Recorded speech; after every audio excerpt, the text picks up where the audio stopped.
I am the king of mercenaries. While having a meal, I blow up the Yasukuni shrine, and on the way to walk in the neighborhood, I help the Dragon Kingdom solve the Gulf issue with force, all because I have obtained the shock system. The bigger the event I create, the more shock points I get. Even if I blow up the Earth, I will be rewarded with the entire Milky Way. At this moment, I just crossed over, and a group of burly men with tiger backs and bare waists, carrying Gatling guns and RPG rocket launchers on their shoulders, knelt in front of me and called me Big Brother. As memories blend together, I now understand that in this parallel world, I am the leader of a mercenary group called Wolfpack, with 540 members who are all elite retired soldiers, fugitives, and special talents. The Wolfpack operates in the dark web, taking on missions to earn a living through assassination and task completion. When I see this, I can't help but complain about the unfairness of fate. Other people's time travels are all super rich, but when it's my turn, I end up as a mercenary licking blood on the edge of a knife. Isn't this damn unfair?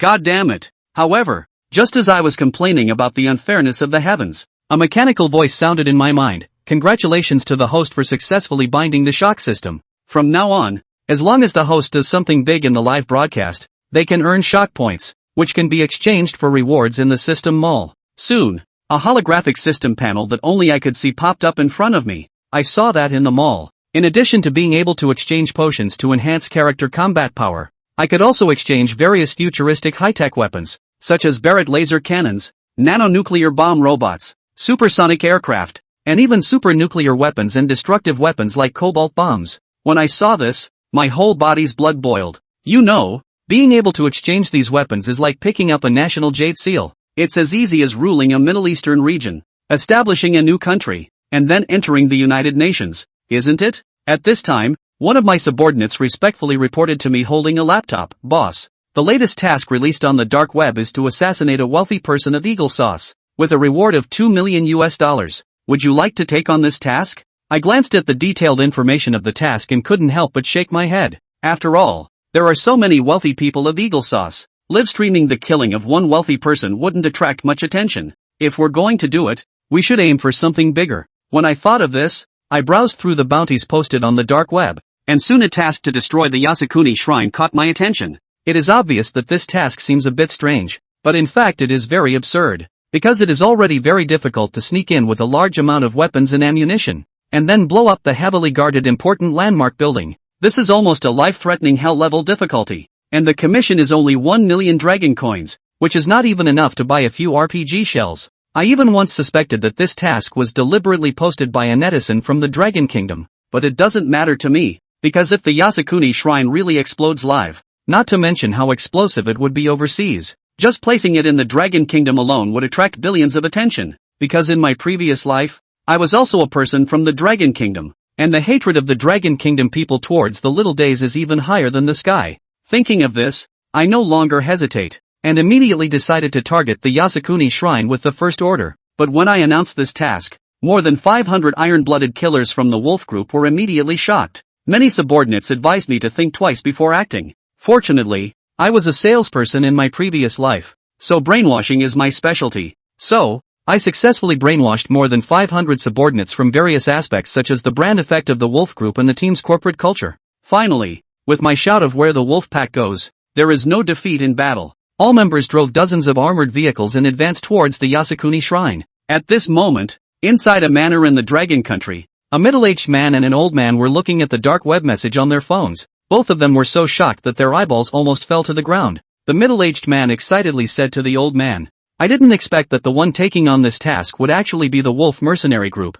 With the strength of this mercenary group, I feel like the mission can really be accomplished. The old man sitting on the chair suddenly stood up, then quickly walked into the house. After a moment, the old man actually carried a large machete, and then ordered the middle-aged man, you immediately arrange for me to go to Zayarizi country. No matter which hero or brave man takes on this task, I must go help out. Back in the day, I only chopped off the heads of 99 little devils with this big machete. I just need one more to collect 100 little Rizi heads. After speaking, the old man raised the machete and made a chopping motion. The middle-aged man looked somewhat speechless as he listened to the words and looked at the machete gleaming with cold light. I have already brought my troops to the port on my side. After negotiating a good price with the black man Bill who runs the smuggling boat, I ordered my men to load heavy weapons such as the E3 shoulder-fired rocket launcher, the M134 minigun, and the modified M249 machine gun onto the smuggling ship. Bill shivered when he saw these weapons and asked, "Brother, are you planning to assassinate the Prime Minister of the Sakura Kingdom by bringing so many weapons to the Sakura Kingdom?"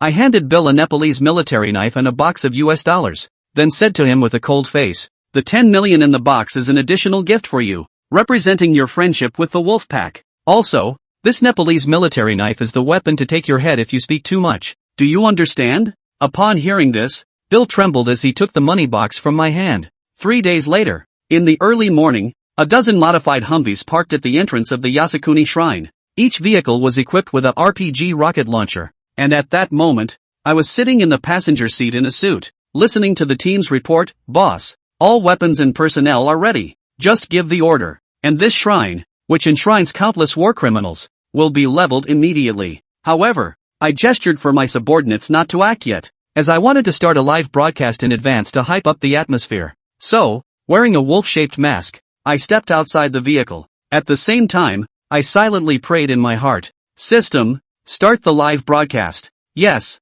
host." Next to me, a peculiarly shaped unmanned camera drone took off, and in a blink of an eye, it had disappeared from everyone's sight. Ding! The host has started the first live broadcast. The intelligent invisible unmanned camera is now in use. Ding! The live stream is on, connected to major live streaming platforms. At the same time, platforms like Douyu, Huya, and Panda Live suddenly displayed a live stream page with an eye-catching title, "I'm setting off fireworks at the Ghost Shrine in Sakura Country." They are extremely happy. Countless netizens clicked in out of curiosity. When I entered, I saw Sakura Ghost Shrine standing in front of the camera. Firecracker Lu Ming, reporting for duty. Rushing to the headline. "It seems like it's really a big toilet in the Sakura Country. What the hell is the anchor doing here? Why would he come to this hole? Doesn't he know that this is no place for a human being? First, this camera angle. The anchor is taking aerial shots with a drone, right? Oh, that's bad luck. I just saw the head of the Sakura Kingdom paying public tribute to the bastards who died in the Sakura Ghost Society. Slipped and slipped.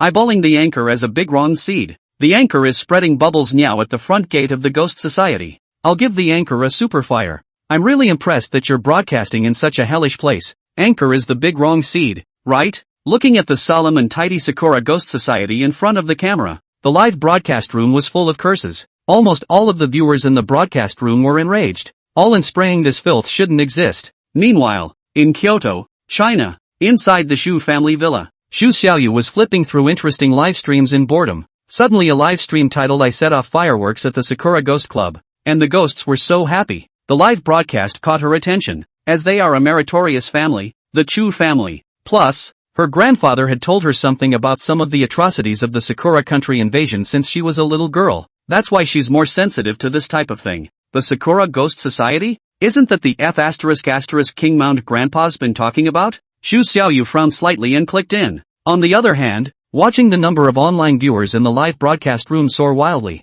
Li Bei nodded in satisfaction, then waved his hand towards the drone in midair. The smart unmanned aerial camera came to him in an instant. Li Bei smiled and greeted the camera. "Hello, everyone." Looking at Li Bei with a pair of gas masks that almost blocked most of his face, the comments under the live stream immediately began to pour out in a frenzy. "What's going on? Can't the anchor see anyone? Why are you wearing a gas mask? What? Dare to broadcast live in a place like this? Afraid to show your face? Afraid of being real? You really think wearing a gas mask makes you a terrorist? If you can, blow up a Sakura Ghost Club for me." Little brother seems to be from China as well. Looking at his age, he shouldn't be too old. Upstairs is great. Can you tell if you're young by looking at your eyes? What the hell is the anchor doing here? What about the fireworks at the Sakura Ghost Club? It would be better to set off fireworks inside the Sakura Ghost Club and blow up all these. Anchor, don't be a wimpanon. The big deal is to be arrested. Anchor, dare to put I'll brush 10 super fire. Watching the number of people in the live broadcast room had already exceeded 1 million in just a few minutes. Li Bei was surprised. How come so many?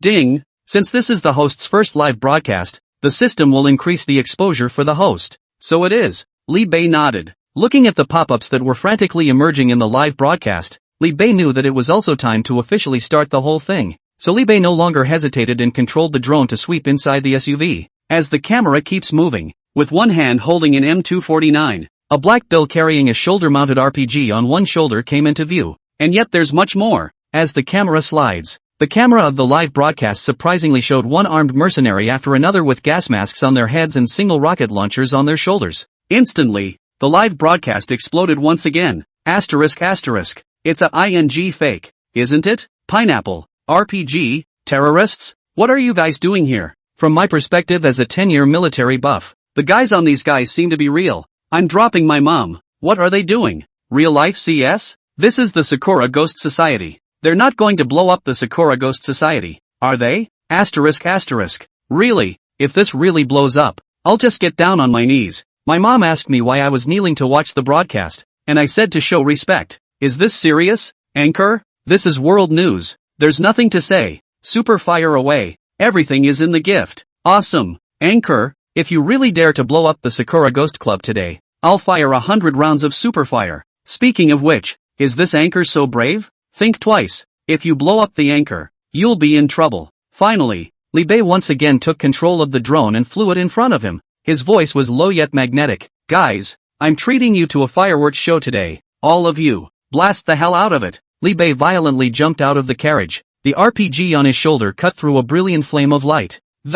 It finally exploded in the middle of the Sakura Ghost Society. Asterisk asterisk. This Anchor play really brothers. Big Brother RPG are bombed out. We can't stop our super fire either. Big Brother's gunfire keeps going. Our super fire keeps going. The broadcast room erupted instantly, as a brilliant burst of super fire continued to be fired. The front of the screen in the live room was full of brilliant colors of light, and as Li Bei's volley exploded, as if receiving a call to arms, dozens of mercenaries carrying man-portable bazookas walked down inside a dozen of them. Without warning, a volley of bobbing rockets went up in the air. Bombarded hard within the Sakura Ghost Society. Chapter 4 RPG Streak, leveled to the ground. Rumble, rumble. The deafening roar resonated throughout the city. Countless people lost their voices and screamed, looking in the direction of the Sakura Ghost Club. A dazzling fire was literally lighting up half the sky. With the first missile landing inside the Sakura Ghost Society, the soldiers in charge of the guards were then blindsided by the sudden missile. They couldn't believe that someone would dare to openly bomb the Daikoku Shrine in the city of Tokyo. Before they could get back to their senses, a single whistling rocket then flew into the midst of the Ghost Society in an all-encompassing manner. The Sakura soldiers without the slightest defense were instantly swept away by the waves of fire. The terrifying shockwave shattered everything in the room. Most of the soldiers were instantly torn apart in the first round of rocket bombardment, and before the rest of the Sakura soldiers who had managed to survive had a chance to catch their breath, it was swept away by the blazing fire due to the explosion, and ended up only letting out a wail of agony in the flames. Outside the Sakura Ghost Society, Li Bei's gaze was icy cold, and without the slightest hesitation, he once again ordered, "Load and refire." Click, click. All the mercenaries moved in surprising unison, setting up their guns, loading, aiming, and firing, as if it had been practiced 1,000 times. The second round of missile bombardment was launched again, and at this point in the live broadcast, the dense pop-ups were practically covering the entire comment section. At the top of the screen, a brilliantly rising round of superfires won a second, and it just doesn't stop. 66, 99, 6 flipped.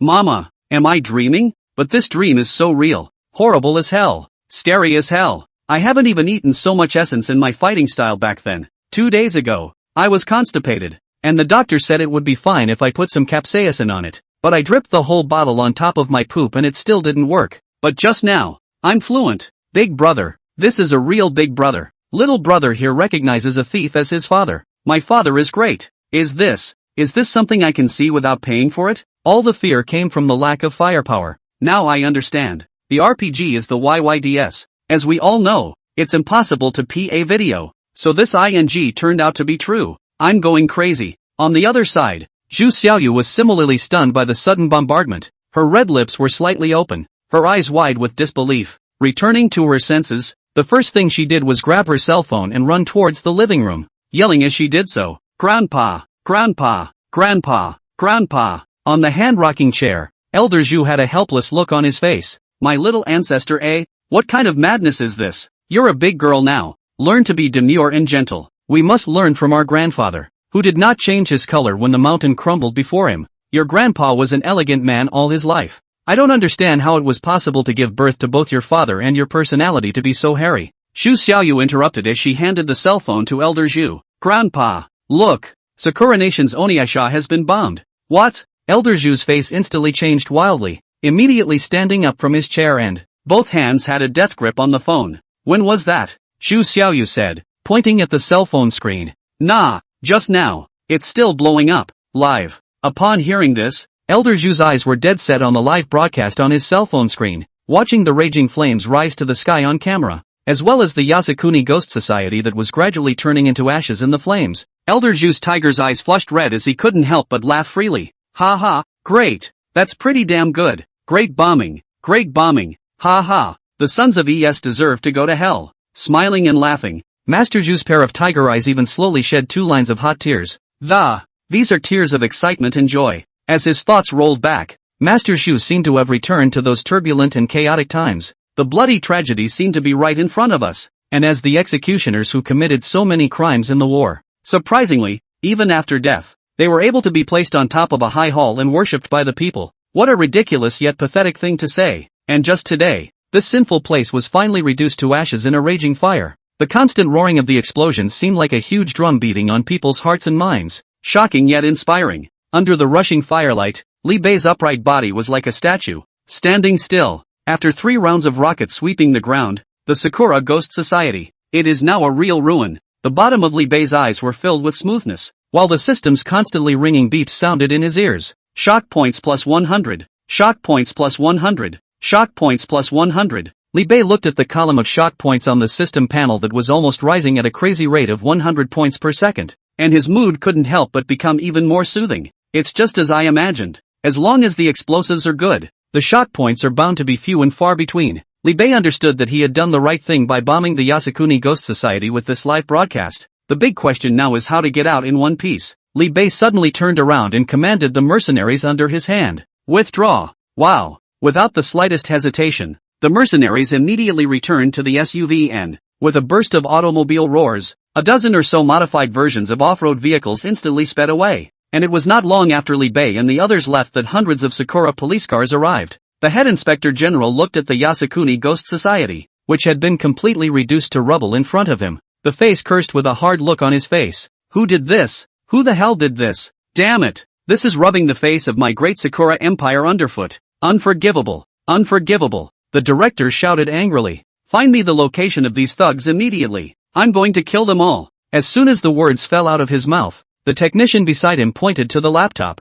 Director, they've been spotted. According to the satellite positioning, they're fleeing at breakneck speed in the direction of Hokkaido. The inspector general immediately shouted, all hands, load your ammunition. We must not allow this gang to escape. We will use their blood to wash away the shame of our great Sakura Empire. And, he instructed, turning to the secretary next to him, report this matter to His Excellency, the Generalissimo, at once. Also request the assistance of the Armed Self-Defense Forces of Hokkaido in the pursuit. The secretary nodded and left. The inspector general, on the other hand, was chasing after Li Bei with hundreds of Sakura police officers in the direction that Li Bei had fled. Chapter 5: A Nation Shaken. Hardcore Retreat. This is Sakura Express. Inserting an urgent news item now. Just moments ago, the Sakura Shrine was suddenly attacked by a group of terrorists. The scene has been reduced to a sea of flames. According to reliable sources, the perpetrators of this terrorist attack were a group of people wearing gas masks, thugs in special SUVs. The Sakura defense team is currently out in force,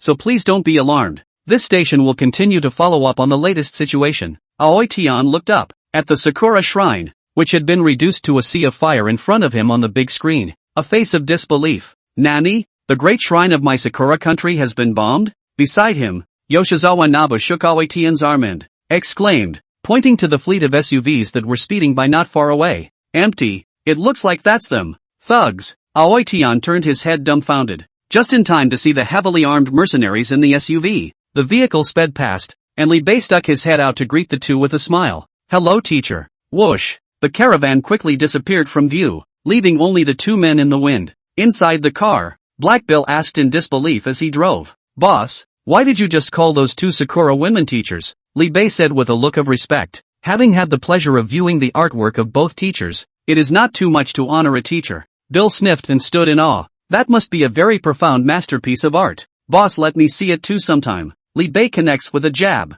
Let's talk about it when we get back. Just keep the car steady for a while. Black Bill grinned a big grin. Don't worry, boss. I'm a veteran driver with these 10 years of experience. I guarantee that I won't be able to flip the car. Li Bei smiled disdainfully. I don't think it's necessarily true. Can't an old driver not have seen it before? Seen what? Li Bei's face straightened. It's nothing. How much longer until we get to the planned location? 10 minutes. Full speed ahead. Got it. Bill slammed on the gas and the whole buggy picked up speed instantly, and Li Bei sat on the passenger side, still methodically holding the lens up. All you old-timers click on the attention now. The live broadcast room was like an explosion, and the comments were all clear 66. Big Brother is awesome. Arisa, he's a real bomb. This is the best ING live broadcast I've seen in 10 years of watching live broadcasts. Bar none. Just now the major TV stations in the Sakura country have reported that Big Brother really bombed the Sakura Shrine. I'd like to call it the strongest, hardcore anchor. Grumpy old man blowing up toilets online.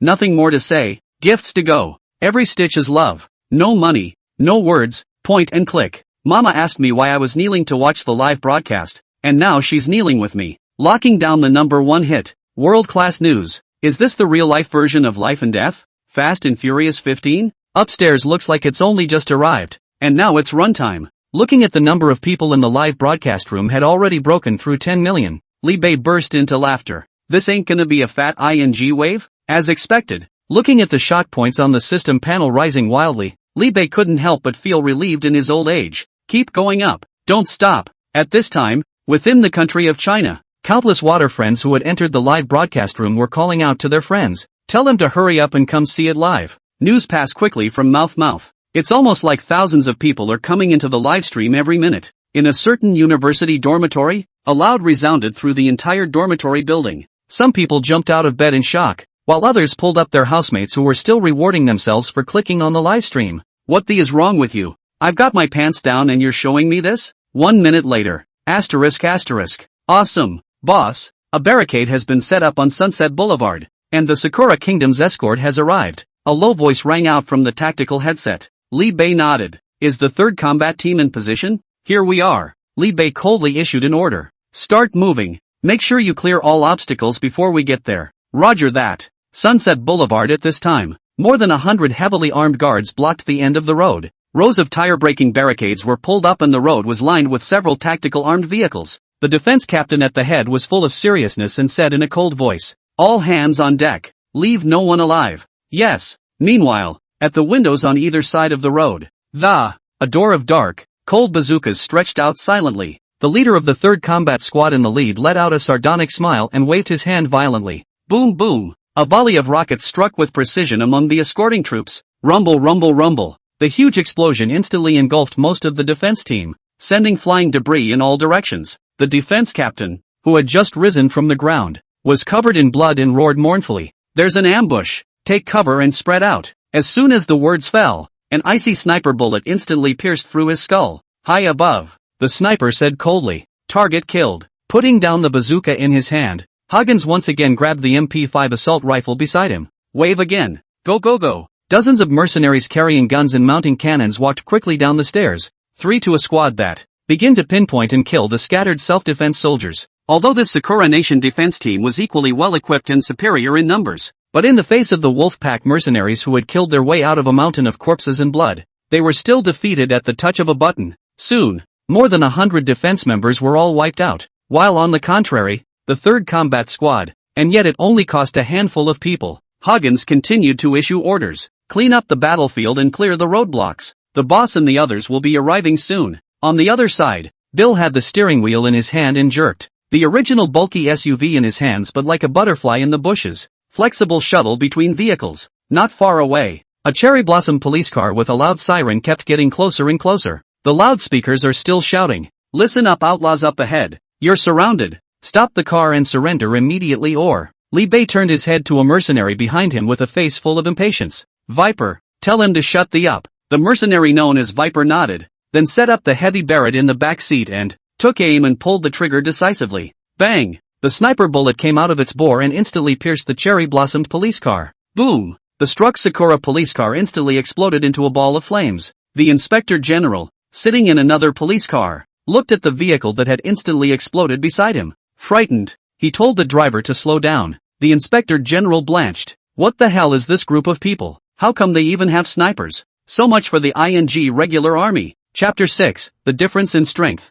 Cannot seal the live room. Boss, we're being bitten. We can't shake them off at all. A dozen special SUVs roared by on the Inoue highway. Dozens of Sakura police cars traveling at full speed followed closely behind. Bill turned his head and looked at the Sakura police force that he couldn't shake off from the back of the car, a look of determination on his face. Boss, let me bring a few brothers to the rear. Li Bei's face remained stoic as he shook his head and said, no, I have my own arrangements. But, Li Bei raised his hand to interrupt Bill and cursed without a word. Obey orders? Do you want to go back to watching art movies? Bill sniffed and could only stop. Get off the freeway up ahead and drive in the direction of Sunset Boulevard. The Hagen side is taken care of. Li Bei calmly gave the order. Bill grinned broadly. That old dog Hagen's is finally done. Any slower and I'd have been accounted for. Hagen's grim voice rang out over the headset. Bill stinking bear, I can hear you. Bill laughed and jerked the steering wheel in his hands, suddenly swerving off the Inoue highway. The rest of the special buggies followed suit.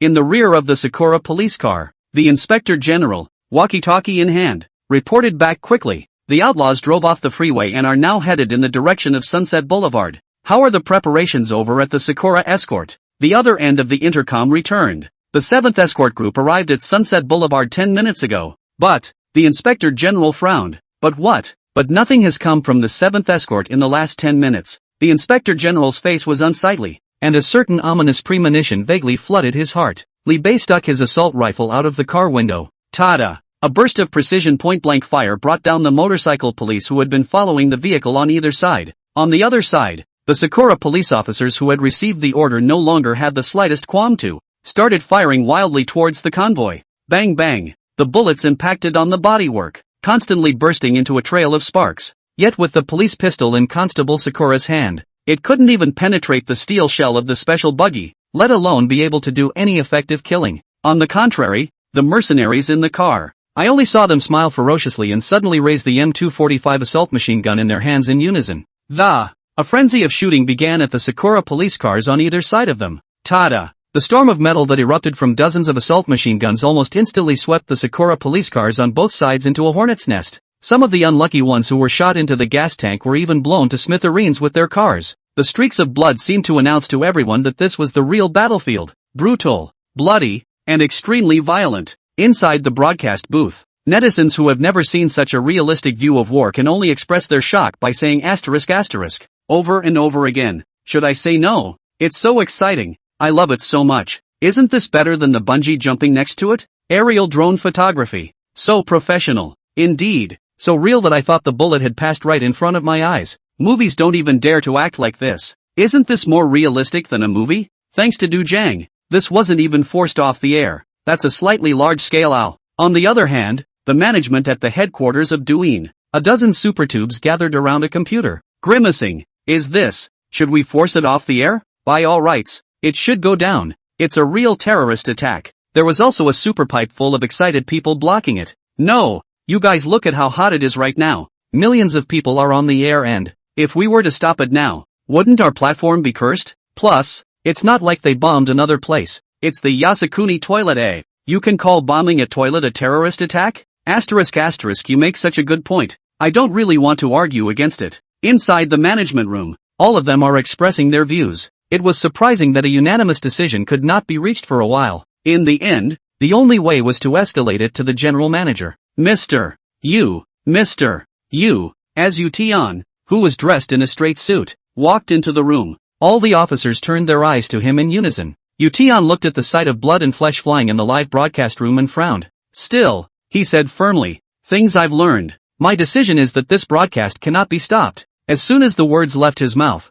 someone immediately stood up. Mr. Yu, this is an actual live broadcast of the war. If we don't stop broadcasting, Yu Tian waved his hand and interrupted. It's my decision to make. You have a problem with that? After the man and Yu Tian stared at each other for 2 seconds, he still bowed his head and gave in. I know. Well, about this broadcast, not only can we not stop it, we have to expand it. Yu Tian's gaze was firm, and a ray of fire flashed in his eyes. This could be an opportunity for our company to go further. Start a big data push immediately. Wait. Suddenly, the door to the chamber was pushed open again and a young youth walked in. GMU, do you know what you're doing? Yu Tian couldn't help but frown when he saw the visitor. Xia Xiaodao, what are you doing here? Xia Xiaodao raised the document in his hand and said provocatively, Me? I'm here to announce the resolution of the shareholders' meeting. Of course. Yu Tian's face hardened down. What resolution? Xia Xiaodao sneered. By unanimous decision of the board of directors, The board of directors requests that it be forced off the air immediately. No, Yu Tian said indignantly. Do you know how many people are in the live broadcast right now? Do you realize how hot this broadcast is right now? You know. Before Yu Tian could finish, Xia Xiaodao impatiently dumped the documents in his hands on the table, and said aloud, "Now, I'm in command of everything here. Stop the live broadcast immediately. Mustn't let the public opinion get bigger and bigger." Most of the supertubes looked at each other, and although they were extremely reluctant in their minds, they were under the strong pressure of it could only begin to move to force down the broadcast of Li Bei's live broadcast. However, as time passed, the administrators were surprised. They don't have the right limit to stop Li Bei's live broadcast. Mr. Xia, it seems like we don't have the authority to stop this live broadcast. How can it be? Xia Xiaodao's eyes widened as he violently rushed to the computer, maneuvering the mouse to click on the option to stop broadcasting. However, a string of bright red prompts popped up. You are not authorized to close this live broadcast. What the hell is going on here? No authority. Authority to shut it down? Why didn't I know there was some kind of ing right to shut down a live stream? Limits? Xia Xiaodao shouted angrily towards Yu Tian. Chapter 7 The Bullying System. Ditching the Pursuit. On the other side, although Yu Tian was also shocked inwardly, his face didn't show the slightest bit of it. Just a faintly rhetorical question. You ask me. Who do I ask? Xia Xiaodao gave a cold snort of displeasure and turned his head to continue ordering. Restart the servers immediately and use a forced shutdown. Only to see the technician look up helplessly after a tapping on the keyboard. Mr. Xia, it's useless. How can it be? Xia Xiaodao's face was unsightly as he cursed. Are you all a bunch of losers that you can't shut down a live broadcast in the district? What does the company keep you all for? One of the bald technicians wiped the cold sweat from his head and explained. Mr. Xia, the core algorithm used in this live broadcast is not from our platform. In other words, all the data, all the algorithms in this live stream, they don't belong to our platform. Naturally, we can't close the door on it. Xia Xiaodao smiled back in anger at his words. Then tell me why this live stream is on our platform's homepage? The bald man was also full of confusion. That's what we're confused about. Obviously everything in this live web address, linking ports, including arithmetic algorithms, all the data doesn't belong to our platform, but it's biased as if it's a robber baron, suddenly breaking in and forcing their way down in our platform. Hearing this, Yu Tian, who was originally standing on the sidelines watching the show, was not calm anymore. Are you sure? Aha. Yu Tian's face was grave. If that's true, that means our company's internal firewalls are a sham against the other side. That is to say, if the other party wishes, it can even manipulate all the data in their platform with impunity. Xia Xiaodao similarly reacted. You mean to tell me that the other side, in order to broadcast live on our platform, how dare you directly invade our platform's main server? It's not exactly banditry. Yu Tian beside him coldly made up for it.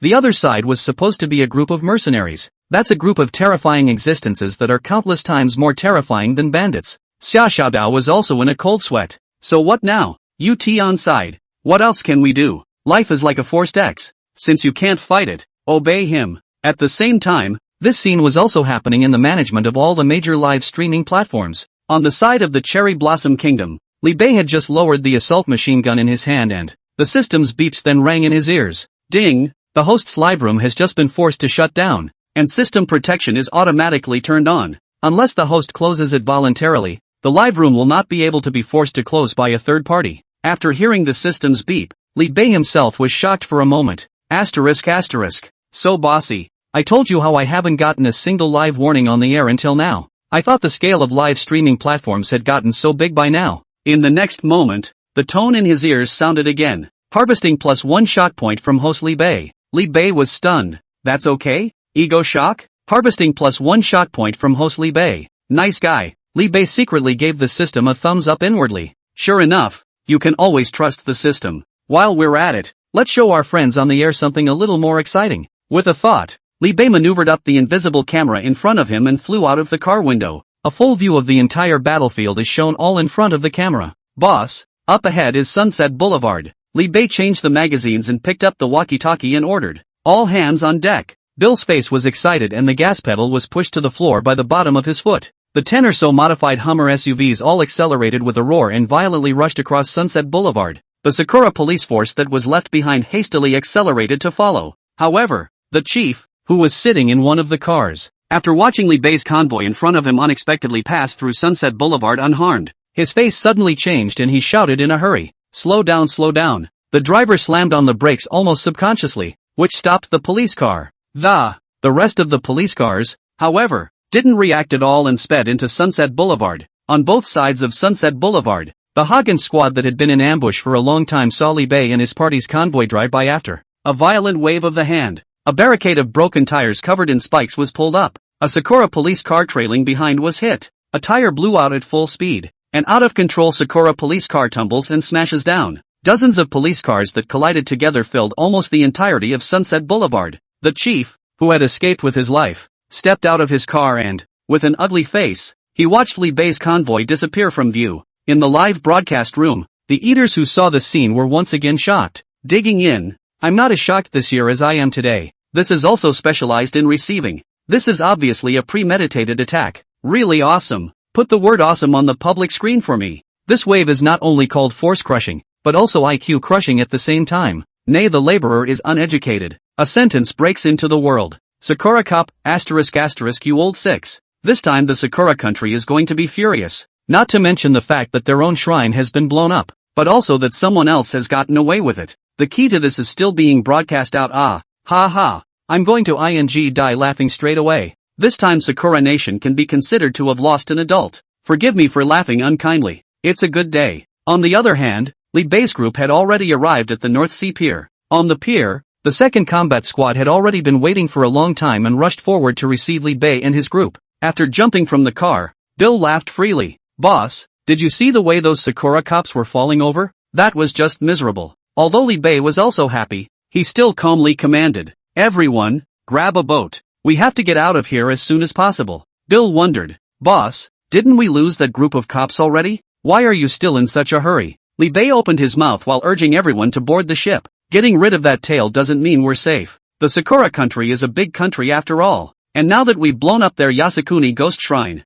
it amounts to blatantly provoking them. Once we wait for the Sakura Nation's top brass to react and just send a massive naval force to surround us, then we won't be able to escape." It was then that Bill reacted, his tanned black face going white, and rushed toward the yacht. Cherry Blossom Kingdom's Navy Ministry. A cold-faced Yamada Ichiku asked in a chilling voice, "Has the target location been determined?" A soldier in uniform beside him said solemnly, "Report, Admiral. The target has sailed into the open sea. I'm afraid it will be difficult to catch up with the speed of the large warships." Yamada Ichiku had a fierce look in his eyes. "Then send a small pursuit ship to do so, and contact the Air Force side. Call out the helicopter gunships." Yes, as the youngest admiral of the Sakura Kingdom, Yamada Ichiku's face at this moment, however, looked like an evil spirit. He commanded in a sardonic voice, "No surrender accepted. I want them all to go to hell." Chapter 8, System Exchange. Escape from life. Boss, satellite positioning shows that Sakura Nation has deployed its third naval fleet. The first of those pursuit boats are going fast,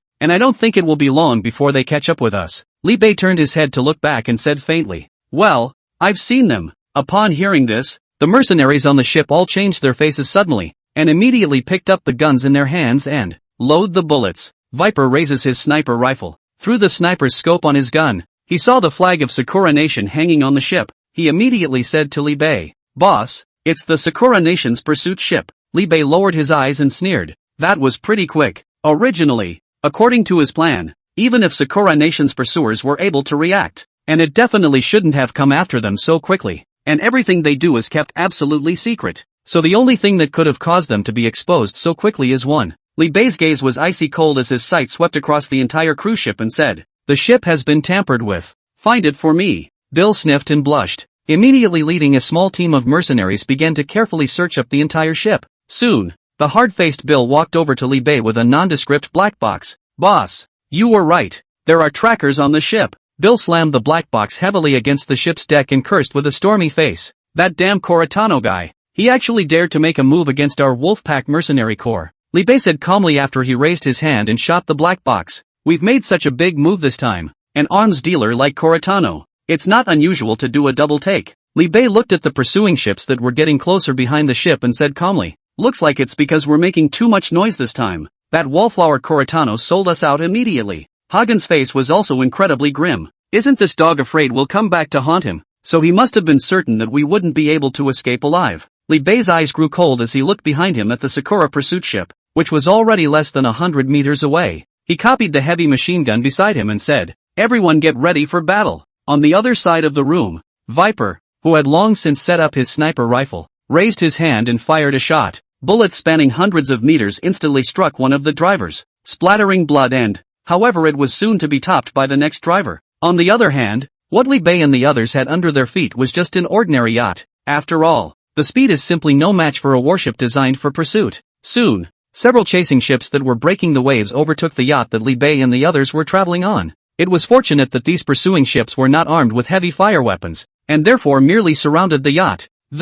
Make it difficult for Li Bei and the others to move an inch. Bill clutched an M245 heavy machine gun and fired a frenzied volley at the chase ship. The grim-faced Hoggins beside him looked at Li Bei and said, "Boss, this isn't going to be good. These pursuit ships are clearly designed to delay us, and once we wait until the Sakura Nation's third naval fleet arrives." At that time, Li Bei frowned slightly and turned his head to look at the technical advisor of the wolf pack on the side and opened his mouth to inquire, "Keel, how far is it until we leave the high seas of the Sakura country?" At that, Keel, who was carrying a military computer, crackled his keyboard. Finally the face blushed a little hard as he came to his conclusion. "Boss, according to the calculations, at our current rate of, it will take at least 2 more hours to completely leave the high seas under the jurisdiction of Sakura Nation." 2 hours? Li Bei nodded thoughtfully, then instructed the crowd, "Let's slow down and take out this entire group of pursuit ships behind us first. As for the rest, just leave it to me. Don't worry, big guy. I'll bring you back safely." Hoggins and the others sniffed, but they didn't hesitate at all.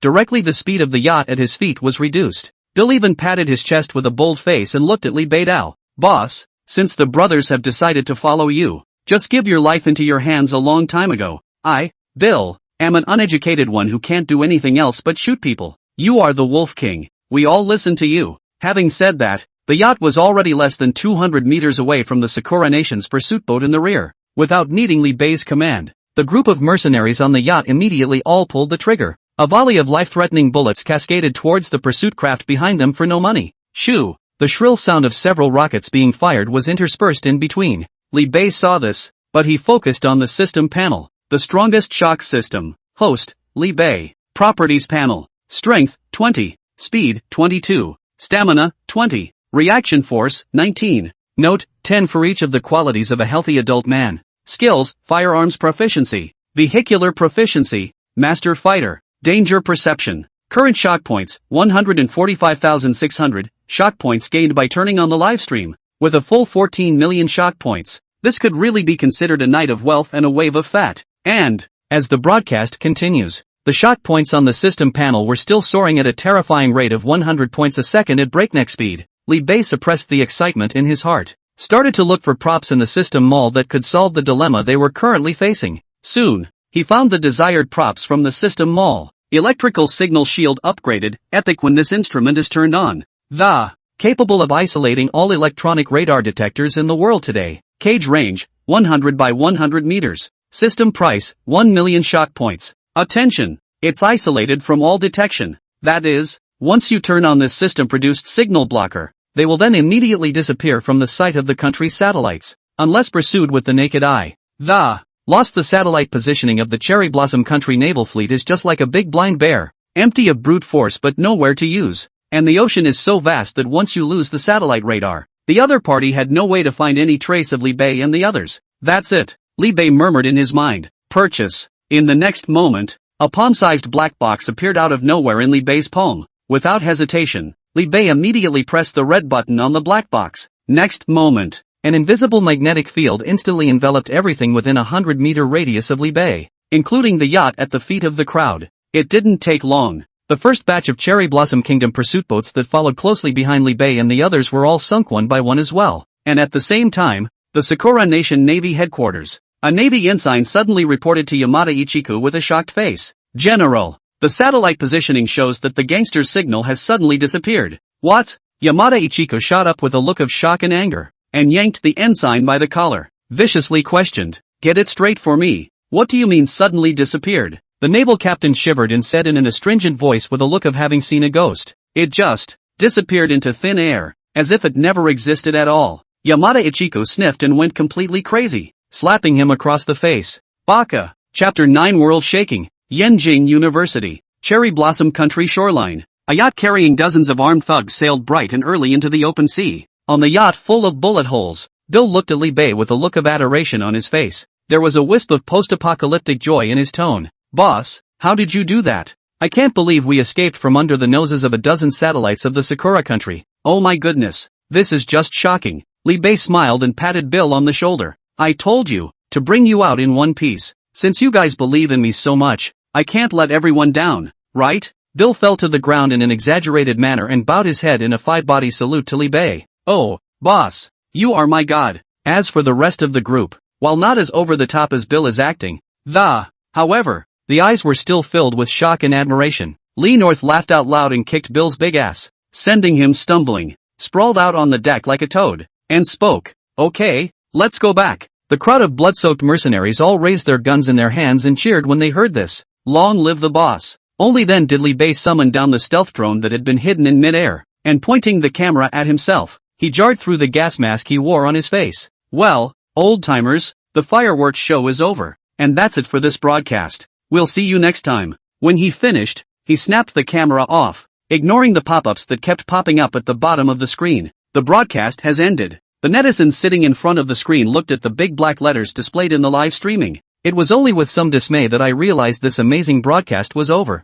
Afterward, the uninterested ones had given Li Bei's live account their attention. In just a few hours, Li Bei's registered live account called Wolf King has directly surged by 20 million fans. Not only that, but some resourceful video bloggers have been editing out live video clips that, it's back on top of the web. It instantly got an amazing amount of airplay. But in just under 10 hours, the hot search list of every video program in China was full of news about this live broadcast. Shocking explosion. The Yasukuni Shrine toilet in Sakura country was bombed. The live broadcast is shocking. Breaking news. At 13:14 Pacific Standard Time on this date, the Yasukuni Shrine toilet in Kyoto City, Sakura country, was attacked. According to incomplete statistics, the number of dead and injured Sakura Nation soldiers killed this time has reached a horrifying triple-digit figure. The huge sacred toilet was blown to rubble in one fell swoop. Is this an awakening of human nature? Or is this a present-day reward for good and evil? On the occasion of the bombing of the Yasukuni Shrine in Cherry Blossom Country, a bunch of in the toilet has been blown to dust.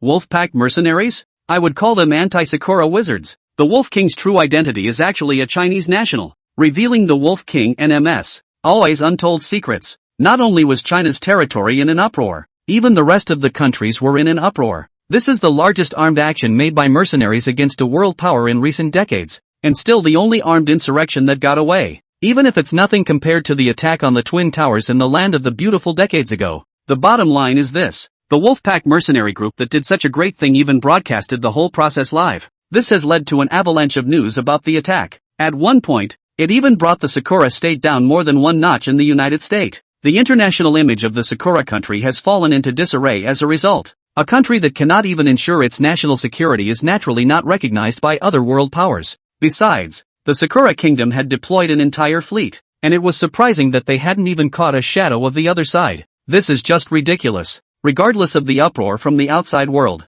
Li Bei and his group finally returned to the base after a long ocean voyage. Just after arriving at the base, a group of mercenaries on the yacht impatiently descended from the ship. It wasn't until after everyone had stepped off the yacht that Bill threw several grenades.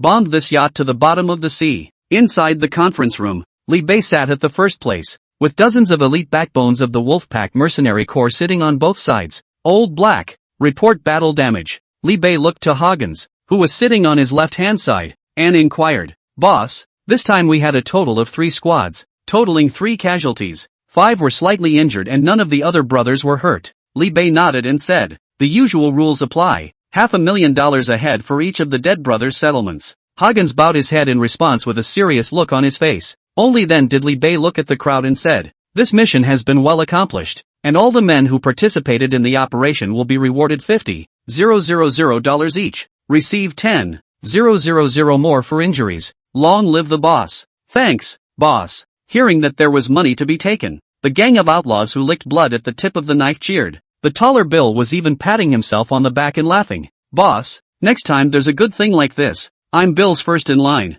These skinny little Sakura nationals are just too weak. The marksmanship is even worse than that of my 80-year-old grandmother. By the way, boss, when will you send me the study materials you promised me?" Li Bei didn't pay any attention to Bill's kind heart, but continued seriously. This time we openly bombed the sacred toilet of Sakura Nation. It can be said that the whole of Sakura Nation has been pressed to the bottom of their feet and trampled on. Unsurprisingly, next the Sakura Kingdom will definitely use the power of the entire country to find trouble with our Wolfpack mercenary corps. Bill growled with a fearless face. A man dies a bird's death. When have we, the Wolfpack mercenary corps, ever been afraid? Li Bei paused for a moment before continuing. Although we aren't afraid of the other side's targeting, the Sakura country is, after all, a powerful country on one side. It's not to be underestimated when it really kicks in. And winter break is almost over, and I'm about to start school. Therefore, I order that the Wolfpack mercenary corps remain silent for a period of time. You each go back and get some rest for a while. Come back when I command. The crowd sniffed, and, with the exception of Bill, who muttered a little unwillingly, the rest of them nodded silently. Alright, since everyone is fine with it, let's do it. Li Bei clapped his hands and declared this meeting over. Kiel, book a ticket for me to fly to Yanjing, China. Yes, boss. After the crowd had pretty much gone, it was only then that Li Bei flung a silver USB flash drive at Bill and said with a smile, patting him on the shoulder, "This is the finest collection of seeds I've had in the last 20 years or so. A whopping 256 Gs. It should be enough for you to study for a while." Bill looked at Li Bei with two glowing eyes and a face full of gratitude, saying, "Thanks, boss. Can I become as good as you after reading this?" Li Bei nodded with an inscrutable face. "No can do. To reach my level, you need to be a craftsman for at least another 20 years. After saying that, Li Bei turned around and left without looking back. Only the Black Bill was left looking at Li Bei's departing back with a face of adoration and a secret determination. "Boss, I'll try my best."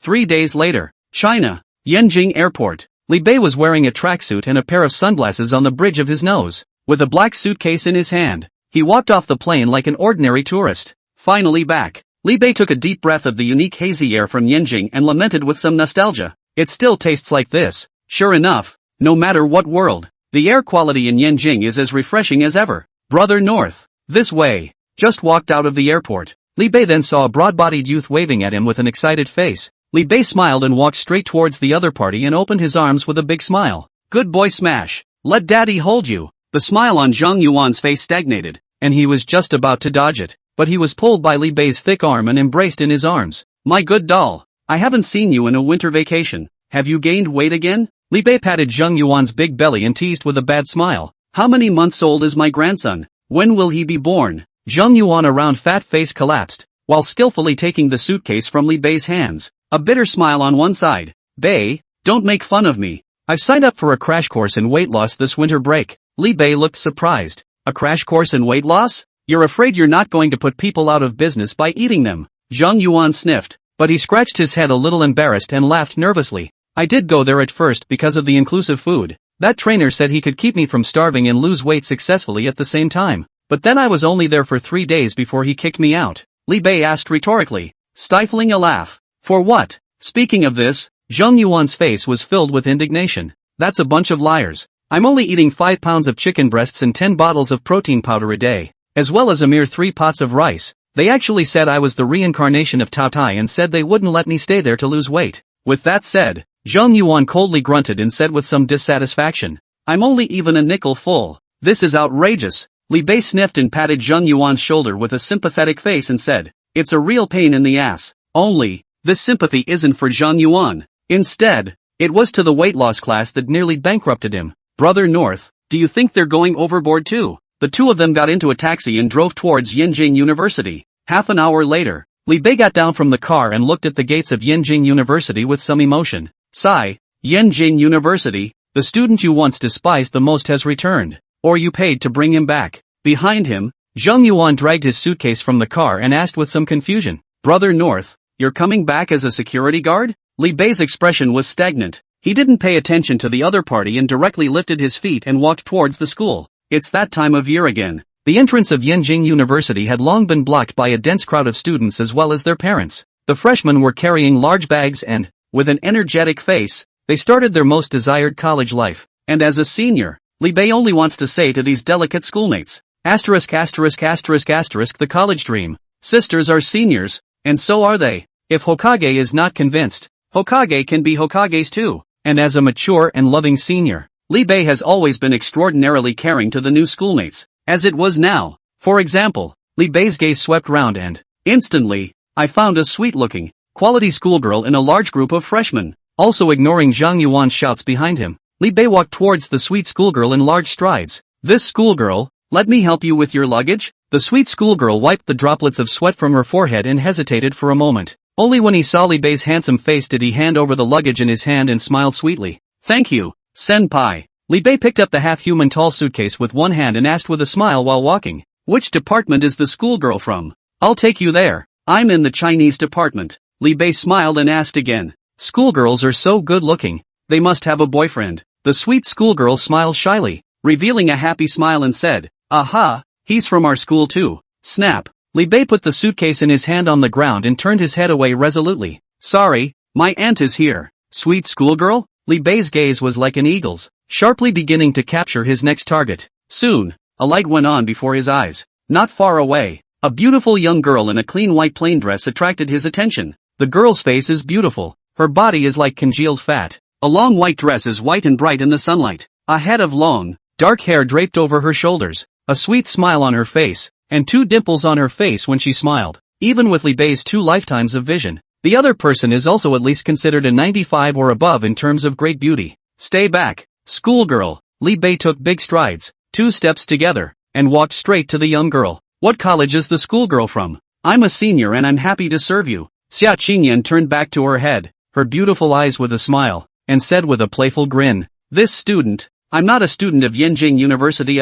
I'm in the self-publishing business, and I'm here specifically to do a feature interview at your school. Li Bei patted his chest and said with a righteous face, An interview? Just call me. Chapter 10 Live Interviews. Who broke the law of heaven? Oh, yeah. Xia Qingyan covered her mouth and let out a light laugh, then aimed the cell phone in her hand that was broadcasting live at Li Bei, and opened his mouth to ask, May I ask what your name is, classmate? Li Bei glanced at Xia Qingyan's live broadcast and was surprised to find that there were actually hundreds of thousands of people watching. The mind couldn't help but wonder. Looks like she's still a bit of an internet sensation, but this was normal. After all, Xia Qingyan was at the top of the heap in both value and body temperament, plus the other person's sweet smile that was so sweet to die for. It's going to mesmerize the geeks on the internet. Li Bei first removed the black sunglasses on the bridge of his nose. Only then did he smile and greet the camera with a grin. My name is Li Bei. Everyone can call me Bei. When these words came out, Xia Qingyan's live broadcast room exploded. Dare I ask you why you are so arrogant at such a young age? Wow, it's a handsome little boy. Sis cuddle. Ha, brother North? Who the hell do you think you are? Why are you so powerful? Why are you so good at the same 9 years of compulsory education? When Xia Qingyan heard Li Bei's self-introduction, she was similarly dumbfounded for a while. She genuinely didn't expect the seemingly clean-cut little handsome guy in front of her to actually choose a method of play that had the most pop-ups, but soon she adjusted her questioning mode. Xia Qingyan snorted and snickered. You're really humorous. Classmate, I see you're still young. I'd better call you Xiao Bei. Li Bei, however, shook his head with a serious face. I'm not small at all. I'm supersized. Xia Qingyan was a bit speechless by the other party's whole thing, and could only directly start to get to the point and ask, May I ask Li Bei, how old are you? If this school doesn't have a senior year, then I would be a senior. Xia Qingyan was once again choked for a moment, then asked again, with graduation approaching, you must have found a good internship to practice at this winter break, right? Li Bei shook his head and spoke bluntly.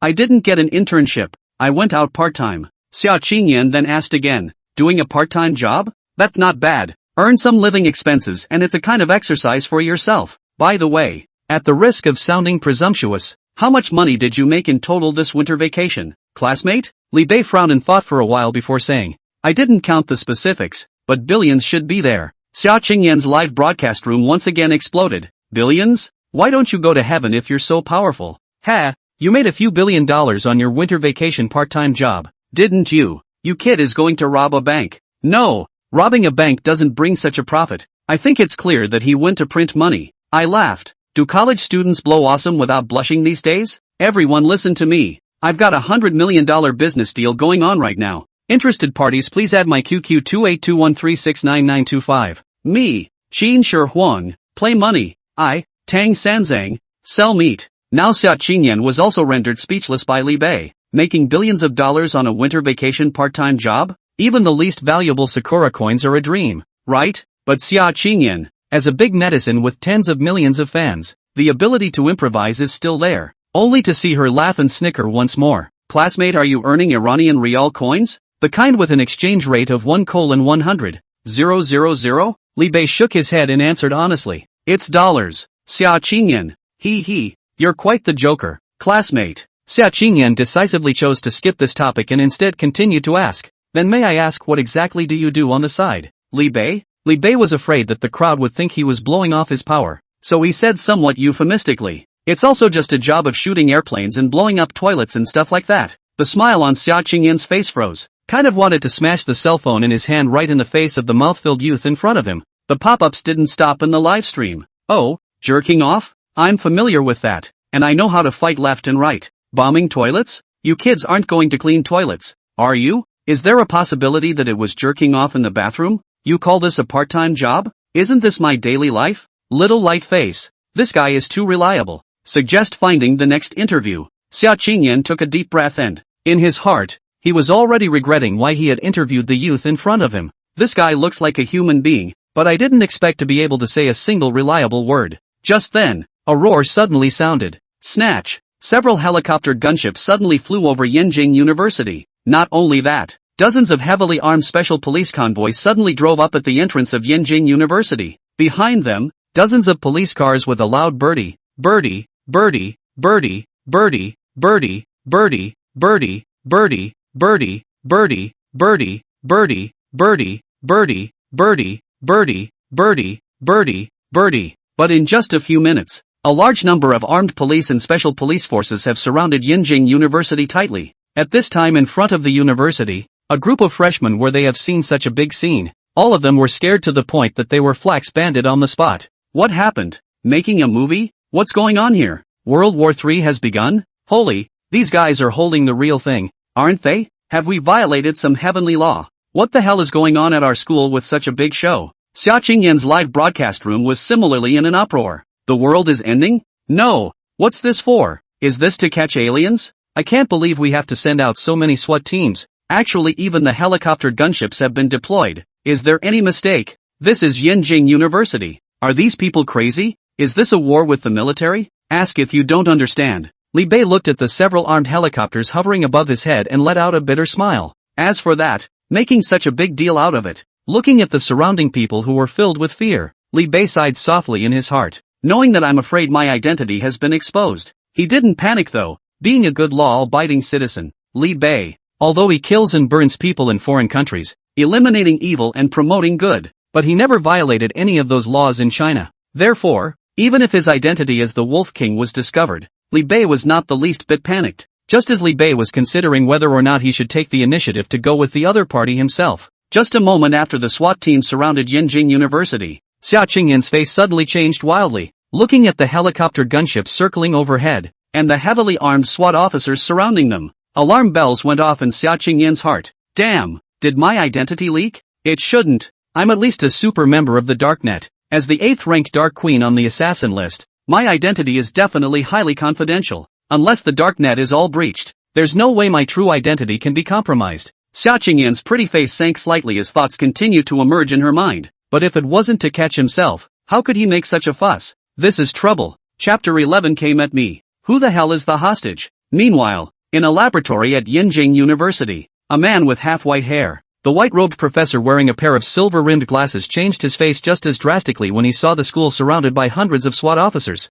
Not good. It's coming at me. Damn, did I fail in my plan for the House of Bills? How could they possibly check here? The white-robed professor's face was ugly, but he didn't have the slightest intention to sit back and wait for death. As he flipped his palms and, quickly, he mixed several bottles of colorful potions together. Soon, a bottle of potion as black as ink was crafted by him. The air was filled with an unpleasant odor. The other side, Xia Qingyan saw the group of SWAT officers that were encircling in her direction. Finally, no more flukes. Without the slightest hesitation, she decisively dropped her cell phone, which was still broadcasting live. And then he pulled out the hairpin that was tied to the top of his head. Long hair flowing, a breeze sweeping by. Xia Qingyan had already stood behind Li Bei holding a sharp hairpin. And, with a sharp hairpin against Li Bei's neck, he whispered in his ear, "Don't move. You're my hostage now. Don't worry. I'm not going to hurt you as long as I can get out of here safely." Li Bei was a bit stunned, feeling the slight tingling pain coming from his neck,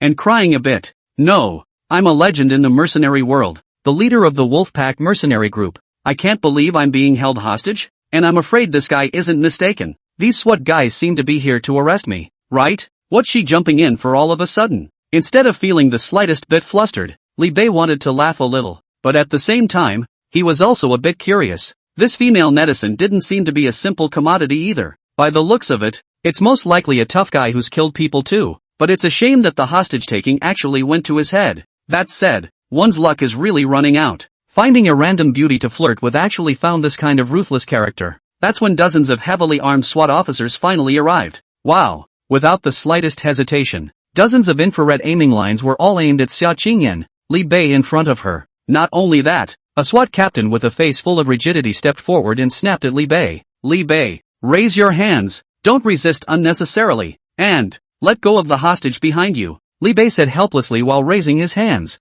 Sir, don't shoot. I'm willing to cooperate. And, sir, have you got it wrong? Obviously I'm the one being held hostage, okay? Not that you've ever seen any hostage-taking that's hostage-taking in the back. When these words came out, Xia Qingyan was instantly confused. A strand of confusion appeared on her pretty face. Could it be? Maybe. Probably. It's not really neither after? Instead, it's this clean-cut boy who's taken himself hostage. Is there any mistake?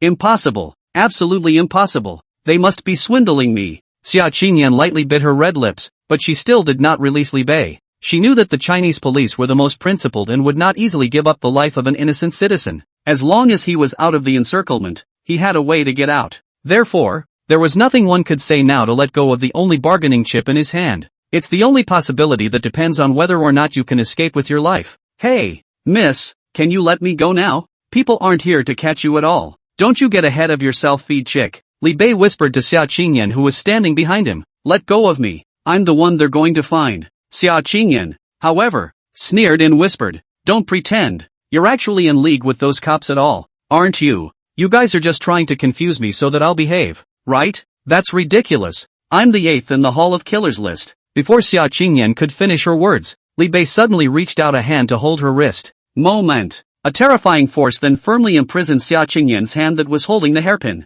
Before the other party could react, Li Bei grabbed Xia Qingyan's wrist and made a beautiful turn. The two men switched places in an instant. Li Bei used only one hand to firmly confine Xia Qingyan in his arms. Li Bei lowered his head and slowly opened his mouth in Xia Qingyan's unbelieving gaze. You should be thankful that if you weren't in China, you'd be dead by now. And remember in the future that when you go out, the worst thing you can do is think too much. Li Bei, let her go. The SWAT team leader's face instantly changed when he saw that Xia Qingyan had fallen into Li Bei's hands. No one else knows this, but as the person in charge who receives orders from the top, he knew all too well what a formidable character the suspect he was trying to apprehend for this operation was. The Wolfpack Mercenary Corps, a fledgling mercenary corps created only 4 years ago. Yet in just 4 years, he had set a horrific record of 66 mercenary missions without a single failure. And as the leader of this legendary mercenary corps, the identity of the Wolf King has always been mysterious. Not to mention far away. Just a few days ago, the Wolfpack Mercenary Corps infiltrated the capital of Sakura Country. The single incident of raising the entire Yasukuni toilet to the ground was enough to show the terrifying strength of this mercenary group. If Li Bei hadn't turned on the livestream during the battle to bomb the Yasukuni toilets, the countries didn't even know that the mighty Wolf King was actually a Chinese. And today they were going to arrest just such a horrible person. Therefore, they couldn't be more careful. Sun Guoping's expression was serious, and the assault rifle in his hand was tightly aimed at Li Bei's head. Roared at the top of his voice. Li Bei, drop your weapon. Let go of the hostages. Li Bei smiled. Then his palm loosened, and with a dangling sound, the hairpin in his hand fell to the ground. At the same time, he also ignored Xia Qingyan, who was standing in place and froze, and raised his hands to stride towards Sun Guoping. It was still loud while walking. Don't be impulsive. I'm willing to cooperate with my police uncle. I am a legal citizen and am willing to be investigated. After saying that, Li Bei had already walked up to Sun Guoping. Honestly, he held out his hand and allowed himself to be cuffed. He was then watched in shock by a whole bunch of SWAT cops that flocked up to a bomb-proof SWAT van. As for Xia Qingyan, one of the police officers, after checking that she was not injured, had, and left straight away. From the beginning to the end, not a single person had noticed her presence. Xia Qingyan stood in place with a bewildered look on her face. Dumbfounded, he looked around at the backs of the armed police officers as they left, and muttered somewhat ruefully, so, it really wasn't to find me. Chapter 12, Li Bei, Extrajudicial Fanatic, Classified Documents. Name, Li Bei. Age, 20 years and 2.5. Gender? Wait a minute, let's see. According to human physiology I should be a male. Careers? I'm still a kid. Li Bei. Be serious. In the small dark room, Chen Long, who was in charge of the interrogation, slammed the table and, loudly, he shouted angrily towards the playful Li Bei in front of him. Li Bei, do you realize what you've committed? Li Bei spread his hands with an innocent face and said, I don't build it. I'm searching for it and I'm not breaking any laws. Chen Long read aloud as he flipped open the paper document in front of him. Li Bei, codename Wolf King, leader of the mercenary group Wolfpack, since its formation 4 years ago, has taken on 66 assignments for hire without missing a beat. KD value 99+, classified as a strictly prohibited person by 54 countries. With over 100 top mercenaries under his command, he once overthrew a local armed force in the Black State by his own hand. The Mafia is even offering $10 million for your head. Chen Long felt his scalp tingle just reading out the paperwork. And with that you dare to call yourself a good law-abiding citizen? Li Bei still defended with an innocent face.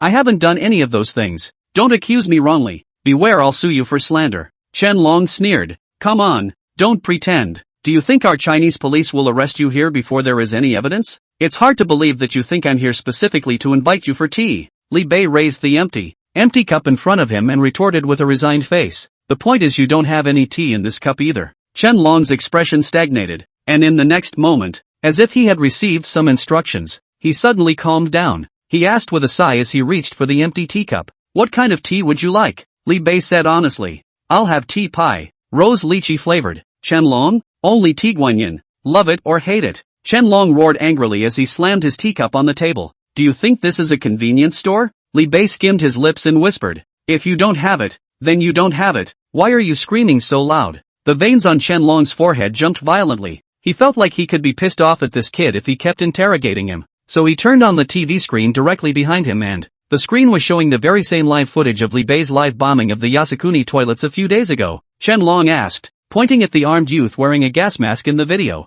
This is you, isn't it? Li Bei shrugged, not denying or admitting it, just digressing. So what if it is? So what if it isn't? If I remember correctly, there's nothing in the laws of China that suggests such behavior is illegal, is there? Chen Long sneered. You boys still understand the law. Li Bei returned with a light expression. I have had the privilege of listening to several of Mr. Luo Xiang's general law classes. With a complicated expression, Chen Long glanced at Li Bei and said, You kid looks like you want to be that extra-legal fanatic Zhang San. Ha! Li Bei waved his hand and said modestly. Still working on it. It's not worth it. I told you were fat and you're still panting. Aren't you? Chen Long took a deep breath, then looked at Li Bei with complicated eyes and said, To be honest, I'm actually kind of impressed with what you boys have done. Not to mention the fact that you blew up that dogweed place in the Yasukuni restroom. I, Chen Long, just admire you kid from the bottom of my heart. Li Bei grinned. That's a good feeling. The Wolfpack Mercenary Corps welcomes you. Chen Long glared at Li Bei and said without a trace of anger. I'm interrogating you now, and you're so good. You're just going to drag me into the den of thieves, aren't you? Li Bei, however, was not happy and retorted. What do you mean, den of thieves? My Wolfpack Mercenary Corps is based in the mercenary world under the banner of acting on behalf of heaven. Who in the entire mercenary world doesn't know that my Wolfpack Mercenary Corps has a first-class reputation? And not that I'm bragging, but out of all the higher assignments my Wolfpack has taken on, the ones who killed them were all 10 evil people. But they never killed a good person indiscriminately. Chen Long nodded and said, That's why you're still sitting here talking to me right now. We have all learned all about your boys' deeds, although you've made a fierce name for yourself in the offshore mercenary community. But it's true that you've always obeyed the law within China and haven't done a single thing out of the ordinary. To be armed with a sharp blade and yet be law-abiding, that's something you're good at. Li Bei hemmed and hawed. The chief is flattered. I just don't know if, in addition to these verbal rewards, any more actual rewards? Chen Long laughed and cursed. Don't be a cheap bastard. I'm talking to you on behalf of the country. What? You're wool gathering all the way to my country of China? Li Bei waved his hands in succession and laughed nervously. I don't dare to. If the country has any instructions, as a citizen of China, I will certainly follow them. Chen Long seemed to be satisfied with Li Bei's attitude, and seeing that Li Bei was so sensible, the tone of his voice gradually gentled. He tapped the table and pondered for a moment before speaking. In fact, in the final analysis, you haven't done anything to violate the law or discipline, so even if we bring you in for investigation, we can only lock you up for a maximum of 24 hours. 24 hours from now, you'll still be doing what you're supposed to be doing. But, Qianlong said as his words turned around and his eyes gleamed as he stared at Li Bei. The reason we went to such lengths to get you here this time. There's actually something I want to entrust to your Wolfpack mercenary corps. Hearing the main event, Li Bei's face began to look serious as well. He thought for a moment before saying, "What is it exactly?" "For starters, I don't dare to make a promise that it will be accomplished, but as a member of the Chinese nation, I'll certainly give it serious consideration." "That's what I want from you, kid." Qianlong pulled out another document from the side and placed it in front of Li Bei and opened his mouth. "Check it out." Without hesitation, Li Bei turned over the document in front of him and looked at it carefully for a long time. After reading all the words in the document word for word, only then did he close the folder. Looking at Qianlong with a complicated expression as he slowly exhaled a mouthful of turbid air, Li Bei said to Qianlong with a bitter smile, "Chief, you're giving me a hard time." Qianlong, however, just sighed and said, "To be honest, we wouldn't have come to you if we didn't really have no other way. On one level, this is not a good thing for the state to do. It can only be done by a mercenary like you." Li Bei murmured. He did not immediately agree because of his so-called patriotic feelings. Instead, he said with a serious face, "As a mercenary, everything is fine as long as the price is right." Chapter 13, Extraterrestrial Civilization? Rescue Mission. You kid, you really don't see a rabbit without a hawk. This is a great thing that benefits the country and the people. And you're actually thinking of asking the state for money? Li Bei skimmed his lips and said, "No, chief, I'm not a Chinese captain. I'm just an ordinary civilian. A somewhat powerful commoner at best. Of course, as a Chinese university student, if the motherland has the need to, of course I can throw my head in blood for my country. But if you're entrusting me with a mission for hire, that's a different matter.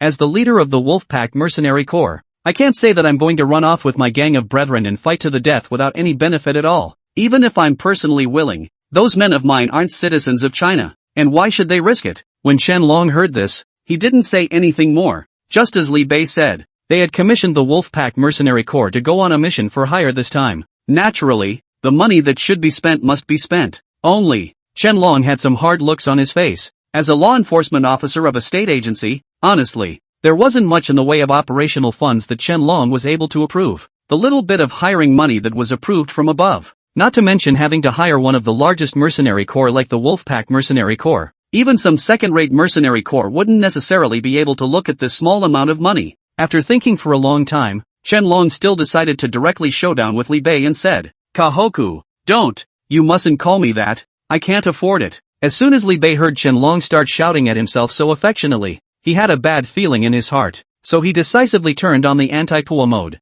"Just call me North." "Qianlong, Mr. Li Bei, I'll be honest with you. The only money we could come up with for hire was 10 million RMB, and that's still the amount of money for the operation that I had to beg so hard from above to get approved," Qianlong said with a meaningful expression. "I realize that this commission is very difficult, and I've heard about your Wolfpack mercenary group's line. You certainly can't afford to hire you for this small amount of money. But," Qianlong hesitated for a moment before he finally gritted his teeth and whispered to Li Bei, "This way, Xiao Bei. Bei, in addition to the 10 million renminbi, I'll add one more precious and incomparable piece of information as compensation. What do you think?" Li Bei raised his eyebrows and asked back with some curiosity, "Oh, what news is actually worth $1 billion? Qianlong's eyelids fluttered, obviously startled by Li Bei's lion's share of words, but he still said to Li Bei with a certainty on his face, "Don't worry, this message is definitely more than that. Realize that even in the whole world, there can't be more than 100 people who could know that message, and most of them are also leaders of various countries.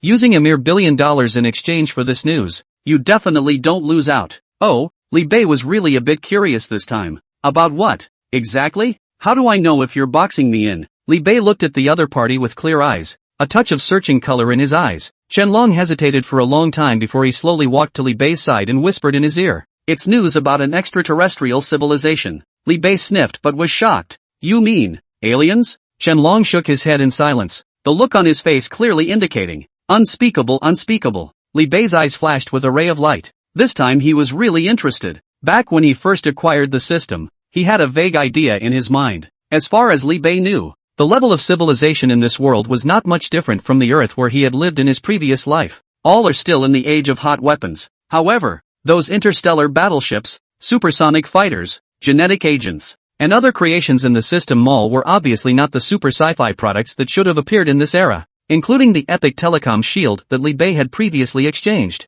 Actually can isolate the detection of all the detection instruments in the world. obviously is not to today's level of science and technology can be produced products. Then the question of whether there is an extraterrestrial civilization in this world is debatable. Only, the previous Li Bei hadn't thought deeply about this issue. It was only after Fong Qianlong vaguely pointed out the fact that extraterrestrial civilization. It was only then that the speculation in Li Bei's mind surfaced again. After thinking for a long time, Li Bei lifted his head, his gaze tightly looking at Qianlong, and spoke. Deal. Only when he heard Li Bei's words fall did a heartfelt smile appear on Qianlong's face. He stood up and walked over to Li Bei, extending his hand with a smile. Happy cooperation, Mr. Li Bei. Li Bei similarly extended his hand to shake with the other party. He then whispered with a wicked grin on his face. Chief, you don't want this thing you told me to be known by others either. GGG. The smile on Qianlong's face stalled as he swept his eyes sharply toward Li Bei. Instead, he saw Li Bei with a bad smile on his face that he had gotten away with his mischief. Ha ha, good cooperation. Only then did Qianlong determine that Li Bei was flirting with himself, and he sighed with a slightly helpless expression. Classmate Li Bei, you're actually good at everything, but you're just too much of a joker. Li Bei waved his hand with a pleasant expression and said, Chief, life is short, be happy and joyful every day. Qianlong heard the words but he was stunned. He raised his head with a somewhat complicated expression, seemingly able to look through the thick roof to the sky above his head. He said with a somewhat despondent expression and a quiet sigh, yeah, after all, who knows if the sun will rise as usual tomorrow. Li Bei walked to Qianlong's side and patted his shoulder, saying, come on, don't be a worrywart. Let's discuss the specifics of this hired mission. Qianlong's face straightened. Then he led Li Bei out of the small dark room. With one foot out, Li Bei was surprised to find that outside the house was actually a large military base. The base is filled with uniformed military personnel walking around. Occasionally, a few teams of heavily armed Chinese soldiers could be seen walking past. Qianlong walked towards a square conference table not far away and waved at Li Bei.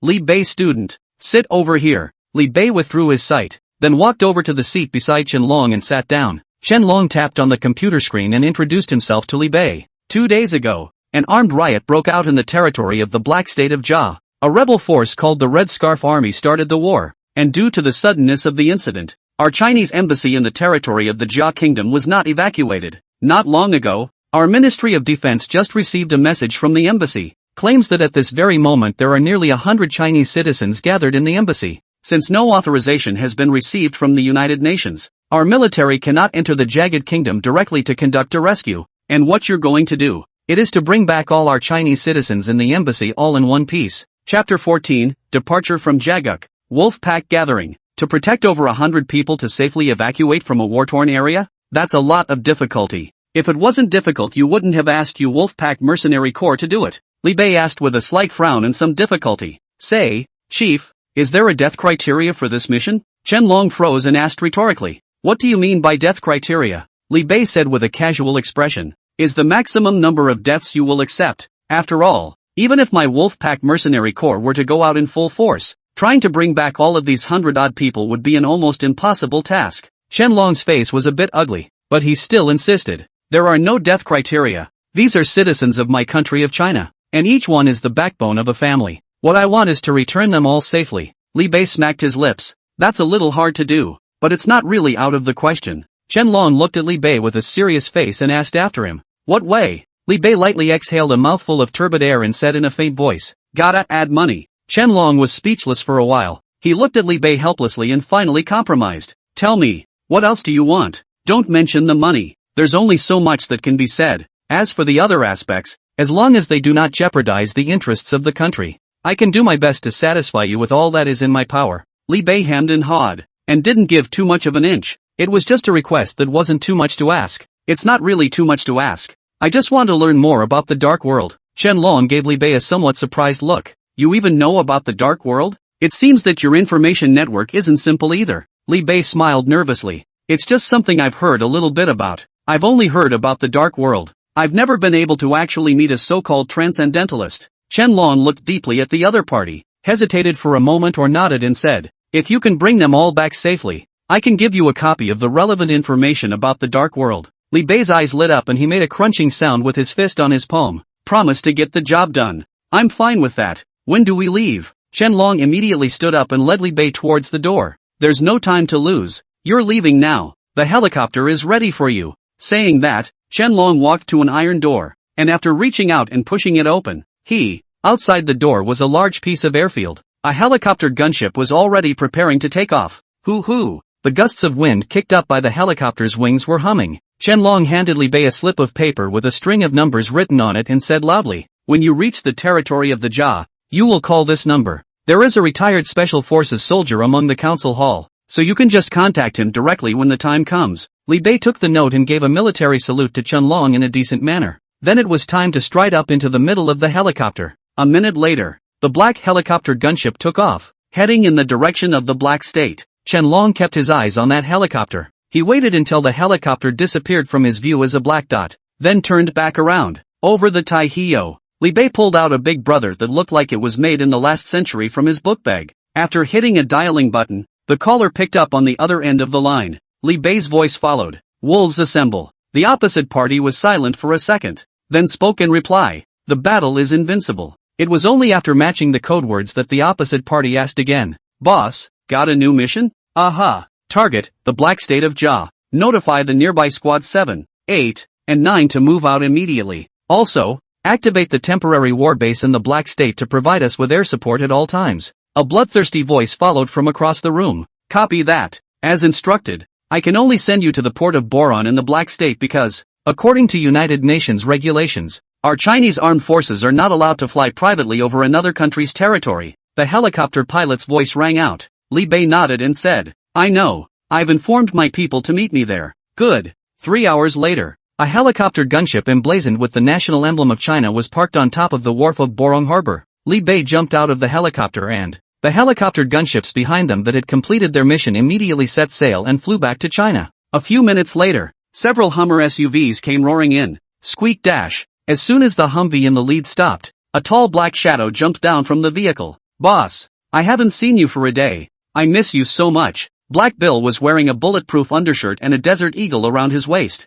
Smiling broadly, he strides towards Li Bei. Li Bei put one hand against Bill and cursed with a look of disgust. Asterisk asterisk asterisk asterisk off. Gotta go. Bill scratched his head and let out a silly laugh. Li Bei opened his mouth to ask while lightly getting into the car. "Why, it's you fellows picking me up. Didn't I send for Huggins? Who's stationed in the Black States?" Bill saw Li Bei sitting on the passenger side and immediately ripped the original driver off. While skillfully acting as a chauffeur for Li Bei, he explained with a smile, "I was going to travel to the Black State, and I just happened to get a message from you, boss. I rushed over with my men right away. Boss, look, I haven't even had a chance to put my bags in the hotel yet." Bill pointed to a large pile of machine guns and rocket launchers in the back seat of the car. Li Bei cursed with a speechless face. "Are you damned if you're here for a trip or an armed uprising? Who's a nice guy out traveling with a truckload of arms?" Bill sniffed, but defended himself with a straight face. "This is not because I heard that this side of the Black State is chaotic. I'm using this for self-defense." Li Bei rolled his eyes and didn't continue to spit at him, but opened his mouth to inquire. "How far is this place from entering the territory of the Jia?" Bill said as he pointed to the bridge not far ahead. "Cross that bridge and you're in Jia territory. Boss, you'd better put your bulletproof undershirt on first. Jia's a mess right now. Armed men with AKs are said to be everywhere on the streets. I'm afraid I'll have to take a bullet if I'm not careful." Said he was driving with one hand. With his other hand, he pulled out a dirt-colored bulletproof undershirt from the back seat of the car and handed it to Li Bei. Li Bei, however, glanced at this bulletproof undershirt with some disdain, and said without any goodwill, "No, I'm already wearing it." With that, Li Bei unzipped his jacket and, revealing the fully wrapped black combat suit inside, Bill looked at it with some curiosity and questioned, "Boss, are you sure this is body armor? So thin I'm afraid even pistol bullets are not necessarily defensible, right?" Li Bei just smiled faintly and, he, however, did not say that this was a full-body model of fine combat clothing produced by the system. Not only can it withstand all bullets up to 9 mm, but it also comes with a thermoregulation feature that it can automatically adjust the optimal temperature for your body according to the surrounding environment. The most crucial thing is that this combat suit also comes with an optical stealth effect, and once it's activated, it could instantly allow Li Bei to become one with his surroundings, achieving the effect of perfect invisibility. Chapter 15, Battle Wolf Wufeng, Divine Warrior, the Black State of Jia, the consulate of the State of China in the State of Jia. Wufeng, holding an assault machine gun, was looking out through the second floor of the consulate. The streets were already in chaos, and there were dead Jaegers as far as the eye could see. Several automobiles with thick black smoke were placed in front of the consulate. From time to time, you can also see a modified SUV with a machine gun mounted on the roof whizzing by. Wherever the vehicle passed, A storm of metal like rain poured out indiscriminately, tearing an innocent civilian to shreds. The air was full of smoke and blood. It seemed that the ears could still faintly hear people screaming and wailing on the verge of death. Wu Feng's face was ugly as he looked at the scene outside that looked like a hell on earth. The mind was intent on trying to do something, but there was a sense of powerlessness. This is no longer an event that a single soldier can influence. This is a real war. It's a war between the government forces of the state of Jia and the rebels. Once a civil war breaks out in a country like this, it wouldn't be something that could be calmed down with a simple sentence. Nowadays, in this situation, even though Wu Feng had been a top special forces soldier in China before, it also seemed so insignificant before this great power. Everyone is equal before a gun and a bullet, whether you're a billionaire or a top star. After one bullet, they're all just corpses. Besides, he's not the only one these days. He also had to look out for the 100 or so Chinese compatriots in the consulate. The civil war broke out so suddenly that the Chinese consulate didn't even have time to react, and they've been trapped. There's a vicious rebel army outside, and only a small group of Chinese soldiers in the consulate. There was simply not enough to protect so many people from leaving the jagged kingdom safely. Therefore, as Wu Feng arrived here with another group of Chinese citizens, the only instruction received was to wait for rescue. At that moment, as the hand of the Chinese consulate in Jia, Zhao Zhengguo walked over to Wu Feng's side. The face said with a somewhat hard look, "Wu Feng, there's only enough food in the consulate to support everyone for 2 days. In 2 days if help hasn't arrived, we dash." Wu Feng sniffed and pondered for a moment before saying, "I remember there's a big supermarket not far from here, and if it comes to that, I'll just take a small group of men on a trip there." Zhao Zhengguo wanted to say something, but in the end, he didn't say anything to stop him. He was certainly aware of how chaotic the situation outside was today, and once Wu Feng and the others went out, it's a question of whether or not we'll make it back alive, let alone being able to return safely with supplies. Only he knew just as well that once the supplies in the consulate had been depleted, I'm afraid the crowd will have a hard time supporting it until they wait for help. In the end, he could only say with a deep sigh, "Let's just hope the rescue team gets here soon." Rescue? However, Wu Feng already had a hidden bad feeling in his heart. He had previously spoken on the phone with the chief minister of China's Ministry of Defense, and from what he heard over there, it seems that China did not obtain permission from the United Nations to send a rescue team to Jia.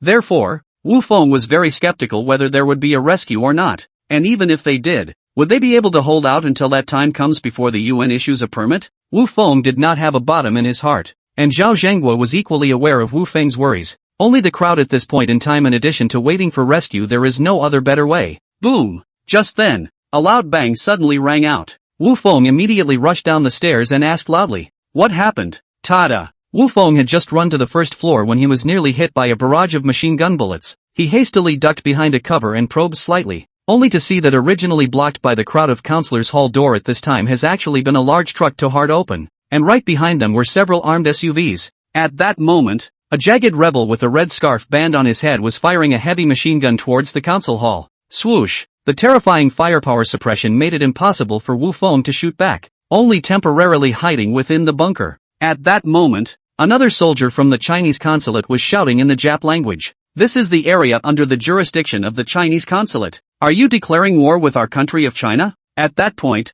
the machine gun stopped firing and a heavily armed white mercenary stepped out of the vehicle and shouted at the consulate, "We don't want to be enemies of the state of China. It's just that one of you stole an important secret from one of our bases. Hand him over and we'll leave now." When Wu Feng heard this, his heart was sinking. He knew that the person the other party was looking for was none other than himself, and that so-called classified document. It was the information related to the other party's secret research on human experimentation that Wu Feng had inadvertently crashed through. He's a retired soldier from China's former War Wolf Special Forces. This time, he had come to the black state of Jia originally only to search for the whereabouts of his missing fiancée. But I didn't expect that under some tracing, I actually inadvertently found a secret experimental base. In the course of infiltrating the base, he had managed to seize a portion of the relevant information, though, and yet, the other side was also found out. When he escaped the base, before he could rush back to the country with the information, war broke out right in the land of Jia. It was just that what he didn't expect was that the other party was actually in league with the Jia rebels. Now they are actually driving into the Chinese consulate openly. The white mercenary, seeing that no one answered his words, instead, a cruel sneer slowly appeared on his face. "Kill them all." As soon as the words fell, dozens of rebels behind him decisively pulled the trigger. Tada! Dozens of light machine guns turned into a storm of metal that spread out towards the consulate. Click, click, click. All the window panes in the entire consulate were shattered. Even a wall was swept into a hornet's nest. On the second floor of the consulate, Zhao Zhengwei was filled with anger while recording this side of the situation into the video, while preparing to send it to the headquarters in China. However, in the next moment, he realized that there was not a single signal in the consulate at that moment. Not only can't you send the video, you can't even dial the phone. Apparently, the other side had used some method to cut off all communication here. The purpose is to keep word from getting out about this place. When Wu Feng on the other side saw this, a trace of determination crossed his eyes. He rolled forward in a tactical roll, dodging the hail of gunfire while darting to raise his gun at point-blank range.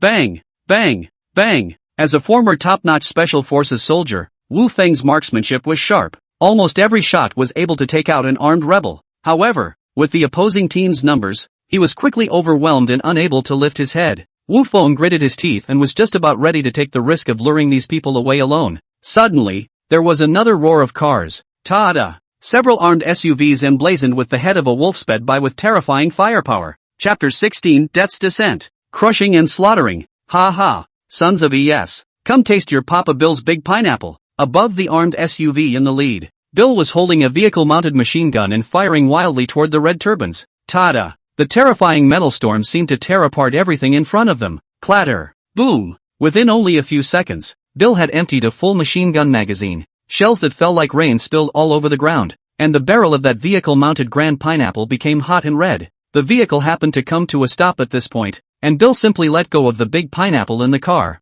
After leaping from the vehicle, he lifted his chest-mounted Type 95 light machine gun and started firing. On the contrary, on the side of the red turbans, it was as if they were dumbfounded by the sudden attack. Before they could react, Bill's terrifying storm of bullets then instantly suppressed them to the point where they couldn't lift their heads. For a moment, dozens of heavily armed red turban rebels were actually suppressed by Bill alone. Damn! Give me return fire! Until the metal storm overhead slowed down and it was then that the white mercenary became furious and began directing a group of red turbans to begin a counterattack. However, he had only just raised his head, and before he could pull the trigger of the machine gun in his hand, a sniper bullet flying at breakneck speed then toppled his brain. Bang! It wasn't until the white mercenary's body fell to the ground that a dull sniper shot came slowly. Wu Feng's pupils shrank as he looked at the white mercenary who died not far from him. At the moment red and white brains were scattered all over the place. A look of horror flashed across the bottom of his eyes, and with his years of combat experience, he could hear the sniper fire coming from at least 1,000 meters away from here, and the sniper rifle used by the other party, if he guessed correctly, should be an AWM, the king of sniper rifles. This sniper rifle is not something that just anyone can get their hands on, plus the other side was shooting so accurately. This sniper even in their Wolf Special Forces is also considered a good hand. Only at this time, he still didn't know whether the visitor was a friend or foe, so he didn't dare to show his head easily, afraid that he would also be shot in the head by that sniper if he wasn't careful. Kirikou blah blah blah. Looking at the gruesome death of the white mercenary, the other red turbans around them were instantly agitated. Apparently the white mercenary was their leader, and at this point their boss is dead. This group of stragglers actually didn't know what to do for a moment. Still, under the pressure of death, they instinctively opened heavy fire toward Bill. Tada! Dozens of AK-47s once again turned into a deathstorm that enveloped towards Bill. But these rebels, who are not professionally trained, are simply sweeping about. Bill simply rolled tactically to avoid the attack. Then, several more armed mercenaries wearing black wolf heads emblazoned on them stepped out of the car. Each of them had an assault rifle in his hand, a full-package bulletproof vest that, as well as a standard tactical helmet. Not only that, but they're obviously trained in specialized tactics, just got out of the car. Several people then formed a standard zigzag assault square. The figure half bowed. The assault rifle in his hand unhurriedly began to fire point-blank towards the red turbans.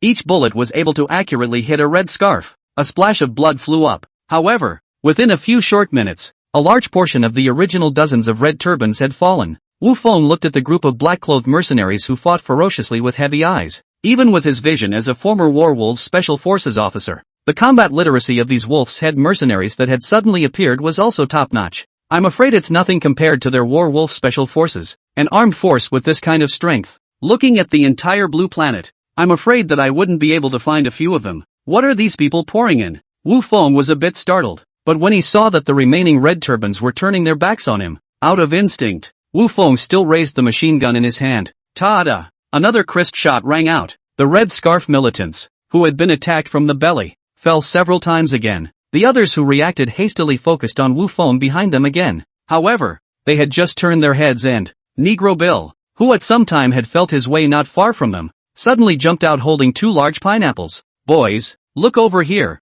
Tada! The 2 metal storms struck again. 9mm heavy machine gun bullets instantly tore through the group of red turbans as they took cover, drilled into them after passing through the car's block. The devil! He's the devil! Under the front and back enemy, some of the weak-willed red turbans finally collapsed. They ran frantically toward the door, as if, in their eyes, the Bill, with his twin guns and big pineapple in hand, was like a god of death from hell, was wielding the scythe of death in his hand, mercilessly harvesting their lives. However, in the face of the fleeing red turbans, the group of black-clad wolf-head mercenaries, however, did not have the slightest desire to stop. The assault rifle in his hand remained steadily firing. A yellow bullet sliced through the air, tearing through their flesh and blood. Ended their lives. Bang! Another dull sniper shot rang out. The head of the last red scarf who had fled several hundred meters away exploded like a ripe watermelon. Up to this point, but in just under 10 minutes, dozens of rebels armed with heavy firepower were then all left behind. There was a sickeningly strong odor of blood in the air. Everywhere there were dead bodies with wide eyes and bodies that had been mutilated. The battle is over. Yet the gunfire did not stop there. These wolf-head mercenaries were carefully firing point by point at the red turbans lying on the ground. After making sure none of them were still alive, they then slowly retreated back around the SUV. Wu Feng hid in his cover and stared dead at the group of wolf-head mercenaries who suddenly appeared. He still hadn't dared to show his head because he didn't know if his opponent was down as a friend or foe. At this point, the group of wolf-pack mercenaries who had already cleaned up the battlefield retreated to one of the SUVs. A bloodied Bill himself walked over to the car door and opened the left side door. "Boss, it's all taken care of." Bill grinned at the youth in the car. Li Bei nodded faintly, then put down the tactical tablet in his hand and stepped down from the car. Just as soon as he opened the car door, a pungent smell of blood mixed with the smell of nitrous smoke hit his face. Fortunately, at this time, Li Bei had already put on that gas mask. "That's what saved me from inhaling the nasty odor." Li Bei stepped down from the car, and after sweeping his gaze flatly around, only then did he yell towards the Chinese consulate not far away. "Is Wu Feng here? Chapter 17 Rescue coming? This is the kidnapper. Looking for me?" Wu Feng, who was hiding in the bunker, was stunned at the words. A somewhat puzzled peek followed. "No, who is he? I don't know him?" Wu Feng had some straight drums in his heart and was still hesitant to come out to meet him. At that moment, Li Bei once again shouted, "Wu Feng, come out. It's Minister Chen Longchen who asked me to save you." Hearing this, Wu Feng was relieved. Then he stopped hiding and tumbled out of cover with a roll. He then inquired with some curiosity while walking towards Li Bei. "Brothers, what unit are you attached to?" Li Bei looked at the Chinese man in front of him, who was only wearing a tattered short sleeve, and returned indifferently, "We are the Wolfpack Mercenary Corps, and this time we have been hired to protect you from leaving safely. Get those people inside and come with me." Wu Feng was a bit surprised to hear that Li Bei and the others were actually an international mercenary corps, but considering the complicated situation in the Jagged Kingdom at this time, he was also quickly relieved. It's also true that in terms of the messy situation that Jaguardia is in nowadays with the civil war, there is no way that an armed Chinese army could have entered the territory of the state of Jia, and the only armed force that has free access to this place, regardless of the United Nations decree. I'm afraid there's no one else but these lawless mercenaries. It's just that what he didn't expect was that, in order to rescue them, the state actually invited the Wolfpack mercenary group, which is well known in the international mercenary world, to come. Although the Wolfpack Mercenary Corps has not been established for a long time, however, the brilliant battle record that had been created had been heard of even by an outsider like Wu Feng. I thought the rumors were exaggerated. Today, after seeing the ferocious strength of the Wolfpack Mercenary Corps, Wu Feng's heart truly recognized the Wolfpack Mercenary Corps' reputation as the #1 in the industry. It's a real bunch of outlaws, and every single one of them was rigorously trained in the military. In terms of individual military literacy alone, Wu Feng felt that every single person in this group would not be much worse than himself, except, of course, for the staggering, big black bastard who swept around with a big pineapple carrying a double gun. Thoughts tumbled in Wu Feng's mind, but the movements of his hands did not stop at all. He shouted towards the crowd hiding inside, "Everyone come out, the state is sending someone to take us home." At these words, a group of gray-headed Chinese immediately crawled out of the ruins in a hurry. Full of glee, he came rushing wildly. "Great! I knew the country would not abandon us. Help has finally come. Saved at last. Oh, Mom, I'm alive. Thank you country. Thank you country." With great joy, a number of people burst into tears of joy. In the end, It was Wu Feng who was afraid that Li Bei and the others would get anxious waiting, and that was why he hurriedly urged the crowd. Hold on everyone, hold hands and follow me. Yes, soon. Wu Feng led more than 100 bustling refugees out of the Chinese consulate. Outside the gates, dozens of heavily armed convoys lined up and a mercenary in a black wolf's head combat suit holding a machine gun silently looked at the crowd, shocked by the heavy murderous aura emanating from the mercenaries. More than 100 refugees were all tightly packed together, somewhat afraid to look directly at these rescue troops in front of them. It was only then that Wu Feng realized that the other party had sent far more than just a handful of people at the beginning. Outside the consulate, there were actually nearly 100 heavily armed wolf-pack mercenaries. Looking at the fine equipment on the mercenaries and their neatly organized formation, Wu Feng's evaluation of the wolf-pack mercenary corps in his heart rose another notch. At the same time, a deep sense of security could not help but grow in his heart. With such a group of mercenaries as the special forces of the Warwolves guarding them, who else in this tiny country of Jia could pose a threat to them? With such a well-equipped special forces unit, it's only a matter of going straight to the capital of the Jagged Kingdom. It's easy to capture the head of the Jagged Kingdom alive, isn't it? In the convoy, Huggins looked over at the Chinese refugees who were bustling and crowding together. A frown could not be helped. He looked at Li Bei and asked, "Boss, do we have to protect all these people one by one?" Li Bei nodded and said, "That's right, none of them can die."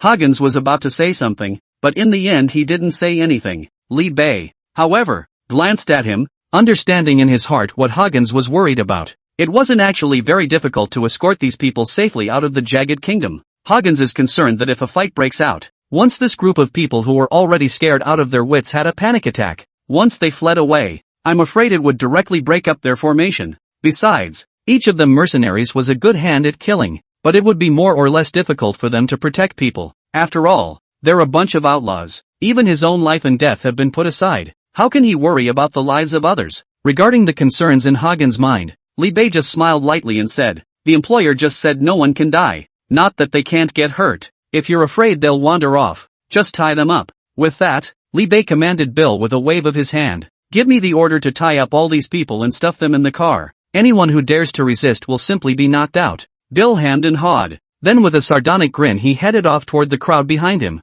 Wu Feng, who was beside him, sniffed and his face changed. He looked at Li Bei with a somewhat ugly face and questioned, "What are you guys doing? Your job is to protect us from leaving, not to just kidnap them." Li Bei tilted his head and asked back with a simple face, "What's the difference?" Of course there's a difference. Wu Feng stood up with some alarm and anger, but was again pressed into a sitting position by one of Bill's hands behind him. Bill grinned, revealing 2 rows of large white teeth. "Whatever the boss says goes, got it?" Wu Feng's face flushed red, but he realized how he couldn't break away from Bill's big hand that was like an iron imprisonment. On the other side, without the slightest hesitation, the group of mercenaries who received the order to, pulling out a handband from behind him, he headed towards a group of Chinese refugees. "What are you guys doing? What are you doing? Why are you tying me up? Didn't you come to save us? What is the meaning of this? Get off me! Get off me!" As the swarm of manly mercenaries pounced on them, a clamor erupted in the crowd. A group of people were furious at the move.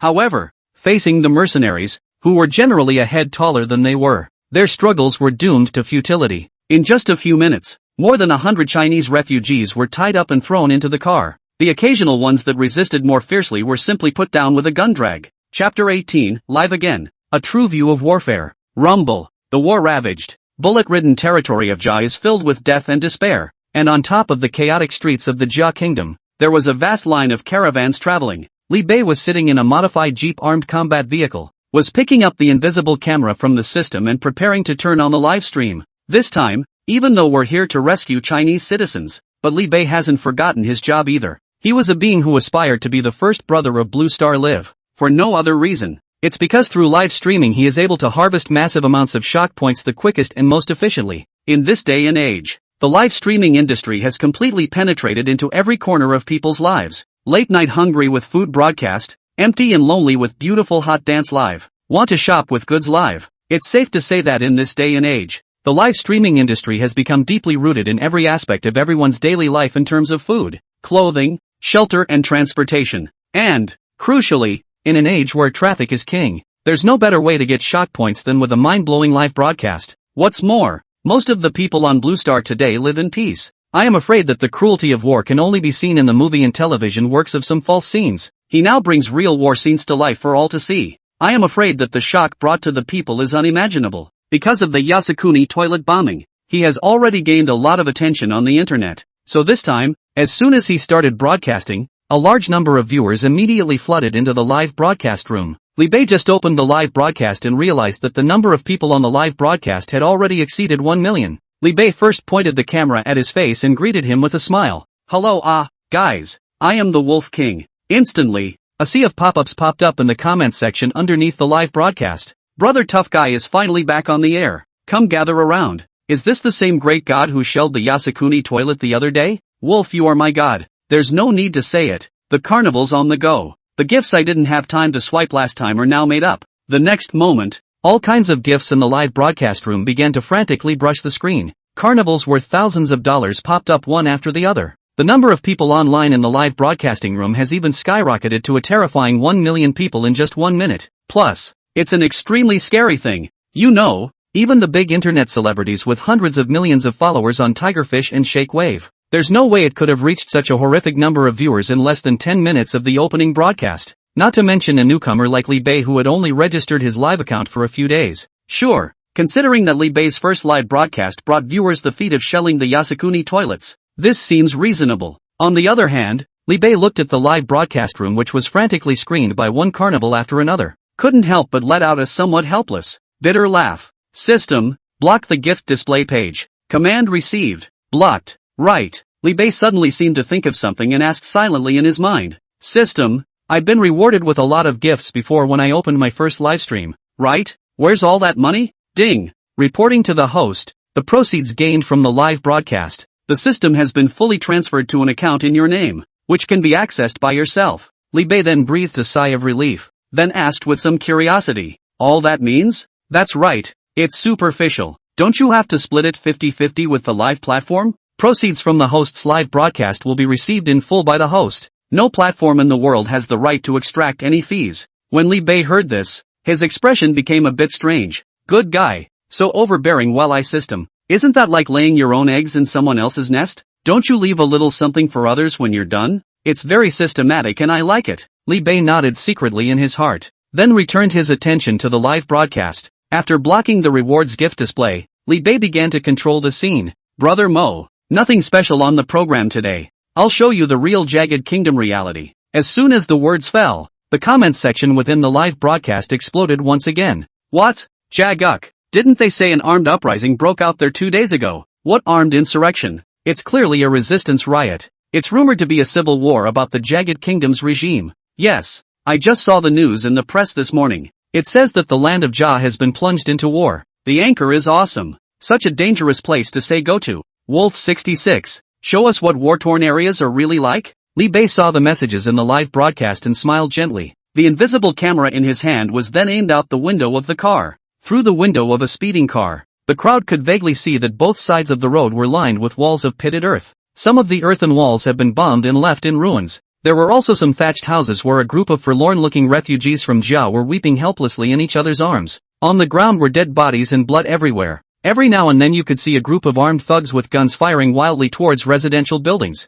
A faint black smoke filled the air everywhere. A battlefield full of smoke. Here, what you're most likely to see are homeless refugees and inhuman armed thugs. Seeing such a tragic scene, the crowd of water users in the live broadcast room couldn't help but fall silent. It took a long time before someone lamented in the comments section. Is this the truest scene of war? Geez, although I've seen descriptions of this on news reports before, but it has never been so intuitively felt to be this terrifying. It's funny how I always thought it was good to be abroad before, that it was free, but now I just think it's better to be domestic. At least it's safe. Thank you country. Thank you peace. Li Bei's ears once again resounded with a wonderful system beep. Shock points plus 100 plus 100. Li Bei smiled with satisfaction, then simply released the invisible camera out of the car window, allowing the crowd in the broadcast room to get a more complete view of what's out there. Just then, Bill, who was driving ahead, suddenly braked. Then, Bill's report sounded in Li Bei's ear return. Boss, the intersection up ahead seems to be blocked with cars. Do we take a detour or stop to clear the roadblock and move on?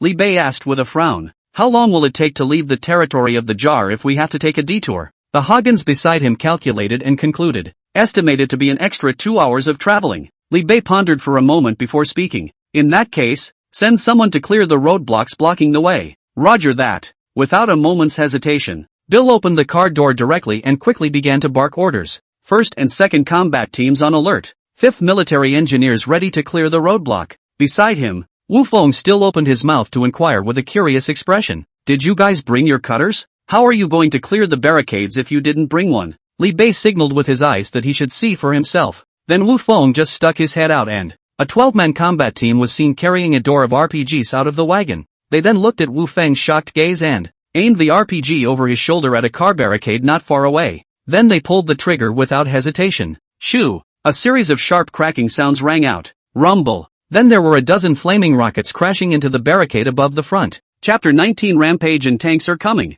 Rumble! Rumble! Rumble! Violent explosions resounded for 10 miles around. The ruddy firelight through the sky seemed like a fire god descending into the world, burning the face of Wu Feng, who was 100 meters away. Wu Feng stared dumbfounded at the end of the road in front of him, a passageway brought to life by an RPG. He gulped and sighed. Asterisk asterisk. And the invisible camera in midair likewise showed this scene completely in front of the eyes of every netizen in the live broadcast room. The comments section is all clear. Asterisk asterisk. Awesome. 66 My wolf brother is worthy of being the king of cannons, firing at the drop of a hat, opening a road with an RPG. That's the first time I've seen that hardcore method of clearing a roadblock. Should I say it's worthy of my ruthless brother? This cannonball has been played as art by him. On the other side, Bill squinted at what little was left of the car wreckage in the sea of flames ahead of him.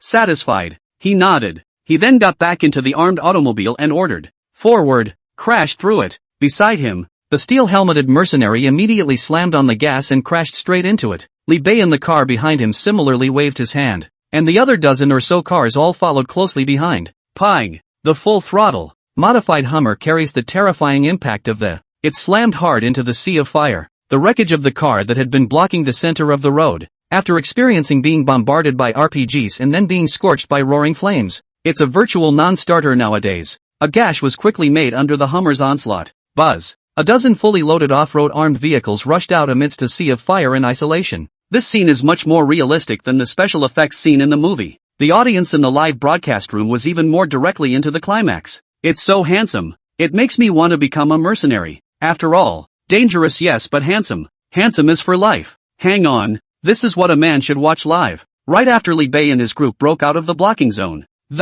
dozens of vehicles filled with armed thugs sped by. A red scarf leader at the head of the group turned his head to a white mercenary sitting at the side and said, "They shouldn't have been gone long. Do we need to keep chasing?" At that, the well-equipped white mercenary gritted his teeth and cursed in a low voice. "Chase! We can't let them leave Jia territory." The leader of the red turbans obviously had some reluctance to go against the Chinese government, and he said with some hesitation, "But they seem to be from the Chinese embassy, and even if we take power afterward, it's also unavoidable to have a good relationship with China." The white mercenary's face hardened as he pulled out the pistol at his waist and, viciously against the other's temple, he whispered, "I don't give a damn. All I know is that one of those people stole from me. That thing is not recovered. We will no longer provide you with weaponry. So, if you don't want to lose, then mobilize all your forces for me to stop them. Get it?" The face of the leader of the Red Scarf Army who had a gun pointed at his head was obviously a little less than favorable, but after hearing the words of the other, still holding back the desire to pull out his gun and shoot him dead, he said with a stoic expression, "I know, and I promise that none of them will be able to leave the Jagged Kingdom alive." After saying that, he pulled out one of the satellite phones on his chest and commanded, "There's an armed convoy heading toward the west side exit. Everyone in the neighborhood go stop them." With that, he put the gas on the bottom of his foot and, with dozens of armed thugs behind them, they gave chase again. On the other side, Li Bei tapped the tablet in his hand and watched the screen showing the enemy getting closer and closer. He finally decided to finish them off before continuing on his way. Then he pulled out his walkie-talkie and ordered, 11 o'clock, 10 o'clock. Several armed remodeled vehicles each are coming right at us. As soon as the other guy comes within firing range, take him out without asking for permission. Do you hear me? Roger that. Roger that. Has another lifeless son of a come to die? Bill, will kill 10 more. Bang! With a spinning sniper round hitting the driver of one of the thug cars, the battle is officially on. On Li Bei's side, the mercenaries were experienced in stopping their vehicles, spreading out and fire at each other with the help of surrounding cover. In contrast, the red turban side was much less impressive. These pickup hoes are farmers. Armed thugs who pick up a gun and become soldiers have no idea what a tactical alignment is, much less a modern mode of combat. All they have is a single courage like the Lone Ranger. They weren't even wearing any bulletproof gear, wearing big pants and carrying an AK and just strutting around and starting to strafe 10 meters away. Not to mention accuracy, it was a luxury to even be able to hit someone. And these wolf-pack mercenaries that Li Bei brought with him, each one of them is an elite amongst the elite. Each man had an M6 assault rifle in his hand, nailing the armed thugs with precision. Da, da, da. Crisp gunshots rang out and this was accompanied by the screams of the red turbans after they were hit by bullets. In less than 10 minutes, the wolf-pack mercenaries dispersed the 100 or so red turbans that had come to intercept them. More than 100 red turbans came in force to intercept they, but only 70 or 80 pairs of corpses were left behind to flee in haste.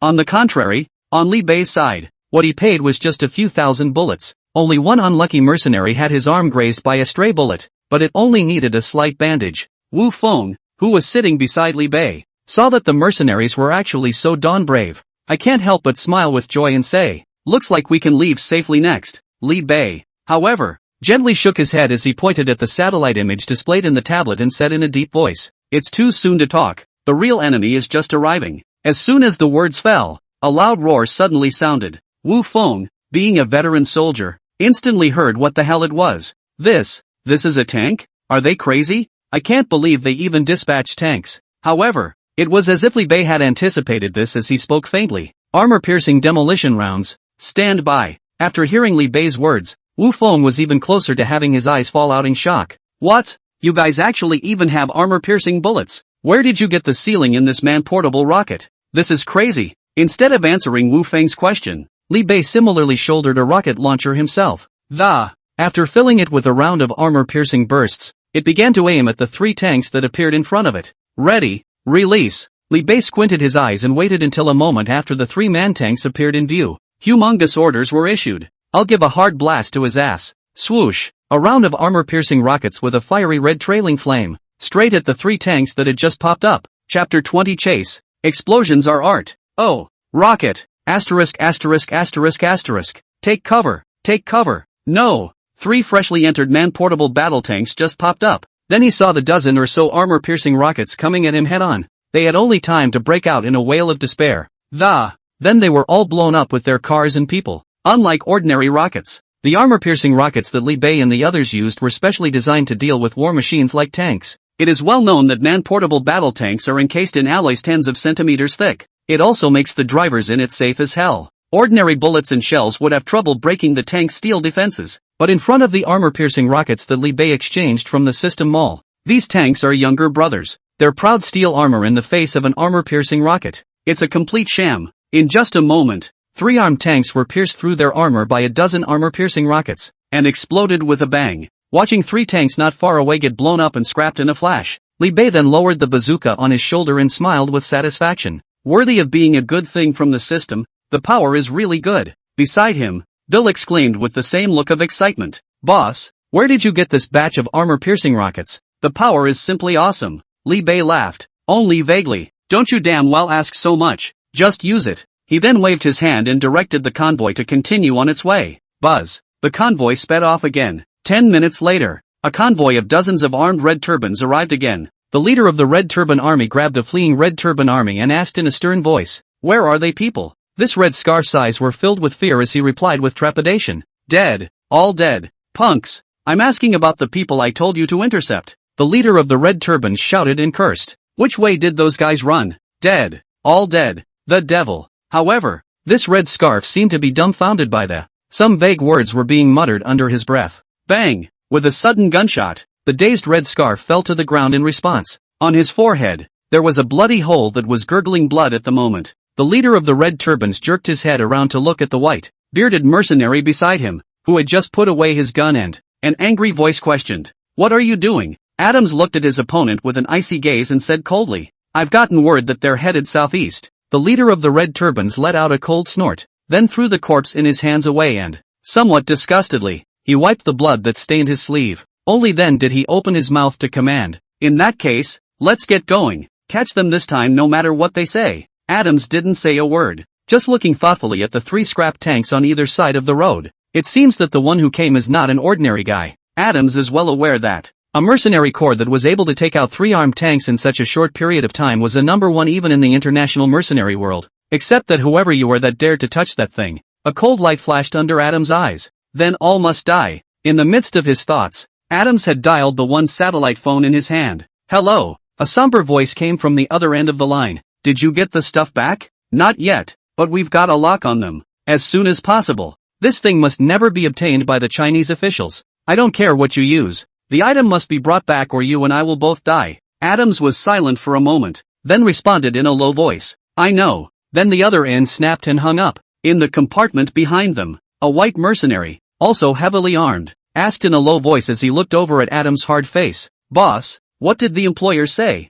Adams' eyes were hard, and he looked back at the caravan of mercenaries and snapped. The employer said the stuff had to come back. As long as we have the stuff in hand, the price is whatever we want it to be. At these words, the mercenaries' eyes immediately glowed with ferocity. It's never how dangerous they're afraid of. It's that they don't have enough money. For them outlaws with their heads tied to the waistband of their pants. As long as the commissions are in place, there's nothing that can't be done. Therefore, when they heard that the price was randomly set, these mercenaries immediately became excited. Only Adams glanced at the crowd with furtive eyes, his mind calculating something. He, as the person with the most inside knowledge of, naturally, he knew that I was afraid that this mercenary mission was not going to be such a good one, because just now, he had received the latest news. It turned out that the mercenary group that came to receive the Chinese refugees was actually the famous Wolfpack mercenary group in the mercenary world. Although this newborn mercenary corps, which had been established for less than 4 years since its inception, had not been established for a long time,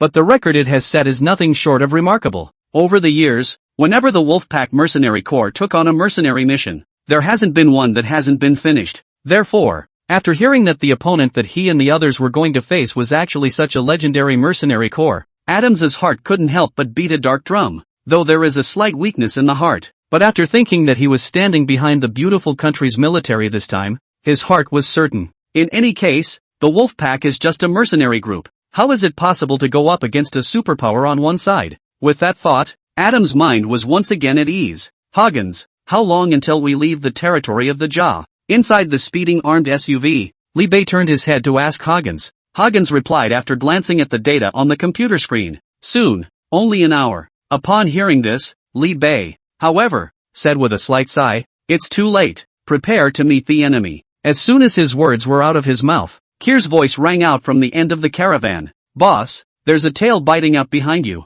Li Bei glanced at the tablet in his hand and said with a flat gaze, I know, Squad 7 and 8 will block the enemy, and Squad 9 will take these people out of the Jagged Kingdom's territory at full speed. With that, Li Bei spoke to Bill in the driver's seat. Turn around, we'll meet the enemy as well. Where there's fighting, there's me. Bill grinned, and without a moment's hesitation he turned the car around 180 degrees and, sprinting toward the rear, at the back of the carriage, Wu Feng saw this and said without the slightest hesitation, give me a gun. Li Bei glanced at him, then gave a wink to Hoggins, who was sitting beside Wu Feng. Hoggins immediately understood. From the wooden crate under his hip, he pulled out a Type 95 assault rifle and tossed it to the other man. Then, Wu Feng grabbed the rifle with one hand, and with the other hand, he took the bulletproof vest handed to him by the other man. He then nimbly put on his body armor after. Skillfully, he began to examine this assault rifle in his hands. At the same time, 12 armed SUVs lined up and blocked the way forward. Li Bei skillfully shouldered a bazooka and,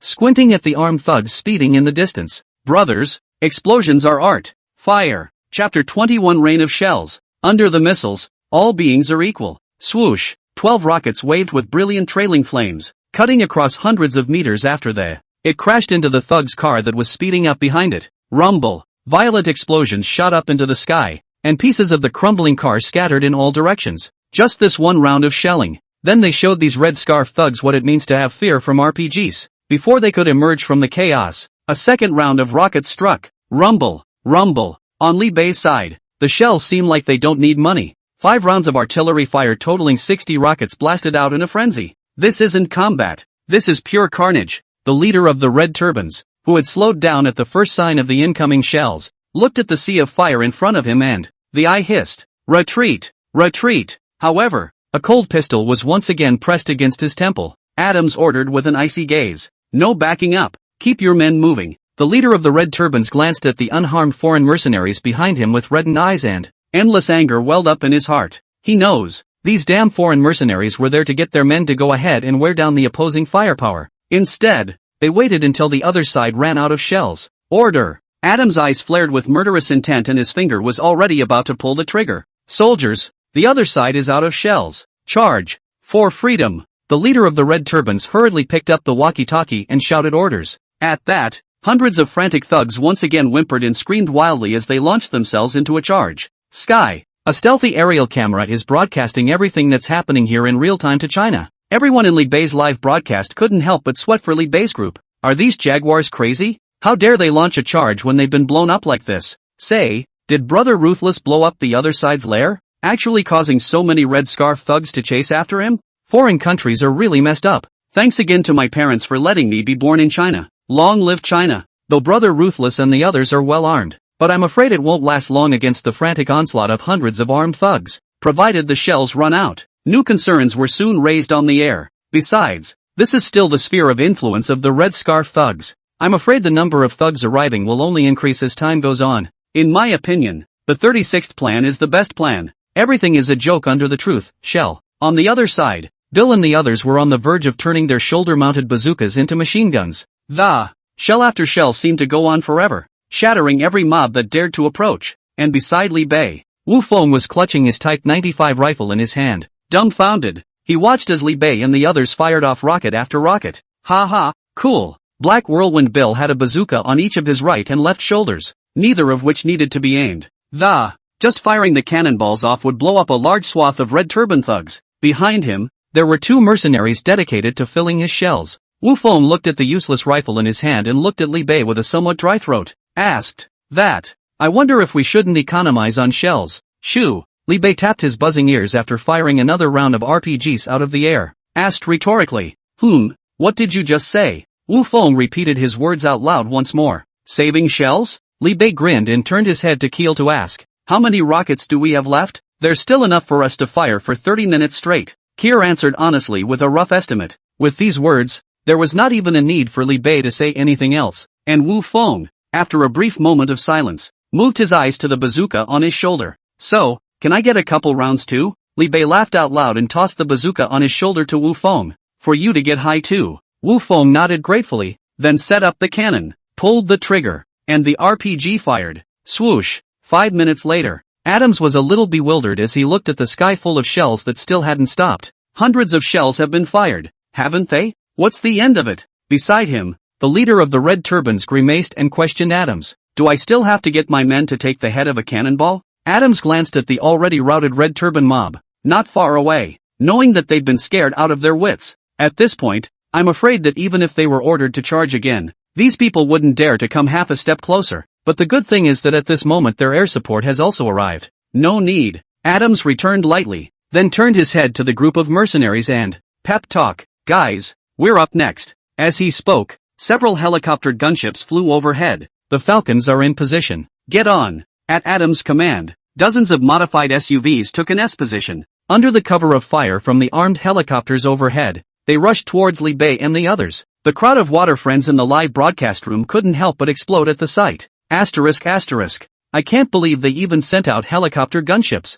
What's the big deal with Brother Tough Guy? It's not like we're going to run off to someone's lair and do some shelling again, is it? No, it doesn't seem like it's the jagged mob that's charging this time. Looking at the markings on their car, this seems to be the same group of mercenaries? Yes, and those helicopter gunships in the sky. If I'm not mistaken, isn't this a military helicopter gunship that was eliminated from the beautiful country? This is trouble. In the battlefield, Wu Feng's face sank as he looked at the special markings on the SUV. He recognized the men as the same mercenaries who had previously hunted him all the way. What's even more frightening is that the other side actually sent helicopter gunships. Wu Feng's face sank like water as he decisively said towards Li Bei, they're coming for me. Give me a car and I'll distract them. You continue to escort our citizens home. With that, he gritted his teeth and solemnly handed Li Bei a USB flash drive in his arms, instructing him, give this to Minister Chen when you return, please. Li Bei took the USB flash drive and looked at it with interest, then returned with disinterest. Don't rush,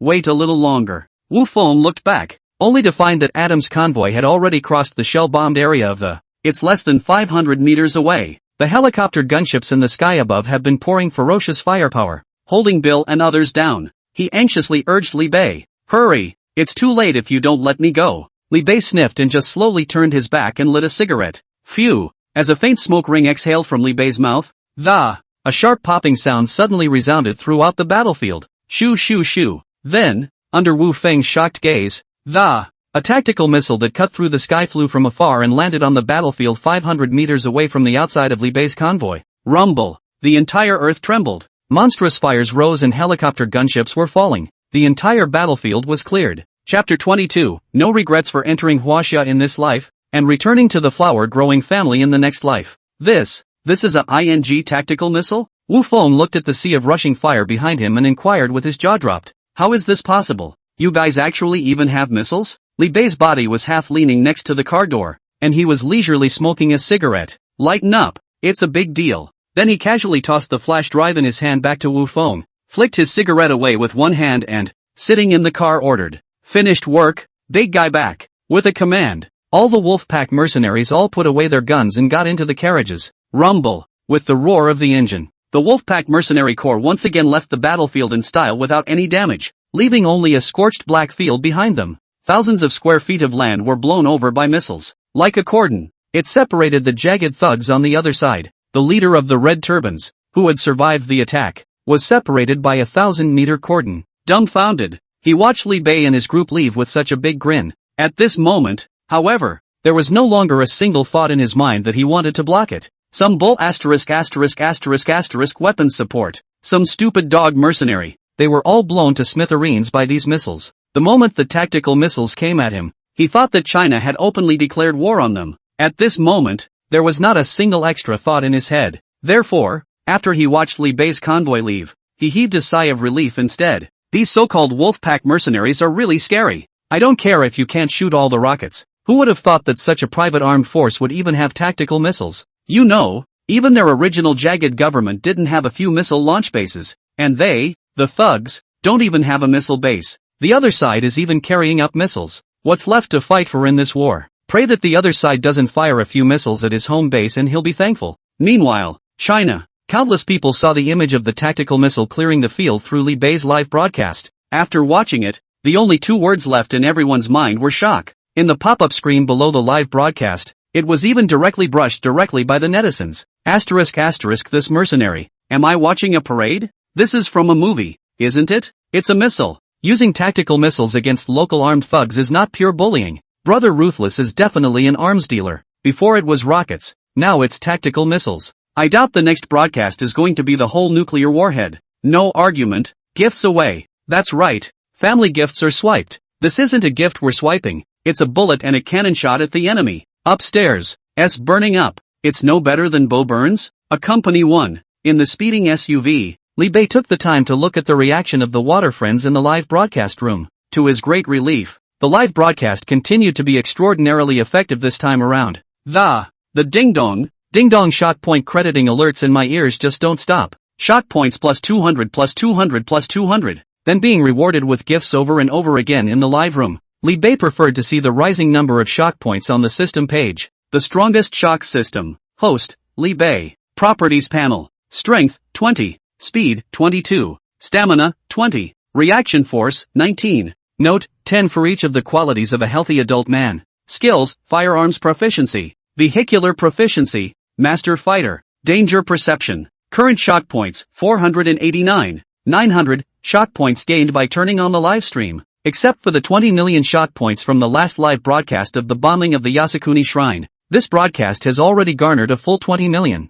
Nearly 30 million shock points. In the system mall, an RPG rocket sells for 100 shock points. If all of these close to 50 million shock points were used to exchange for rockets, then he could exchange a full 500,000 of them. That's a yield that could have blown up the entire island of Sakura Nation. Of course, there was no way that Li Bei would be foolish enough to use all of these nearly 50 million shock points to exchange for rockets. He had come out this time. In addition to spending 500,000 shock points to exchange for a full 5,000 rockets, a full set of battlefield versatility packs was also given to each mercenary, which contains a super adrenaline that can save your life in a near-death situation. It can also be used to pop seeds, and a biocellular restorative solution. The injection is capable of restoring a severely wounded and dying soldier back to health within 10 minutes, which, of course, has a few bits and pieces of gadgets in it, such as a super-fast stamina restorer that, as well as nutrients, and a host of other battlefield essentials. Of course, the price of such an enrollment kit, which is comparable to a second life,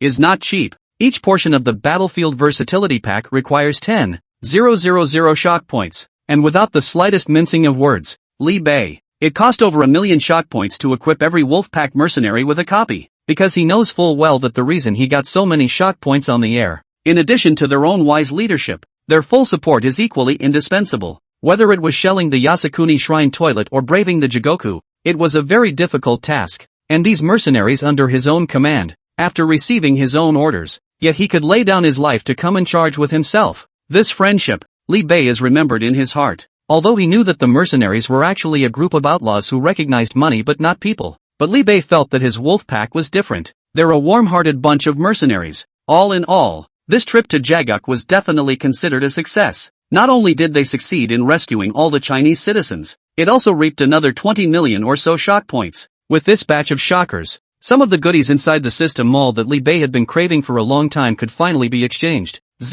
With the vehicles braking sharply, Li Bei and the others finally caught up with the convoy responsible for transporting the hostages. Boss, the open sea is ahead. The Chinese military has contacted us. They will send a fleet to escort these Chinese citizens back to their country. Li Bei squinted his eyes at the distant sea level, the huge warships that were slowly growing bigger and bigger, nodded and said, "In that case, why don't you untie our hostages?" "Understood." Kier nodded. Then with a wave of his hand, he signaled his men to release the 100 or so Chinese citizens in the trunk. Li Bei walked up to the roof of the car and looked down at the citizens of China, who were still in a state of panic. Aloud, "The Chinese warships will be here in a moment, so you can go home safely." Upon hearing this, a number of people hugged and cried. Apparently, after the last few days of gunfire, they finally realized how blessed they were to be born in China. At least they don't have to worry about a bullet flying from nowhere taking their life. By the way, remember to keep your Chinese passports safe. This is the thing that will protect you the most in a foreign land. As the words fell, a roar approached.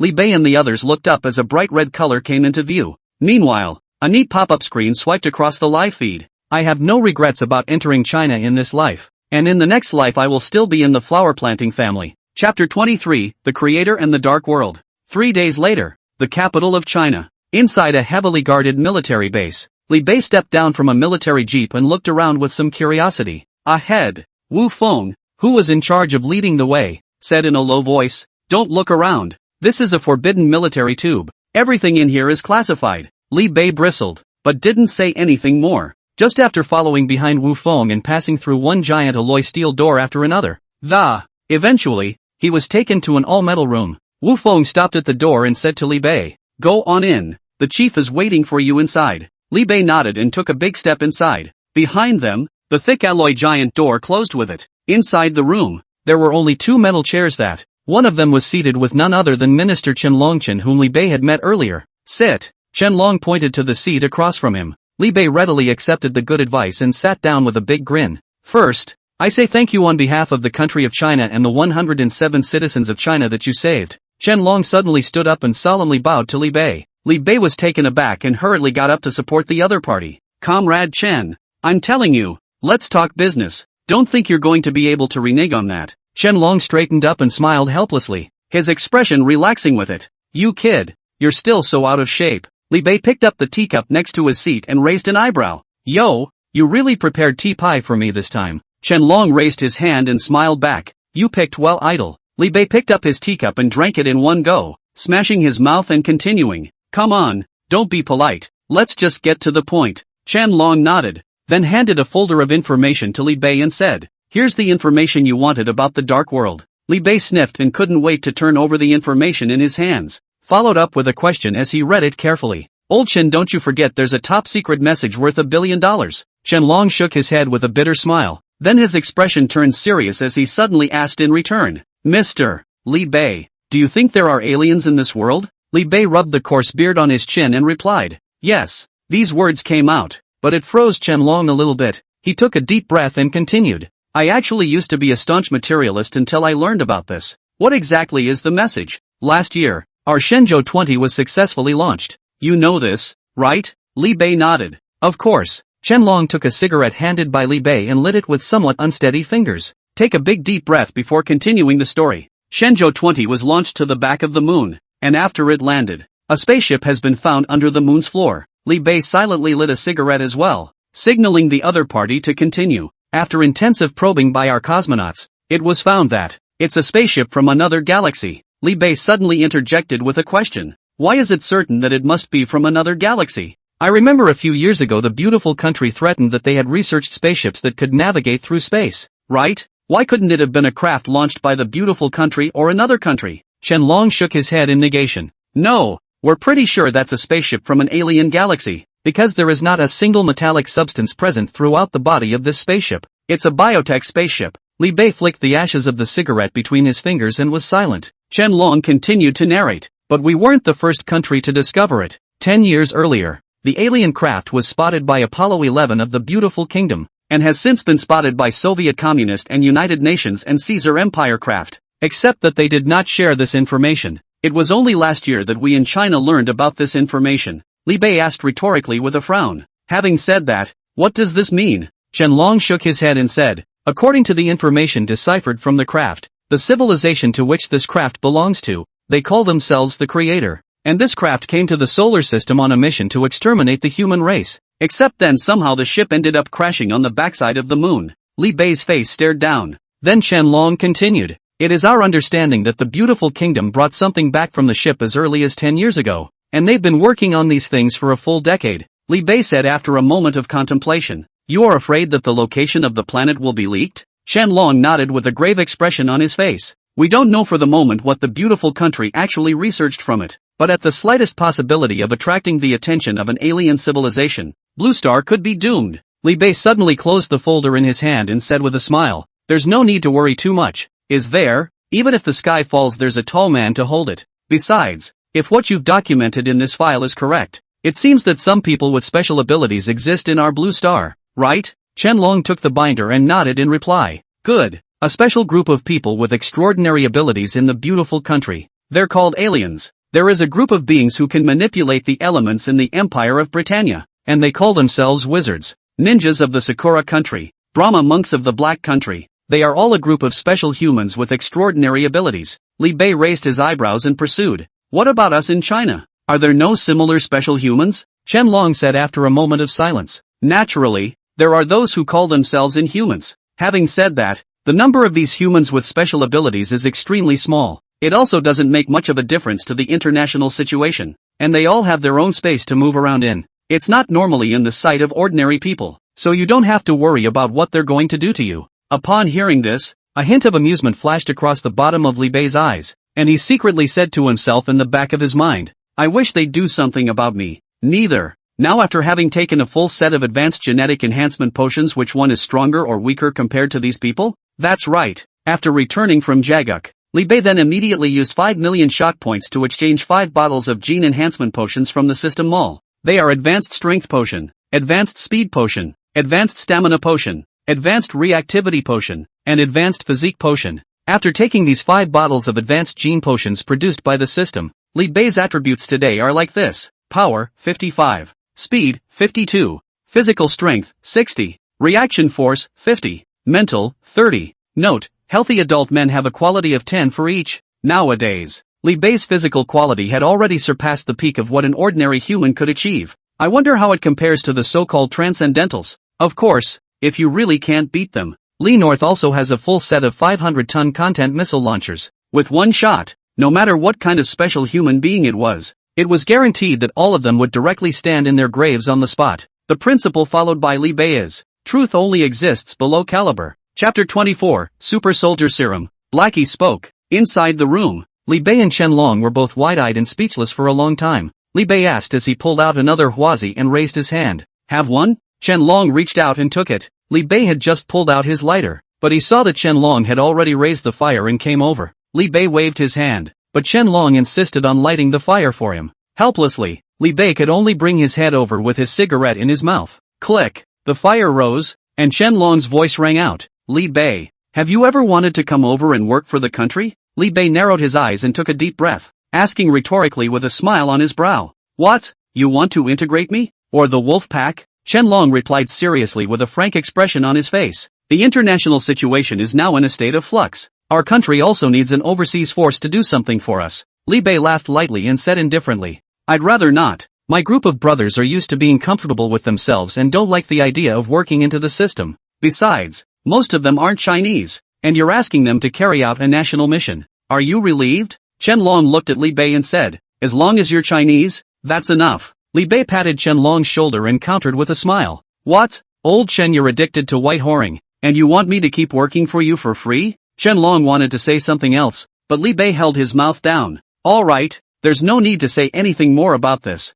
I still say that, if the country is in need, I, Li Bei, will naturally go through fire and water, but trying to get my wolves to work. Simple, as long as the money is in place, even if it's the stars in the sky, we can pick them for you. Chen Long fell silent and rolled his eyes at Li Bei. Li Bei raised an eyebrow. Old Chen, you don't seem too happy? Chen Long fluttered his hands vigorously, and his body twisted wildly like a dead fish. Only then did Li Bei realize that it was his own hand that had covered Chen Long's mouth that hadn't been loosened. He quickly released his grip and hand and hawed in embarrassment. So you're holding it because you can't breathe. Ha, old comrade Chen, you too. You can't breathe, you don't know to say something? Chen Long gasped for air after the robbery and heard Li Bei's words. More than that, he almost didn't take a breath and fainted from anger. You, Li Bei said seriously as he took hold of Chen Long's index finger that was pointing at him. Old Chen, don't worry, as long as I, Li Bei, am in the wolf pack, just absolutely won't take on any mission that jeopardizes China's security, and,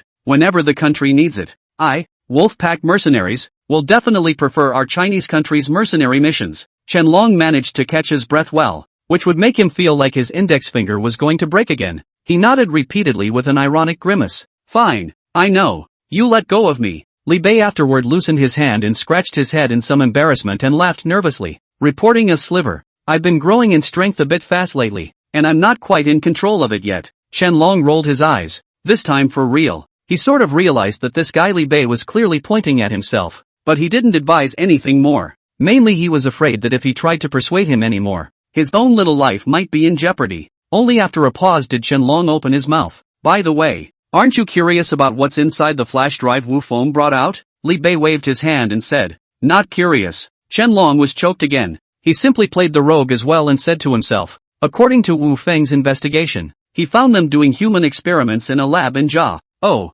from the information brought out by Wu Feng, this human lab is researching about the super soldier serum. Oh, Chen Long looked at Li Bei's perfunctory appearance, and the veins on his brain bulged out, but continued patiently. We hypothesized that there is high-level support behind this lab from the beautiful country. It's even possible that this is a secret experimental program that the beautiful kingdom has come up with. Li Bei picked his nose. What's it to me? Chen Long took a deep breath before speaking. The research department is highly skeptical that the subject of research for this experiment is the alien product brought down from the back of the moon by the beautiful country. So, that's why I was hoping I could hire you Wolfpack mercenaries to find out. Li Bei rubbed his hands skillfully. Yes, just pay. Chen Long sighed, his face somewhat difficult. Seeing this, Li Bei asked rhetorically in an exaggerated manner. No way, no way. Old Chen, you're going to whore me out for nothing again? Chen Long snorted coldly. What are you talking about, you? This time it's the institute that's paying for it, and those big dogs aren't short on money. Li Bei was beaming with joy.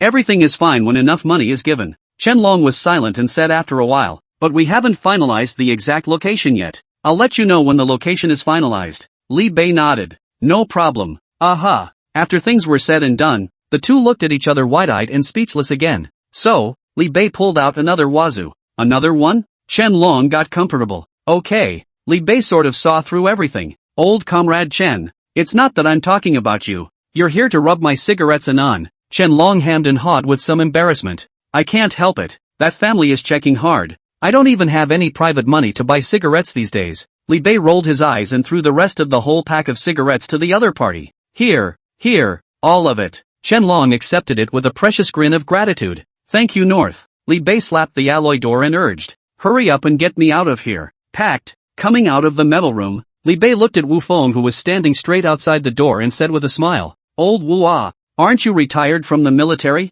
Do you want to consider coming to work for my Wolfpack Mercenary Corps? It pays well, not to mention the 5 insurance policies. Chen Long, who was behind him, hurriedly opened his mouth to stop it. Comrade Wu Feng has been redeployed to our Ministry of Defense. Don't you dare dig your heels in my face, oh, Li Bei said with a careless smile. We have good benefits. Chen Long directly blocked it with a single sentence. We have the establishment. Li Bei. Well, it's true that the end of the universe is still the test editor. One day later, Li Bei returned to the Wolfpack base. Inside the room, Bill was intently studying the study materials Li Bei had given him. Suddenly, the door to his room was kicked in violently. Li Bei laughed evilly and rushed in. Pornography brigade, hands in the air. Negro Bill panicked and stood up, subconsciously throwing his hands up in the air. The next moment, his loose pants fell down. Li Bei scoffed loudly. What are you doing, ouch? Bill's big black face instantly flushed red, and with a wild cry he slammed his head into the bed. Not stopping there, Li Bei yanked away the quilt that covered Bill's face and bellowed.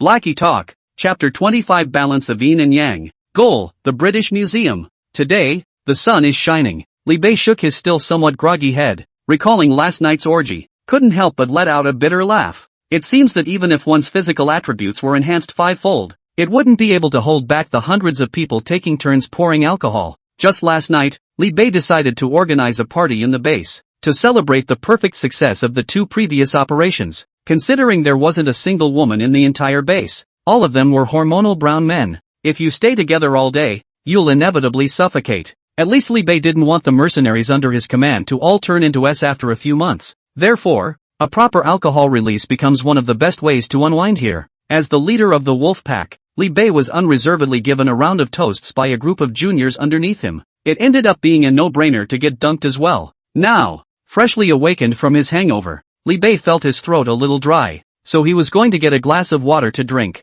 Yet turning his head he saw a lump of dark, unidentified creatures next to himself. ***. Li Bei throws a subconscious head kick. Ouch! With a scream following, Bill, a bare-chested black man, stood up covering his head. He looked at Li Bei with a bewildered face and asked accusingly, "Boss, what are you kicking me for?" Li Bei tugged the covers tighter and looked down, somewhat alarmed. It was a relief to make sure that there were no signs of violation on his body. Then he looked at Bill's big black face of innocence, and he was furious. He questioned viciously, "Why are you sleeping in my bed?" Bill sniffed even more aggressively. "Boss, look closely, it's my bed you're sleeping in." Li Bei's expression stuttered as his eyes swept around and realized that this was indeed Bill's room, but he still cursed with a black face. "What's your bed? This whole island is mine. I said this is my bed, this is my bed." Bill nodded nervously, then apologized. "I'm sorry, boss. I'm the one who went to the wrong room." Li Bei's face looked a little better then, and after he stood up from the bed,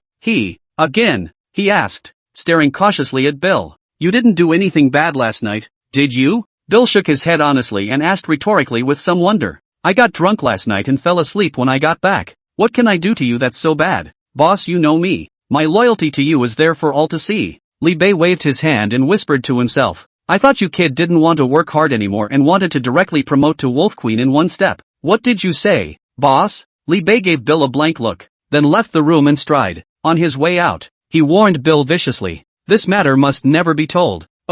But, before Bill could finish his words, Li Bei had walked out of the room. As soon as he went out, Li Bei saw a dozen or so mercenaries passing by the door with toiletries. After seeing Li Bei, they all stood at attention and saluted. "Good morning, boss. Good afternoon, boss. Good night." "Aha." Li Bei nodded his head in greeting, his heart inexplicably a little weak. "I don't know what's going on." Li Bei realized that he seemed to have encountered a lot more mercenaries along the way today than he usually did. He also noticed that the mercenaries were gathering behind himself whispering crickets about something, but Li Bei didn't take it seriously. He thought it might be because he was too handsome today. "Go back to your room." Once again, Li Bei pondered the idea of recruiting some female derelict workers on the island. It can't be helped. Such a bunch of bloodthirsty old men. There's no release from spending all day together. Over time, it is inevitable that evil thoughts will grow. Although today was a false alarm, Li Bei didn't want to have to alert his surroundings in the future as he slept. Worried that I'll wake up male on male, Li Bei decided to put the balance of yin and yang on the agenda. But before that, it's better to brush up on the doujinshing yourself. The wind at the Red Dust Inn is like a knife, and the fall of autumn rain knocks at destiny. Ouch! It hurts too much. Next, old years, old places, old friends, old people leaning against the slanting sun. Good to hear. Love it. Next, student council, assemble. Hawkeye, it's you boy again. Ha ha. Next, another hour passed in the blink of an eye. Li Bei suddenly sat up in shock from his dying sickness, and he patted his head reproachfully. Damn it! I'm actually wasting my great youth? Knock knock. At that moment, there was a knock on the door outside the house. Li Bei walked over and opened the door to his room, only to see Huggins, wearing a yellow jacket, outside the door, was standing outside the door carrying a lunch. "Boss, your takeout has arrived." Li Bei took the takeout. "Today eat China's military canned food." "Well, there's actually a covered dish. Not bad at all. Li Bei placed the tablet on the stand and opened the lunchbox. Started to find a down-home drama ready to start drying out the rice.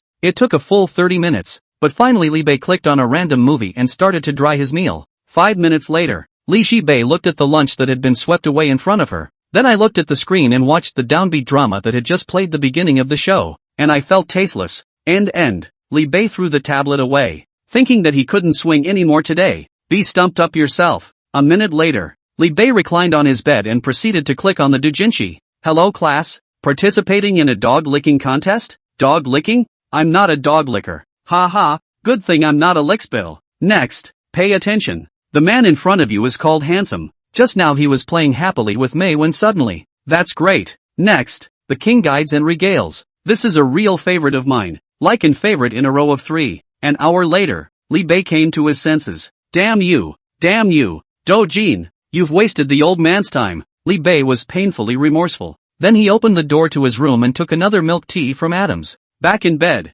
brushing up on the video again. Life is short. One should have fun in time. That smells good. Swiping. Suddenly, Li Bei swiped to a short drama called Escape from the British Museum. He watched the entire 3 episodes with a stony face. After reading it, Li Bei rolled up from the bed with a carp. With anger in his eyes he kicked the door of the room open. Pulling out the pistol at his waist snapped and fired several shots into the sky. The gunshots startled all the mercenaries. They came running over in a hurry. Then, they heard Li Bei's angry roar. Brothers, the mission is here. Goal, the British Museum, Empire of the Purpura Britannica. Chapter 26. Take them home. The way back. The Empire of Britannia Purpura. The capital city. Misty City. Great Russell Street. The British Museum is the world's first national public museum. It covers an area of 56,000 square meters. As a comprehensive museum, the British Museum has a collection of over 8 million valuable artifacts from all eras and regions of the globe. Fully 23,000 of them are Chinese artifacts, and of those 23,000 Chinese artifacts,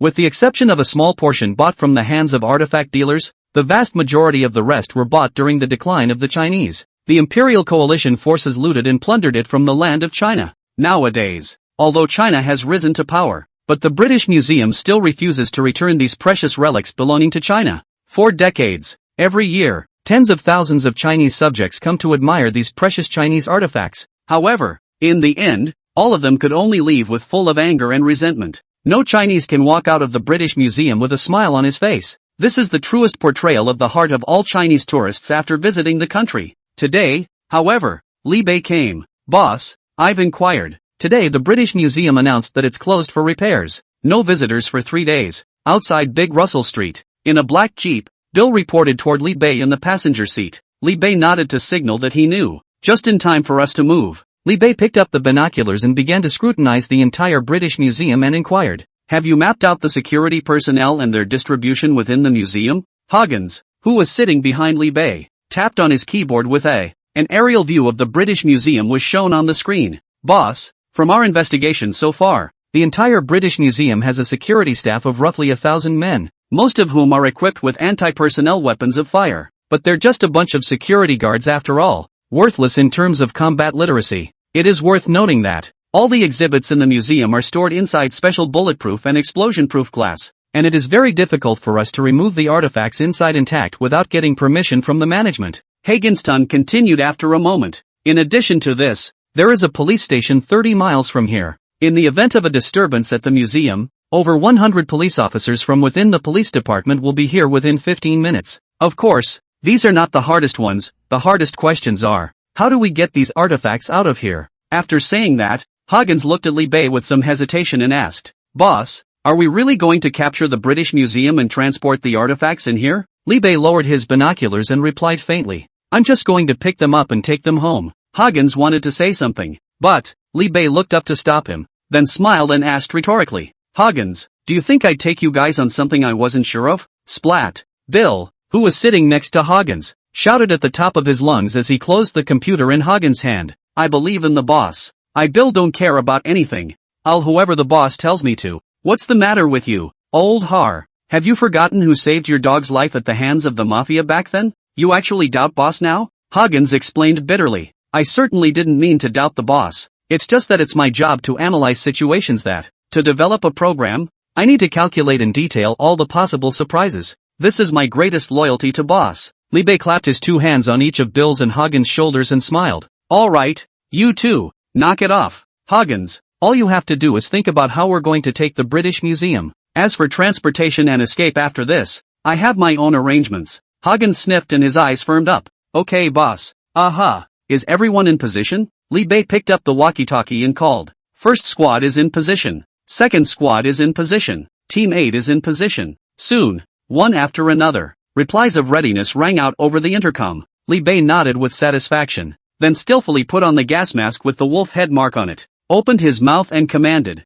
The usual, wait for me to warm up a field first. He then opened the system live room again. The headline above the live feed also conspicuously reads, Escape from the British Museum final episode, to go together. As soon as the broadcast started, tens of millions of Chinese netizens flooded in. Firecracker Lu Ming, Brother Ruthless is finally back on the air. I've been waiting for you for so long. What kind of work is Brother Ruthless going to do today? Looking at the meaning of the title of the live broadcast, could it be that this time Brother Ruthless is going to bombard the British Museum? Upstairs, it's not a good place for a boom boom. After all, there are still more than 20,000 of our nation's precious artifacts inside. That's right, some of these artifacts are even one of a kind. What's the point of being precious? They won't give it back to us. Even our country's offer to buy it was rejected. That said, you can't blow them up. As long as they're there, I'm sure we'll be able to pick them up someday. At the risk of asking, looking at the meaning of the title, is there a possibility that is Brother Ruthless going to bring back all of China's artifacts together?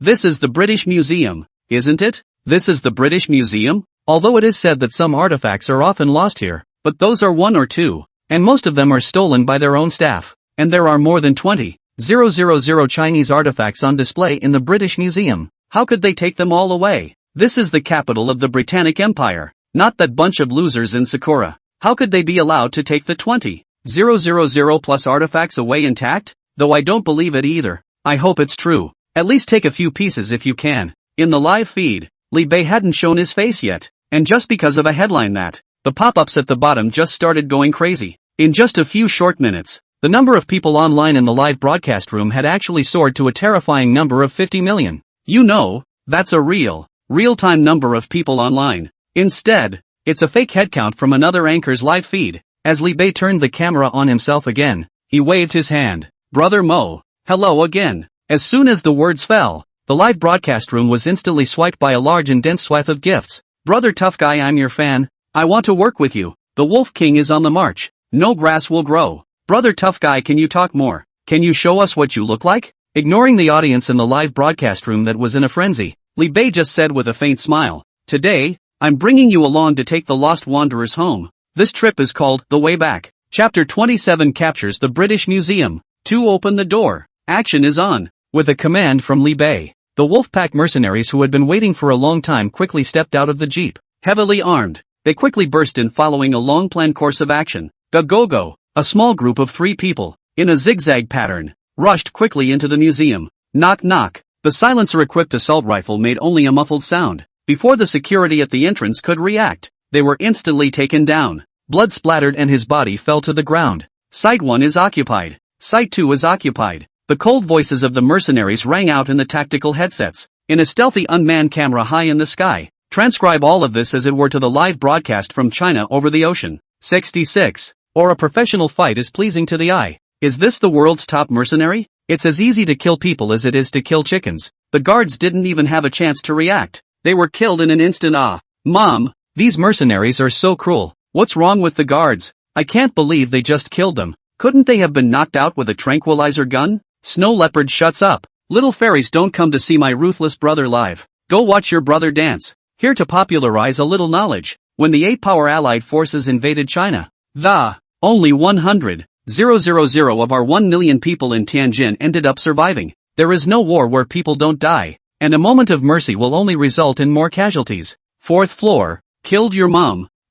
Get lost. Ding dong, ding dong. After the mercenaries had already put down all the guards on the periphery, the other guards at the museum finally noticed something strange. As the shrill siren sounded, Li Bei stepped out of the car with Bill and the others. Punch it in. At Li Bei's command, all the mercenaries stopped hiding and countless bullets poured out instantly. Tada! Dill had a machine gun in one hand, and clad in a bulletproof suit, he looked like a god of war, charged toward the museum's main entrance. Go. Behind him Huggins, calmly observing the surrounding area, followed Bill with a team of. Each point-blank shot accurately kills a security officer.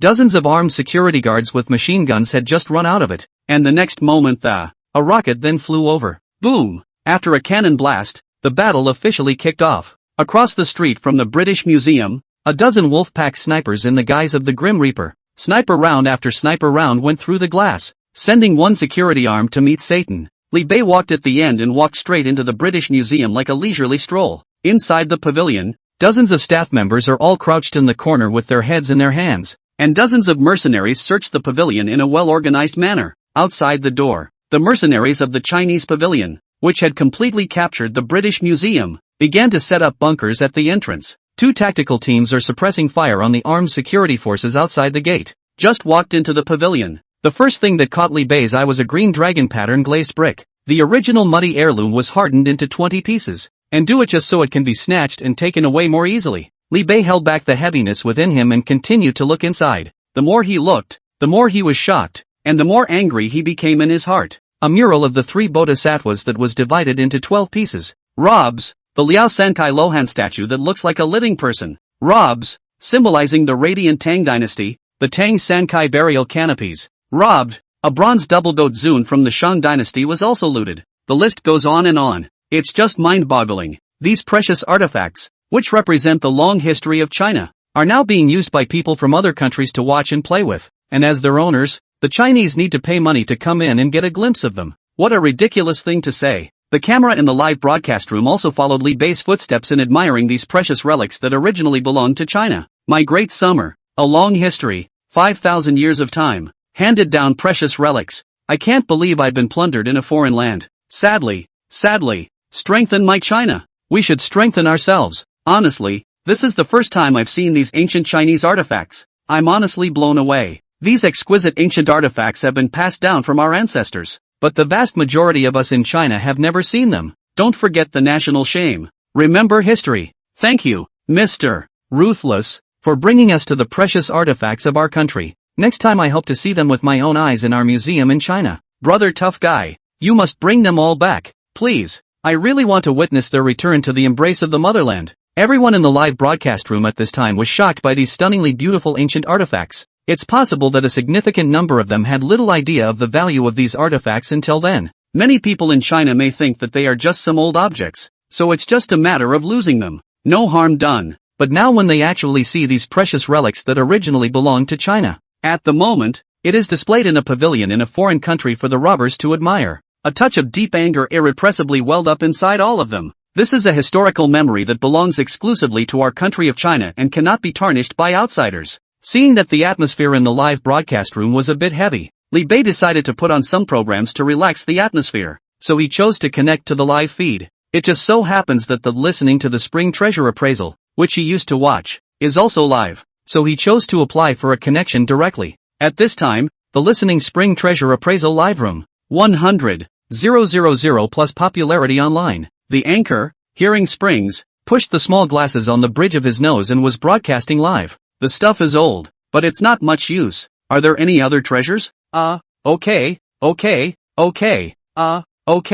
That's all for now then. Am good. Please welcome the next treasure connoisseur. Come on buddy, go down and sink your teeth in first. Settle down and settle down. Settle down and come back. Having been connected to 4 or 5 people with nothing tough, he thought that might be it for tonight. He took a sip of water and after tactically clearing his throat, he said skillfully, I hope the next brother will show us something good. Please welcome the next treasure connoisseur. The next moment, the screen lit up. A gas mask with a wolf's head imprint was the first thing that caught his eye. Hearing Springs laughed a little. Dude, you're doing an imitation of Brother Ruthless, aren't you? Li Bei froze for a moment and smiled without saying anything. Seeing this, Hearing Spring didn't talk nonsense and directly shouted, come on double tap flip, let's see. Li Bei honestly pointed the camera in front of the women's history. The next moment, there was a loud clunk. Hearing Springs fell right off the bench in shock. Li Bei inquired with a naive face, how's it going? Quan, open the door. Too damn open the door. This door is open all the way to the southern heavenly gate.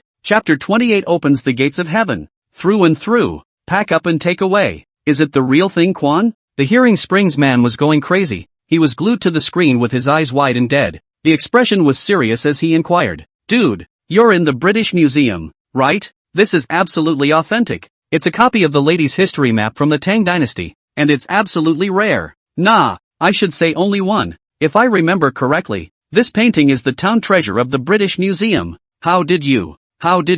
Li Bei grinned, not answering the other party's question. Instead, he instructed a mercenary at his side. Genuine, take it down and take it away. The mercenary beside him didn't give a damn. Pulling out the laser cutter from the toolbox behind him, he began to cut. Listening Spring, who had witnessed the scene with his own eyes, sat down directly on the ground and asked in a dazed manner, Brother, what on earth do you do? This is the British Museum. Li Bei answered honestly. Me, I'm just a mercenary. Received instructions from the people to come and take the national treasures home. When these words came out, Listening Spring directly knelt down. Mr. Righteous. At the same time, a large number of onlookers came to the live broadcasting room of Listening Spring treasure appraisal. 200,000. 300,000. 500,000. In just 5 minutes, the number of people online in the live broadcast of Listening Spring treasure appraisal directly exceeded 500,000. The pop-ups at the bottom were even more cleanly shocked. From Ruthless Brothers live broadcast, listen to the spring this wave of generics to win hemp. What's a top stream? My brother Ruthless is the absolute top stream. Xiao Quan Z, you are also getting better. You can actually connect to the mic with my Ruthless brother. The live room next door has almost 100 million people, and I can't get in because of my internet connection. Can only come here to watch it. Ha ha. Listen to the Springs, people are scared silly. At this moment, Hearing Spring finally understood after seeing the pop-ups floating through the live broadcast. Holy, you are actually Brother Ruthless. Big Brother is above. Please accept my humble brother's obeisance. Listening to the Spring was unambiguous. Directly lying on the ground, he made a big salute towards Li Bei. Li Bei hurriedly stopped the other party. Don't worry. You show me this Liao Dynasty 3-color Lohan statue again. Is it true? No? Listening to the Spring cannot stand up. Kneeling on the BGM Spring Garden Snow. As we all know, Spring Garden Snow only plays high-end games, and today's game was the high end of the high end. Listen to Quan yell frantically. To open the door. Brother tough guy, you can't get any older with this thing.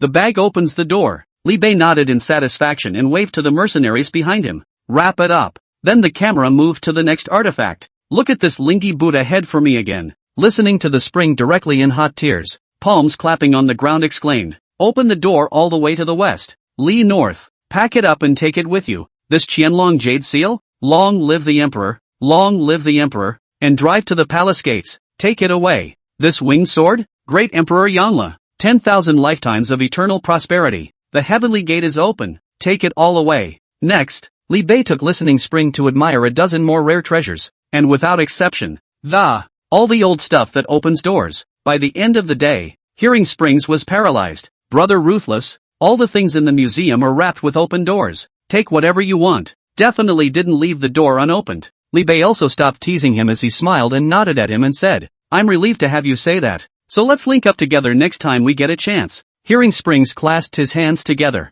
My little brother's honor. Li Bei waved his hand and closed the live link, then said to the crowd, anything that comes within sight, pack it all up for me. He then went into the warehouse where most of the remaining artifacts were stored. Looking at the tens of thousands of Chinese cultural relics neatly arranged in an array of, he exchanged a single nanomustard storage device from the system mall. Each mustard seed storage device is only 1 cubic meter in size.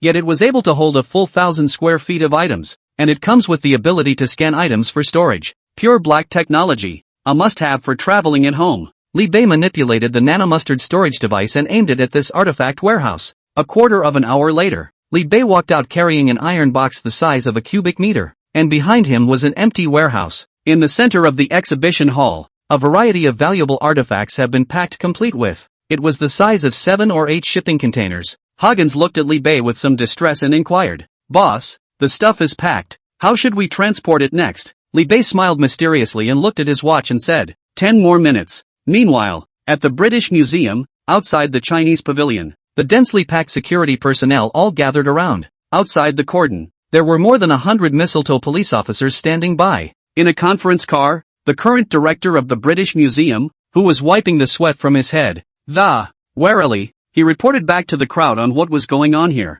Having learned of the fact that the British Museum had been seized by outlaws, he almost fainted without taking a breath. and beside him, the chief security officer. At the moment he was equally full of panic as he roared towards the intercom. What's the situation? Why haven't our people attacked yet? On the other end of the intercom, came the vice captain's helpless voice. Report, sir, the enemy fire is too fierce. Our people can't even get within 100 meters of it, and the other party's combat quality is extremely high. It should be the top group of international mercenaries. The captain yelled like a madman. I don't care. In 10 minutes, if you can't attack again you'll be court-martialed. The vice captain on the other side was helpless and simply said, Sir, I request the use of heavy fire weapons. No. Before the security captain could say anything, the museum director beside him immediately vetoed it. That's where over 20,000 precious artifacts are stored. In case one of them is damaged, you can't even afford to pay for it if you were sold. The lieutenant sighed deeply. I understand. I'll lead the next charge. Inside the car,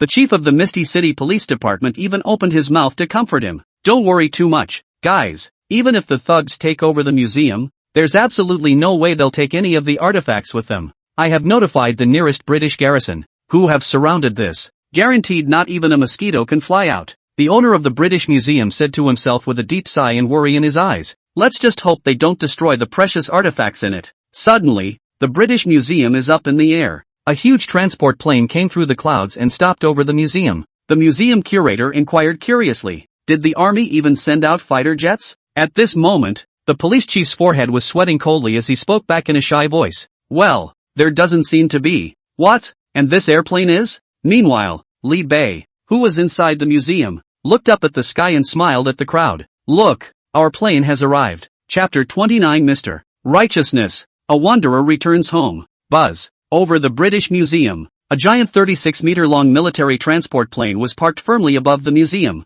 The 4 turbine engines bring up a powerful wind. It blew the crowd of soldiers on the ground to the point where they couldn't open their eyes. Inside the British Museum, Li Bei grinned at Hoggins and said, What are you waiting for? Why don't you hurry up and get ready to retreat? Oh, it took Hoggins a moment to snap out of his shock and he commanded a team of mercenaries to raise their machine guns and strafe toward the top. Stray bullets shattered the glass dome above his head. Wow, countless shards of glass spilled. Then, overhead, the hatch underneath the jumbo transporter opened. Rows of aerial escalators were dropped down, along with a nylon lanyard. Come on, move it all. Li Bei urged up the mercenaries around him, directing the crowd to snap the already packed cases of artifacts on top of the sling. As the cranes in the transporters were launched, one by one, iron boxes filled to the brim with artifacts were hoisted up. We're on to. Li Bei greeted the mercenaries under his command. Although the crowd was overwhelmed by the fact that their own boss was actually able to call in a military transport plane, but they still climbed up the sky escalator in an orderly fashion, one group at a time. It was only after the last person had also climbed up the escalator that Li Bei ordered, Kunzite, depart. As soon as the words fell, the Koanpeng transportation plane that was originally parked in mid-air instantly took off. As the countless soldiers of Great Britain looked on from below, the transport plane just flew away with a big grin, carrying Li Bei and the others with a bunch of Chinese artifacts. The director of the British Museum at the bottom is going crazy. What are you all doing? People are even flying military transport planes over their heads and we don't know anything about it? Are you just going to let them escape? John, who was the chief security officer of the British Museum, also murmured with a shocked look on his face. That can't be right. It doesn't make sense, does it? Or was it the police chief who reacted first? He immediately pulled out his cell phone and called his superiors to report. Mr. Congressman, how did a strange military transport plane suddenly appear above the British Museum? What are our empire's air defense systems for? I can't believe I didn't notice it at all. The congressman on the other side of the phone was equally incredulous. You've been drinking fake booze. Our air defense system in the Great British Levantine Empire is absolutely first class in the world. How could this ridiculous situation occur? Just wait while I go and check with someone. The general of the garrison on the other side couldn't help but crack up. Still verifying it, people are running away. And by the time the director of the British Museum rushed into the midst of the Chinese pavilion in a panic, horrified, he realized that it looked as if the place had been ransacked. The other guy almost even gouged the floor. What was once a gilded museum was instantly transformed into a Syrian ruin wind, and a bunch of artifact exhibits that were originally displayed inside are not even a crumb left. The museum curator had a sense of foreboding in his mind as he quickly rushed into the storage warehouse underneath. The moment he opened the door to the warehouse, he nearly fainted in one head, only to see that the warehouse where more than 20,000 pieces of Chinese cultural relics were originally displayed. At this point it's so clean that even a mouse would have to walk out in tears if it came in. The director of the British Museum could not help but let out a sharp pop. Then his eyes rolled over, and he actually did pass out from anger. In stark contrast, it was in Li Bei's live room. At this time, it was as if it was New Year's Eve in his live room, and everyone was clapping and cheering for Li Bei. Misty grass, ruthless brother deserves to be called ruthless brother, but he really did it for him. Stormed the British Museum carrying a bazooka and escaped unharmed with Chinese artifacts. Even a fantasy novel wouldn't dare to write like this. Awesome, awesome. Nah, I'm uneducated. One word of awesome goes a long way. It's so great to be able to rob at the drop of a hat and leave in style and elegance. It's really elegant. What are you going to do with these artifacts? Can you sell them to our Chinese museum? I'm the director of the Kyoto Museum. On behalf of our museum, I'd like to say we're willing to offer $1 billion for that painting of a female historian. I am the Zhengbei Museum. Just as there was a lot of talk on the air, Li Bei was already lying down on the seat of the transporter joyfully looking at the rapidly rising shock points on the system panel. 10 million, 20 million, 30 million. The massive amount of shocking points simply smashed Li Bei into confusion. Looking at the shock points that were already close to 100 million displayed on the system panel, Li Bei couldn't help but smile in relief. It seems that for the sake of this operation, the Koanpeng military transport that I exclusively spent 10 million shock points to redeem from the system mall was a very correct choice. While it's true that the expense is significant, the risk is directly proportional to the reward. This wave gained itself tenfold straight away. In the main control room of the airplane, the pilot, after all of the people had entered the airplane, decidedly turned on the airplane's optical hide mode. In addition, the airplane was equipped with the upgraded electrical signal shield that Li Bei had previously spent 1 million shock points to exchange. This caused the kunai transport to disappear directly into the scans of the Great Britain air defense system.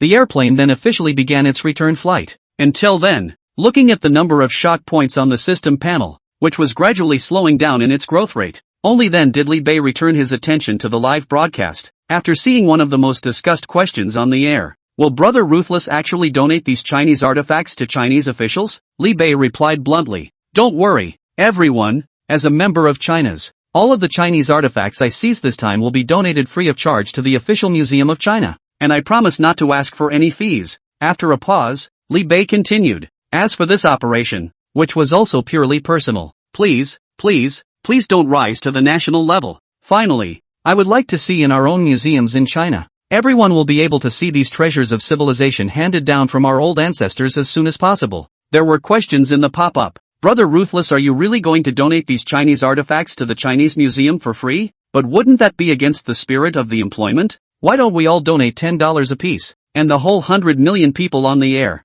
That's a full billion or so. 2. Li Bei just smiled and shook his head. Being a mercenary, I do love money, but as a member of the Chinese nation, I likewise feel it is only right to bring home these Chinese artifacts that have been displaced for hundreds of years. As for swiping gifts, we all do what we can. $1 and a dime is love. Of course 100 million or 200 million is not too much for us. As soon as these words came out, the pop-up screen in the live broadcast room was once again covered by a colorful Mr. Righteousness. Li Bei smiled faintly and watched as the shocking points were all pretty much collected. So decisively, he said goodbye towards the camera. Sending you 1,000 miles away will eventually require a farewell. Brothers, this is the end of this broadcast. Thank you for watching. We won't see you on the next broadcast. After saying that, he once again closed the live broadcast without the slightest hesitation. Through the porthole, Li Bei couldn't help but chant, no one has helped me to aspire to the green clouds, but I have stepped on snow to the top of the mountain. Strengthen my huaxia. Strong. Chapter 30 Shocking the World.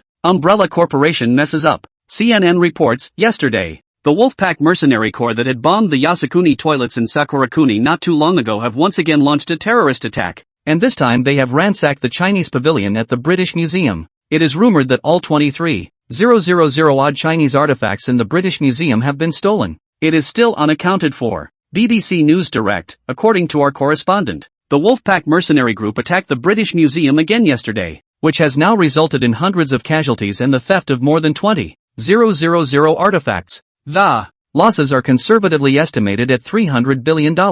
Sakura Express, the world's #1 terrorist organization, the Wolfpack, reappears at the British Museum. It has been reported that there were even unknown military transport planes involved in this terrorist attack. Until now the countries are still not sure how the Wolfpack mercenary corps managed to evade all the satellite radar scans. Xinhua newspaper, Wolfpack mercenary corps resurfaces, with clear targets. The British Museum was seized only to seize the Chinese artifacts in the museum, and its leader, the Wolf King, even openly shouted in the live broadcast that it says it will donate all the artifacts seized to the Chinese museum without compensation. Further news is still being followed by this station, but in any case, let's all look forward to the early return of these exiled national treasures to the bosom of our motherland. In the military base, Chen Long looked at the headlines being broadcast on the television. Then he looked at Li Bei, who was sitting beside himself smoking a cigarette, and said helplessly, "It's not that I'm talking about you, ancestor, will you give it a rest? You're making it hard for me to do this by going around making world-class breaking news for 3 days."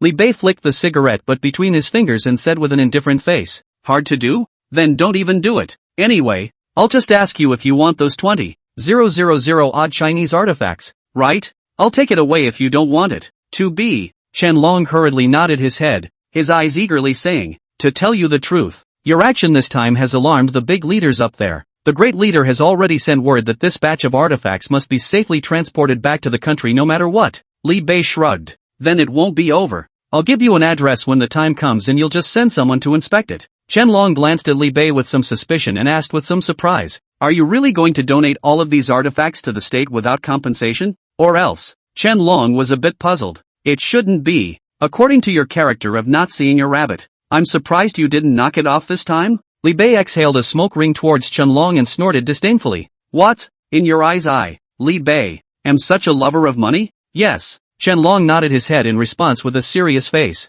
Li Bei rolled his eyes greatly and sneered. "Okay, then I'm backpedaling. Don't. I'm kidding you North." Chen Long was in a hurry. He hurriedly walked to Li Bei's front and took the initiative to pull out a cigarette for him to light up. While lighting the fire he also said with a fawning smile on his face, "Who doesn't know that you, Brother Ruthless, are a famous patriotic leader? Not to mention all the other things you've been doing lately. In the old days it would have been absolutely no problem to give you a first-class Medal of Honor." Li Bei looked at his already empty cigarette case with a speechless face and cursed. "It's not that you're offering or not, but could you take your own cigarettes and light them for me? Do you think it's appropriate for you to smoke my cigarettes every day?" Chen Long scratched his head in some embarrassment and laughed nervously. "Tight control. It is not also no private money to buy cigarettes." Li Bei pooh-poohed. "I see you like to whore yourself out. No words. He. Li Bei took a long drag on his cigarette, his expression serious down. "How's that investigation into human experimentation thing we talked about earlier going? Any news?" At the mention of business, Chen Long's face also straightened up as he nodded and said, "I was going to tell you some time later, and since you've asked now, I'll talk to you in advance." Then, according to the flash drive Wu Feng brought back, that lab is under the umbrella of a major biomedical corporation in the beautiful country. Li Bei pursued with some curiosity, "Which biomedical company?" Chen Long deeply inhaled a mouthful of thick smoke and said with a complicated expression, "Embraer." "Embraer?" Li Bei frowned. "Seem to have heard that name somewhere?" Chen Long let out a bitter smile. "It's also better known as the Umbrella Corporation." Li Bei's pupils instantly widened. "Umbrella Corporation? Resident Evil? Where the did this come from for me?" Chen Long looked at Li Bei with some doubts and opened his mouth to ask, "What biohazard?" Li Bei shook his head woodenly, signaling the other party to continue. Chen Long finished the last puff of his cigarette and looked at Li Bei. "Any more?" Li Bei's forehead was bruised. "No more. It's the only packet on me." "Oh." Chen Long smacked his lips somewhat regretfully. Then nonchalantly, he pulled a full pack of Cosmo cigarettes out of his hip pocket. Immediately afterward, ignoring Li Bei's eyes full of shock and anger, he happily lit another one. "Umbrella Corporation. Ah, that's a giant drug company that spans over 100 major countries, with its subsidiaries all over the world. There are even branches of it in quite a large portion of the cities in our country of China. According to information from the NIA side, the Umbrella Corporation stands behind it seems to be Natsukawa, who is running for the presidential election in the beautiful country this year, and the chances of success for this beautiful country's presidential candidate, Natashan, are high." Li Bei nodded. "So, in the smoke that filled the room, Chen Long's eyes flickered. He said in a low voice, "Considering the high likelihood that authorities checking their hands will lead to international disputes, but according to the information that came back to us, the Umbrella Corporation is secretly researching a biovirus agent that will directly threaten the security of China if leaked. Therefore, it has been decided above. This time, you Wolfpack Mercenary Corps will also be entrusted to investigate this matter clearly, at least be able to bring out clear evidence so that it is our country that has a legitimate reason to raise this matter at the United Nations meeting." Li Bei frowned. "Biological virus agents? I thought the research was on the super soldier serum before?" Chen Long shook his head and said, The super soldier serum experiment is just a program they worked on decades ago, though I don't know why they're bringing this experiment back up for re-examination now. But this experiment only scratches the surface. What the Umbrella Corporation is really working on is a terrifying biological virus called the T-virus. And, if I'm right, the viral agent called T-virus is supposed to be the one that the space agency of the beautiful nation obtained from the alien civilization's ship on the backside of the moon. Qianlong suddenly asked with a serious face. So, Comrade Li Bei, are you willing to accept this mission for hire? Li Bei was still frowning. His mind was simply a mess at this moment. What the hell is going on here? How come the Umbrella Corporation is popping up? And the super soldier serum? The T-virus? Where the hell is this dressed for me? Chapter 31 Captain America? Old Sky Master? Wait, super soldier serum? Suddenly, Li Bei looked like he realized something as he pulled Qianlong over and asked seriously. Aaron, let me ask you, there isn't another guy named Captain America in the Land of Beauty, is there? Qianlong nodded and said, yeah, Steve, well, he's kind of the face of the beautiful country. He showed up 2 days ago to canvass for trip. Don't you even watch the news? Li Bei slapped his head and sucked in a breath of cool air. Marvel? Ein yet. It didn't matter that Qianlong was looking at a little cutie expression looking at himself. Li Bei suddenly felt so insecure now. If he did travel to the world of the Marvel Universe, in the future, that purple potato spirit only needs to snap his fingers, and there's a half chance that he's going to turn into ashes. And what with Thor, Hulk, Captain Marvel, Guardians of the Galaxy? There's one of these guys. I'm afraid that crushing my current self is no harder than crushing an ant. Mama, it's dangerous here. I want to go home. Li Bei is now a whole lot of tears. I had thought I had just traveled into a generic parallel world, make a little money every day by doing live broadcasts around the world with his invincible mercenary corps. I didn't realize that it's now directly messed up with Resident Evil, and maybe even a scarier Marvel universe? With this small body of his, how could he carry the rounds of bombardment from these great gods? No, no, no, I'm going to make things happen. I'm going to earn more shot points. Li Bei's heart suddenly surged with endless motivation. Faced with monsters that could destroy entire worlds at the snap of a finger, the only thing one can rely on now is the system. The only way to get more shot points is to try to things up yourself, and redeem more powerful weaponry from the system mall. Only then could he better protect himself and those around him. What's more, things might not be as bad as one thinks. Maybe it's just a coincidence that Captain America's messing around with maybe this isn't actually the Marvel Universe world. Sure, whatever. All Li Bei wanted to do now was to work hard on the livestream and try to make things happen. 100 million shot points seems like a lot? The previous Li Bei might have thought so, but nowadays Li Bei only wanted to say that it wasn't enough. That's not nearly enough. Thinking of this, Li Bei took a deep breath and then slowly nodded his head in Qianlong's expectant gaze and said, the job, I'll take it. Qianlong was happy and he made a snapping sound with his fist. Brother North is righteous. Li Bei grudgingly smiled towards Qianlong and was not in the mood to continue flirting with the other party. As for the payoff this time, Qianlong wanted to say something. Li Bei had long since seen through everything. His eyes glanced at the other party lightly and said, free is not free, but I won't charge you more than that either. $1 billion. Qianlong gritted his teeth and put on another difficult expression and said, Brother Bei, I actually have another piece of precious and incomparable news here. This top secret is one that I can guarantee that no more people in the world will ever know about. Before he could finish his words, he was rudely interrupted by Li Bei. Stop, Comrade Old Chen, are you really addicted to white whoring? Or are you just sitting here playing no holds barred with me? You're a news peddler, selling me $1 billion for a single piece of news? Qianlong scratched his head somewhat awkwardly. Bro, I don't want to. It's really that the approval is stuck up there. Li Bei rolled his eyes widely and asked rhetorically, didn't you say last time that the commissioners of this mission were the research department's group of nobodies? Qianlong replied with a serious face. Yeah, they're not bad, but they're stingy. Brother Bei, you don't understand my difficulties. Seeing that Qianlong was still about to spew his grievances at him, Li Bei raised his hand to stop the other party. Money, I can do without a cent. Qianlong's eyes instantly lit up and he patted his chest in assurance. Brother Bei, don't worry. As long as we don't talk about money, then you are my own brother. Feel free to mention whatever request you want. As long as it's something Qianlong, can do. Definitely got you in place. Li Bei lightly glanced at Qianlong, who changed his face faster than turning a book, and opened his mouth. I remember you said that there is also a group of talents with special abilities within China. What's it called? Qianlong replied honestly. Call the Inhuman. Li Bei nodded his head and seemed to have thought of something, suddenly letting out a light laugh and said, yes, Inhuman. Hey, that's funny. I'm still one man down and still inhuman. And so on. Li Bei once again thought of something. If he remembered correctly, in his previous life he had read a manga that the group of humans in there with special abilities seems to be called Inhuman?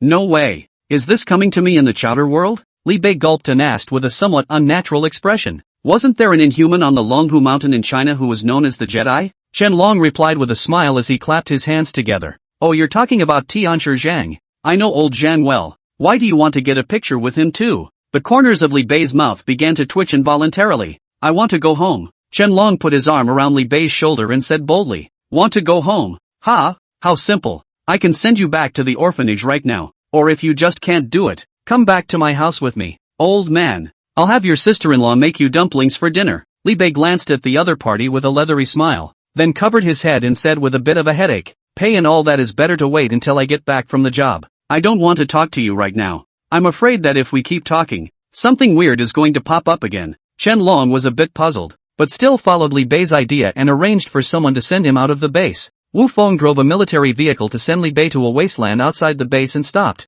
Li Bei stepped down from the car and waved his hand at Wu Feng. Okay, just send it here. You go back. Wu Feng poked his head out of the car and boat and looked around, not seeing any cars or people. So he spoke. Why don't I just drop you off at the nearest airfield? It's deserted out here. How can you go back without anything? Li Bei shook his head and walked straight in the direction of a wasteland that looked like nothing. As his footsteps drew nearer, a dazzling airplane with a silver body gradually revealed itself. Welcome, Lord Commander. The airplane hatch opened automatically and an intelligent voice rang out from inside. Li Bei stood at the door of the airplane and waved his hand towards Wu Feng, who was not far away. I'll be off then. Ah, see you later. Wu Feng stared dumbfounded at this suddenly appearing, coolly styled streamlined silver-white fighter. He waved his hand mechanically and watched as the stealth fighter took off into the air, with a flash of light on the plane's surface. The large fighter disappeared from his sight in only a moment. Wu Feng rubbed his eyes, his face full of disbelief. A stealth fighter? How is that possible? In Dreamy. Chapter 32 Gene Potion. Iron Legion. Hoo-hoo. Wolf Heart Island. Over the wolf pack base, a silver-white, streamlined fighter jet slowly landed. Li Bei stepped out of the cabin. Not far from him was Bill and the others, who had a shocked look on their faces. Bill saw Li Bei step out of the fighter and rushed to meet him. He carefully stroked the silver-white shell of the fighter and let out a gasp. Boss, where did you get this big guy? It's so handsome too. Li Bei said lightly as he slapped Bill's big black hand away. You like it? Want me to get you one? Bill's eyes lit up as he sniffed. Fruity boss? Li Bei glared at Bill, who had instantly transformed into a licking dog, without a good mood, and opened his mouth. Look at you. Alright, don't touch anything. Greet all the brothers in the base. I have something big to announce. Bill fondly averted his eyes from the big toy and ran back to give his notice. A quarter of an hour later, the base plaza. More than 500 strong-bodied wolf-pack mercenaries stood in the square in a neat and orderly manner. Li Bei stood on top of a giant tank and looked down. Everyone looked at Li Bei with a deep fervor in their gazes. Every one of them is an outlaw who licks blood from the tip of a knife. At the same time, yet they are all the most loyal supporters of Li Bei. Instead of being a group of mercenaries, it would be better to say that they were independent armies that belonged solely to Li Bei. As long as Li Bei's orders are given, even if they're told to carry out a suicide attack, and they will never hesitate for a second. Li Bei looked at them and it was very clear in his mind that these people were his greatest dependents besides the system. As his own squad, Li Bei would likewise not skimp on spending shock points on them. He announced loudly to the crowd, Brethren, there is an opportunity now. He pulled a red potion out of his pocket and exclaimed, In here is a gene-enhancing potion I got, and once it's injected, you will have the physicality of the human limit. When these words came out, the eyes of the group of mercenaries at the bottom instantly lit up. They did not doubt the truthfulness of what Li Bei had said, for in the intervening years they have long since developed a mad trust and admiration for it. They are now Li Bei's fanatics. Even if Li Bei says that tomorrow will be the end of the world, and they won't have the slightest doubt. Believe me, brother, one of you will come to me later to receive a gene potion. Bill couldn't wait to rush to Li Bei's face as soon as the words of. Without the slightest hesitation he rolled up his sleeves and shouted excitedly, Boss, give me a shot first. Li Bei glanced deeply at Bill, who was the first to rush up, and inquired softly, Are you sure? Bill nodded without the slightest hesitation. Good. Li Bei injected all of the genetic agent in the syringe into Bill's black arm. Hoggins, who was right behind him, similarly stretched out his arm and looked at Li Bei. Li Bei didn't say anything more, and in the same silence, he injected him with a tube as well. Subsequently, all of the 500 or so mercenaries in the base, without exception, took the initiative to inject the potion. Within a few moments, Bill was feeling hot all over and, feeling the amazing power that was constantly surging from all parts of his body, he roared with excitement on his face. "Boss, I feel great right now." Li Bei smiled without saying a word, and waited until an hour after the gene potions in everyone's bodies all began to take effect. Huggins pounded out a punch that actually created a sonic boom in the air. Keel lands a side whip kick to a nearby pale tree. It actually directly snapped the ancient tree, which was more than 10 meters tall, with a single leg. Roar! I feel like I could punch a cow to death right now. What's a cow? I think I can tear a tiger or leopard alive now. Ha ha, thanks a lot boss. This feels really amazing. Everyone felt the body that had become stronger by more than a little bit and a half, and their faces were filled with excitement. Li Bei nodded his head in satisfaction, finally feeling that he hadn't spent these 5 million or so shock points in vain. That's right. The gene enhancement potion that the crowd had taken was exactly what Li Bei had exchanged from the system mall by spending 10,000 shock points. Originally, Li Bei wanted to recruit a group of Inhuman from the Chinese territory to join the Wolfpack mercenaries, but he thought carefully. As the saying goes, the rich rely on technology, and the poor rely on mutation. Himself nowadays is considered a man with more than 1 billion shocking points, although you can't strengthen yourself into One Punch Man in one go, but for a mere 5 million or so shock points, you can get more than 500 Captain America-esque henchmen,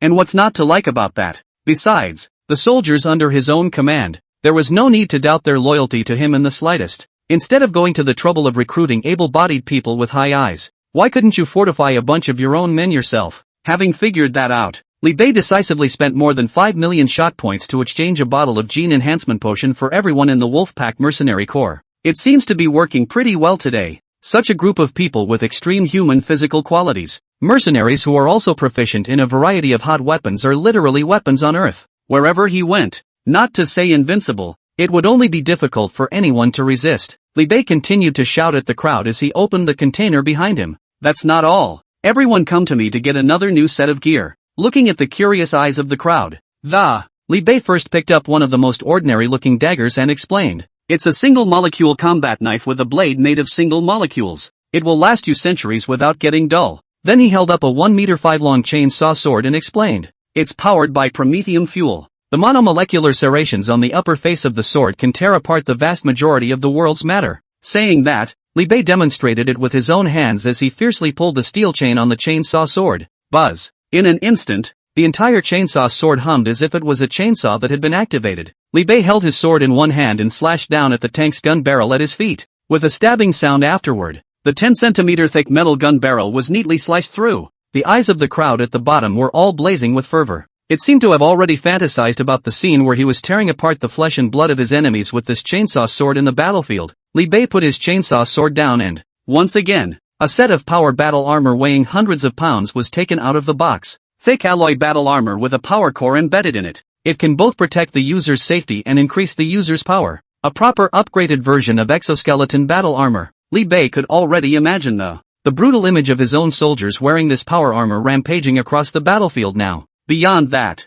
each man is also armed with a semi-automatic precision pistol, a medium-range rapid-fire carbine with an expanding magazine, and a fully automatic rifle. Each soldier is also armed with 5 high-explosive grenades, 3 flash grenades, a number of smoke grenades, tear gas grenades, and rocket-propelled grenades. By the time the Wolfpack mercenaries were all dressed, Li Bei lowered his head and looked at the steel mercenary corps that he had built with his own hands. He roared up to the sky with bravado. The wolves have arrived. Down below, more than 500 heavily armed steel warriors pulled their chainsaw swords in unison. The violent buzzing sound seemed to ignite the bloodlust in their hearts, and they roared in unison. Battle invincible. Chapter 33, Fighting Training. Departure to Raccoon City. Ha ha, again! On the base fighting square, the bare-handed Li Bei stood with his arms folded, and around him were 12 mercenary warriors, including Bill, Huggins and Keel. At this time they are in the middle of combat training. After being injected with a genetically enhanced potion, Bill et al.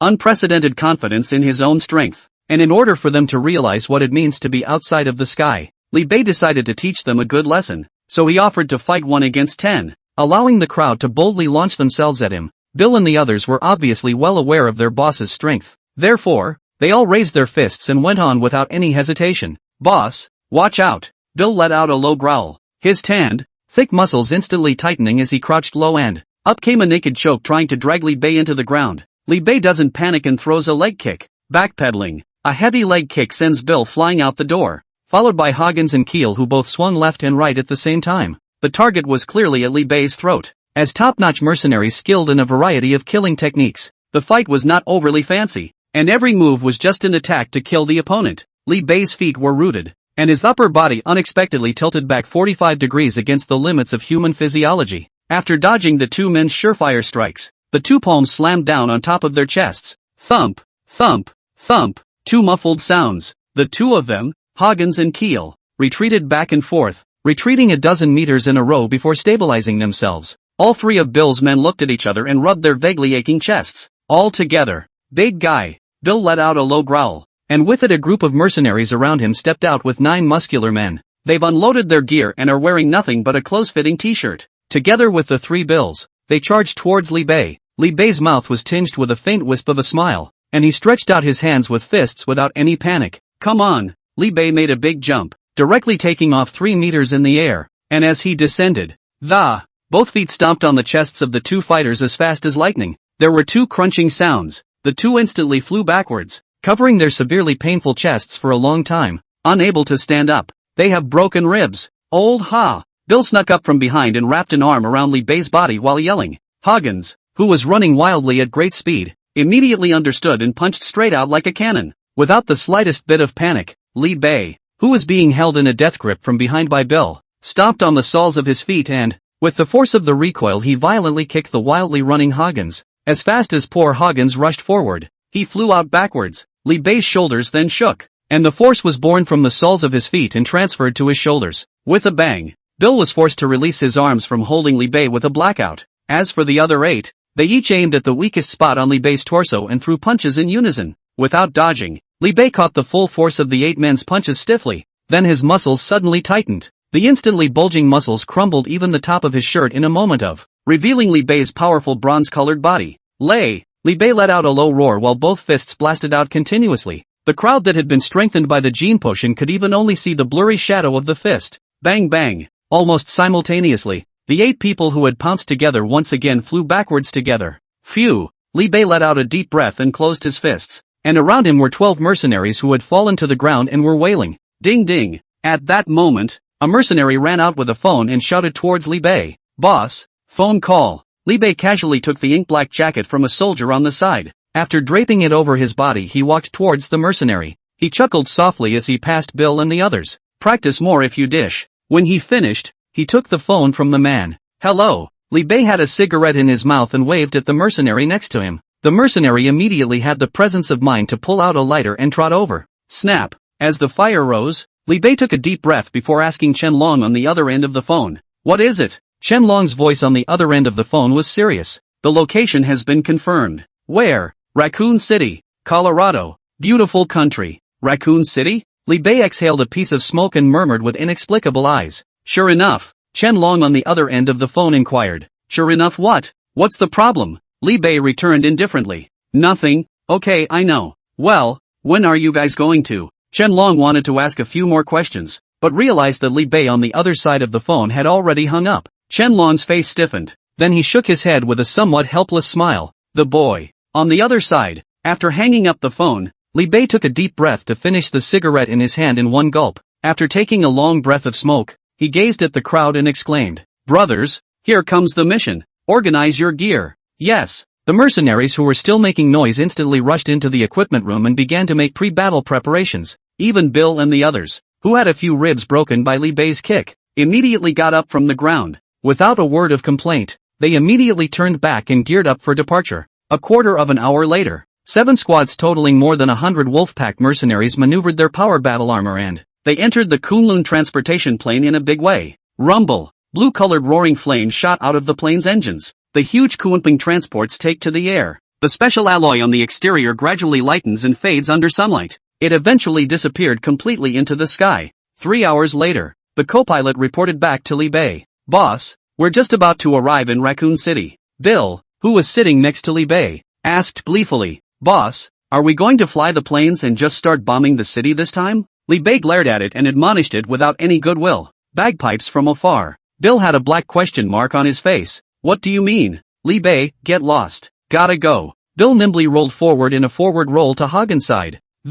grinning a big white toothy grin towards the other man giggling. Huggins cursed as he moved to the side in some disgust. What the hell are you doing so close to me? Bill smiled nervously. Lao ha ah, I don't know what's wrong with me lately. It seems to me that you are also in style. Huggins' chilly hair stood on end, and with the automatic rifle in his hand he pressed it against Bill's chest. You stay away from me. Bill had a wicked grin on his face. Had ha. On the other side, Li Bei instructed the driver. Land outside of Raccoon City. I'll take a couple of my men and feel my way in first. The rest of you stand by on the plane and wait for my orders before moving. Yes, the driver returned gravely. Afterwards, the Kuan Pang, which had entered a state of complete invisibility, slowly landed on a wasteland outside of Raccoon City. The hatch blasted open and a modified jeep pulled out of the cabin. Immediately afterward, the hatch closed and the Kunsite lifted off again, hovering over Raccoon City. Chapter 34 Live again. Free America shoots every day. Li Bei and his group drove the big jeep towards Raccoon City. Along the way, Li Bei and the others didn't meet anyone. Bill in the driver's seat couldn't help but sputter. Are all the people here dead? How come we haven't seen a single person until now? Li Bei looked out the car window thoughtfully. It was true that none of them had seen even one person on the drive from the outskirts of Raccoon City to the city. It stands to reason that this modern city, which sits on more than 100,000 people, even a weekday shouldn't be this quiet. Combine that with the impression of Resident Evil 2 in Li Bei's mind. Li Bei thinks that the T-virus may have been leaked. Thinking about this, Li Bei didn't give up any chance to earn shot points. He decisively opened the system live again. As for the name of the live studio title, Li Bei took one at random. Freedom Beautiful Kin. Gunshot every day. The live broadcast had just opened, and a large group of Chinese netizens who seemed to have been squatting instantly flooded in. Fireworks, fireworks. After half a month, Brother Ruthless is finally back on the air. First, sign in and clock out successfully. Sprinkle, sprinkle, sprinkle. Wishing a great start to the broadcast. Brother Tough Guy, do you know how I've been spending my time without you on the air? What's the big deal this time? Mr. Ruthless? Looking at the meaning of the title, did Brother Ruthless run away to the beautiful country to make things happen this time? Yes, after Sakura, we'll blow up Belleville. My cannonball is destined to fall on every piece of land that is not illuminated by the light of socialism. Brother Tough Guy, how do you feel about the election of the new president of the beautiful country? Trip? Free America. Gunshot every day. So true. As an international student in the United States of America, I'm proof that the sirens in the big cities of the beautiful country go on all day long and basically never stop. Li Bei didn't wear his bulky gas mask this time. Instead, he took out a half-face mask with a wolf's head on it and put it on his face. This was a multifunctional single combat mask that Li Bei had specially customized in the system mall. Its comprehensive functionality includes, but not only includes a series of functions such as antivirus, bulletproof, air purification, handsome, and so on.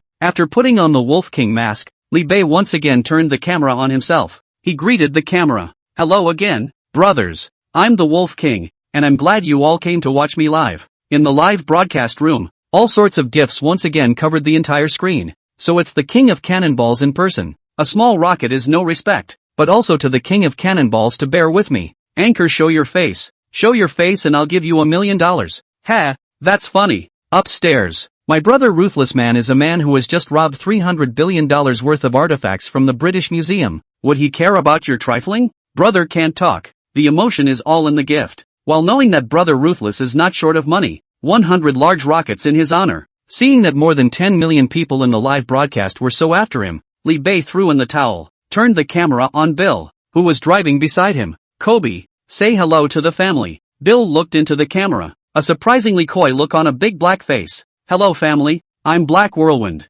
Pop-ups were flying in the live room. Brother, I'm a little white stripe in a wave. I'm a college student. I heard you blacks are good at what you do. I wonder if we can communicate. Go upstairs and go home. Don't make me sick. Downhead man. It's disgusting. Rolling. I really don't know where you men get your sense of superiority. It's obvious that you're the ones who suck. You roll too. Who are you to tell people to get lost? This isn't a live broadcast run by your family. Asterisk asterisk. Seeing that the rhythm in the live broadcast was not right, Li Bei immediately released a wave of small benefits for everyone. He panned the camera down and ordered Bill. Look at the legs. Ha! Bill was dumbfounded, but intimidated by the majesty of Lil Bei's. He still had his pants legs rolled up honestly. Li Bei commented on Bill's big black legs straight from the scene. Dark and thick. You grew up eating soy sauce, didn't you? Bill shook his head honestly. Li Bei thought so. You shouldn't be too far off that sauce. Oh. He then turned on the beauty camera that came with the live stream. In an instant, Bill's big,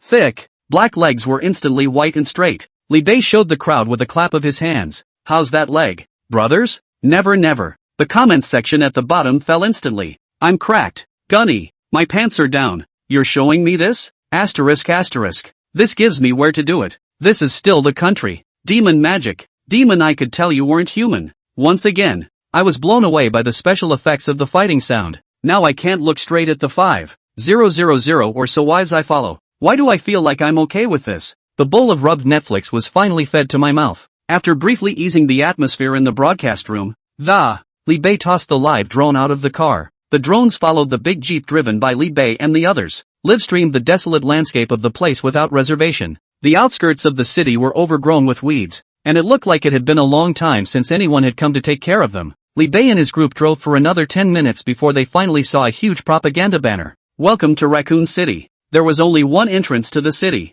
and Li Bei and the others had just entered a tunnel. Finding the tunnel dimly lit, without a single ray of light, only a few emergency green lights remained languidly lit. Bill opened the window and an unpleasant odor instantly flooded in. It smelled like 3 days of rancid overnight rice stirred in the toilet pit for half a day. Vom. Huggins, who was sitting in the back seat, nearly threw up, as he hastily put on his Wolfpack mask and, that's what slowed it down. Bill, close the window now, Huggins roared. Bill ignored it, instead poking his head out of the car window curiously to take a look. Squeak. Suddenly, a strange sound rang out. What's that noise? Huggins was immediately alert. Li Bei's eyes narrowed as he opened his mouth and ordered, Bill, turn on the headlights, gotta go. With a flick of Bill's joystick, the dazzling headlights of the car instantly illuminated the front. Under the light, thousands of black-furred rats were densely packed together, and under the swarming heads of it was as if he had transformed into a black wave and pounced towards Li Bei and the others. Many people in the live broadcast room were startled by the sight.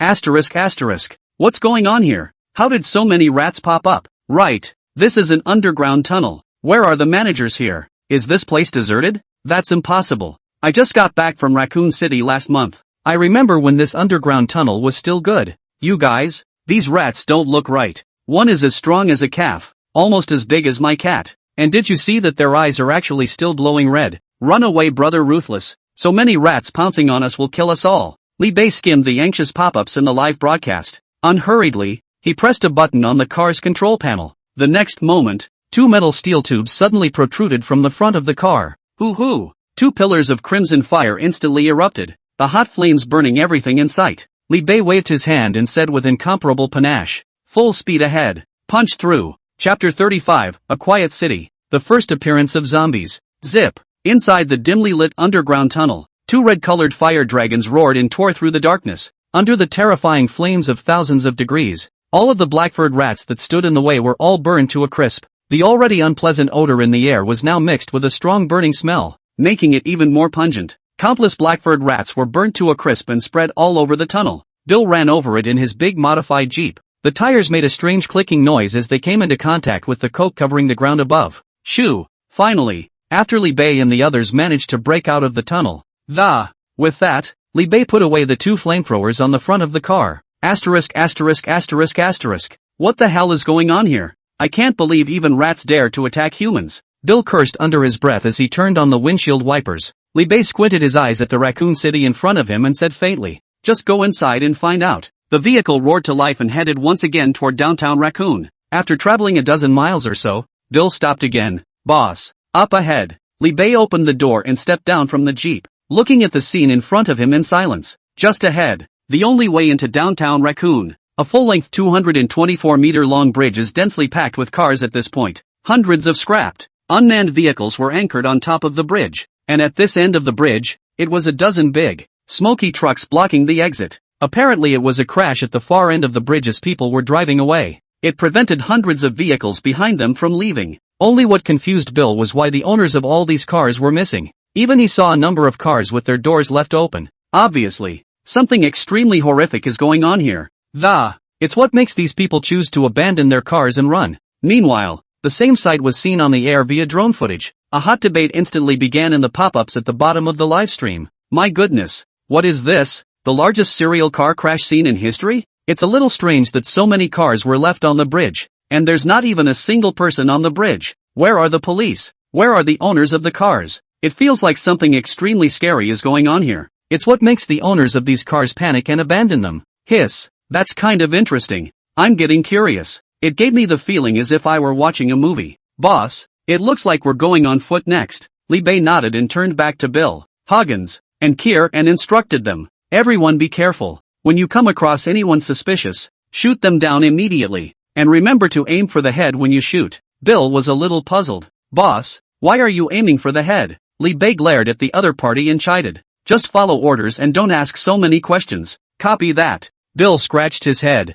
then grabbed an automatic rifle and walked to the front. Huggins followed closely behind, while Li Bei walked in the very center, and Keel was responsible for guarding behind him. With sharp eyes, the four men slowly walked up to the bridge, crossing over the blackened wreckage of the van. Bill saw a lot of splattered blood inside some of the cars, and as the drone's footage went deeper and deeper with Li Bei's group, the netizens in the live feed noticed that the further back they went, the more blood there was on the floor. Even the severed arms and legs of some torn humans could be seen from time to time. This undoubtedly cast a faint shadow over the hearts of the crowd in the live broadcast room. As a citizen of China who has been living in a time of peace, where had they had the chance to see such a bloody picture before? Although I've seen a couple of live streams of Li Bei before, the crowd had a little understanding of the brutality of war. But this time it's different. The blood and severed limbs all over the bridge were all telling the crowd that something extremely horrible had happened here. Leave a gap of this kind. The horror of evocation is sometimes more nuanced than facing death head-on. Boss, there seems to be another person in the car over there.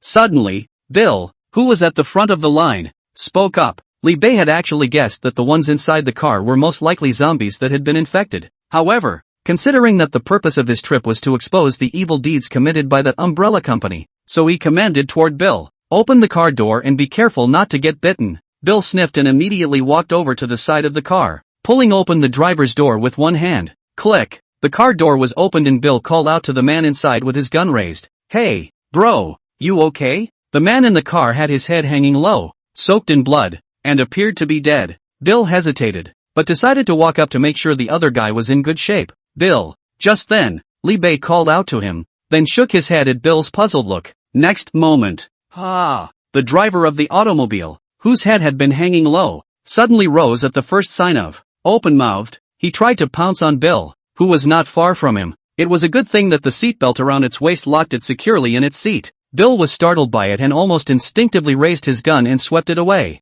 Tada! The poor walker in the car only had time to wow it was then swept into a mess by a terrified Bill. Oh, asterisk you bitch. Bill was so shocked and angry that even the classic national curse came out. After a pike sweep, he didn't seem to be relieved and switched magazines to continue the whipping. Luckily, Li Bei stopped him in time. Li Bei stifled a smile and patted Bill's shoulder in a persuasive manner. Okay, I told you to be careful. Move on, Bill asked, his face darkening with some bewilderment. Boss, is this guy knocked up high? Like a madman. I feel like he's trying to eat me, Li Bei said with a shrug of his shoulders. Maybe this is a rabies attack victim. Okay. Bill spat viciously at the bodies in the car before moving on. And just a moment ago, all the pop-ups in the livestream were all of a sudden much less. Apparently, it wasn't just Bill who had just been startled. And with the stealth drone's excellent shot of the audience in the live room was also taken aback. They didn't look back until after Bill had fired his gun and swept the man in the car into a hornet's nest. Asterisk. Just now I was shocked. Yes, that man is crazy, right? He's covered in blood and still looks like he wants to eat people. It always felt like the man didn't look like a simple rabid dog. I think I saw his eyeballs were gray for a moment just now. That's right, and by the amount of bleeding in his body, a normal person should have already bled into a state of shock. It's absolutely impossible for them to still suddenly attack someone. So what the hell is this? Chapter 36 Slaughter. A pistol to light a cigarette? Li Bei and his group continued to move forward, perhaps attracted by the sound of gunfire. A staggering figure actually appeared one after another on the originally empty-looking bridge. Bill looked at these humans covered in blood, and his face became a bit ugly, for he saw that one of the bellies had been torn open. The gutted human inside staggered toward him. Others had even lost the lower half of their bodies, still crawling towards them with their hands supporting them. Are you kidding me? Bill's eyes were full of incredulity. These humans who should have died a long time ago were actually able to stand up at this moment. Obviously, this is not scientific. Bill was shocked, as were all the viewers in the broadcast room. What the hell is this? The dead coming back to life? My God, where did this come from for me? Is this still Blue Star? It's impossible. It doesn't make medical sense. Ha ha ha, it's fake. It's all fake. Master Dao, I am enlightened. Ah ha ha ha. Physics doesn't exist anymore. There are 24 hours in a day. Whenever it passes 23.59 minutes and 59 seconds, it automatically resets to 0. It will never reach 24. We're stuck with this day forever. Crazy, you're the crazy ones. I'm the light. Faced with a phenomenon that defies common sense, the close to 100 million viewers in the live broadcast room were all shocked. There were even a number of psychopaths who were blown out of the water. Li Bei looked at the system panel and saw the constantly refreshing shot points +100 was laughing his ass off. Boss, what should we do? Behind him, Kier inquired in a low voice. Li Bei's attention moved away from the system panel and, looking around at the dozens of hissing zombies rushing towards himself and the others, he raised the AK-47 in his hand and pulled the bolt backhandedly. There was a click. Tada! Li Bei fired directly. They're not human anymore. Kill them out with me. Roger that. Bill's three eyes became instantly determined, and, raising the machine guns in their hands, point and shoot accurately while charging after Li Bei. The four were all top-notch mercenaries to begin with, and had been reinforced with a gene-enhancing potion. At this point, the one-pistol technique had climbed to the realm of realization. Even if he brought up his machine gun and fired continuously, he was able to shoot the bullets accurately into the head of the zombie. Racing, Li Bei stomped his foot heavily on top of the front cover of a car. After a loud boom, Li Bei's body leapt high into the air, and after sweeping an entire magazine in succession, the body just started to fall. Using the momentum of his descent, Li Bei heavily stomped on the top of a zombie's head again. Snap! This zombie's head instantly burst open. That didn't stop there. Li Bei threw his AK, which had been emptied of bullets, violently. After smashing a walker's skull, he fumbled for the single-molecule combat knife on his belt. Stab! With a flash of a blade, a headless corpse fell limply. Behind them, several of Bill's men also transformed into the Grim Reaper and flew to harvest the lives of these zombies. In a short while, by the time Li Bei's four men had rushed to the other end of the bridge, all that was left behind was a field of headless bodies. In the live broadcast room, countless viewers saw such a bloody and brutal scene. Both were shocked beyond words, but then they had the eerie feeling that there seemed to be some beauty revealed in it. Is this the world's top mercenary? They're like killing machines. I even feel that, given enough time, one squad of them is enough to kill everyone in a city. It's so brutal. I love it. I did a rough calculation. The four of them in the short period of less than 10 minutes just now. I can't believe I killed hundreds of corpses that came to life. But then again, what's going on in this city? And how did these people get to be like this? Yeah, I feel so backed up. Obviously I was living there a month ago, and with so many people missing from one city, hasn't the government of the beautiful country received a single message? If so, didn't the government send soldiers? Doubtful. If it wasn't for Brother Tough Guy, I'm afraid we'll never learn about such things in our lives. Will we? That's right. Thank you, Brother Tough Guy. I suddenly feel as if the world isn't as simple as it seems to us. The truest side of the world will be revealed by Brother Ruthless. Shoo! With a flick of his right hand, Li Bei shook off all the blood stained on the dagger and then sheathed the blade. The trio of Bills, who were right behind them, began to skillfully fill in their shots. To make sure there are no guys who aren't already clean, Li Bei half leaned against a car door and pulled a box of wazoo out of his pocket. Remove one and hold it in your mouth. After feeling his pockets and realizing the lighter was gone again, Li Bei calmly pulled out the pistol on his waist and aimed it at the cigarette. Bang! The wazoo is then ignited. Li Bei put away his gun and smoked leisurely. Taking advantage of his free time, Li Bei clicked on the system panel and realized that in just over half an hour's work, the shot points have increased by over 1 billion. Li Bei couldn't help but nod in satisfaction. Boss, it's done. At that moment, the three Bills returned. Li Bei casually tossed the huazi in his hand to them. Bill pulled out his pistol and shot himself in the chin, with a thud at the cigarette in front of him. In the live broadcast room, countless old smokers couldn't help but sigh with emotion at the sight. 66. So that's how mercenaries light their cigarettes. Well, Dad won't have to worry about finding his lighter anymore. 5 words floating in the sky. So damn handsome. Boss, where should we go next? Bill took a deep breath of wazoo and issued a question. Li Bei sniffed, thinking back to the plot of Resident Evil 2 in his memory, and finally decided to say, go to the police station first. Bill nodded, then skillfully found an SUV. The car was driving down an empty street. Viewers in the live feed can see it through the stealth drone's camera. The streets were lined with hollow-eyed walking corpses. Occasionally, you can still see the brutal image of a large group of zombies pouncing on a human, rising up in a group and dividing them up. The entire city had apparently fallen completely. Despair and death became the main theme here. Bill stepped on the gas, not slowing down at all as he raced toward the Raccoon City Police Department. The road, with the occasional eyeless walker in the middle of the road. Both would have been knocked out a long way. 10 minutes later, Li Bei and his group finally arrived at the police station. Bang bang. Just after arriving at the entrance of the police station, Li Bei saw a short-haired woman in blue clothes holding two guns and charged out of the police station. Li Bei's eyes lit up and he instantly recognized who this person was. Chapter 37 Lickers. Chainsaw sword first showed its might. Bang bang. Click. The woman in blue had shot all the bullets in her pistol but there were still a dozen zombies around her lunging towards her. It was at this critical moment that a series of shots rang out. Li Bei led Bill and the three of them, carrying automatic rifles while strafing. The blue-clothed policewoman's eyes lit up when she saw the heavily armed Li Bei trio. After kicking away a zombie, he ran in the direction of Li Bei's people. Li Bei glanced at the other party, and when he saw its somewhat familiar face again, he pulled out the pistol at his waist and tossed it to her. The woman in blue took the pistol and turned around and immediately shot the walker. Each shot was accurate into the zombie's skull. Soon, a dozen zombies were killed. Bill's trio skillfully moved forward to refill their guns, while the woman in blue walked up to Li Bei and handed him the pistol and thanked him. Thanks a lot. Li Bei did not take the pistol. Instead, he pulled out a few more pistol magazines and handed them to the woman. He said with a smile, "Sent you." The woman in blue froze for a moment, but quickly spilled over and she introduced herself as she changed magazines. "Hi, my name is Jill and I'm a police officer." Li Bei smiled. "We're mercenaries. You can call me the Wolf King." "Mercenaries?" Jill's eyes suddenly became a little wary. "You were hired by the Umbrella Corporation?" Li Bei shook his head. "We're here to investigate what's really going on in this city and are not employed by Umbrella." The caution in Jill's eyes dissipated a bit then. "And your employer is?" Li Bei smiled faintly. "Employed in the name of the people."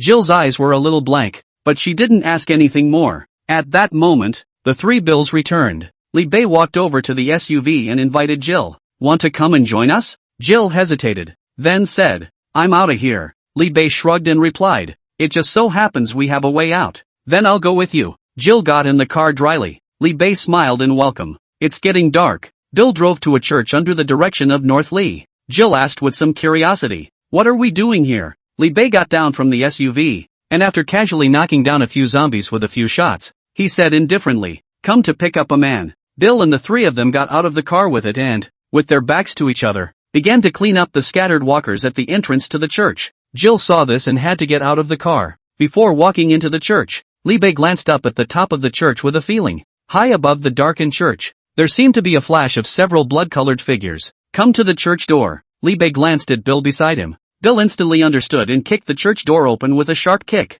Li Bei and a few others fishtailed into the room. In the church, an old white man with a shotgun nervously aimed it at several people and questioned, "Who are you guys?" "This is my." Before he finished speaking, Li Bei raised his hand and shot the white priest right in the center of his eyebrow. With a poof, the old white man died instantly. "What do you do?" The eyes of Jill behind her instantly changed as she glared angrily at Li Bei and questioned. "He's a human." Li Bei didn't bother to explain more, just pointed upstairs signaling her to go up and see for herself. Jill half-heartedly made her way to the second floor, and Li Bei wickedly maneuvered his stealth drone to follow Jill up to the second floor as well. A moment later, Jill came down the stairs with a grimace on her face. At the same time, a group of water friends in the live broadcast room also just suddenly realized. "I told you that even though Brother Tough Guy doesn't talk much, but would never hurt a random innocent passerby, this old white man deserves to die. He actually killed humans to feed his already mutated wife." There are also love brain statements. "Oh, so touching. This is clearly the faithful love that transcends life and death until death do you part." The keyboard warrior at the bottom is not the least bit spoiled. "Huh? So that's his reason for killing other people to feed the walkers? Why doesn't he cut his own flesh for his wife to eat?" Li Bei didn't have the time to pay attention to the water friends debate match in the live broadcast room. At this moment, he suddenly raised his head and looked up to the ceiling above the church. "Be careful." Several of Bill's men looked up and hers was the sight of three blood-red reptilian monsters staring at them with a deadly stare. Jill inquired with some shock, "What is this?" Li Bei replied with narrowed eyes, "It's the liquor, a biochemical weapon developed by the Umbrella Corporation using the T-virus." Jill's face was stony as she snapped off a couple shots at the three liquors on the ceiling. However, these three liquors were frighteningly fast, and in a blink of an eye, they disappeared in front of everyone's eyes. Just as the crowd was looking around for them, Li Bei suddenly turned around, and the semi-automatic machine gun in his hand flew out dozens of bullets. Behind him, a liquor rushing towards him was hit right in the center. The bullets splattered blood all over its body, but did not kill it completely. Bill's three men had extraordinary reflexes, and they kept shooting and firing. cornering the two remaining lickers into a corner. Click. With the machine guns in several of the men's hands dumbfounded, the bullets they carried with them had run out. Jill looked at Li Bei somewhat anxiously. Instead, he saw Li Bei slowly pull out a 1-meter-long chainsaw sword from his back. The three bills likewise dropped the machine guns they were holding to the ground and removed their chainsaw swords from their backs. Buzz. With the pull ring pulling, the chainsaw swords in the hands of the four of them simultaneously buzzed. The piercing sound of a chainsaw resonated throughout the church. The three lickers slowly emerged from the darkness, revealing their blood-red covered bodies. In the live broadcast room, all the viewers were sweating for Li Bei's group. These three monsters named lickers are just too fast, and the self-healing ability is absolutely strong. What kills me is that they ran out of bullets at the critical time. Don't. Brother Ruthless, are you guys going to physically fight these three monsters? Bless Brother Ruthless for never having an accident. That said, isn't Umbrella Corporation the Emperor?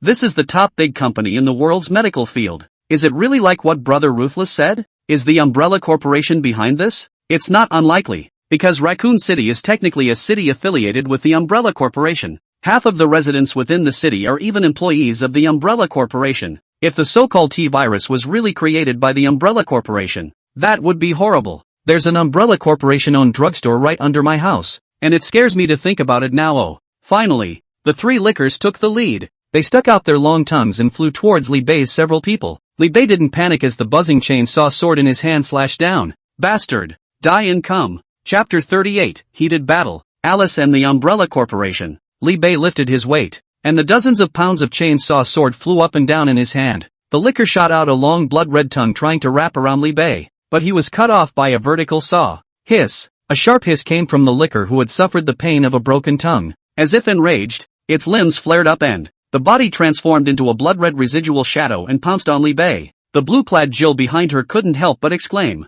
"Look out!" Li Bei remained unperturbed and swept his vertical saw across the room. Like a volleyball, the licker that lunged forward was heaved away. On Bill's side, the three men were back-to-back, fighting the two remaining lickers furiously with chainsaw swords in hand. Although they were not defeated, it was obvious that they would not be able to decapitate the two lickers in a short period of time. On the other side, the licker who had been slapped out by Li Bei a dozen meters away shook his head and, once again, he lunged towards Li Bei. Miso! Several sharp claws emerged from its huge, fleshy palms. A gust of fishy wind hit his face. Li Bei dodged sideways without panicking. Licker's sharp claw attack instantly fell short, and in the moment when the two were staggered, Li Bei raised his sword and chopped downward. Zip! The high-speed rotating chainsaw sword instantly sawed off one of its claws. Roar! The licker hissed again, dragging its injured arm as it tried to retreat into the darkness. Li Bei, however, did not intend to let it go. Carrying the slightly bulky chainsaw sword on his back, Li Bei pulled out his single-molecule combat knife and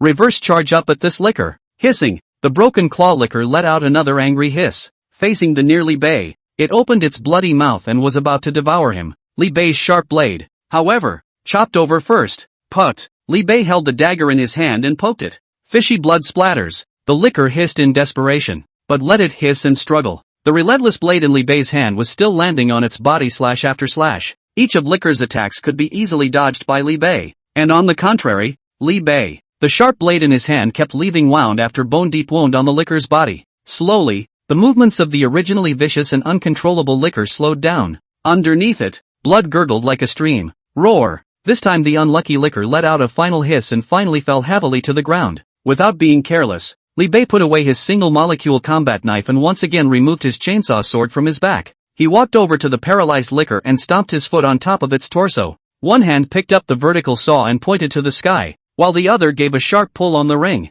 Buzz! A furious roar rang out as Li Bei aimed at the head of the foot Licker and chopped down heavily. Snort! The sky full of blood and splattered flesh formed a bloody yet magnificent picture. The crowd in the live room looked dumbfounded. Handsome. So damn cool. Is this still human? The speed at which they're exchanging blows is already hitting residual shadows. Yes, the monster called the Licker is scary enough. I didn't expect to be pressed by my gunny the whole time. Awesome. Elegant. Just too elegant. Brutality. I unilaterally declare that you are my god. Brother Ruthless. All the viewers in the live broadcast room were shocked at the terrifying strength displayed by Li Bei. Fizzle fizzle. An ugly head fell to the ground as the chainsaw sword roared. Li Bei violently shook off all the blood on top of the sword blade. He gazed over to Bill's trio and was just about to go forward for support. Ka-ching! Suddenly, the glass windows above the church shattered open. A heavy motorcycle crashed through a window, carrying thousands of huge forces. it heavily smashed into one of the liquors. A blonde woman in a tight black combat suit leapt up from her car and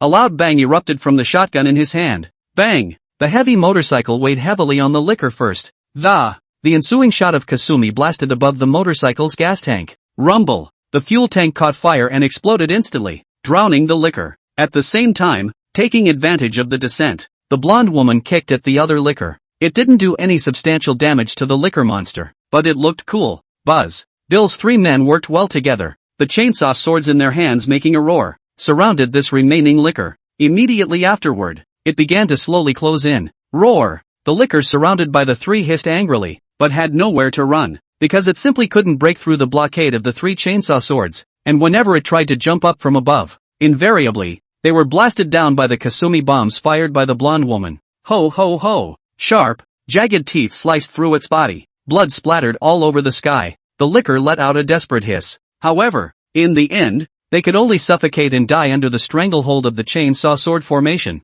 Buzz. The 3 bills put away their chainsaw swords and returned behind Li Bei without a word. Li Bei walked past the liquor's body that had been cut into several pieces and slowly came to the blonde woman's body. Hello, I'm the leader of this hired squad. You can call me Wolf King. The blonde woman looked at Li Bei curiously, then extended her hand in response as well. My name is Alice, and I used to work for the Umbrella Corporation. The live broadcast instantly exploded. Umbrella Corporation? Didn't Brother Ruthless say that all this was done by the Umbrella Corporation? Hiss. This is really something. She can actually kill a horrible monster like the liquor. She said she's from the Umbrella Corporation, so she must know something, right? Brother Tough Guy, take her down, tie her up and give her to me for torture. Upstairs, I'm too embarrassed to break you down. Is this torture serious? Ignoring the words of the tigers and wolves of the water friends in the live broadcast room, Li Bei smiled faintly. Before he could speak first, Jill, dressed in blue, rushed forward and, raising the gun and aiming it at Alice in question. You say you're with the Umbrella Corporation? And do you know what the hell is the reason for everything that's happening here? Alice frowned as some fragmented memories vaguely surfaced in her mind. She replied, blushing a bit. All I remember is that there was a virus leak in the hive. The AI inside killed everyone in the hive. Only me and one other person escaped. Jill's beautiful eyes widened as she pressed on with an angry look on her face. So these people in Raccoon City who are coming back from the dead right now, is it all because of infection with a virus researched by the Umbrella Corporation that it became like this? Alice nodded in silence. As far as I know, it should be the virus in the hive that spread throughout the city. This statement instantly confirmed Li Bei's previous remarks. There was even more buzz in the live room. Mom, it's really a virus agent developed by the Umbrella Corporation. What exactly is the Umbrella Corporation trying to do? I can't believe I'm secretly researching this anti-human viral agent. Brothers, I'm a little scared right now because I just took medication under Umbrella yesterday. Hiss. The Umbrella Corporation is kind of really screwed this time. The actual hammer has been hammered already.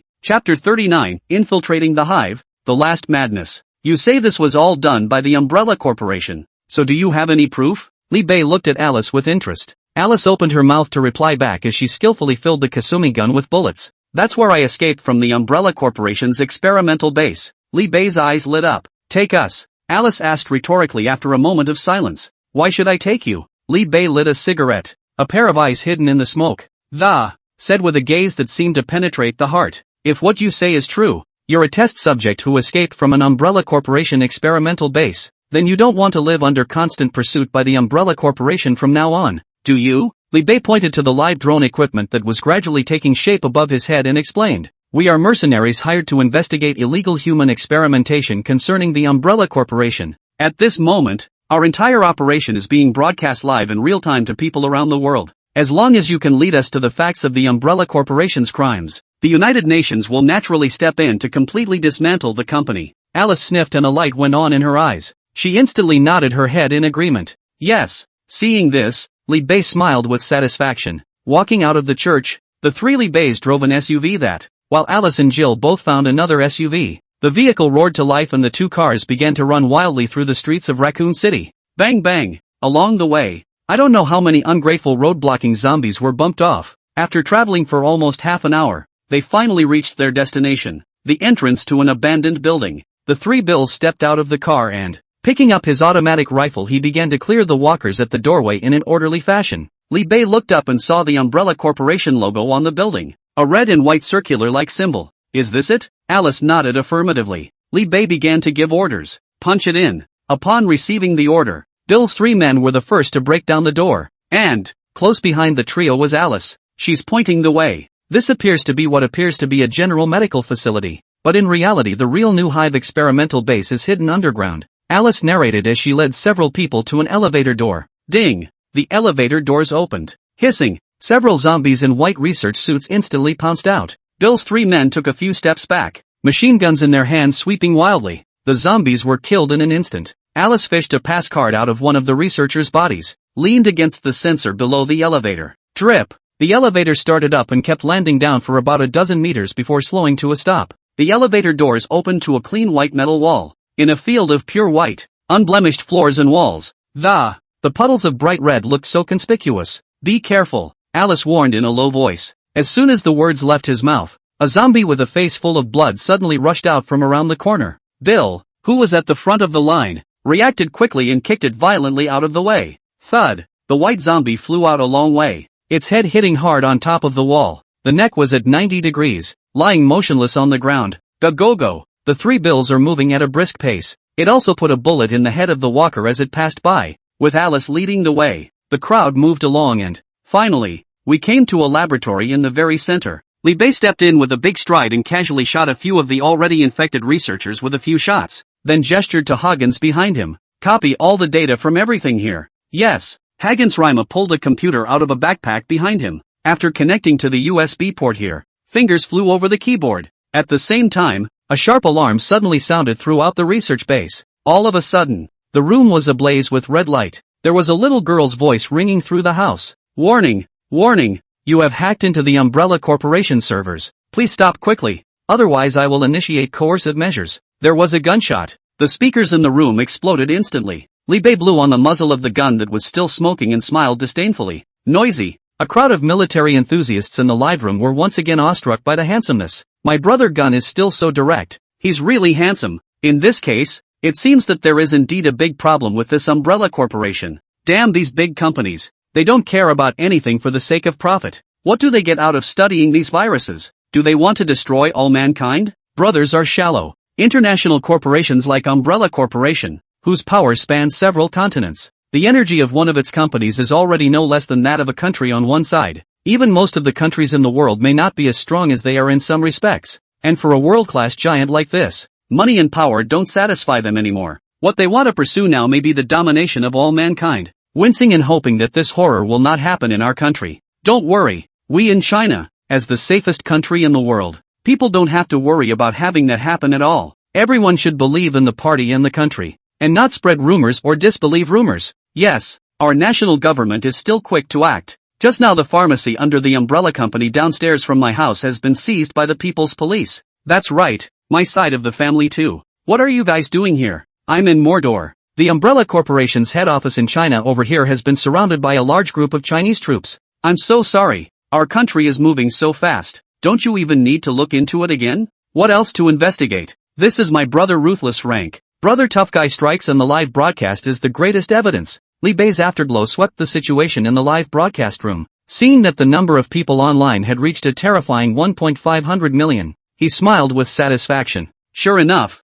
when he tapped on the number of shock points displayed on the system panel, even he was shocked. A whole 320 million shock points. Li Bei couldn't help but sigh. It's true that it's still this kind of big news that has something to offer. Umbrella Corporation, you are a blessing to me. At this point, the transmission progress on Huggins' computer came to 100%. Huggins said to Li Bei as soon as he pulled out the interface. Boss is good. Li Bei nodded and ordered immediately. Retreat. And outside the building at this time, a large number of soldiers sent by the Umbrella Corporation have quietly surrounded the place. Several helicopter gunships have been waiting in the sky for a long time. At the bottom, hundreds of zombie armies also swarmed over when they smelled the human scent. In one of the helicopter gunships, the commander-in-chief, who was sent by the Umbrella Corporation, yelled angrily, "The damn invaders must die." Chapter 40, Wolves Landing. The miserable nemesis. By the time Li Bei and his group came out of the underground research base, the building has been surrounded by the private armies of the Umbrella Corporation. In the sky, several helicopter gunships bearing the seal of the Umbrella Corporation were circling high in the sky. The blinding searchlight shone straight on Li Bei and the others who had just stepped out of the building. Li Bei narrowed his eyes and looked around. Hundreds of heavily armed Umbrella soldiers had long since turned their guns on them. a white blonde commander stepped out of the crowd, grabbed a loudspeaker and yelled, "You're already surrounded. Why don't you surrender quickly and don't put up any unnecessary resistance?" Looking at the densely armed umbrella soldiers around them, even Alice's heart couldn't help but sink. She said to Li Bei with a grave expression, "This is trouble. Looks like they're going to die with us." The stealth drone flew high into the sky and recorded it all. In the live feed, countless netizens are sweating for them. Damn Umbrella Corporation. Instead of trying to contain the virus, instead, they sent so many armed forces to attack my brother Ruthless. This doesn't look good. I don't think Brother Ruthless has enough men with him this time. I didn't even bring my RPG. How can I fight these people? Run, Brother Wolf. The number of opponents is simply too many, but there are also Umbrella Corporation helicopter gunships in the sky. I'm afraid Brother Tough Guy is going to fall this time. No, no, no, no, no, no, no, no, no, no, no, no, no, no, no, no. Don't let anything happen to my ruthless brother. It is clear that the situation is extremely dangerous. Even the water friends in the live broadcast who were originally full of confidence in Li Bei were now worried for Li Bei and the others. However, Li Bei's expression remained relaxed, and he even lit a cigarette leisurely. Between swallowing clouds, the umbrella commander across the street, a few hundred meters away, was still harping on his threats. "Lay down your arms. We will act in a humanitarian." Before the words were finished, Li Bei felt that he was a bit annoyed, casually flinging a gun. The bullets crossed hundreds of meters in an instant, as if they had eyes, struck the commander in the head. Pang! The commander fell back to sleep with a bloody hole in his head. The commander-in-chief in the sky instantly became furious at the sight. Deception! All of them, dead or alive. Give me! Before he could finish yelling, however, a missile launched from nowhere instantly hit several helicopter gunships in the air. Only the one he was in was not blown up in the first place because it was surrounded by several other helicopters. Rumble! It was as if a rain of fireworks had suddenly been set off in the dark night sky, and endless amounts of helicopter wreckage fell from high in the sky, in the shocked gazes of countless umbrella soldiers below. In the middle of an otherwise empty sky, a huge armed military transport plane gradually revealed itself. The front end of the airplane. Two missile launchers were aimed squarely at the only remaining helicopter gunship in the sky. Inside the cabin, at the sight of the armed transport aircraft in front of him, the commander-in-chief then decisively leapt out of the helicopter. In the next moment, two missiles with trailing flames instantly shattered the helicopter gunship. In the blink of an eye, those 5 armed helicopters above the sky were instantly blasted into a ball of fire. Only the commander-in-chief, who had managed to escape at the last minute, landed with a parachute in the middle of the soldiers on the ground. In the group of soldiers, the chief commander who had just escaped from death yelled towards Li Bei's few. "Fire! Fire! I want them all dead." As soon as the words left his mouth, he only saw Li Bei's palm lifting up, picking up the intercom and ordering, "Wolves, land!" The next moment, the cabin of the armed transport in the sky opened. A humanoid armor fell from the sky. Tada! The umbrella soldiers who received the order instantly swept wildly towards Li Bei and the others. Rumble! The front of Li Bei's few people was suddenly smashed out of the sky full of dust. Dang! As the smoke cleared, it revealed a majestic figure inside that stood as tall as 2.5 meters. Fixing his eyes on them, these were clearly the Wolfpack mercenaries who had donned full power armor. All of the bullets fired by the soldiers of the Umbrella Corporation were deflected by these armored mercenaries. Kill all! Behind the group of armored mercenaries came Li Bei's faint voice. Buzz! The armored hires who received the order immediately raised the heavy gatlings in their hands, aimed at the soldiers in front of him and pulled the trigger. Tada! A dozen metal storms transformed into the scythe of death, tearing apart everyone within eyesight. Ding ding ding! At their feet, hundreds of golden shell casings spilled every second. In just a few seconds, with Li Bei and the others as the center, within a radius of 1,000 meters, then there was no more living thing that could stand. Hundreds of armed soldiers were instantly torn apart without even a single wail. Under the sweeping fire of the Vulcan Gatling, human flesh and blood seemed so fragile. Asterisk asterisk asterisk asterisk. Run, everyone retreat. Among the mass of broken bodies, the chief commander, who had once again managed to survive, roared loudly and angrily as he fled in disarray. Li Bei smiled disdainfully and picked up the walkie-talkie again and ordered, "Team 2, land." As the words fell, another dozen or so armored mercenaries fell from high in the sky. Tada! The Gatling in their hands roared, strafing after the routed Umbrella Corporation soldiers. The commander-in-chief, in despair, sends instructions that a nemesis, also 2 meters tall, was activated to stop the attack. Clunk! A tall walker, also clutching a heavy Gatling, appeared. Under orders given by the commander-in-chief, He was responsible for blocking the pursuit of the armored mercenaries. Tada! Nemesis vs. Armored Mercenary. Both activated the heavy Gatling in their hands at the same time. The sky was full of bullets raining down on each other's bodies. Ding ding ding. Only the bullets would only cause the Wolfpack mercenaries to back up slightly when they hit their armored body armor. Nemesis, on the other hand, can only use her flesh and blood to take it. Most importantly, the armored mercenaries on Li Bei's side were not the only ones. The other two armored mercenaries next to him instantly pulled out their long chainsaw swords. With a sharp pull on the ring, a buzzing roar sounded. The two armored mercenaries instantly crossed a distance of several hundred meters. Nemesis was just about to lift the reloaded Gatling. Zip! The sharp chainsaw sword instantly chopped off the barrel of the gun. Immediately following, another arriving mercenary swung his chainsaw sword and slashed Nemesis' neck cleanly. There was a thud, and the head hit the ground. Rumble! Nemesis' huge body slammed heavily on top of the ground. Li Bei narrowed his eyes at the umbrella soldiers fleeing around in front of him and smiled coldly. Everyone, land! Rumble! Rumble! Rumble! Above the sky, over 100 stoutly armored mercenaries descended from the sky. Chapter 41, The Purge. Purge! Nukes incoming! Purge! Purge! More than 100 steel battle armor began to sweep across the battlefield with an invincible stance. Tada! Boom boom! A sky full of gunfire and cannon fire resounded throughout Raccoon City. Before the battle armor, both the armed soldiers of the Umbrella Corporation and the mutated zombies were all crushed at the touch of a button. Li Bei stood on top of a battle armor, looking down on everything out of the corner of his eye. From this moment on, the entire city of Raccoon City can only have one voice. Those who obey me will prosper and those who oppose me will perish. Behind them, equipped with battle armor, a few of Bill's men were like caged tigers, fiercely pouncing out. At the feet of Li Bei, the chief commander of Umbrella, who had been arrogantly unbeatable, fell to his knees. He whimpered warily and begged for mercy.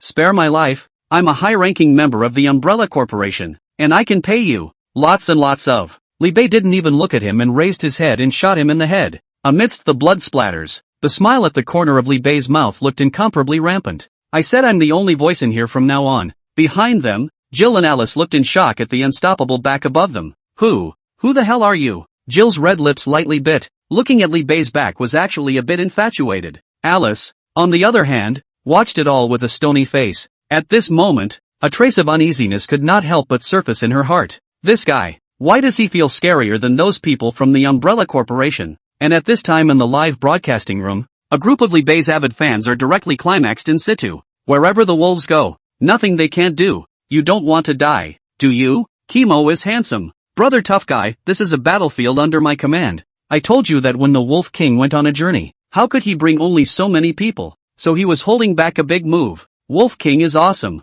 Brother Ruthless is invincible. Where did this come from? Is this still the 21st century? If I'm not mistaken, these Wolfpack mercenaries are wearing exoskeleton battle armor? No, this is a full-fledged power armor. I've seen the design before at the beautiful Country Science and Technology exhibition. This is the ultimate single combat armor that even the beautiful country's military hasn't yet succeeded in researching. Just like that watery present? Nay, the old man is uneducated. A phrase to break into the world. The entire Raccoon City was instantly in complete chaos because of Li Bei's words. In the sky, the helicopter crashed. Beneath the sky, guns are raining down. No matter if you are a soldier or a zombie, all of you will be reduced to pieces under the guns of the Wolfpack Mercenary Corps. In just half an hour's time, the Mercenary Corps under Li Bei had already cleared a large area of downtown Raccoon City. Meanwhile, the defense headquarters of the beautiful country, MacArthur, who is a 5-star general in the beautiful country, roared in anger. Raccoon City is the territory of my beautiful country. War will never be allowed here.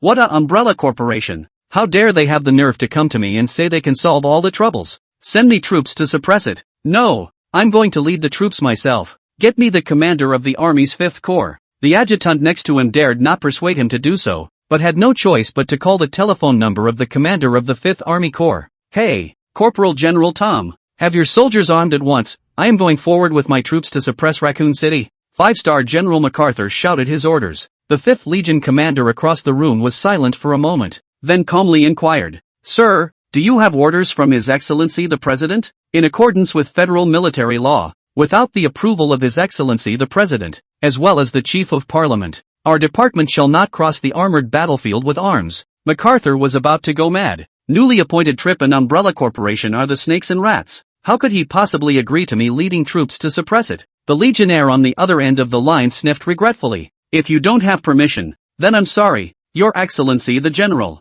Please forgive me for not being able to do anything about it. MacArthur tapped out. Tom, don't forget you're the soldier I brought up, back in the day. Duh, the phone was hung up straight away. MacArthur was so pissed off to the limit that he actually calmed down. He pointed to the live feed of Li Bei on the big screen and said to the adjutant, take this video footage with you. I'm going to see the president. Yes. Meanwhile, in the land of beauty, the Black Palace, in a single conference room, Trip, the recently inaugurated president of the beautiful country, is listening to music and dancing. It's a good day. Duong. The door to the conference room was slammed right through roughly. Mr. President. A stern roar nearly sent Trip paralyzed with fear. MacArthur, who looked like a raging old lion, defied the soldiers guarding the gate and, roughly, he pushed open the door to the presidential conference room. At the sight of Trip still dancing in a leisurely fashion, a flash of disappointment came to his eyes. He took a deep breath and forced himself to look at the other party with anger in his heart. Mr. President, have you seen the report about the virus leak in Raccoon City? Trip asked rhetorically as he straightened his suit and assumed his seat. Did something happen? His Excellency the General. MacArthur held up the iPad in his hand, which was showing the footage of Li Bei's live broadcast. He questioned aloud. Dare I ask, Your Excellency the President, is Raccoon City still the territory of our great and beautiful country? Trip nodded. Yeah, of course. Well, MacArthur slammed the tablet down heavily on the table and spoke coldly. In that case, then I implore Your Excellency to order me to lead the troops to suppress the riots in Raccoon City. Trip lowered his head and flipped through the papers on his desk as if he was busy. His Excellency the General, I know you're in a hurry but hold your horses for a moment. What about this matter I probably already know? And of course, to settle this matter, I'll need to probably find out more about it again. I can understand your feelings, but aren't you going to look out for me in my difficult? MacArthur's forehead was bruised as he listened, and he yelled furiously. Mr. President, this is no longer just a terrorist attack. If the crisis in Raccoon City is left unattended, then it is highly likely that this horrible virus will jeopardize the security of our entire nation. Trip waved his hand unconcernedly. I know all of this, and I've sent someone to settle the matter. Forgive me for not being able to disclose the details to you, but in any case, Your Excellency, Jen, you just need to go home and retire well. I'll take care of all these little things. You'll have to trust in my abilities. MacArthur, thoroughly frustrated, stopped yelling and, instead, he walked out of the room with a disoriented look on his face. Just after it left the room, a figure stepped out of the darkroom and the closet behind Trip, and Trip put away his cynical look. He frowned at the man and inquired, has Raccoon City gone completely out of control? The man sighed. Yes, things are drifting away from what we expected. Actually, he's right. Once the T-virus spreads, it will be a disaster for the entire human race. Trip was silent for a moment, then snapped. I know. How do you want to fix it? Trip laughed softly, and calmly but coldly uttered a chilling statement. Launch the nukes and completely erase everything. Chapter 42 makes war money and nukes fall. How much money is in a city's assets? That's an absolutely staggering amount of money. Even if Raccoon City is just a small third-tier city of a few tens of thousands of people, but it is, after all, a city anyway. And what is the best money to be made in the midst of chaos? It's war money, especially when there's a sudden outbreak of disaster like the one in Raccoon City. The majority of the city's inhabitants were too late to pack up and flee. This time of year in Raccoon City, to Li Bei and the others, this place was simply a treasure land full of gold mines. And so, after routing the umbrella corporations armed, Li Bei gave the order to loot freely. Mercenaries, of course, love green dollars and gold bullion. Li Bei didn't care where they went to hunt for treasure or what methods they used to loot money. He only took half of what they recovered, and as for the remaining half, then they all belonged to themselves. At these words, the Wolfpack mercenaries who had endured for a long time immediately scattered in all directions like mad. With their slash-and-burn power armor, as well as the physical quality that had climbed to the peak of humanity after taking the gene enhancement potion, the ordinary zombies in the city couldn't help them at all. And the only armed umbrella in all of Raccoon City that could possibly threaten them, it has also been completely wiped out by them. Thus, at the moment, they have been able to strike gold in the city with abandon. Li Bei silently looked at the backs of the departing crowd, and nudged Bill's trio beside him. The road. Bill, you guys go check out the banks in the city. Maybe you'll get something big. Bill's three eyes lit up and they immediately set off in their power armor. After the crowd left, Li Bei raised his head and looked at the sky that had gradually darkened. Alice beside her looked at Li Bei with a complicated expression and spoke in a somewhat trance-like manner. You actually beat the Umbrella Corporation, Li Bei said with a faint smile. Nothing more than an independent arm under the Umbrella Corporation. A multinational corporation like the Umbrella Corporation, sitting on hundreds of billions of dollars in assets, if they want to. At any time, we can get out 10, or even 100 more of these armed forces. Alice's eyes became a little downcast as she smiled to herself and said, and yes, it's the dang Umbrella Corp, where it can be broken so easily.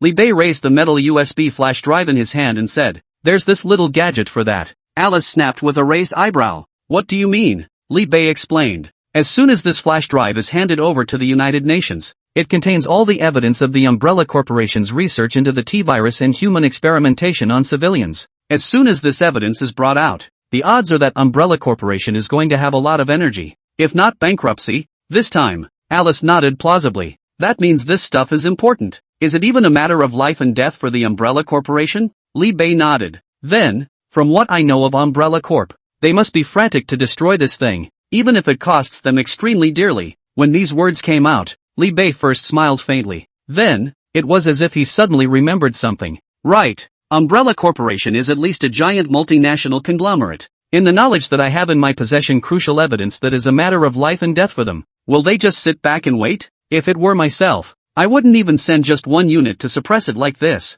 No. Li Bei's eyes suddenly widened. He remembered that in the previous Resident Evil 2 episode, the Raccoon City was eventually leveled by a nuclear bomb. Now then. No good. Li Bei's expression instantly froze. He immediately gave orders over the intercom. Everyone stop searching for belongings. Come and gather at my place. We've got to get the hell out of here. Li Bei's voice carried seriousness and majesty. Therefore, even though these mercenaries were not willing to do so, they still returned immediately. Li Bei made an immediate decision to let the Kuanping transportation plane, which was hovering above the sky, land. By the time the 100 or so mercenaries returned with large bags full of gold and silver, Li Bei immediately ordered, all personnel, get on the plane immediately. Bill, who was at this moment carrying a large box of bank-insured vaults, inquired with some bewilderment. What's up, boss? I just found a bank vault. There's literally enough gold stored in there to fill a whole car. No, you rushed me and I only brought out a small portion. Bill spoke with greed in his eyes. Boss, you give me another half hour. I promise to empty that out and bring it all to you. Li Bei glared coldly at Bill, his voice commanding in an authoritative and serious manner. I say again, all members get on the plane immediately. Yes. Now that Bill saw the solemn look on Li Bei's face, he didn't dare to say anything more, running wildly all the way into the cabin carrying a small vault. The others didn't dare to delay any longer and quickly got into the cabin. Li Bei looked back at both Alice and Jill and asked, do you guys want to come with us? Want? Without the slightest hesitation, Jill immediately returned, and Alice, after a moment's hesitation, likewise nodded. Seeing this, Li Bei immediately brought the two women aboard the Kuanping. After all the personnel had arrived, Li Bei did not delay for a second and quickly ordered, take off. Meanwhile, in Li Bei's live broadcasting room, countless netizens also couldn't figure out why Li Bei was in such a hurry to leave. What's the matter with brother tough guy? You've been fighting all your life, and you don't allow me to enjoy myself? And haven't the Umbrella Corporation's forces been routed? Those zombies in the city again can't do anything about these mercenaries in full steel armor. Why are they in such a hurry to leave? Could anything more seriously dangerous be happening here? Regardless of why, I'm sure Brother Ruthless has his reasons for doing this. While the crowd was still talking, a dazzling white light suddenly approached slowly from the distance. Li Bei was the first to spot the white dot. He hurriedly urged, full acceleration. Get out of here. Hurry. The driver dared not hesitate and pushed the gas pedal with all his might. The white dots grew from small to large and eventually descended over Raccoon City with a long white tail flame. At this point, a sharp-eyed spectator finally spotted the missile. What's that? Is it an intercontinental missile? The next moment, the white dot crashed into downtown Raccoon. Rumble. In an instant, the extreme light and heat instantly vaporized everything that could be seen in front of them. Chapter 43, The Fall of Raccoon City. The Light of Socialism. What a sight the moment a nuclear bomb explodes. Starting with a tiny wisp of fire, the entire nuke exploded instantly. Extreme light and heat first carry out destruction at the molecular level. In the first second, the air around us was drained in a flash. The surrounding area of 1,000 meters was completely turned into a vacuum of space. In the next second, powerful energy so violent that it was incalculable spread out from a single point. The terrifying heat of up to 10 million degrees Celsius instantly vaporized everything around it. And it spread out toward 1,000 miles in a radius with a terrifying speed that surpassed the speed of sound. The extreme heat of several thousand degrees Celsius burned everything around it. Everything and everyone within 10,000 meters of the nuclear bomb was instantly vaporized. Immediately after that, a huge mushroom cloud 7,000 meters high rose into the sky. It wasn't until the next second that the raging waves of sound from the explosion began to spread. Rumble. The huge shockwave instantly spread 1,000 miles away at a speed visible to the naked eye. Li Bei and the others who had just flown out of the Raccoon City limits still felt a strong vibration. The powerful shockwave caused the heavy transport plane to shake violently. Bill and the others looked dazedly through the plane's porthole at the skyward mushroom cloud in the rear. What is this? Jill was even more paralyzed with fear right to the ground. Li Bei saw that the crowd was still staring unblinkingly in the direction of the nuclear bomb explosion. He immediately reprimanded. Don't look. Your eyes won't be able to take it. The crowd was awakened by Li Bei's angry shout. It was only then that I realized that 2 lines of bloody tears had trickled down from the corners of my eyes at some point. They hurriedly lowered their heads, not daring to watch any longer. On the other side, the pilot had a hard time stabilizing the plane, but when he looked up he realized it was dark. It turns out that the black mushroom cloud from the nuclear explosion has spread across the sky. It was black with ash and smoke in front of me. Li Bei calmly ordered, "Don't panic, keep going at full speed and get out of this airspace." Yes. The kunai transport finally stabilized after a violent shaking. Li Bei looked back with a grave expression on his face, looking at the Raccoon City behind him, which had completely turned into dust. A trace of fear still rose in his heart. Is this the ultimate weapon of human civilization? This destructive power? I'm afraid that even the immortal gods of myths and legends would find it difficult to resist it. In a trance, Li Bei was awakened by the system beeps ringing frantically in his ears. Shock points plus 100 plus 100 plus 100 plus 100. That's right. This time, the shock points that Li Bei gained no longer grew at a rate of 100 points per second. Instead, it was climbing extremely fast at a terrifying speed of 10,000 points per second. Only then did Li Bei open his own live stream, only to see that the originally noisy live broadcast room was silent at the moment. All of them are still in shock from the explosion of the nuclear bomb. Surprisingly, none of them were sending pop-ups. This eerie silence continued for about a minute or so. Finally, with the first *** floating out in the comments section. In a flash, tens of thousands of pop-ups frantically filled Li Bei's live broadcast. *** groove. World nuclear peace. World peace. Mom, what did I see? This is crazy. This is crazy. Can someone please come and slap me and tell me I'm not dreaming? Awesome, awesome, awesome, awesome. Nothing to say but awesome. Is this a nuke? In hell. It's a nuclear bomb. Crazy, crazy, crazy. It's all crazy. Is beautiful country going crazy? It actually dropped a nuclear bomb in its own city? Trip, you're out of line. You're an undercover agent. Solid hammer. Trip the socialist warrior lurking in a capitalist country. You're ing great. On my journey to the presidency of the beautiful country. Socialist light Trip. I'm just taking a. Is this World War III about to break out? Lift up your pants and rush to the battlefield. I'm Poop Superman. Ruthless brother. You are a real batch. Voice breaking. In the live broadcast room. Because of the explosion of this nuclear bomb, the number of people online instantly exceeded 300 million. This meant that at least 1 out of every 5 people in China was watching Li Bei's livestream. The massive amount of shock points generated was even closer to smashing Li Bei into a daze. At this point in time, he couldn't wait to immediately exchange a few nukes from the system mall and drop them in the Sakura country where he was living a small life. But the calm Li Bei still decided to postpone this crazy idea for a while. The system beep in Li Bei's head had been continuously ringing for 10 minutes before it gradually subsided. In the live broadcast room, the various kinds of gifts didn't stop, and everyone was frantically rewarding them. After witnessing a nuclear explosion in a crowd of people, it seemed to be a way of giving vent to the uneasiness and trepidation of the heart. Li Bei didn't immediately close the live stream this time, but after an hour. It wasn't until the Kuan Pang had leapt over the Pacific Ocean and was about to arrive at the Wolf Pack base island. Fong said to everyone in the broadcast room, "This broadcast ends here, so please stay tuned for the next Wolf King broadcast." Family. This time it floated clear in the pop-ups under the livestream. Greetings to the Wolf King. Brother Tough Guy goes well. After Li Bei closed the live broadcast, he looked at the people in the cabin. A look of celebration for the aftermath of the robbery still lingered on everyone's face. Li Bei knows that the effects of this nuclear explosion are not over, but have just begun. Predictably, after today, the most talked about topic around the world must be the Raccoon City nuclear explosion. And as the only Wolfpack mercenary group that survived the incident, it's also bound to explode all over the world overnight. Perhaps one's next broadcast could already be for the world. Li Bei thought so in his heart. In the midst of his thoughts, Li Bei walked over to Bill's side, tapped him on the shoulder, and said, "What? Still not over the shock of the aftermath of the nuclear explosion?" Bill shook his head with a disoriented look on his face and said,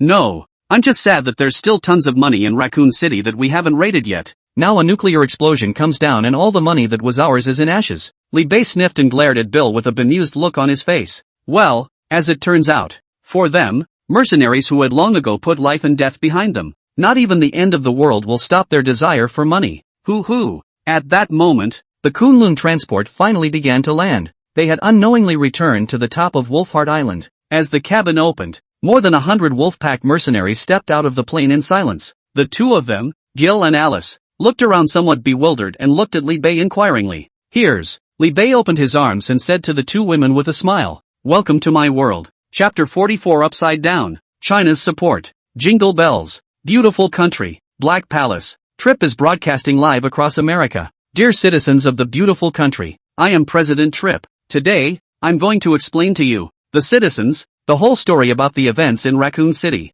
First of all, I would like to state that this is a terrorist bioattack against my beautiful country, orchestrated by an international terrorist organization, the Wolfpack Mercenary Corps, as the most notorious terrorist organization in the world of mercenaries, planned this premeditated terrorist attack a long time ago. According to the information coming back from our agents, the Wolfpack Mercenary Corps has long since dropped a horrific biological virus in downtown Raccoon. The virus is extremely contagious and, once infected, people just lose their minds and become bloodthirsty and rabid. An emperor, which is the backbone of our country, its timely detection of the leakage of this virus in the first instance, for the safety of the lives and property of hundreds of millions of citizens throughout the beautiful country, Emperor immediately sent armed forces to lock down Raccoon City, and in order to develop a vaccine as quickly as possible, Emperor secretly conducted urgent virus research experiments. However, just as the vaccine was about to be successfully researched, the Wolfpack Mercenary Corps learned of the news. Once again, they parachuted into Raccoon City and took the Emperor research base by force of arms,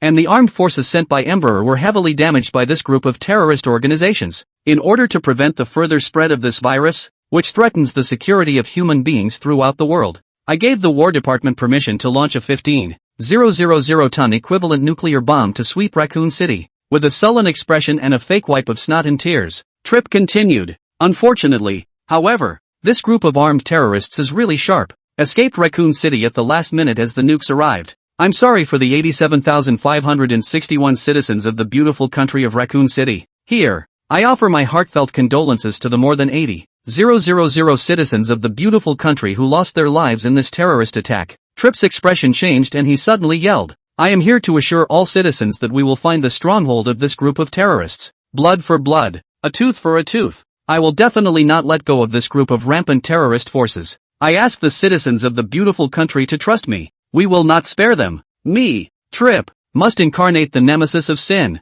Let these unconscionable terrorist organizations get what they deserve. For the sake of the free and beautiful country, I will fight to the end. Trip's face was firm, his eyes full of anger and determination. Beep. This is the end of the telecast. And after this live statement from Trip went viral around the world, the citizens of the whole beautiful country were in a state of excitement. Thousands of people took to the streets, begins to call on the government of the beautiful country to severely punish the culprits, the Wolfpack Mercenary Corps, the Sakura Kingdom and the Great British Levantine Empire, which had been violated by the Wolfpack Mercenary Corps before, also sent out messages in response. The Wolfpack Mercenary Corps is riddled with crimes and is an unabashedly terrorist mob.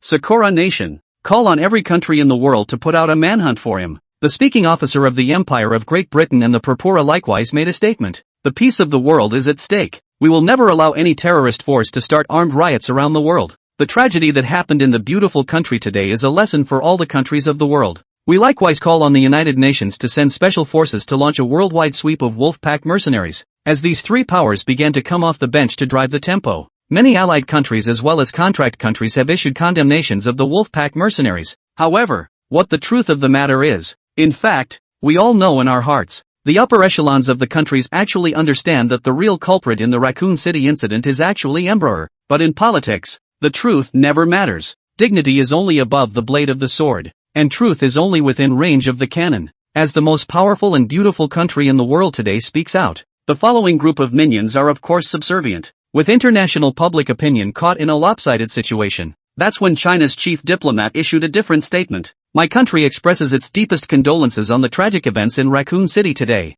However, we will not comment on the statement made by Mr. Trip, the president of the beautiful country, on the evidence available. The Wolfpack Mercenary Corps is in no way some so-called armed terrorist force. On the contrary, Emperor holds an extremely high level of suspicion in this matter. We now have evidence of human experimentation conducted secretly by Emperor throughout the world. It will be presented to the UN Security Council for verification in the next few days. Before that, our country will impose a mandatory blockade on all assets as well as branches of Emperor within our borders. Further details, we're still learning. That's it. Immediately following the official Chinese, the United States of America, which had been on the opposite side of the beautiful country, followed suit with a proclamation. Our country has imposed a mandatory shutdown on Emperor. We do not believe any of the statements issued by the beautiful country. Our side will also not conduct relevant operations against the Wolfpack Mercenary Corps. In the course of one day, countries of the world, large and small, made diplomatic statements on the matter. Some of these countries,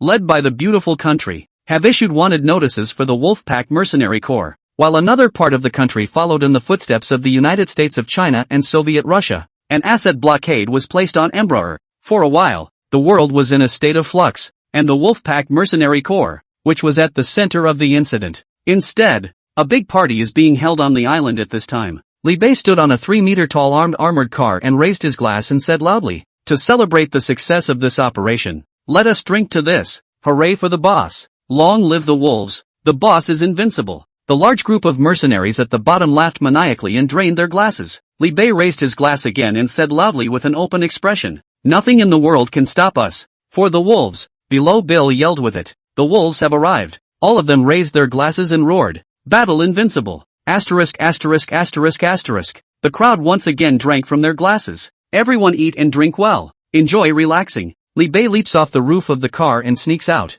trying to sneak away. Instead, they were lifted up by Bill and the others and tossed high in the air. "Boss, let's not get drunk tonight. Boss, let me toast you. Boss, I'll drink to you too. For the wolves. Boss, I'll drink to that you feel free. Boss, I don't know what to say. It's all in the wine. Boss, drink." Asterisk asterisk asterisk asterisk. Li Bei had a helpless look on his face as the crowd ganged up on him and poured drink after drink. Sparing his amazing physique, he was still a bit dizzy after a dozen or so pounds of white wine had gone down. Chapter 45 Aftermath. Then fight. Today, the sun is still shining. Li Bei once again shook his still somewhat dazed head and let out a bitter smile. Looks like before the next drink with these guys, I'll have to exchange an antidote to alcohol from the system mall first. A dozen pounds of high-count liquor in a single gulp. Even if Li Bei's current physical quality is several times that of an ordinary person, he can't drink like this. Thanks to Li Bei. If it were anyone else, he would have already reported to hell. Li Bei picked up a bottle of mineral water from the bedside and just took a big gulp.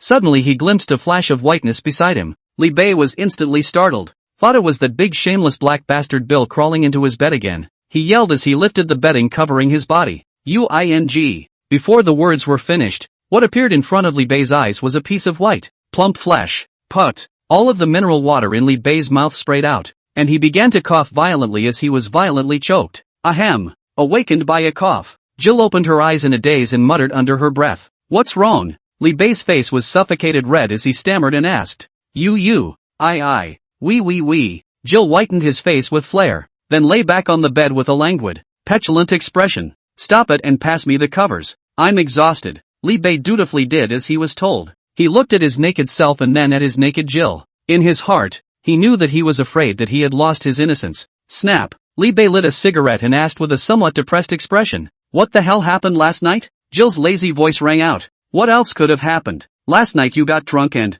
broke into my room drunk." Li Bei. At this point he couldn't wait to give himself a couple of slaps on the wrist. "Why do you like to run to other people's rooms when you're drunk yourself?" Li Bei slowly exhaled a mouthful of smoke and looked at Jill with somewhat complicated eyes. "Are you okay?" Jill smiled fondly and looked at Li Bei's broad back, her eyes mesmerized. "Of course I'm okay with it. You don't have to think about it too much." "I do. You're a real man, and you don't have to have any psychological burdens, after all." Before Jill could finish her sentence, the covers on her body were suddenly ripped away by Li Bei. "Yikes!" Jill exclaimed. Li Bei pounced with a wicked grin on his face. "I'm asking if you can fight me again for 300 rounds. I was so drunk last night I don't remember anything. It's too much of a loss. Let me reminisce today." Jill was full of panic as she tried to escape, but she simply couldn't escape Li Bei's clutches. Omit 10,000 words here. A whole morning's work later. Noon. Li Bei walked out of the room refreshed. Outside the house, Bill and the others, who were eavesdropping on the wall, came up in a rush, surrounding Li Bei's side. Bill looked at Li Bei with a look of admiration and inquired, "Boss, Why are you so powerful? You haven't stopped since last night until noon today. Li Bei smiled crookedly and patted Bill on the shoulder. The strength of an 18-year craftsman is beyond your imagination. Behind him, Huggins, who had 2 dark circles under his eyes, asked in a grumpy whisper, "Boss, you're on drugs." Li Bei squinted at him disdainfully and said nothing but shook his head meaningfully. Huggins instantly felt like he had suffered a 10,000 point blitz. At that moment Alice, who was valiantly dressed in a battlesuit, came up to her face. After seeing Li Bei, his eyes lit up. Quickly walking to Li Bei, she hurriedly inquired, "Any news from the UN?" Li Bei shook his head and pacified. "It's a tedious step to get a UN World Conference going." And Alice trailed off. "And what?" Li Bei said with a frown. "And I didn't realize that this time President Trip of the beautiful country had personally come down to do right by the Umbrella Corporation. It seems like this Umbrella Corporation is tied pretty deeply to Trip."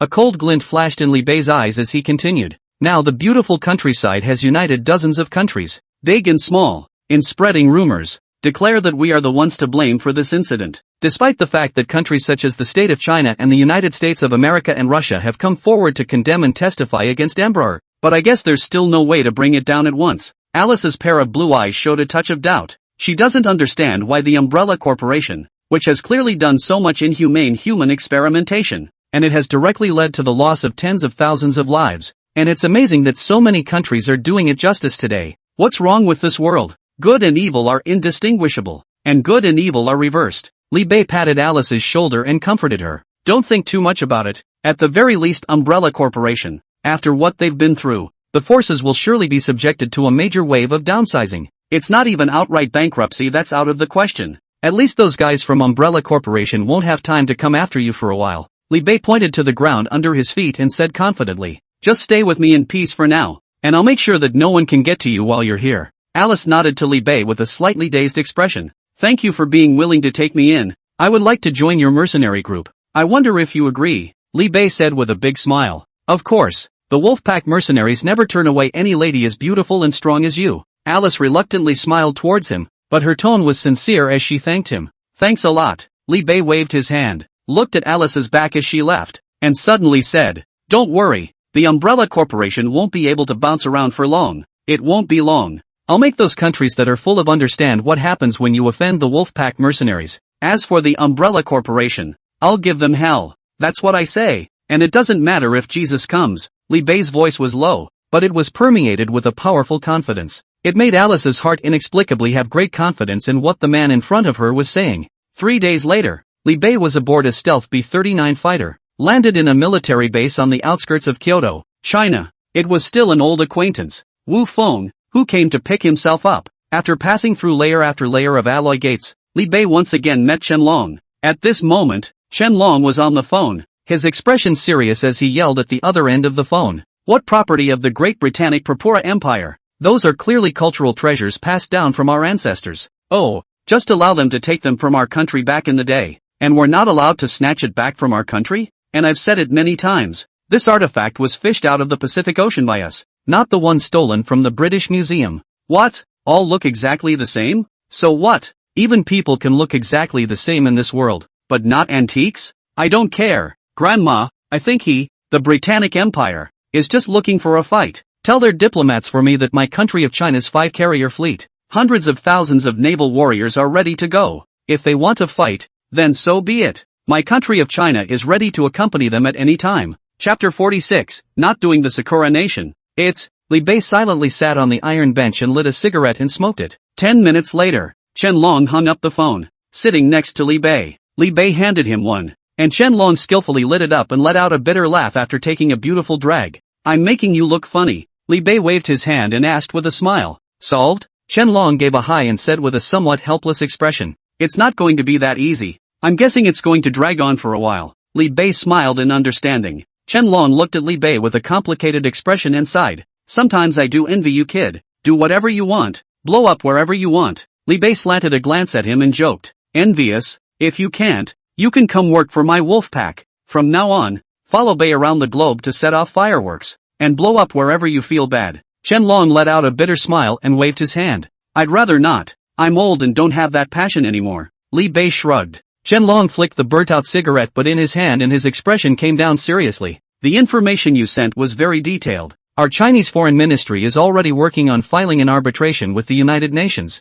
I'm sure it won't take long to expose the evils of Emperor, Li Bei said with mixed disinterest. It doesn't matter. I'll do it myself if the UN can't solve it. From now on, I'll bomb one branch of the Umbrella Corporation a day, and I'll see if it can stand it. Qianlong laughed out loud and patted Li Bei's shoulder and laughed. Or you kid. By the way, there weren't any accidents in your Wolfpack mercenary corps on this trip to Raccoon City, right? Li Bei raised an eyebrow and asked rhetorically. What could possibly go wrong with North's presence? Qianlong gave him a thumbs up followed by an exclamation. I, too, did not expect Trip to be so bold as to. How dare you drop a nuclear bomb on your own territory? I watched you live too. It's a good thing you guys evacuated just in time. Otherwise, Li Bei smiled disdainfully and said viciously. Wait for it. Good manners. Sooner or later, I'm going to drop this nuke on the head of the Black Court. Qianlong glanced at Li Bei with some shock. I might not have believed that if it had come from anyone else, but for it to come out of your mouth. I'm kinda looking forward to that day. A cold light seemed to emerge from Li Bei's eyes,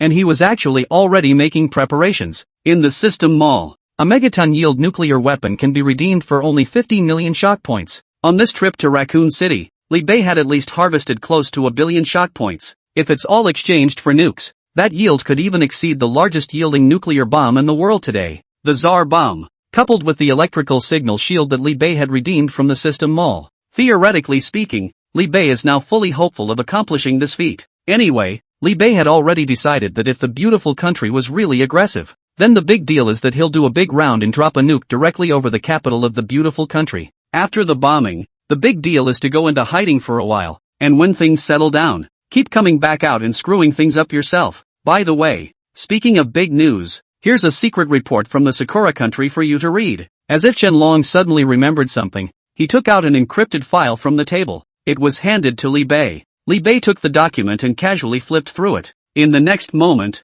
he suddenly heaved the paper in his hand to the ground. His eyes filled with anger as he inquired, "Is this true?" Qianlong nodded. As a citizen of China, he could understand why Li Bei was suddenly so angry. Honestly, after he had just seen the secret letter, the anger in his heart was not much less than that of Li Bei. Li Bei took a deep breath, and his expression suddenly became somewhat playful as he looked at Qianlong and inquired, "I say, Comrade Lao Chen, what is your purpose in showing me this information? Are you trying to whore me out again?" Qianlong was talking nonsense in a serious manner. How could that be? I, Qianlong, have lived a life of integrity. How could I keep thinking of doing such things for nothing? Li Bei narrowed his eyes at Qianlong and gave a meaningful "oh." Qianlong was worthy of being an elite who had once spent time in the Ministry of Foreign Affairs, and said without changing his face, "I just find this whole thing so infuriating. It just makes me want to resist sharing my anger with you." Li Bei had a quiet look on his face as he watched you perform. "Oh, then you're awesome." Qianlong still had the same "I'm so innocent" look on his face. He self-consciously pulled out a cigarette from Li Bei's cigarette case and lit it with an indignant expression. That bunch of dog bastards from Sakura Nation, doing their best to do nothing day after day. Tell me what sane person in their right mind would discharge tens of millions of tons of nuclear sewage into the ocean without any treatment? With this move, they are using the Pacific Ocean as their own sewer. Li Bei echoed with an angry face. That's not good. Isn't that the kind of thing the UN doesn't care about? Qianlong sighed and said helplessly, "This kind of behavior is absolutely impermissible according to the UN Convention. But if the Sakura state insists on proceeding with the UN Security Council can't do much more than condemn it." Li Bei sneered. So the so-called UNSC is just cosmetic. Doesn't really bind the countries in any substantial way, does it? Qianlong was silent. But sometimes silence is the best answer. Li Bei clapped his hands and spread his palms in front of Qianlong. "Pay the money. As soon as the money is there, I'll immediately take my men and blow up Fukushima in Sakura Nation." Qianlong also pretended to be confused. "Mr.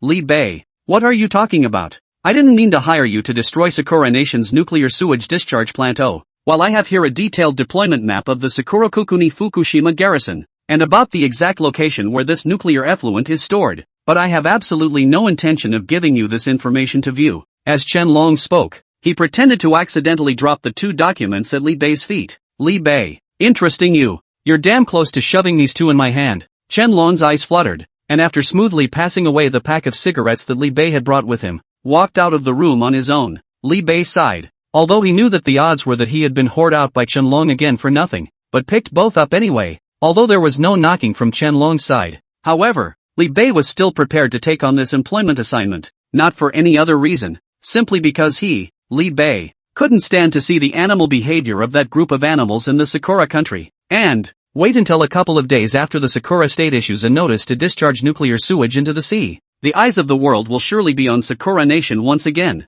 At that time, he would then parachute into Fukushima, Sakura country, with the Wolfpack Mercenary Corps. Come on up to a live bombing of Fukushima. And the shock points aren't coming in big time again. And for Li Bei now, money has long lost its meaning. Only shock points are his only quest nowadays. After figuring this out, Li Bei placed the 2 folders under his armpits and walked out of the room with large strides. In the stealth fighter, Li Bei looked in the direction of the Cherry Blossom Kingdom and let out a cold smile. Sakura-kuni, Sakura-kuni, I see you've been having too good a little time lately. I'll let you recall the fear of being dominated by wolves. Chapter 47, Nuclear Sewage Harmless? Bomb again. Today, the Prime Minister of the Sakura state issued a notice regarding the discharge of nuclear sewage into the sea. The notice makes it clear that the pollution index of nuclear effluent discharged by Japan is in full compliance with the Marine Environment Convention. As originally planned, the Fukushima area of Sakura country will discharge the first batch of nuclear wastewater totaling 87 million tons in 2 days.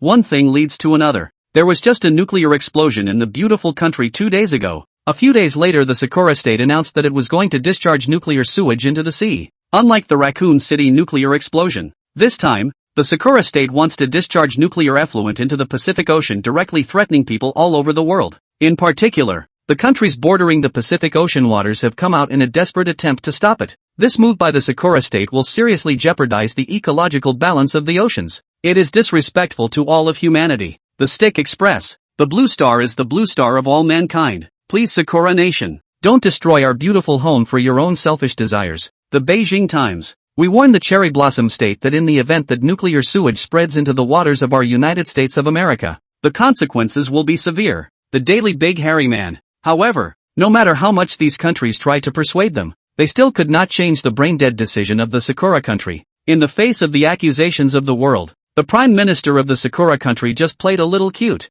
I'm right. The water is clean and won't do anything to the ocean. Inside Wolfheart Island, Li Bei looked at the dog face of the Prime Minister of Sakura Nation on the TV, who was pretending to be crazy. A sneer. Turning back to the more than 500 Wolfpack mercenaries behind him who were already heavily armed, he coldly issued an order. Departure. Fukushima, Sakura country. Knock knock. The mercenaries didn't say a word, but just stepped into the Kunlun transport plane in silence. Rumble. With a loud explosion, the Koenpung ship filled with more than 500 mercenaries vanished into the sky. It ripped through the clouds and flew towards Fukushima. At this time at the coast of Fukushima, the Prime Minister of Sakurakuni is here in person, in front of a live TV broadcast. He said as he held up a bottle of slightly yellowed liquid in his hand, "Look, everyone, this is from the nuclear wastewater silo that will be discharged into the ocean. In order to demonstrate that the nuclear effluent discharged from our country is completely safe and harmless, I will test the poison on my body today in front of everyone." With that, he lifted his water bottle and drank a whole bottle of the nuclear wastewater with tons and tons of gusto. TCH. Ah. The Prime Minister of the Sakuragami Kingdom wiped the corners of his mouth with a look of enjoyment and gave the camera a thumbs up, said with an enraptured look on his face, "The flavor is fantastic. I even want another bottle." When these words came out, many Chinese melon eaters were shocked. Are you drinking nuclear sewage? I'm embarrassed to expose you. And addicted to drinking. It's so good, why don't you pack it up and sell it to you Sakura Nation people? It's true. One can't be invincible if one doesn't have a face. You damn well can fill a bottle and drink it in front of me. Only a portion of the Sakura Nation netizens whose brains were eaten by dogs believed it. So it seems that this so-called nuclear sewage is not harmful. Exactly. And what business is it of the people of other countries if we discharge sewage in our own waters? Besides, His Excellency the Prime Minister himself drank the nuclear effluent. I don't see any problem with the water being Jedi. Supporting the discharge of nuclear effluent is totally good for the country and the people. The Prime Minister of Sakurakuni smiled in satisfaction, then walked towards the main switch for discharging nuclear sewage, loudly announced, "Now then, I declare the first nuclear effluent discharge officially activated." With that, he raised his palm and pressed the button heavily. Rumble. Suddenly, a bomb that fell from the sky landed not far from him. The Prime Minister of Sakura Nation's face froze, and in the next moment, the bomb exploded. Boom! The huge shockwave from the explosion directly lifted him out. Immediately afterward, one after another of the suddenly falling missiles fell in quick succession. Rumble, rumble. Countless Sakura Nation self-defense force soldiers were instantly torn apart. Baka! Attack! Alert! All hands on deck! Where is the enemy? Where is the enemy? The surrounding generals were instantly in disarray. They fled in all directions with a wild roar. Above Fukushima, Li Bei, who was in a stealthy transport plane, turned on the live broadcast. Without any preliminaries, dozens of bombs were dropped directly towards the bottom first. The live broadcast room was instantly flooded with tens of millions of onlookers. Brother tough guy, it's really you. Where there is injustice, there is brother ruthless. Luckily, I've been squatting in the live room for a long time. I had the pleasure of seeing the scene where brother ruthless opened the game by dropping a bomb. Ha ha, that's cool. Just came in from Sakurakuni Prime's live channel. The Prime Minister of Sakura Nation over there has been bombed out of existence. I hope no one has died. Brother Tough Guy's live broadcast was a bit rushed this time, but luckily I expected it. Li Bei didn't expect that the dozen or so bombs that he casually dropped first. I can't believe it would be such a coincidence that it just happened to blow up the Prime Minister of Sakura Nation, but it just happened to add another part of the heat to his own broadcast. Looking at the number of people pouring into the live broadcast room, it had reached more than 100 million. Li Bei loosened his shoulders and prepared to make it official. Wolves, land! Li Bei drilled into the power battle armor and gave an order. The cabin at his feet roared open. Swoosh! Hundreds of steel battle armor flew out from it. A blue-colored trailing flame went straight down in the sky. Propelled by the power unit behind them, Li Bei and the others crashed down as a meteor. Boom boom! The tremendous impact made it seem as if they were transformed into a cannonball and smashed into the earth. The entire Fukushima nuclear wastewater discharge site was instantly smashed to pieces. Countless Sakura Nation soldiers ran away screaming in the sea of fire roiling the sky. Outside, the Sakura Nation Navy rushes to the rescue. Knock knock. After the rushing smoke cleared, a group of Wolfpack mercenaries encased in steel stepped out of the pit. Amidst the despairing gazes of countless soldiers from the Sakura country, they raised the Type 2 Vulcan Gatling in their hands. Don't even need to aim, just shoot whoever is in your sights. Tada! Bullets flew and blood and flesh crumbled. In front of these steel warriors, thousands of Sakura Nation soldiers were surprisingly defenseless. The bullets from the guns in their hands couldn't hurt each other at all, and the rain of bullets shot by the other side was like the scythe of death. Death by touch. Even if they were lucky enough not to be shot in a fatal area, they would be torn apart in large chunks of flesh and blood. In the end, you can only die slowly in endless pain. Li Bei was wearing the Wolf King battle armor, and the two Vulcan Gatlings in his hands swept wildly and recklessly. Wherever the guns went, blood and flesh flew and cars were blown up. Row ah! I'll make you all row again. Chapter 48 Wiping Out the Ghosts. The miserable Sakura Prime Minister. It was definitely the grayest day in Sakura Prime Hiroshima Adam's life. What was supposed to be a good Fukushima show was blindsided by a sudden attack. Everything went perfectly at the beginning of the story. He drank a bottle of original nuclear sewage in the presence of all the citizens of Sakura, although in fact it was only a bottle of Viagra. He'd already arranged it so that when this live show was over, he then goes to the two new goblins at the store for a 300-round battle. I didn't realize that before he could push the button to discharge the nuclear effluent, a bomb that fell from the sky landed not far from him. Luckily, the guard beside him managed to shield him from all the shattering shrapnel with his own body just in time. Thus, although he was blown out by the powerful impact from the explosion, but soon woke up groggy. When he came to his senses, however, he was shocked. As far as the eye could see, there were flames from the explosions and blood splattered everywhere. Everywhere, there were Sakura Nation soldiers fleeing in fear. They wailed and screamed and begged. And what was chasing them was a rack of steel giants around 2.5 meters tall. Some of these steel giants wielded Vulcan Gatlings, others a massive chainsaw sword that was frantically slaughtering all the Sakura soldiers. What the hell is going on here? Have aliens invaded my great Sakura country? Hiroshima Adam questioned as he yanked over a fleeing soldier. What the hell happened? Who knew that this Sakura Nation soldier had kicked him directly in the stomach? The soldier roared in maddened rage. You. Don't stop me from running. Hiroshima Adam on the wrong end of a kick. With an incredulous face, he roared at the soldier who was in a hurry to run away. What troop are you from? I'll shoot you. As soon as the words fell, a tall steel giant suddenly appeared behind him. The iron giant's massive body blocked out the sunlight. Hiroshima Adam stiffened and slowly turned back. In the next moment, this steel giant stretched out its huge hard alloy palm and, gripping his head like a chicken he picked him up by the handful. No matter how much the Hiroshima Atom struggled in midair, it couldn't shake it. Ka-ching! The steel helmet on the head of this steel giant slowly opened and, revealing Bill's black face full of sardonic grin. Look what I found. A wild prime minister of the Sakura state. Jia. Then, at the look of despair on Hiroshima Atom's face, Bill pinned him roughly under the armpits and, rushing all the way to Li Bei to claim credit. Put, Hiroshima Atom, who was caught in the armpit of the Iron Giant, had 3 of his ribs broken instantly, and he was spitting blood from his mouth.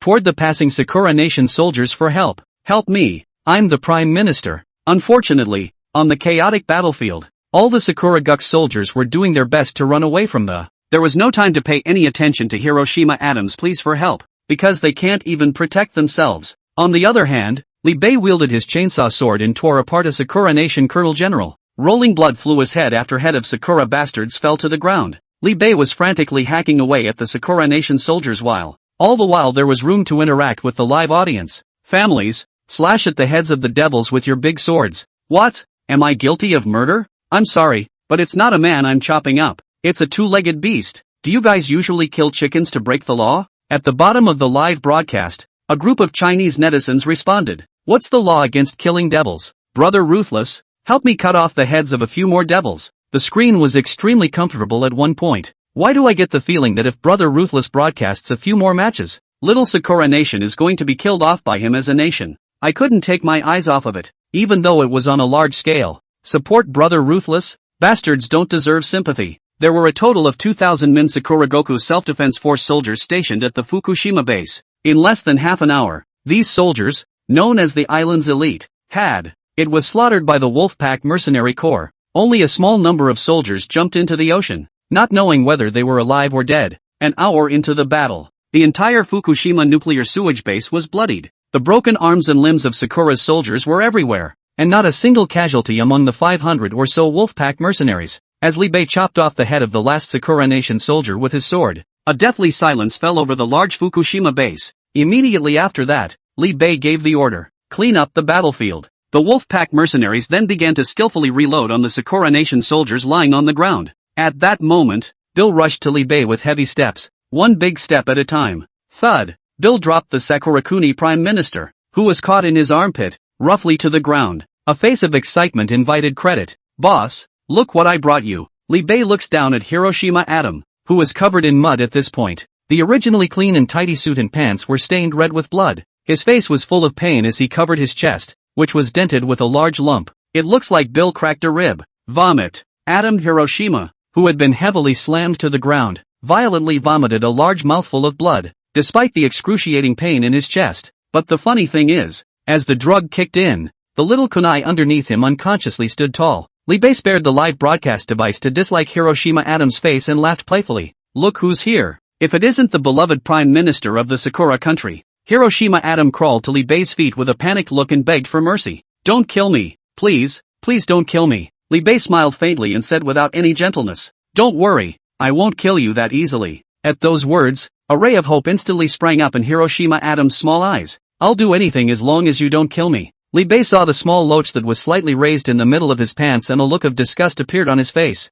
Suddenly, he kicked out, landing impartially on Hiroshima Adam's third leg. Ow! Hiroshima Adam, whose little brother was brutally hit, flew out a long way in an instant. His eyes bugged out and he rolled all over the floor in agony. Without any mercy, Li Bei gripped his head with one hand, dragging him all the way to a steel barrel filled with raw nuclear sewage. Hiroshima Adam let out a miserable wail. His bottom was in so much pain he couldn't feel it, and with the power of the North Africans in Li, the already small handful of hair on his head was even more directly gripped off. At this point, with his crotch stained with blood and his head dotted with blood, the few stray hairs that remained were plastered to the door of his brain and looked miserable. There was no trace of the poise of being the Prime Minister of the Sakura country. Li Bei raised the blackened muzzle of his cannon and pointed it at the back of Hiroshima Adam's head in command. Don't you love nuclear sewage? Here, now you give me a drink. Chapter 49 earns another small goal without dying. Hiroshima Adam shakes his head and cries out with a pained look on his face. Daba, Daba yo. Li Bei, however, doesn't care about him at all. Roughly, his head was pressed into the blackened nuclear sewage. Oh,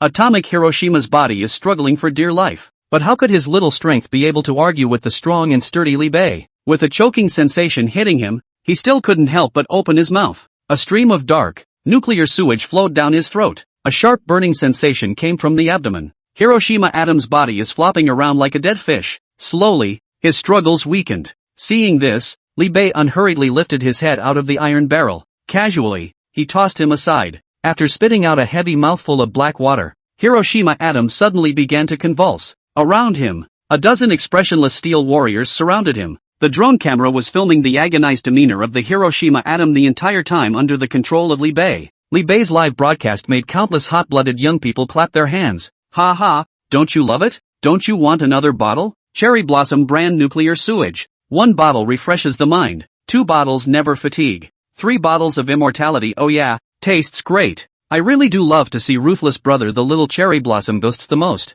It's such a relief. Well, the Sakura country can look for a new prime minister. Now it seems that being prime minister is still a high-risk occupation, and I'm afraid that it will be difficult for anyone to dare to take over the job in the future. Ruthless Brother still has a show how good looking. I love it. I love it. But, suddenly, Hiroshima Atom, who had been convulsing endlessly, sat up violently. A large mouthful of black and red liquid with blood suddenly spewed out. Vom. His small stomach bulged, and mouthful after mouthful of black blood sprayed wildly around like it was no money. Like a faucet. After spraying furiously for dozens of seconds all the time, he rolled his eyes and collapsed heavily on top of the ground. Li Bei saw that the Hiroshima Atom had played itself out. He bristled and casually shot him in the head, sending him to hell. That's when Hagen's squad escorted dozens of Sakura soldiers, fished out of the sea, toward Li Bei. He asked for guidance. Boss, what about these captives? Li Bei asked rhetorically with a wave of his hand. What captives? We, the Wolfpack Mercenary Corps,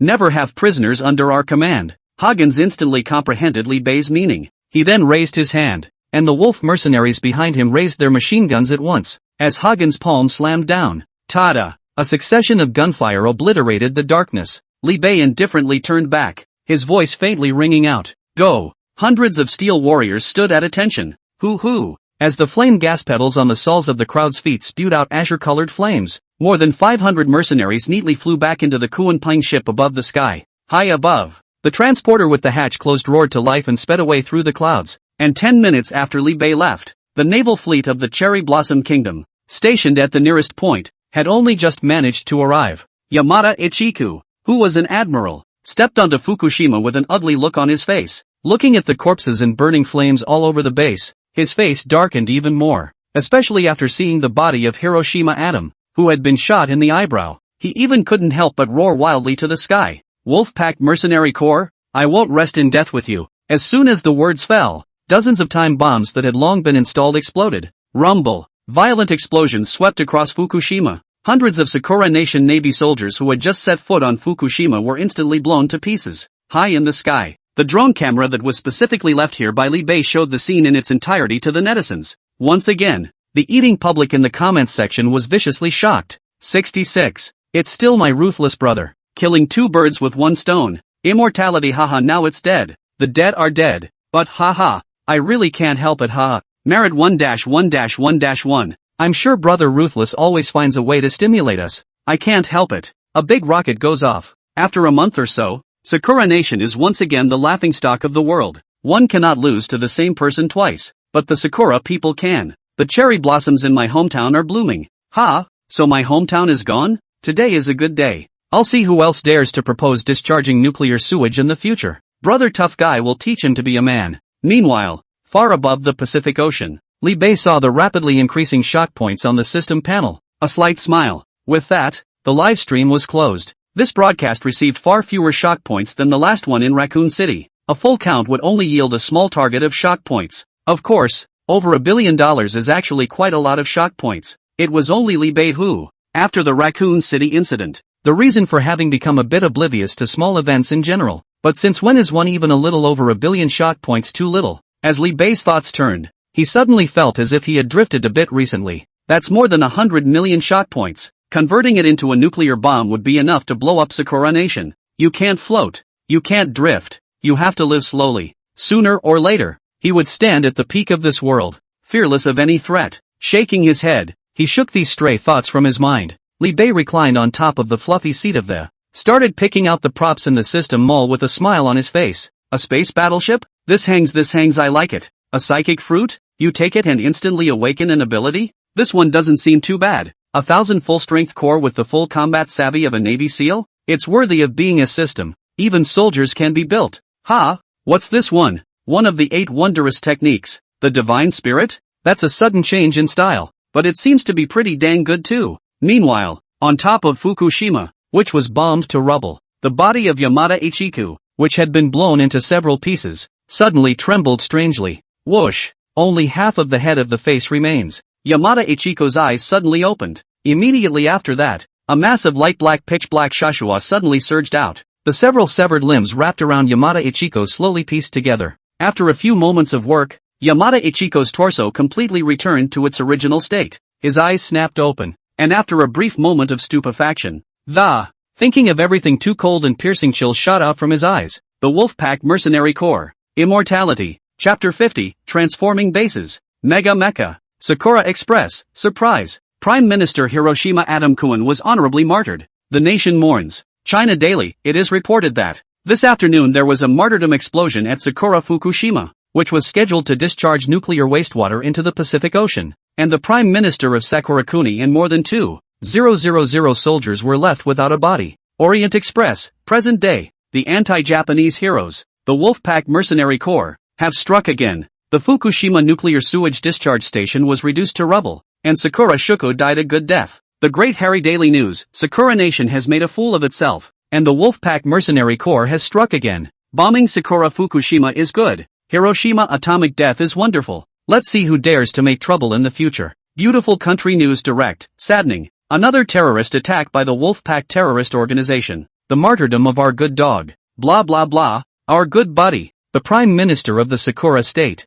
We reiterate our call for all countries of the world to join hands in the fight against the Wolfpack terrorist organization. Stick Country Blowout Newspaper, Big Hair. The Wolfpack Mercenary Corps is bombing the Fukushima area of Sakura Nation once again. Prime Minister Sakura died violently on the spot. It's rumored that the Wolf King, who is the leader of the Wolfpack Mercenary Corps, is most likely a national of my great stick country, Smithy. On the other side, the Wolfpack base, Li Bei crossed his legs and idly watched the world news on TV. There is no doubt that the national news reports are all about themselves. He's been hogging the headlines for days. Nowadays it has become the most famous mercenary in the world. It's safe to say that for nearly a month now. The most explosive news in the world was made by Li Bei with the Wolfpack Mercenary Corps. Nowadays, he just casually turns on the air. Just at least close to 100 million loyal viewers pouring in, though there's been no commissions since these last few operations. However, the gift rewards he had received from the live broadcast had already exceeded $10 billion. Of course that's not an exaggeration. For sitting on over 100 million loyal fans, and for $1 each reward, he's all set to get a small goal of live bounty. Not to mention the ranking one big brother, who alone had swiped $100 million in reward gifts for him. As a result, today's Wolfpack Mercenary Corps no longer needed to go through the trouble of earning commissions to survive at all. He just needs to turn on the live stream and try to get things going. The bounty from the live stream alone might even be higher than the pay for the hired mission. It could be said that the Wolfpack Mercenary Corps was working on a very new model of mercenary, the Netflix mercenary model, where commissions no longer rely on commissions, but on rewards. It's payday once a month again. In a soothing mood, Li Bei directly and angrily threw $2 billion as rewards to everyone in the Wolfpack Mercenary Corps. With more than 500 people in the Wolfpack Mercenary Corps, each of them would receive an average of nearly $4 million in rewards. Long live the boss. I love you boss. Boss awesome. With the wonderful beeping of the paycheck arriving, every mercenary had the purest of smiles on their faces. Li Bei smiled slightly and decided to give them another vacation to rest. After all, although they were his men, he could not treat them like cattle and horses. And most importantly, Li Bei, who has over 1 billion shot points in his hand. It had already been decided that the entire Wolfpack base was going to get some major upgrades during the time that the crowd was resting. The time the crowd was away was just convenient for him to remodel. A day later, with most of the mercenaries having all left the base, only Bill and the others were left with Jill and Alice reluctant to leave. Li Bei was not forced to do anything about it. After all, with himself spending shot points to redeem various ultramodern technological products, Bill and the others must have guessed something even if they were stupid. It was only because they didn't ask much because they trusted Li Bei 100%. Of course, Li Bei didn't treat them poorly. After the entire staff has been injected with a genetically enhanced potion, the crowd all possessed the physical qualities of the human limit. It can be said that randomly picking a person from the Wolf Group Mercenary Corps to go one-on-one with the Captain of the United States is 50-50. After exhorting Bill and others who stayed behind to stay in a safe house, Li Bei alone came to the center of the base. Before his eyes, the light blue system mall surfaced. Li Bei's mind moved and his small hand made a point. Just like playing an infrastructure game, a whole set of futuristic steel fortresses instantly rose from the ground. Rumble. Hundreds of meters of giant alloy walls rose from all around Wolfheart Island. Above Waveheart Island, a high-voltage current of hundreds of millions of megabytes constitutes an absolute no-space field. The perimeter of the base. A mobile defense fortress combining many defensive weapons to guard the four directions. Each defensive fortress is equipped with Gatling machine guns, telescopic cannons, staked bunker defense shields, conical power drills, nuclear-tipped electromagnetic projection guns, and ultra-long-range electromagnetic cannons. Not only that, Li Bei also exchanged a full 100 heavy M1A2 tanks from the system mall as well as 100 heavy armored infantry vehicles equipped with various strong and heavy weapons. Various types of surface-to-air missile launch modules and intercontinental missiles are also arranged. Back of the mountain, a large area of uneven ground was instantly smoothed out. A swarm of fighter jets carrying a variety of missiles. A full 4 squadrons of fighter planes. War reserves that fully support a declaration of war against a small to medium-sized country. These are, of course, some of the ostensible armaments. There were countless various surreal facilities within the base. What with the medical repair barn, the battle armor repair center, and so on. And all of this had still only cost Li Bei less than 100 million shock points. What really serves as the big head of the exchange is that, a mega mech that stood 80 meters tall and weighed over 200 tons. That's right. Unlike the single combat armor that was previously redeemed, this super large alloy mech named Wolf King by Li Bei was truly a product that only existed in science fiction. The massive size of a full 80 meters tall allowed it to destroy an entire skyscraper in an instant. The various laser cannons, plasma blasters, and electromagnetic cannons configured in its carapace are the pinnacle of its destructive power. As the grand finale weapon that Li Bei had spent a full 500 million shock points to redeem, Li Bei does not feel threatened by any weapon in the world today. Except, of course, for civilization-level weapons like nukes. But the fact is, inside this same mech, a small nuclear warhead has been installed. Once detonated, it's enough to destroy a large city in an instant. Today, the mech is stored within a peak that has been hollowed out of the mountain, waiting for Li Bei's call at any time. As for the remaining $600 million or so, Li Bei even directly forcefully transformed the Wolfheart Island under his feet into an oversized giant aircraft carrier. The main body of the carrier is hidden beneath the surface of the ocean. The base exposed on the surface of the sea looked like an island on the surface, but it was actually a part of this super large aircraft carrier. This means that if Li Bei wants to, he could sail around the world in the carrier Wolfheart. Chapter 51, Saving for a Rainy Day. First-class family members being bullied? When everything is remodeled. As Li Bei looked at the tens of millions of shock points left on the system panel, he couldn't help but feel a renewed sense of urgency in his heart. No way. I'm going to do something. I'm gonna do something big. 1 billion or so shock points are not enough to spend on not enough at all. Lee North monkeys around and greets a couple of guys from Upper Bills. Ask them if they've had any recent hire assignments on the dark web worth messing with. However, when Bill and the others stepped out of the safe house, they all looked around dumbfounded. Is this still Wolfheart Island? Is it still our Wolfpack base? Bill let out a strangled cry as his jaw dropped. Boss, are we being abducted by aliens? Is this still Blue Star? Li Bei pressed his palm down, indicating that the base do not six. After an exciting tour of the new Wolfpack base, Bill couldn't help but exclaim toward Li Bei. Boss, you're really a god. I'll serve you from now on without even holding up the wall. Li Bei didn't pay any attention to the crowd's admiration. At this point he was in a tight spot due to the extreme lack of shock points. Right now he didn't feel safe at all without a few 100 million shock points in his hand. Originally, he had wanted to redeem an establishment of special warrior troopers, but after looking at the less than 100 million shock point deposit in his hand, he still didn't place the order. It's my own fault for thinking of getting a set of everything I see. The whole thing ends up realizing that the shock points are pretty much spent. The expansion plan can therefore only be put on hold for the time being. Of course, this is not to say that the Wolfpack Mercenary Corps' current 500 or so people are not enough. Rather, Li Bei habitually saves for a rainy day, and he has even considered the beautiful country as a hypothetical enemy. Li Bei saw that Bill's few people were still immersed in the shock of the new base, knowing that you can't count on them at the moment. So, he took the initiative to dial Chen Long's number. Hello, yo, rare guest, how come you boys took the initiative to call me? Li Bei habitually yawned. Want money? Beep. I'm sorry, the number you have dialed is off. Please dial again later. Li Bei, how dare you hang up on me? MMP. Can't hold back a bit. Li Bei directly boarded a stealth fighter jet and flew straight to the territory of China. 2 hours later, the door to Chen Long's house was thumped. Bang bang. Coming. Chen Long opened the door of his room with a panicked expression, and after seeing that it was Li Bei standing outside the door, a long sigh of relief. Phew, why are you here? You scared me. I thought it was my wife. A large mouthful of smoke was spat in Li Bei's face by Chen Long. Li Bei's forehead was bruised. It's too much. This is intolerable. Bang, ground and pound. Li Bei pounded Chen Long in the face. Chen Long screamed miserably. Ouch, what are you doing? Li Bei smoothly brought the door of the room with him and rode on top of Chen Long to give him a kingly punch. Of course, he controlled the force and only used about the same amount of force as an ordinary person. Chen Long knew that he was at a disadvantage and advised while raising his hand to block. Brother Bei, let's talk things over. 10 minutes later, Chen Long sat on top of the sofa with his teeth showing, his nose bleeding. Li Bei beat him up and also dispelled his anger. He took out a cigarette and lit one for himself. As soon as he turned his head back, he saw that Chen Long was doggy sneaking around and feeling for his cigarettes. Li Bei quickly protected his lighter. Chen Long, on the other hand,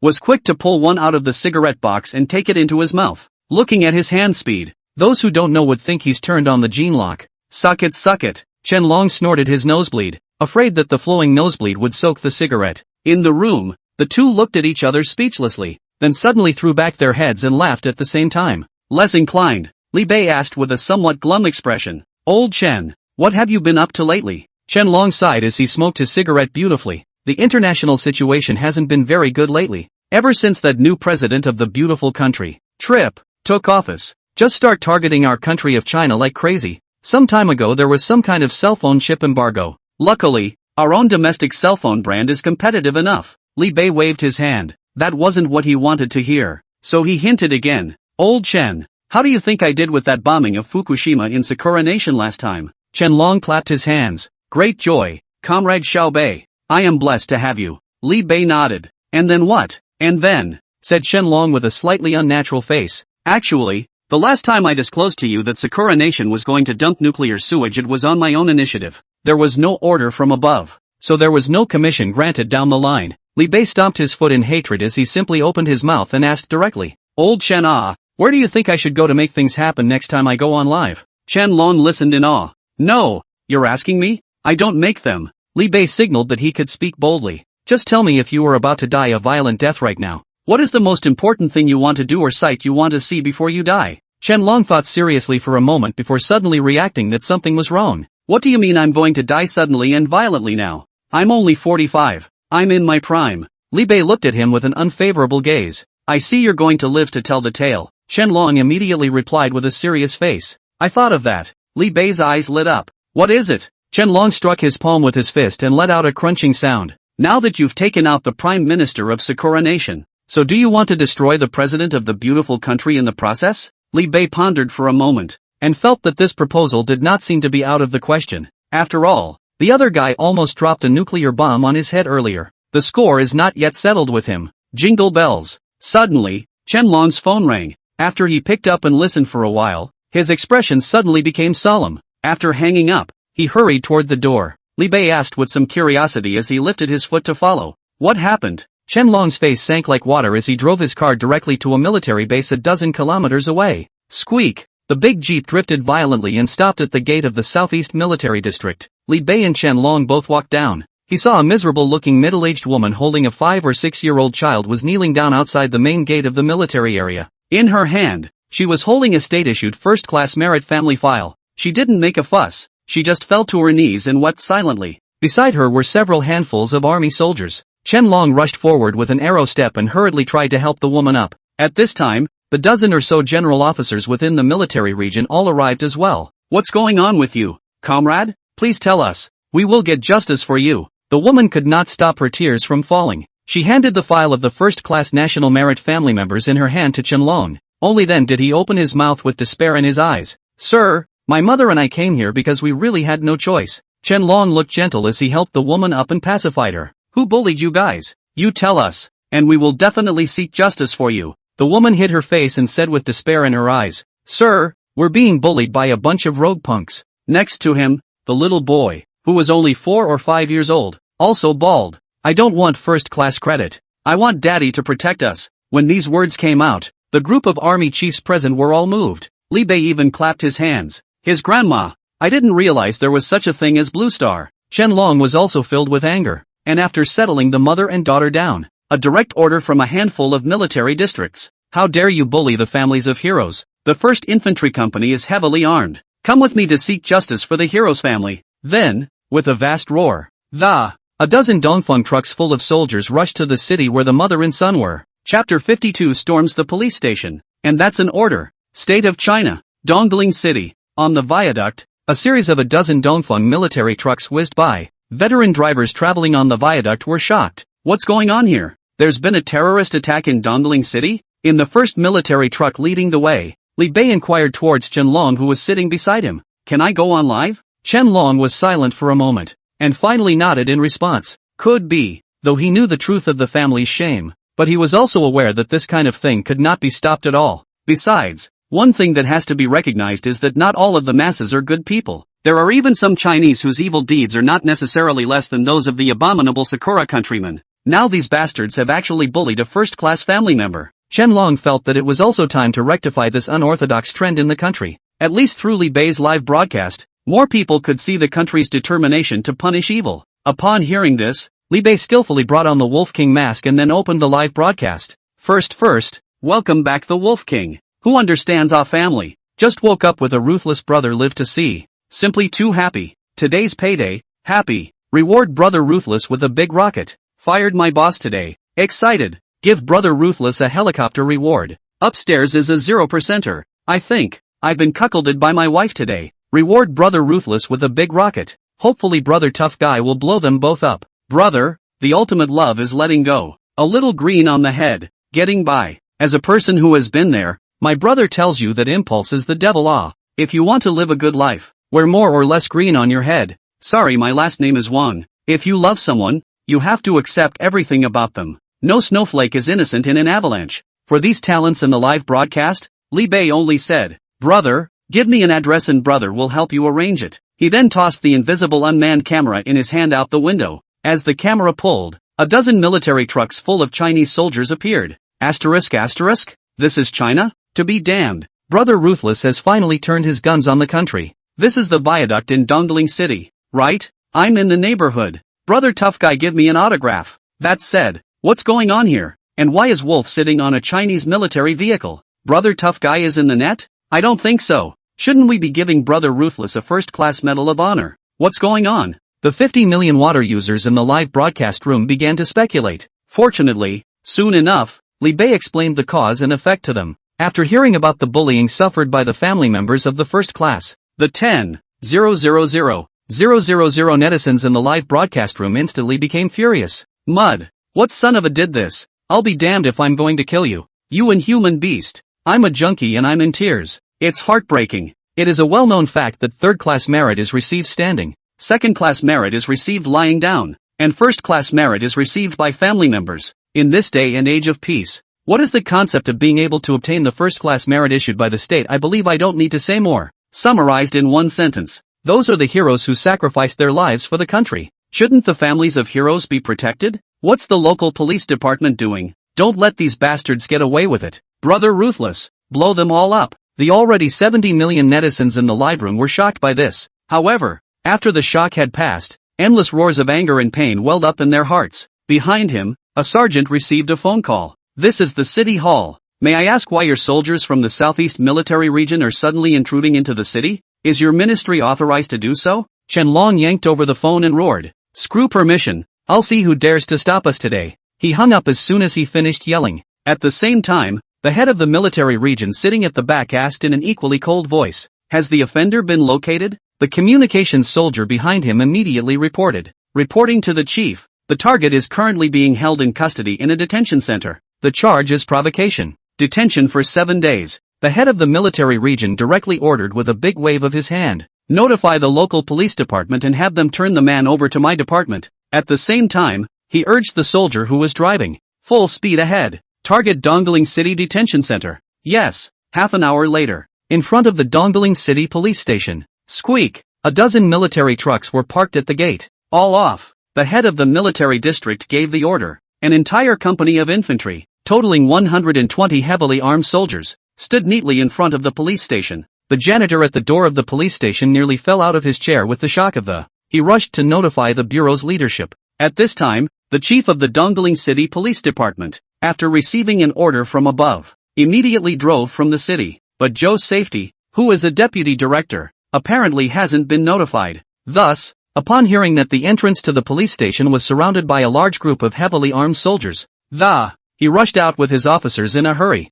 Which military district are you soldiers from? Who gave you permission to enter the city with arms? Zhao Safety roared angrily. At those words, the soldiers blocking the doorway suddenly split into two lines and a white-haired veteran general wearing the insignia of an admiral stepped out from among them. The old man was not angry, and his tiger eyes simply swept the other party. Zhao Safety was then shocked with a jolt as he saluted in a hurry. Greetings, sir. The old man's majestic voice rang out. Get out of the way. Zhao Safety's head was in a cold sweat, but he still gritted his teeth and asked, May I ask if you have an order from the city council? The old man's eyes narrowed and the 100 generals behind him took a step in unison. Inside the police station, the dozen or so officers who remained behind took a step back in unison. Sorry, duty calls and we can't take a step back without orders. Zhao Safety still clenched his teeth and held on. Seeing this, Qianlong directly tore off a piece of white paper from the small book at his chest. With a pen, he wrote 2 large letters on it. Order. Taking a step forward, he slapped the paper at Zhao Security's chest and said coldly, That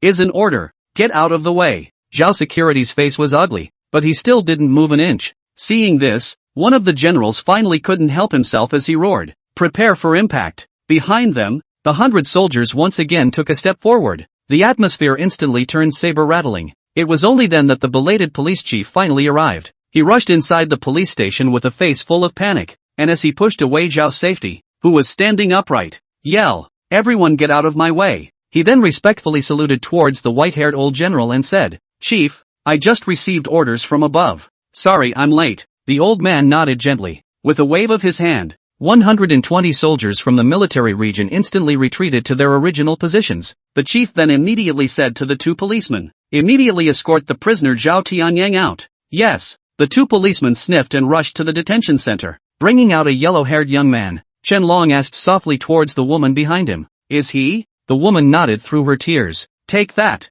Qianlong let out a roar, and the 2 soldiers behind him immediately rushed over. A knee kick sends yellow hair down on both legs, followed by a brutal move to hold him down with a left and a right. Chapter 53 Violent Interrogation. Fighting evil with evil. Zhao Tianyang was pressed to the ground in a daze. He didn't come to his senses until after a tearing, sharp pain came from all over his body. Who are you people? What are you arresting me for? Qianlong gave him a cold look and sidestepped to reveal the woman holding the child. Zhao Tianyang looked up and instantly panicked as he asked in a shocked voice, Qianwan? You're the one who tried to hurt me. You stinking Duong. One of the soldiers couldn't help himself for an instant as he sniffed. He slammed the butt of his gun hard on Zhao Tianyang's head. Zhao Tianyang screamed miserably, and a streak of bright red blood instantly soared out. At that moment, Zhao Safety, who was originally standing on the sidelines, couldn't help but shout, What are you guys doing? Lynching? Seeing how anxious Zhao Security was, the military chief gave him a deep look. A wave of his hand then stopped the soldier. Zhao Safety was filled with cold sweat directly by the old man's glance, but he still braced himself and inquired, Dare I ask what crime Zhao Tianyang has committed that warrants the head of the Southeast Military Region to personally come and arrest him? Qianlong coldly glanced at him and chided, Is it your turn to report to you when the military district is doing something? Zhao Tianyang wanted to say something else, but he was pulled to the back by the dongling police chief. The director glared at him viciously, a warning look in his eyes. Then turning around, his face instantly became a smiling appearance as he said to Qianlong with a smile, We've been briefed from above. Zhao Tianyang will be given to you to take away. No longer under the control of our Eastling Police Department. Qianlong glanced at him lightly, then with a wave of his hand, signaling 2 soldiers to drag Zhao Tianyang, who looked like a dead dog, onto the car. At this time, the dizzy Zhao Tianyang came to his senses, and he began to struggle. However, it was difficult to shake the bonds of the 2 military soldiers at all. He looked desperately to the side at Zhao Safety and shouted, Second uncle save me. Zhao Security's face was blue, and the eyes that looked at Zhao Tianyang were so angry that they wanted to kill. At this time, Qianlong thoughtfully stopped his steps, glanced back at Zhao Safety, and opened his mouth to ask, You're his second uncle? Zhao Safety stepped forward and spoke with a righteous face. Yes, so I want to know what crime Zhao Tianyang has committed? If he's really done any 10 evils, I'll be the first to not let him go. Qianlong smiled contemptuously and spat out coldly from his mouth. Bullying a family member of a first-class military district. Is that enough of a charge? After saying that, he no longer cared about Zhao Safety who was frozen in place and turned around to get into the car. Go! After escorting Zhao Tianyang, whose face was covered in blood, onto the military vehicle. A dozen or so Dongfeng military vehicles once again sped away, and from the beginning to the end, Li Bei just watched all this silently as a bystander. On top of one of the military vehicles, Zhao Tianyang was roughly thrown into the carriage by 2 soldiers. A bright light came on and the 3 video recorders in the compartment went to work. A simple interrogation room was set up. Chen Long, as the main interrogator of this trial, coldly looked at Zhao Tianyang. Beyond that, also in the carriage were 2 sergeants from the Southeast Military Region as well as Li Bei and Chen Wan. Who was the victim? Zhao Tianyang. Say something. Zhao Tianyang was strangely calm at this time as he asked back. What am I going to say? Chen Long let out a light laugh, then picked up a piece of information from the table and said, Zhao Tianyang, 29 years old, unemployed. He has been jailed several times in the past 10 years for fighting and violence, but each time he has been released because of insufficient evidence. Your father, Zhao Dawei, is the owner of Dongling Sunrise Real Estate. Here's your file. See for yourself. Chen Long threw the information in front of Zhao Tianyang. Zhao Tianyang huffed and said with an indifferent face, So what? Chen Long slammed his hand on top of the iron table and pointed at Chen Wan beside him and roared, Do you know who she is? Zhao Tianyang looked at the woman with a cruel gaze and let out a cold smile. Of course I know. Then you admit that due to violent demolition, forcibly broke into Chen Wan's home and wantonly vandalized and even injured the elderly members of her family? Zhao Tianyang grinned. Is there evidence? The veins on Chen Long's forehead rippled as he questioned loudly once again. It is our understanding that you also attempted to force yourself on her, and after she escaped, and threatened with her son. Do you admit it? Zhao Tianyang still sneered and refused to admit it. Do you have proof, sir? Chen Long spat, suddenly sneering and cursing lowly. Little beeper, do you really think I can't interrogate you without evidence? Chen Long winked at the 2 sergeants. After the 2 silently turned off the cameras in the compartment, turned his head to face the wagon and covered his eyes. Chen Long let out a fierce laugh and suddenly stormed up. A heavy kick landed on Zhao Tianyang's stomach. Vomit. Zhao Tianyang's 2 eyes instantly protruded and a mouthful of acid poured out of his stomach. Chen Long once again kicked hard, kicking Zhao Tianyang's zigzag route. Ow! Zhao Tianyang screamed miserably. That wasn't all. Chen Long violently rode on Zhao Tianyang's body and, fist after fist of casserole size landed on various parts of his body. Anyway, except for places like the face,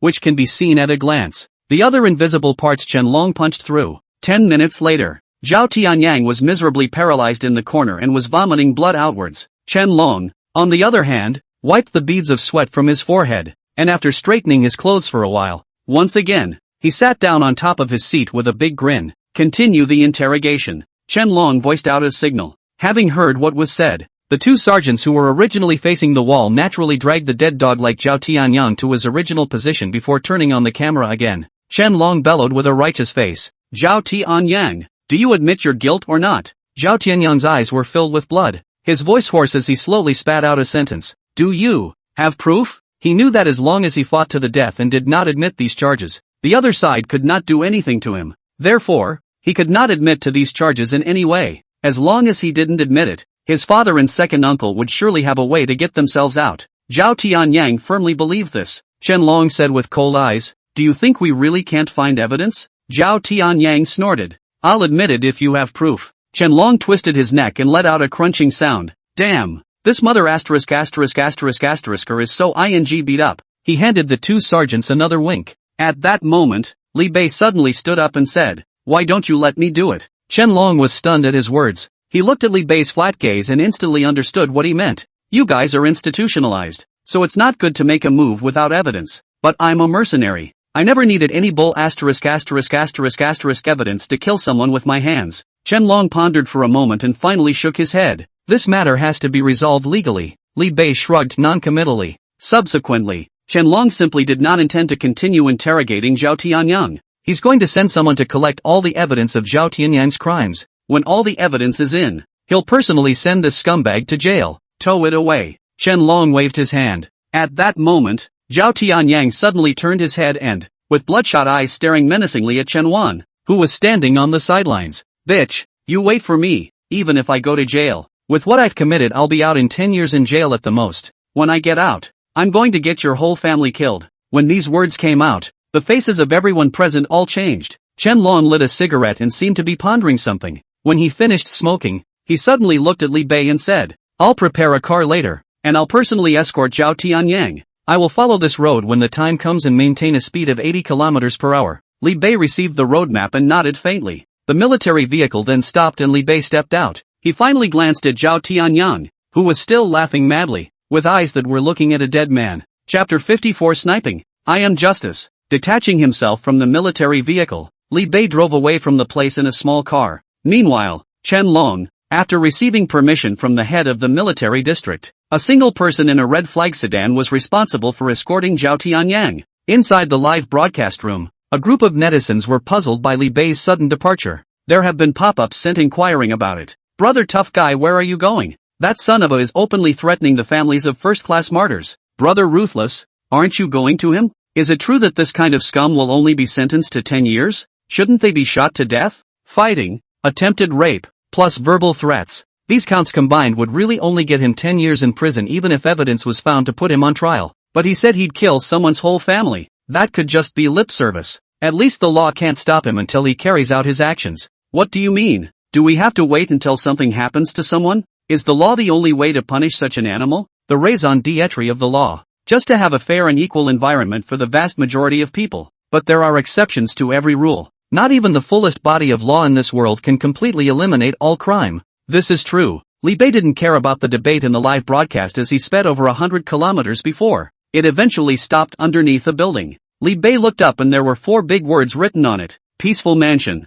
Li Bei carried a metal case and walked straight into the building. Before passing through the building's security check, Li Bei just lightly pressed a button at his chest. After a blur, Li Bei's figure completely disappeared from everyone's eyes. But in reality, he's still standing. This was because he had turned on the invisibility feature of his bulletproof vest. Li Bei just waltzed in, and the security check at the door burst into a dripping frenzy. But none of them could see Li Bei. Only the last unlucky person who had just gotten through security was pulled back for a rescan. Li Bei stepped onto the elevator and pressed the button for the 18th floor. By forgetting to turn off the cloaking button on his body armor, it caused a man inside the elevator to cower in fear. He clearly remembers that he only pressed 20 floors. And it's not like there's anyone else present in the elevator but himself. Then why was the elevator button on the 18th floor suddenly pushed on? The more the bald man thinks about it, the more scared he gets. He even felt that he was standing next to an invisible person whom he could not see. And the number 18 floors sounds so weird anyways. Ding! The 18th floor is here. The bald man had huddled warily in the corner of the elevator. Phew! And I don't know if it's just him or what. The balding man felt as if something had just stepped out of the elevator into the middle of the 18th floor. The man's heart was dead in his chest until after the elevator had stopped safely on the 20th floor. Only then did he move out of the elevator dragging his already weak legs. Since then, rumors of the 18th floor being haunted have spread in this Ping'an mansion. And Li Bei, who was the instigator of all this, didn't realize it in the slightest. After he arrived at the 18th floor, he looked around and finally chose a room that sat north to south. Walking to the door of the room, Li Bei flipped his palm and a universal key redeemed from the system mall appeared in his hand. Li Bei gently reached the key in his hand into the door lock. With a crunch, Li Bei walked in naturally, closing the door to the room with his backhand. After walking into the place, he pulled back the curtains as soon as he could. Directly outside the window was a stretch of viaducts with staggered traffic. Li Bei nodded his head in satisfaction. Then under the shocked gaze of countless netizens in the live broadcast room, step by step, he disassembled the suitcase in his hands and, eventually it slowly formed into a modified sniper rifle. All that was heard in the live room was the sound of frogs. Frog fun. What a cow. Don't you dare to be a little bit more vulgar. How about a sniper's rifle in a suitcase? Frogweed. My brother. I don't even help my grandma, but I'm convinced by you. This is me. In other words, who is Brother Ruthless trying to kill? I blindly guessed it was that bastard Zhao Tianyang. Froggy's day. I was right about you. Brother Ruthless. You are light. You are electricity. You are the only myth. Li Bei set up the modified sniper rifle and began to test the gun with his eyes through the sights. After firing 3 shots in a row to align his trajectory, he glanced at the road map in his hand and, after estimating the time again, reads the seconds aiming his sniper rifle above the pavement of a viaduct. 10 minutes later, Chen Long appeared above the viaduct in his red flag sedan. He maintains a speed of 80/h traveling at a constant speed over the bridge. Back row to the right, Zhao Tianyang, who had one hand handcuffed to the window, was beeping loudly at Chen Long with an arrogant face. Chen Long didn't bother with him, just silently opened the rear window. Ping'an Mansion, 18th floor. Li Bei, who had long ago set up his modified sniper rifle, was moving the muzzle of the gun, slowly following the movement of the car in slow motion. Finally he took a deep breath, and the muzzle of his gun suddenly moved a great deal sideways toward the front. Bang! A gunshot rang out from the ground afterward. Li Bei immediately put away the sniper rifle and began to skillfully disassemble this sniper rifle. The netizens in the live room were confused for a few seconds. What's going on? What happened? Ruthless brother shot? What's the result? So confident? Doesn't that dog bastard look fine to me? There were also speakers who knew what they were talking about who said, hold your horses. Let the bullets fly for a while. Sure enough, 3 seconds later, Chen Long drove his car right across a stretch of road, and for a split second, as the car traveled at an even pace through a sniper bullet whistling from 4 kilometers away slammed through Zhao Tianyang's head in the back seat. Pop! Zhao Tianyang's head exploded like a ripe watermelon. The powerful penetration even pierced a large hole at the left rear door of the car. A streak of flying blood splattered above Chen Long's face. He just scanned the headless body in the backseat faintly through the rearview mirror. Then he picked up his walkie-talkie and reported in a flat voice.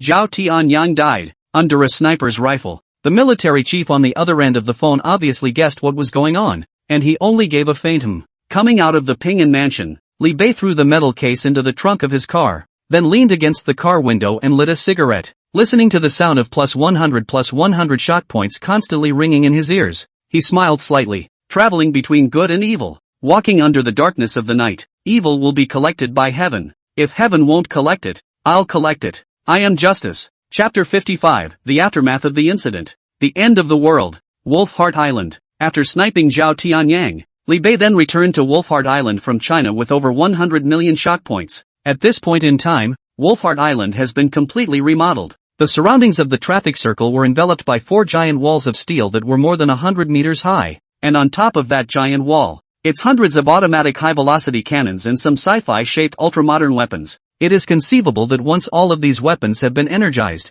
that ferocious firepower can definitely tear apart all incoming enemies in an instant. Back for a couple of days. In addition to briefly paying attention to the follow-up of the Zhao Tianyang incident, Li Bei spent the rest of the time in the darknet screening the next employment mission of the Wolf Pack. Over in China, after a few days of fermentation, the Zhao Tianyang incident, it quickly created a dramatic stir in the country. Chinese officials have formed a special task force. Zhao Tianyang and the criminal gang behind him will be eliminated. Among them, Zhao Xian, who is the deputy director of Dongling City, was even found to be an umbrella for the black forces. During the more than 10 years of reporting, taking advantage of his position to provide shelter for a violent demolition and relocation group led by Zhao Dawei, and more than $20 million of stolen money was seized from his home. The entire Dongling City Police Department is even more directly from the director to the ordinary police officers to the end of a jerk. Everyone was checked thoroughly. As for Zhao Tianyang, who was the trigger of the incident, due to having his head exploded by Li Bei's live broadcast,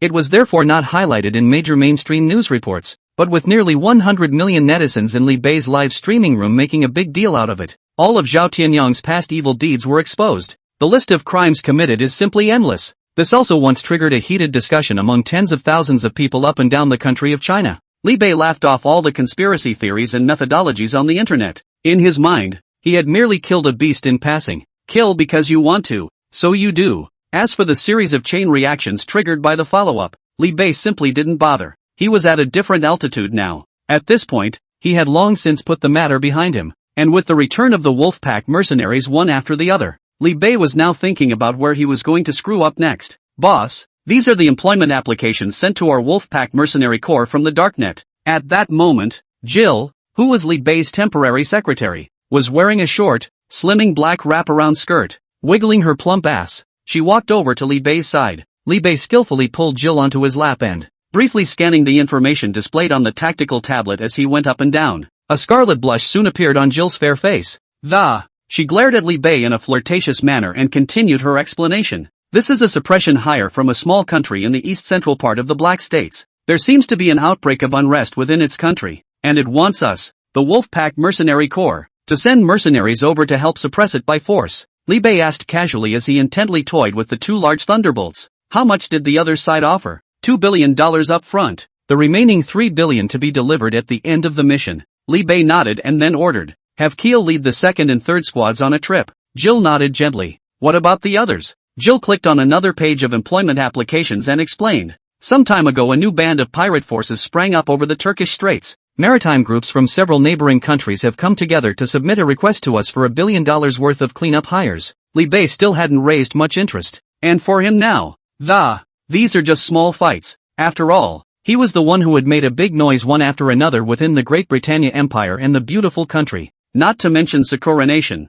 As one of the world's leading action movie powers today, Sakura Nation has already had 2 big moves from him in quick succession. Even Shinzo Abe, who is the leader of a country, was overtaken by him in passing, so he remained disinterested and commanded, "Let's let Huggins take the 4th squad and sort it out." "Okay, boss." Jill leaned intimately into Li Bei's arms, and seemed to recognize the trouble that she softly relieved. "Are you struggling with something, boss?" Li Bei rubbed Jill's slender legs in black silk and sighed, worrying about the next broadcast. Jill stated that while she couldn't offer anything constructive to North Lee, but she could soothe him with her body. Li Bei smiled wickedly and told the other party to wash up and report to his room tonight. Then he patted Jill's firm arse, signaling that the other woman could go ahead and get ready. "Wait until Jill leaves." Li Bei began to casually flip through those employment applications displayed on the tablet again. Suddenly, a standardized employment application caught Li Bei's eye. "Lord Wolf King, have you ever seen The End of the World? Oh, the world's ultimate? Kind of interesting."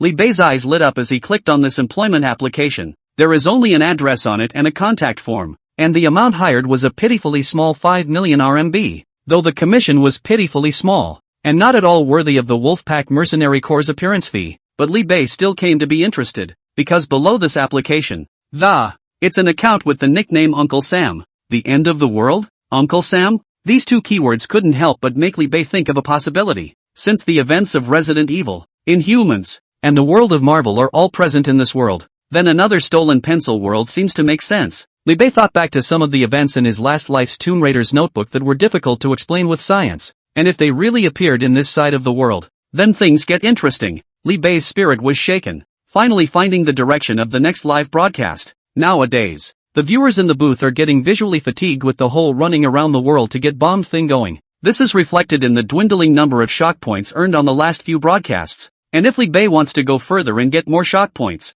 then he would have to reopen a new track. That's when this employment application came along to solve his current dilemma just right. And on a previous trip to China, Li Bei had also asked Shenlong about the movements of the old celestial master. After learning that the Jiao festival of the Inhuman world would not be held for another 3 months, he said, Li Bei had to temporarily extinguish the idea of live broadcasting into the Inhuman realm, and it just so happens that at this point in time, the application for employment sent by Uncle Sam gave Li Bei a new idea. Whether it's the mystery of the bronze door that leads to the world's ultimate, or the mysterious and unpredictable journey down to the bottom of the tomb, Li Bei believes that all of this will definitely bring a different and unique experience to the viewers of the live broadcast. The clincher was the mesmerizing little man in black. "This is Zhang Qiling, little brother. I'm coming." Without the slightest hesitation, Li Bei decisively clicked to accept this employment. Chapter 56, First Time Meeting Little Brother, the Tomb Raider of Brother North. 3 days later, China, Lini. In a modified off-road vehicle, Li Bei was explaining the precautions to the several people who came with him this time.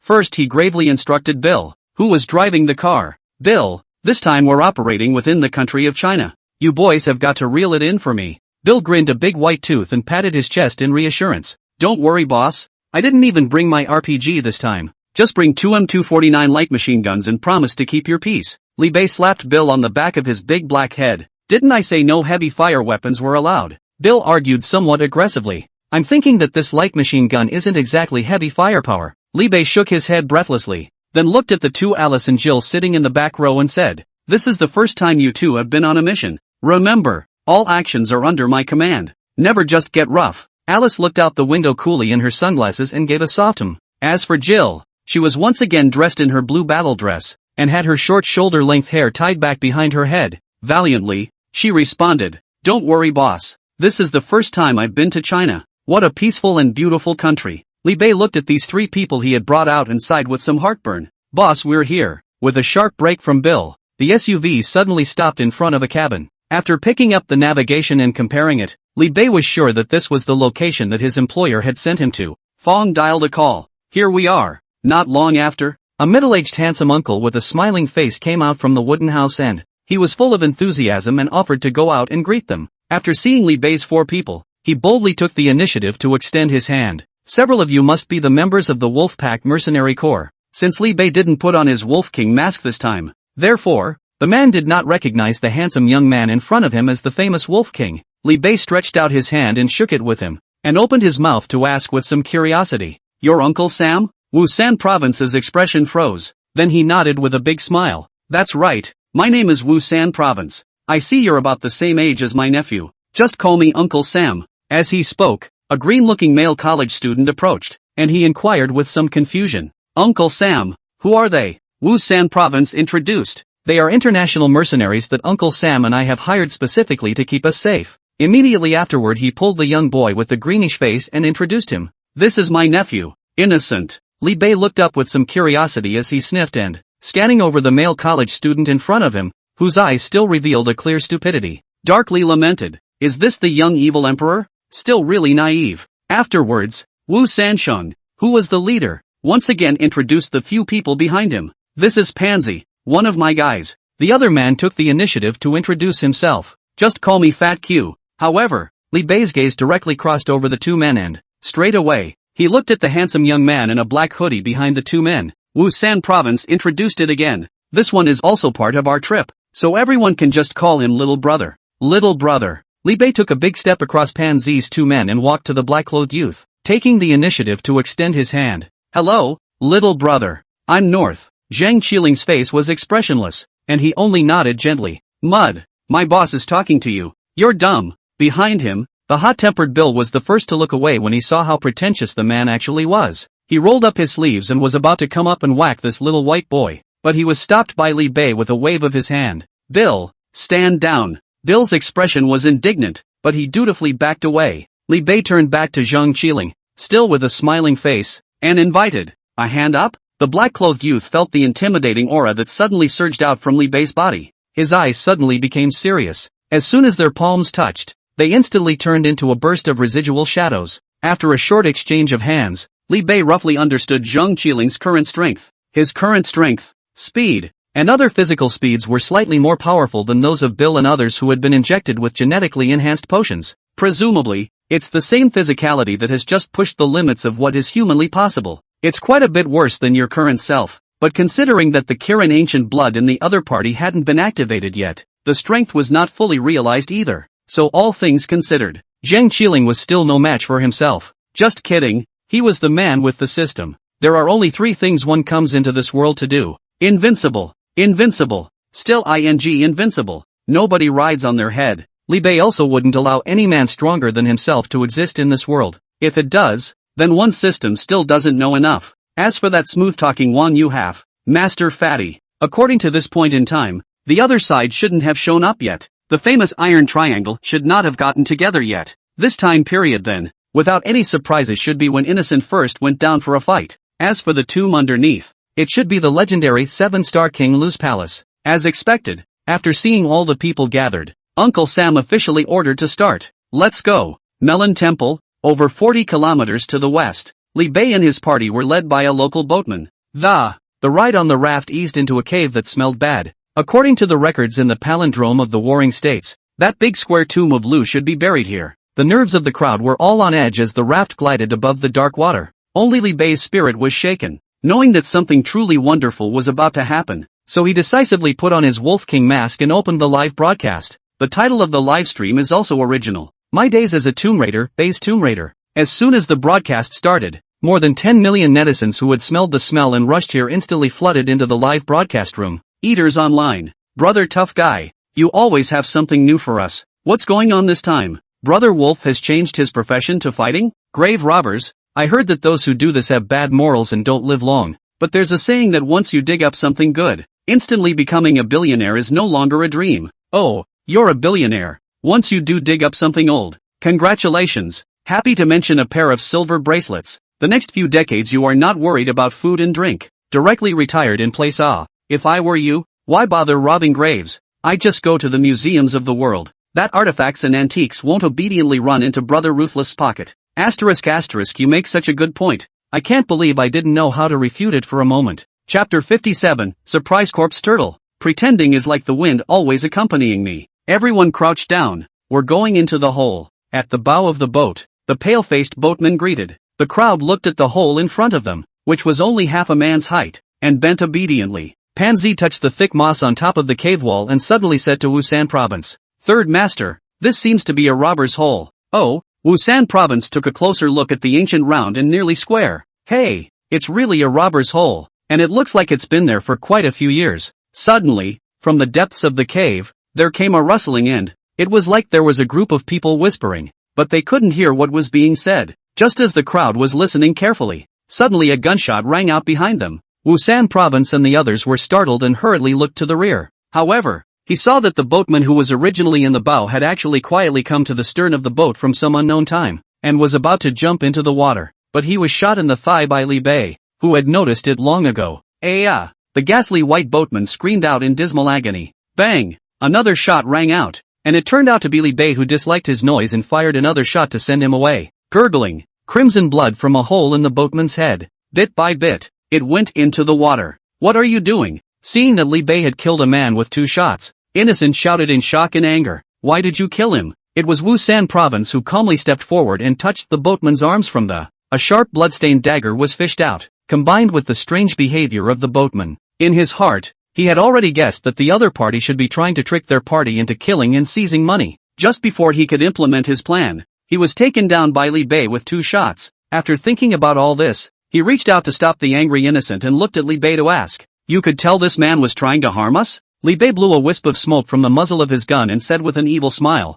"No, I simply look at him with displeasure." "You!" Innocence instantly sat down again at his words, and he angrily accused Li Bei. "You're breaking the law, you know." Li Bei directly pressed the muzzle of his gun against Innocent's forehead instead and shook his head, naively so unlikable. "It's better to wait until you become a future evil emperor before coming to hang out with me." After Li Bei said something that made Innocent puzzled, he then slowly lowered his gun in front of the wary eyes of the 3 Wusan provinces. From the beginning to the end, although the 3 Wusan province people were shocked and furious, they did not dare to pull out the weapons in their arms to resist in the slightest, because behind Li Bei, Bill had long ago pulled out 2 light machine guns that he had hidden somewhere and aimed them at several people. Suddenly, a dark shadow swam quickly below the surface of the river. Zhang Qiling, who had been standing quietly in place, suddenly had his eyes glazed over. He slowly raised the 2 unusual hairy mounded fingers, poised to aim at the water. "What the hell?" Suddenly, Bill raised 2 M249 light machine guns and aimed a burst at the water below. Tada! Violent gunfire echoed uncontrollably in the tiny cave. Zhang Qiling's fingers, which were already close to reaching into the water, were shocked and shrunk back. By the time Bill had swept through both magazines, an unidentified creature, long since battered, slowly floated to the surface of the water. Zhang Qiling, Li Bei, 6. Wusan's had pansy fish one of those unidentified creatures over, and after a difficult identification, eventually a little uncertainly, "This thing is supposed to be a dragon louse, right?" Li Bei picked up with a confident look on his face. "No, it's a corpse turtle." Wusan Province looked at Li Bei with a shocked expression. "Holy, this is the master." Shock points from Wusang Province plus 100. Li Bei smiled faintly. "Pretending is like the wind, always with me." At the same time, pop-up soared in Li Bei's live room. "Holy? You're telling me this is a louse? Lice the size of my fist? Brother Ruthless is indeed still Brother Ruthless, sending people to the west at the drop of a hat. As far as I know, this bug grows up eating carrion all year round. The more corpses you eat, the better you grow. So it seems that the upper reaches should be a land of accumulating corpses. And it's not just any corpse pit. It's most likely a mass grave. Asterisk asterisk? There are still experts? A professional upstairs, right? Would you dare to leave your name? Oh, I'm just usually a bit of a researcher on these things. It's not worth mentioning, it's not worth mentioning, it's not worth mentioning, it's not worth mentioning. I am known in the jungle as Uncle Sam of the Northern School. It's a tough guy. Brother, I am the official account of the Beiping City Public Security. I have followed you. Have time to chat privately. The raft was still slowly making its way forward, propelled by the underwater undertow. Suddenly, there was another rustling and whispering. This time, Innocent and the others only felt a blackout before their eyes. The only thing that could be heard in the ears for an instant was this eerie sound. These voices seem to have a weird magical power that it's hard to sink into a fantasy for a moment. Just as everyone stood motionless with empty eyes, a pitch-black corpse turtle the size of an adult's head climbed onto the boat from the water. It stretched out its sharp claws and crawled over the body of the boatman's. Gradually it approached the closest pansy to it. The crowd of netizens in the live room frantically sent out pop-up reminders. Asterisk asterisk. Brother Ruthless, come to your senses. There's a big bug. What's going on here? Why are they moving like they've lost their minds? What's wrong with this? Does this big bug even hypnotize? Oh, Brother Ruthless, wake up! Just as this big corpse turtle was about to climb onto Pansy's body, Zhang Qiling, who was the first to come to his senses, stepped violently, his body like an arrow, and pounced straight at Pansy. However, even faster than him was Li Bei. The gun. Bang! A shot rang out on the ground. A yellow bullet flew past Zhang Qiling, who was still dashing. at an acceleration close to the speed of sound. Finally, when Zhang Qiling had just run a meter away, the bullet hit the giant corpse turtle with precision. Snap! The giant corpse turtle exploded in the air, spilling greenish liquid all over the ground. It was only then that Wusan province and the others, who had been awakened by the sound of gunfire, came to their senses.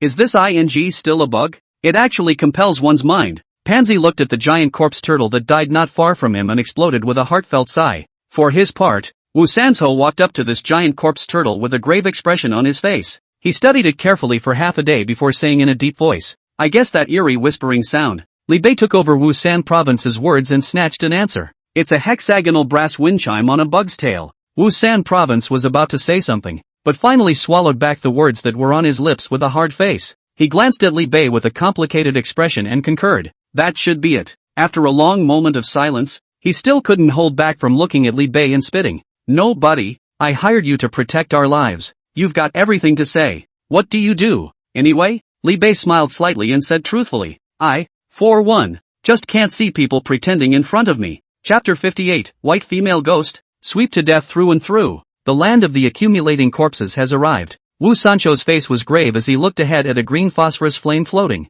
The boat traveled slowly to the green light lot. The shallows on either side of the waterway were full of green, rotting corpses that, it's impossible to tell if it's human or animal. In the innermost row, there were rows and rows of neatly arranged piles of skeletons. Like an army of skeletons ready to go. And on these rotting corpses and skeletons, countless pitch-black corpse turtles were constantly crawling. It makes people with a dense phobia want to die when they look at it. You see. Suddenly, the sharp-eyed Daikyu pointed to the mountain walls on both sides. The crowd turned their heads to look, and to their surprise, they saw two crystal coffins set on top of the mountain wall. One of the coffins appeared to contain the body of a woman in white. As for the other one, it was empty. Yet, Pansy suddenly burst out, pointing in horror at a field of corpses and bones in front of him. In the dense pile of white bone skeletons, a long-haired woman in a white feathered coat was turning her back to the crowd. Her long hair was waist-length, her face invisible, and she stood straight beside the river. Wusan province's scalp exploded as he instantly analyzed that this female corpse was from the distant Western Zhou period. Everyone, don't move. It's a 1,000-year-old dumpling. Ka-ching. Suddenly, the illuminated miner's lamps in the hands of several people seemed to be struck by some force that, it suddenly shattered open. Having lost the only source of light in their hands, the innocent few became visibly more nervous. Ahead, only dots of bleak green ghostly flames shone. Beneath the water beside him, there was the rustling sound of something unknown swimming around. In an instant, the fear in the hearts of the crowd was stretched to its highest level. Darkness and the unknown will always be man's greatest fear, not to mention the cutthroat innocents they are. Even the netizens watching the live broadcast in the studio couldn't help but shiver along. What's going on here? Is there any guru to tell me this situation it's scientific? I'm a master of the occult. I'll tell you, this phenomenon is usually found in scenes from horror movies. Generally speaking, under such circumstances, an accident is going to happen if there is no accident. I'm a broad scientist, and I can explain this phenomenon. Ghost fire is the chemical phenomenon of spontaneous combustion, often referred to as phosphorus fire. After a person dies, during the decomposition of a corpse, phosphorus in the bones is converted to phosphine. Phosphine is a gas with a very low ignition point that, it burns on contact with air at room temperature and emits a blue light. Thus, ghost fires are actually the result of spontaneous combustion of phosphine, not the superstitious ghosts. Holy, man, you're a scientist. Man, what you said is exactly the same as what I searched on Baidu. Not a single word of it. So can anyone explain why the miner's lamp in their hands suddenly shattered open? I am an irrationalist and I can explain this phenomenon. Due to the difference between the air pressure inside the cave and the air pressure inside the lampshade, causing the outside atmospheric pressure to press inward on the wick and eventually cracking it. ***, brother. You're so authoritative when you're making up. I love it. Believe it or not, I believe it anyway. After watching the waterboy gags on the air for a while, Li Bei once again focused his attention on the cave in front of him. Seeing that Innocent and the others were obviously a bit flustered and disoriented,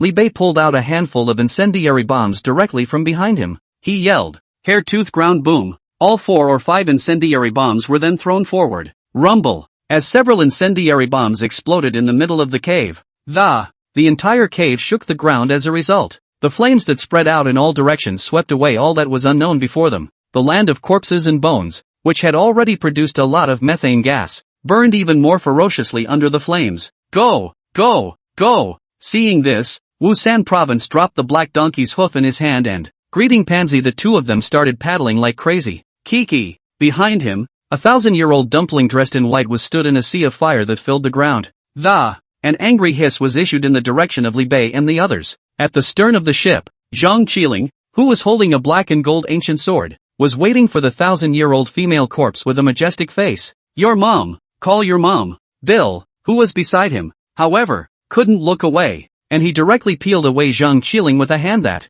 2 machine guns were set up and swept towards the 1,000-year-old female corpse. Tada! The violent metal storm instantly swept the body of the white-clothed female corpse to pieces. Rustling, however, from underneath the skirt of the white-clothed female corpse, countless swarms of huge corpse turtles suddenly emerged.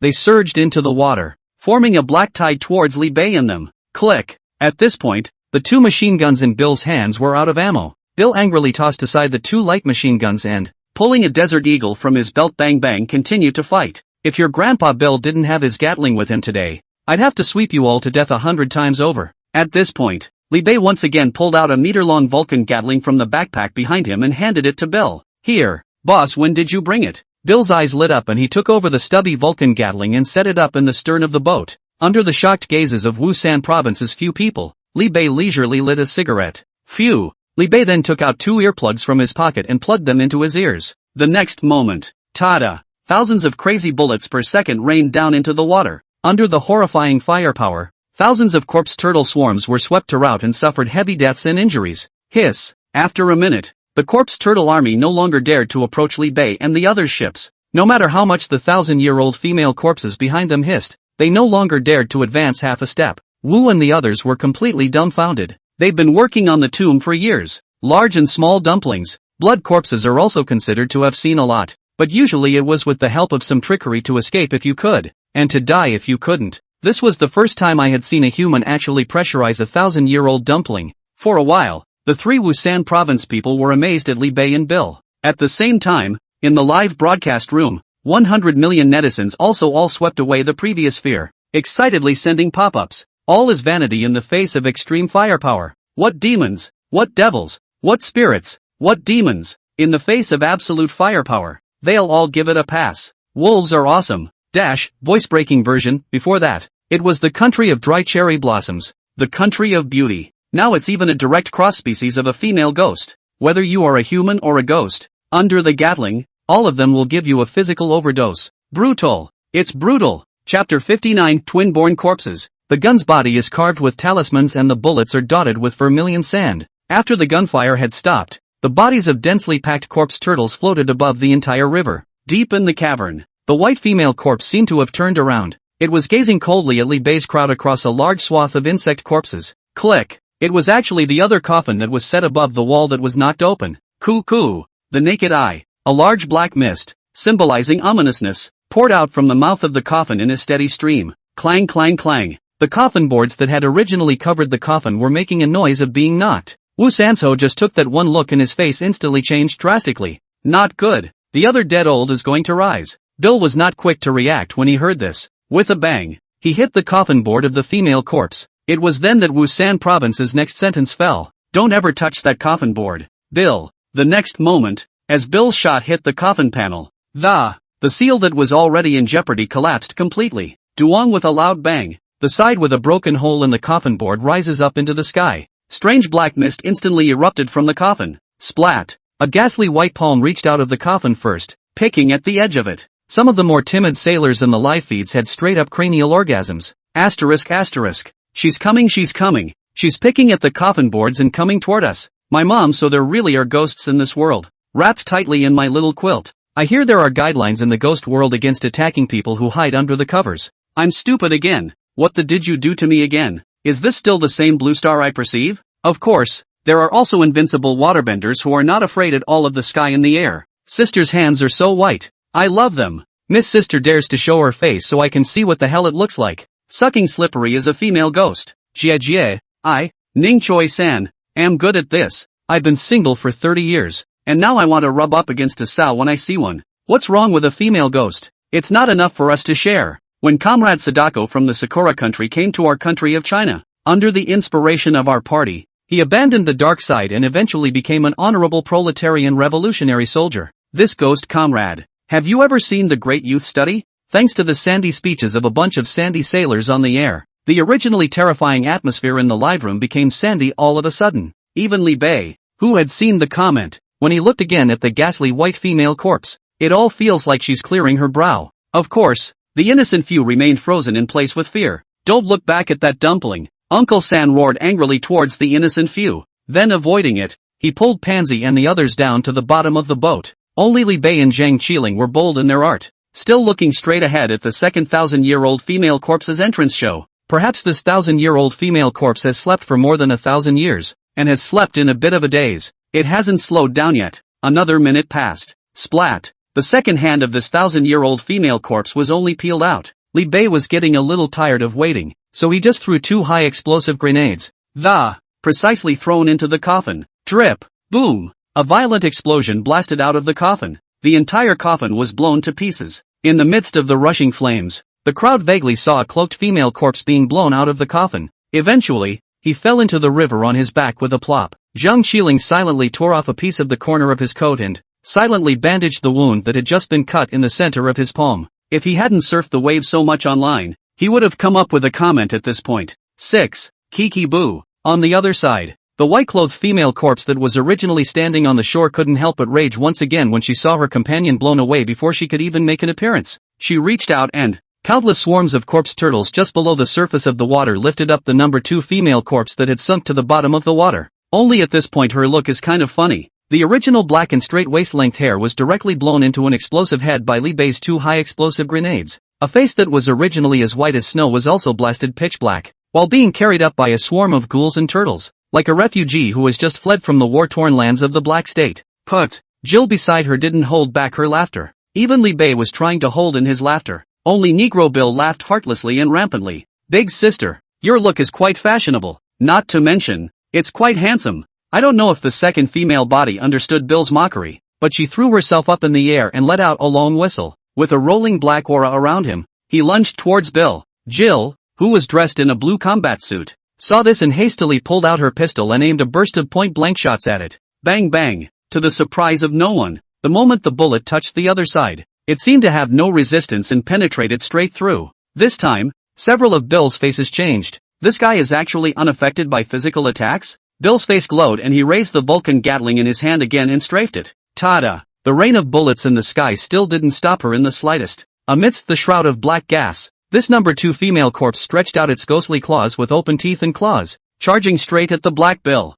At this point, Xiao understood that the time had finally come for him to pretend, so he endured the pain and slashed again at the wound that was already almost healed. He felt the blood burning in him. Under the extreme spike in body temperature, the unicorn tattoos on his body all began to loom. This time, he's going to get back everything he's lost. Go to hell. Tiny 1,000-year-old female corpse. Zhang Qiling wiped his palm and instantly dyed the black and gold ancient sword red. Next moment, there was a loud bang. The originally aggressive number 2 female corpse stopped violently and fell on her back. Phew! Behind Zhang Qiling, Li Bei closed his gun and stood. Extremely pretentiously, he blew on the muzzle of his still smoking gun. Zhang Qiling? At this moment, it wasn't just the clueless little brother who was filled with questions. Even Bill and the others froze. And, of course, the more than 100 million netizens in the live stream. What's going on here? My wife got shot down? Not even that big old black Vulcan Gatling was useless to her. How come a pistol round was given away at Brother Ruthless place? This guy isn't an actor from somewhere, is he? It's kind of amazing. This wave of operation I honestly didn't understand. I don't want it. My white skin and long legs, my heart and my treasure. Bill asked as he came back from the dead and looked at Li Bei with eyes full of adoration. Boss, why is it that all the shots we fired didn't work on her, but yours can? Li Bei smiled faintly and raised the pistol in his hand that was engraved with densely packed runes. Shown. This P229 pistol of mine is no ordinary pistol. It's a customized version. The golden spell version of the P229 pistol, specializing in all sorts of demons and devils. You deserve it. Chapter 60 Great Mercy RPG. Surprise 749th game. Tick-tock, tick-tock. Zhang Qiling looked at his blood-stained black and gold ancient sword, and then looked at the talisman pistol in Li Bei's hand. A trance was felt. Bro, times have changed. Hurry up and bandage this wound on your hand. Don't catch tetanus later. Li Bei patted Zhang Qiling's shoulder and kindly reminded him. Zhang Qiling, thanks for the reminder. The little brother turned around arrogantly. unwilling to pay attention to the other. Li Bei smiled, then raised his gun again to aim at the female corpse number 1 not far away. Switched the pistol to burst mode. Aimed at female corpse 1, who was still pretending to be on the shore. Was a pike. Bang bang. A series of golden bullets shot above the white-clothed female corpse's body, as the bullets were likewise inscribed with a dense spell of golden light.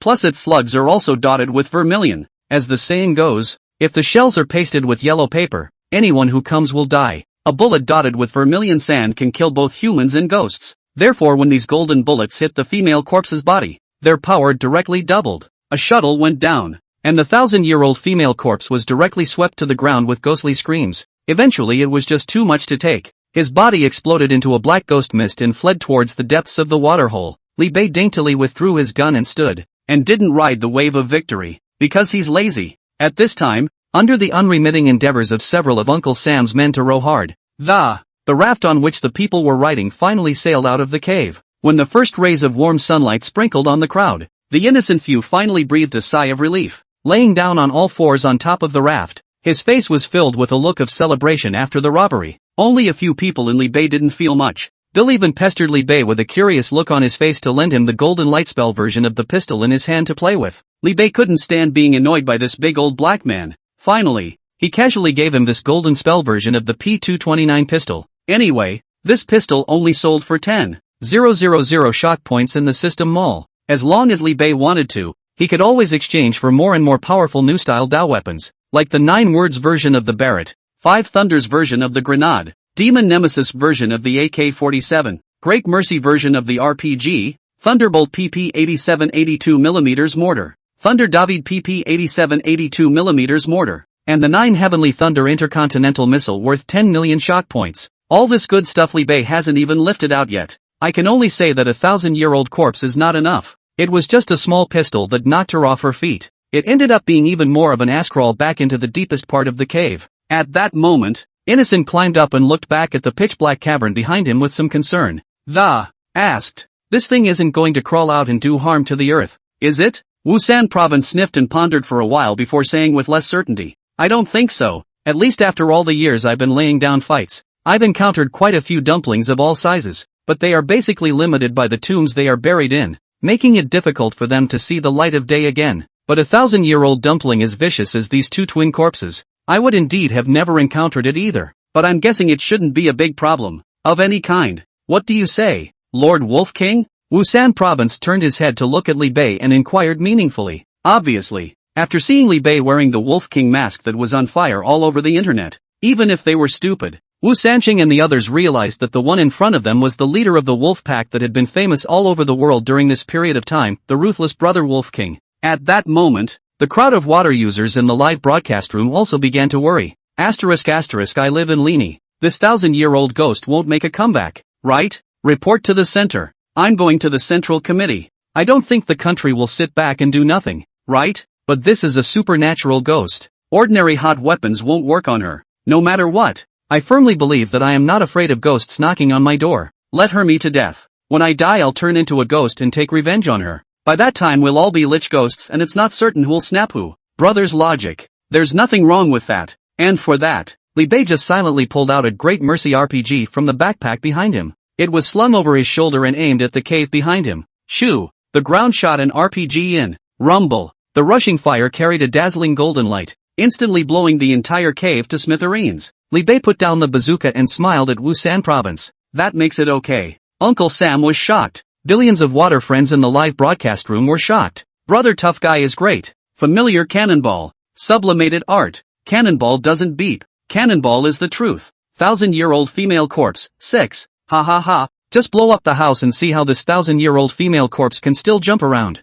Watching Brother Ruthless live always gives me the peace of mind that everything is okay. It's cool. When the Wolf King strikes, he knows if there's anything there. This time, even the Virgin Mary Innocent stopped bleeping. The crowd was silent as they looked behind them at the cave of ancient corpses that had been completely blown up and collapsed. In the end, they all couldn't help but give a thumbs up towards Li Bei. After docking, the group came to a small village to rest for a while. As night fell, the people went into their respective village guest houses to rest. And in the meantime, a black helicopter gunship flew over the cave where Li Bei and the others were during the day. The helicopter gunships landed slowly, from which emerged a crew in black uniforms. A country-faced middle-aged man at the head of the group looked at the cave that had been completely blown down in front of him. The order was given in a deep voice. Remove the rubble and take all abnormal creatures inside, dead or alive. Yes. Upon receiving the order, hundreds of black-clad staff members began to move in a well-organized manner. At this time, a small red-haired young man standing behind the country-faced middle-aged man asked,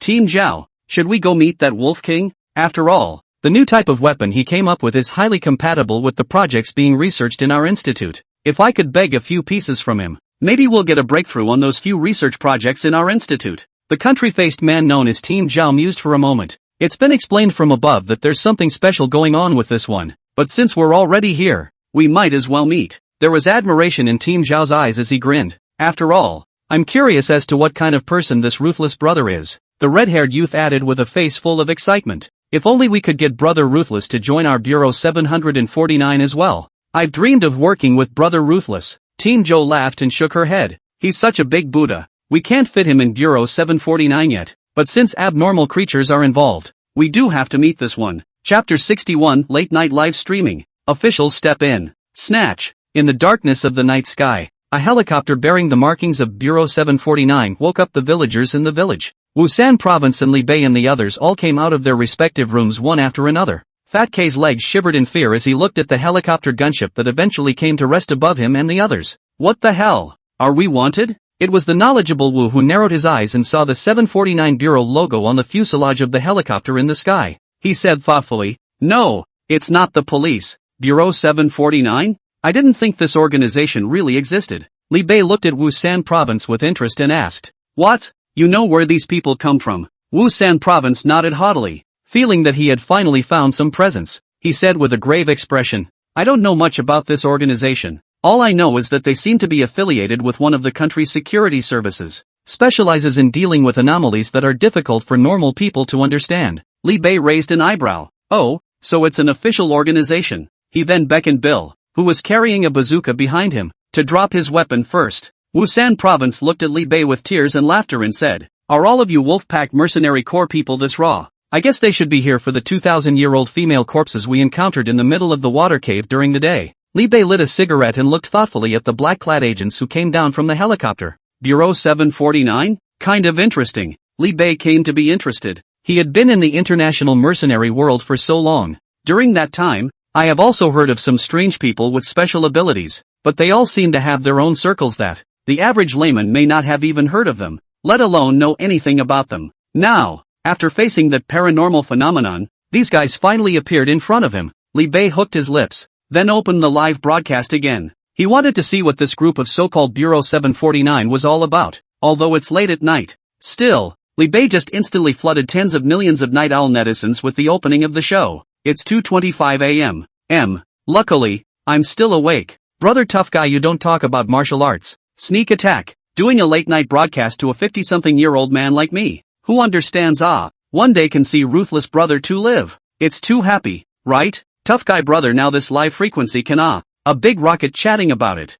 At that moment, three men in black uniforms walked up to Li Bei. The leader, Team Zhao, revealed a gentle smile and extended his palm to Li Bei. Hello, Lord Wolf King. I'm an investigator from Bureau 749, Zhao Jingqiang. Li Bei was equally facetious and extended his hand to shake it. Hello, he then asked bluntly without beating around the bush. Captain Zhao, is this about me? Zhao Jingqiang replied with a smile. Nice. I have come here on behalf of Bureau 749 to thank Your Excellency for solving an unusual incident for us. Li Bei came to his senses. So, you're the organization that specializes in solving unusual events that happen all over the country? Nice. Li Bei began to hedge his bets. That is to say, there are many other anomalies like the 1,000-year-old female corpse, right? Team Zhao was obviously an old man as well. He just smiled and didn't answer the question. It just shifted the conversation in a different direction. Does His Excellency the Wolf King know much about this abnormal creature? Li Bei shook his head sincerely and confessed. For the first time in my life, Team Zhou was clearly not convinced.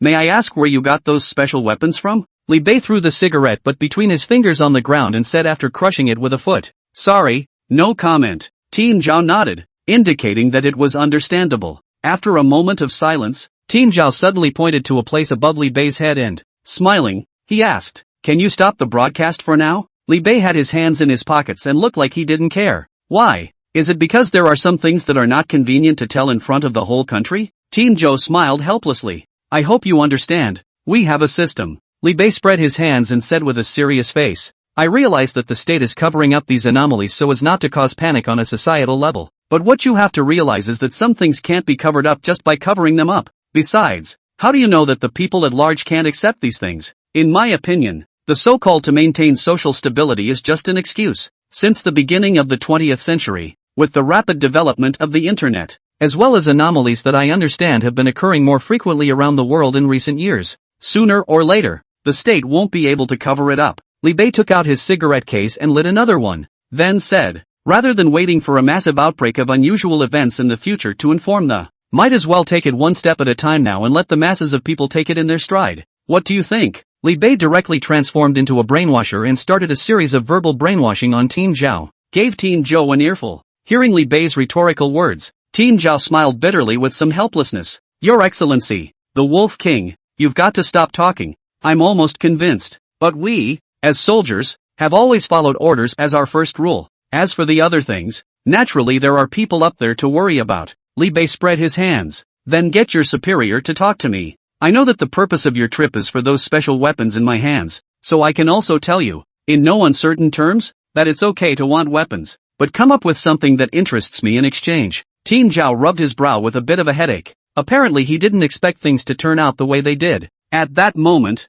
the phone in his arms rang. He glanced apologetically at Li Bei, then stepped aside and picked up the phone. 10 minutes later, Team Zhao, who had hung up the phone, once again returned to Li Bei. This time, he had apparently received instructions from above. He hesitated, but opened his mouth. Lord Wolf King, I won't lie to you. In fact, the state has been ready to inform the general public about these things for a long time. Just never found a good time. Nowadays, with your live exposure, the 1,000-year-old woman's body incident quickly spread like wildfire on the internet. The above has therefore decided to take this opportunity to. I'd like to formally take the opportunity of your broadcast to announce to the masses something related to the unusual incident. I wonder what you think. Li Bei grinned. Sure. At this moment, it was as if Li Bei had already seen countless shock points beckoning to him. Chapter 62, Weird Shelters, Dark Tides. Ready? Ready. So we're going to get started here. Ha, wait a minute. Doesn't this hurt a little? Oops, you're a big old man. You're afraid of a hammer. Well, okay. In the small, dilapidated, rural dirt hut, Team Zhao was sitting upright with a tense look on his face. A look of death. And across from him was the fake-looking Li Bei. Behind Li Bei, Big Ol' Black Bill had found a large piece of azure-colored cloth propped up from somewhere. Ahem. Li Bei cleared his throat, and then officially started the first live television broadcast. Hello everyone, I'm the host, Li Bei. Today on Wolfpack Zero we have with us the famous squad leader of the 749th Bureau, Mr. Zhao Jingqiang, Captain Zhou. Hello. It was also the first time in his life that Team Zhao had been on TV, not to mention that it was still a live TV broadcast, so he was slightly nervous and stumbled over his answer. Duh. Hello everyone. I'm Jagged. Bah humbug. My name is Zhao Jingqiang. Li Bei smiled and pacified Team Zhao. Captain Zhao, don't be nervous. The live broadcast is only nearly 200 million viewers right now. It's all a small scene. At this time, Team Zhao Xing perhaps also remembered that he was now representing the face of the country, so he forced himself to calm down. I know. Okay, so let's get right down to business. Li Bei flipped through a dozen papers on the wooden table and began to ask questions. May I ask, what kind of existence is your Bureau 749? Could you tell us more about it? Team Zhao followed the cue in his headset and began to repeat it. We, Bureau 749, are a security agency affiliated with national security, established in the early days of the establishment of the new state. It's mainly an official organization designed to resolve various unusual events that occur throughout the country. Li Bei nodded, then asked, you were talking about unusual events. Can you speak to us carefully about what exactly is meant by the so-called anomalous event? Team Zhao gulped and continued to follow the speech that came over the headset. So-called unusual events. It's some special events that can't be explained with today's science and technology, including the ghosts, demons, and that everyone commonly sees in movies, TV shows, and novels. Li Bei pursued. As well as what? Team Zhao's eyes suddenly became complicated, and for a moment he seemed to be caught up in some kind of tragic image. Li Bei could see that Team Zhao was in fear, trembling over something extremely frightening, so he handed the other man a cigarette. Have one. After Team Zhao subconsciously took it, his fingers suddenly froze and He pointed to the drone camera behind Li Bei and said, "Is this good?" Li Bei waved his hand, and after lighting one for himself, he threw the lighter to Team Zhao, said with a disinterested face, "What's so good about it? I'm not on an official broadcast here, we're mainlining it casual." Phew. Seeing this, Team Zhao also lit one up. After he took a deep breath, Fong opened his mouth and continued, "There is also a most terrifying presence that we call a shelter." Shelter? Li Bei came to be interested. Team Zhao seemed reluctant to mention anything about it and only answered vaguely. This is a group of individuals with extremely frightening abilities. Some of them are just an object, some may be a creature, and others may even be a seemingly ordinary human, but they are, without exception, possessed of a bizarre and powerful destructive power. They are so few in number, though, that sometimes it may not be possible to find a single case in a whole year. However, whenever a single instance occurs, it is bound to cause a bloodbath. Li Bei was really curious now. "Can you give me an example?" Team Zhao's face showed bitterness and his appearance was a bit painful, but he still slowly opened his mouth. 5 years ago, I took part in an operation to house the sheltered objects numbered 035. Number 035 looks like just a plain white ceramic mask. The institute named it Occupy the Mask after taking it in. Li Bei nodded, signaling the other party to continue. Team Zhao took a sharp drag and sucked out a whole cigarette before continuing. The 035 shelter can manipulate any creature that comes within 2 meters of it, turn them into its servants. Life and death cannot be controlled. Li Bei fell silent. This kind of thing was indeed weird. Team Zhou continued. At that time we sent hundreds of investigators to the shelter. In the end less than 10 survived.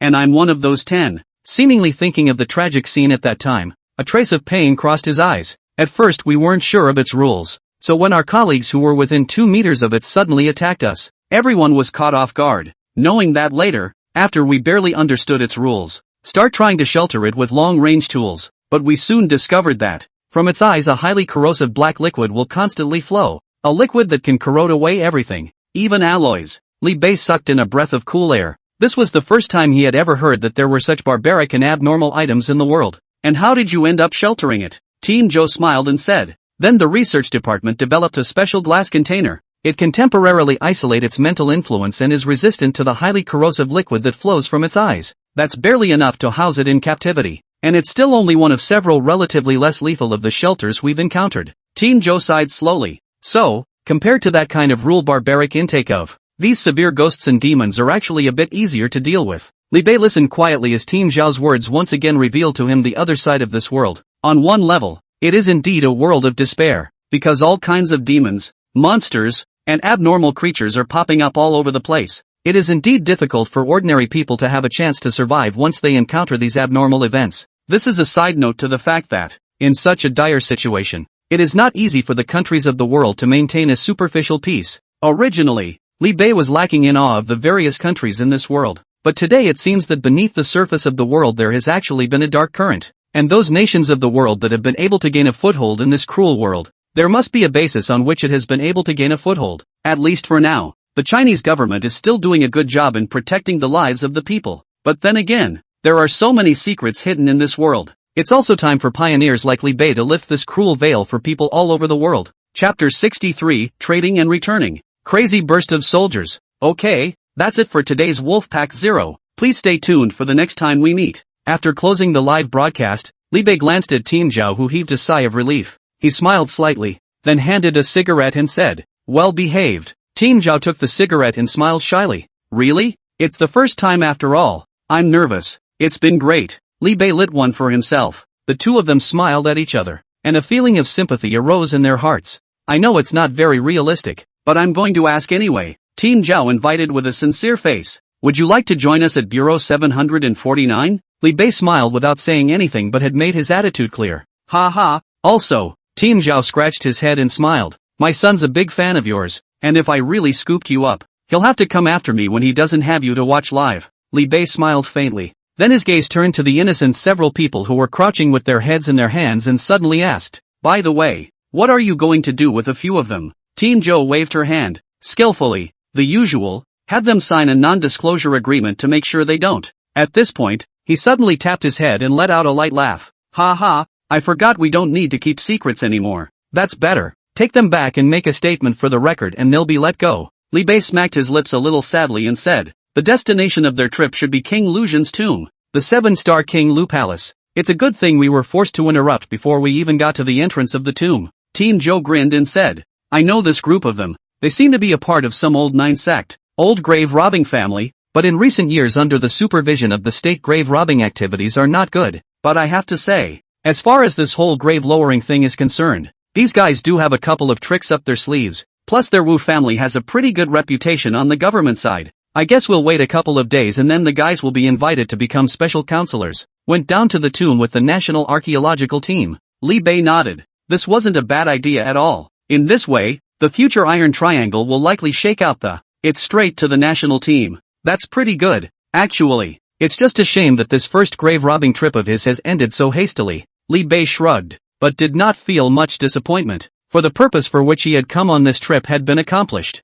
Just for these two broadcasts in one day today, the shock of each of Li Bei's games is no less than that of the previous one in Raccoon City. The shock points gained from the two live broadcasts combined were more than 2 billion directly. Suddenly, he's got this huge fortune. Li Bei also couldn't wait to get back to splurging in the Wolfpack base. After all, after this trip to China, Li Bei once again realized how dangerous this world was. Even if that purple potato spirit with the gem collecting fetish hasn't arrived yet, all these demons, monsters, and abnormal shelters on the blue planet alone were enough to give him a hard time. If he didn't hurry up and continue to strengthen himself, sooner or later he would run into big trouble. With this in mind, Li Bei only wanted to hurry back to Wave Heart Island at this moment. However, Team Zhao asked Li Bei again, regarding those special weapons in your possession. We at Bureau 749 would like to make a deal with you. Li Bei didn't balk. What chips can you come up with? Team Zhao said with a serious face. Regarding the shelter, I wonder if you're interested. Li Bei raised an eyebrow. Oh, what do you mean?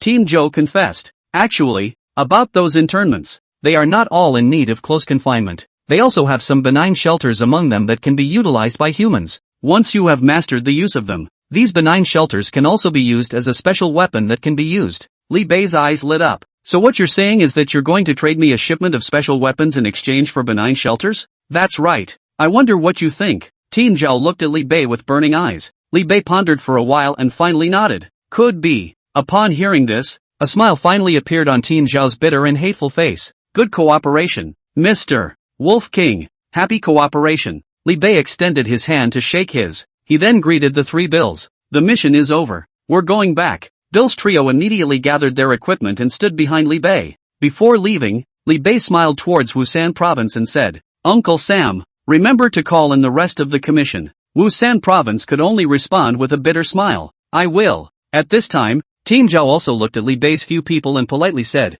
Shall I arrange for a helicopter to take you to the airport? No need. Li Bei waved his hand. Next moment, the otherwise empty night sky, a streamlined craft full of sci-fi suddenly appeared out of nowhere. As a white pillar of light dangled down from below the craft, it just happened to land on Li Bei's four people. Amidst the shocked gazes of the crowd, the figures of Li Bei's four gradually disappeared into thin air, and the silver-white craft in the sky let out a roar that it disappeared into the night sky as a silver light. 2 hours later, Li Bei's four people once again returned to Wolf Heart Island. As soon as he got down from the flying machine, Li Bei hurriedly ran into the room. He's going to start a new round of redemption. The first exchange to be made he had long ago conceived. Exploding soldiers. Crazy exploding soldiers. 1,000 Augur Special Forces teams with top-notch combat literacy actually only cost 10 million shock points? Bye. An establishment of legions of starfighters, each possessing physical prowess far beyond human limits. And it comes with a full complement of weaponry. The asking price is 100 million shock points. A little pricey, but worth every penny. Bye. 10 minutes later, Li Bei pushed open the gate of the base and looked at the vast legion of people outside the gate. A satisfied smile. The wolves have arrived. Below, a whole 10,000 soldiers of various shapes and sizes, but all full of fervor, shouted in unison, Battle invincible. Afterwards, Li Bei asked the Grand Steward, Gil, to settle these newly arrived Wolfpack soldiers down, and he himself continued back into the room. Looking at the billion or so shock points left on the system panel, he hemmed and hawed and giggled. Can't spend it all. Can't spend it at all. Hey, in the meantime, South Africa, over Johannesburg. A huge gyroscopic alien craft suddenly appeared over the city. The world is shocked, because it was the first alien ship to actually descend on Blue Star. Chapter 64, The Wolf Legion. For the Wolf King, surprise, alien spaceships descending on Blue Star. The battle for the defense of Blue Star may officially start. Alien visitors visit the blue planet. Are they friend or foe? I'll take you to find out. Shocker, At 1 minute and 6 minutes past 1 o'clock in the morning of this day, a huge alien ship suddenly descended over Johannesburg. There has not yet been any form of communication of information. The country's nuclear weapons are on standby for launch. It is noted that the United Nations Security Council has urgently set up a joint multinational national body, the MNU, desire for Type 3 contact. At present, the Southern Black Republic has sent troops to garrison 100 kilometers around Johannesburg, and every effort is being made to evacuate the surrounding area. After only one night's time, the eyes of the world are focused on the City of Gold, Johannesburg. As the first city and economic center of the RSA, it is known as the City of Gold. The resident population within the city is upwards of 5 million. However, as the suddenly appearing alien ship descended over the city, after just one night, the entire population of more than 5 million people had all fled the area. Overnight, the originally prosperous City of Gold was instantly transformed into an empty city. In the middle of the city,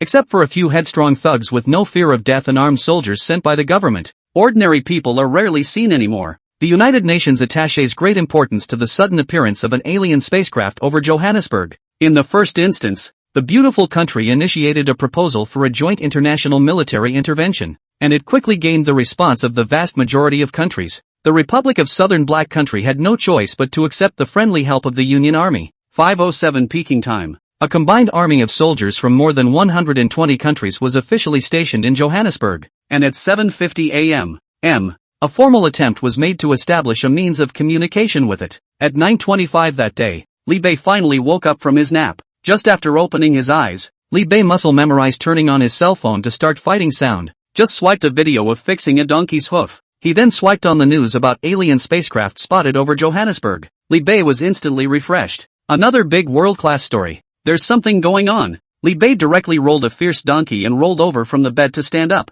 Putting on his clothes, he had just stepped out of his room when he met Bill, who was rushing toward him in a hurry. Bill, with a half-drawn, unfinished burger in his mouth, saw Li Bei come out and, holding up his cell phone, he yelled while rushing towards Li Bei. Boss, big news, there's big news. Li Bei drops Black Bill, who was lunging towards him, to the ground with an over-the-shoulder dropkick. A handful of half-drawn burgers flying through the air followed, said lightly as he ate. I saw it. You're excited about a hammer. Bill bumbled behind Li Bei and asked with an expectant look on his face. Boss, I heard that the whole world is watching this place right now. Should we go along for the ride? Li Bei glanced at him and said disdainfully. What do you mean by going to join in the fun? As long as it's where Brother North goes. I'm the absolute star of the show. Swallowing the food in his mouth, Li Bei directly leapt up and jumped on top of the high platform. Pulling out the pistol on his belt, he snapped off a few shots towards the sky. Brothers, come alive. I'm sure you've all heard about the alien spacecraft over Johannesburg.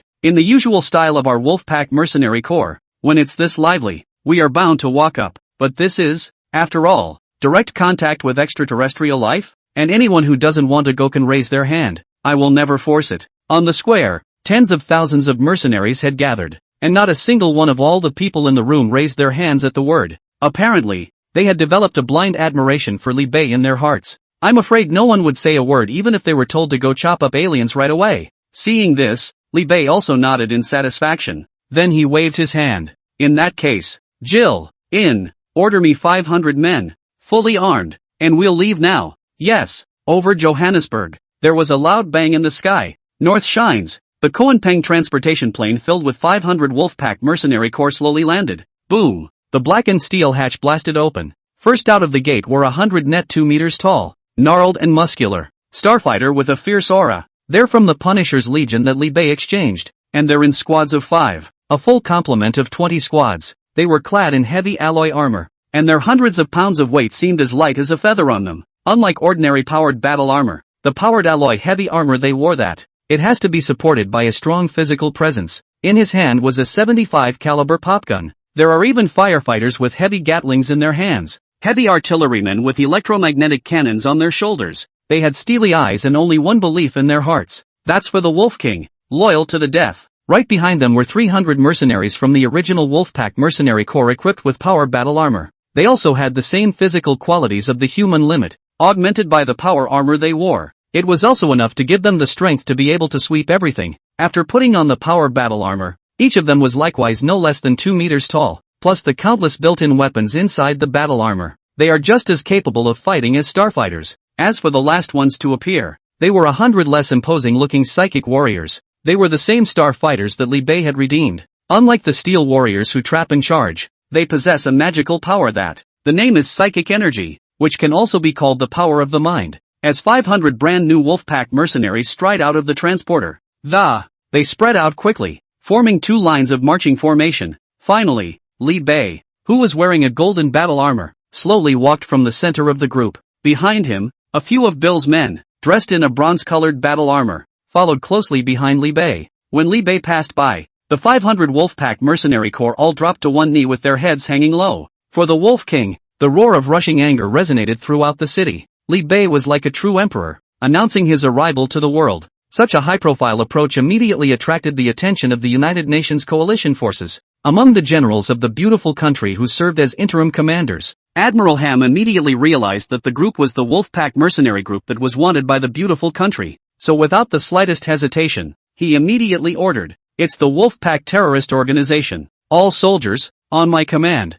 annihilate them." There was clearly some hesitation on the part of most of the UN soldiers, but the soldiers of the Land of Beauty, the Land of Cherry Blossoms, and the Empire of the Great Britannia, under the orders of their respective leaders, immediately launched an attack towards the other side. Looking at the soldiers of the three kingdoms who were charging towards him, Li Bei smiled cruelly and waved his big hand. Kill them all. Chapter 65 Fighting? Slaughter. Terrifying wolves. The battle was imminent. Swoosh. Amidst the gunfire, 100 starfighters clad in heavy battle armor valiantly charged. Countless bullets impacted on top of their armor, making the sound of metal clashing after and yet they can't break their defense at all. Instead, the bursts of gunfire in their hands spewed out a deathly flame tearing apart one human soldier after another. 800 meters flashed by. After 100 heavily armored warriors threw out their chainsaw swords and rushed to the front of the allied soldiers, a sword chopped down. Even the man with the gun was instantly torn in half. In just the first encounter, nearly 100 allied soldiers were splattered with blood on the spot. The Wolfpack mercenaries following close behind in threes break forward without the use of any cover. The line of defense formed by nearly 1,000 combined soldiers of the three countries instantly disintegrated. Boom boom. It's the sound of artillery firing. The armored units behind the Union soldiers fired hundreds of shells at the first opportunity. However, they were still unable to deal an effective blow to these heavily armored combatants. For though they may look clumsy, but actually possessed an agility unmatched by normal people, in the face of the incoming rain of shells, they heavily cracked the earth with their feet and, dodging brushed against the shells. Brothers, don't let these newcomers take all the limelight. In the second combat batch, Bill, the leader, yelled out. The two heavy Gatlings in his hand swept wildly. Red flames erupted violently behind them, propelling them to the forefront. Tada! The ferocious machine gun erupted in a deathly roar. Weapons that were meant for medium and long range were used by them for close-range strafing. In the horror-stricken eyes of these allied soldiers, the Wolfpack mercenaries that burst in front of them pulled the triggers of the heavy Gatlings in their hands. Tada! Thousands of rounds per second rained down, tearing everything in front of them. The allied soldiers that were hit instantly exploded into pieces of broken flesh. They are literally not fighting humans. At this moment, Li Bei, who was in the back, opened the live broadcast without any panic. The live stream has just gone live, and it has once again been flooded with a large number of hardcore fans. Ha ha! I knew Brother Ruthless wouldn't miss a big event like this. +1. I've been waiting since the news first broke. Sure enough, I waited until Brother Ruthless was on the air. This must be Johannesburg. Look at that alien ship in the sky. It's so damn big. Yeah, I didn't believe the news reports that it was the size of a city. Now that I look at it like this, it's really happening. Oh my god, is this really a spaceship? It looks like a city in the sky to me. Wait a minute, are those the joint forces from the United Nations down there? How did they start fighting already? The opponents are a large group of monsters clad in heavy armor. What are these? Aliens? Wrong. You guys see, most of them are armored warriors that have appeared in Brother Ruthless livestream before. They're Wolfpack mercenaries? Good lord, how the United Army and Brother Ruthless fought first. It seemed to me that only the soldiers of the beautiful country, the Sakura country, and the Great Britannia Empire were fighting. So that's how it was. As we all know, since Brother Ruthless has made a big splash in all three countries before, so much so that they've put out a wanted notice on the Wolfpack Mercenary Corps. I told you, so it's personal. Scared me. I thought the alien fighters had already started the invasion. Upstairs, I feel the same way. That said, the current Wolfpack Mercenary Corps is really outrageous.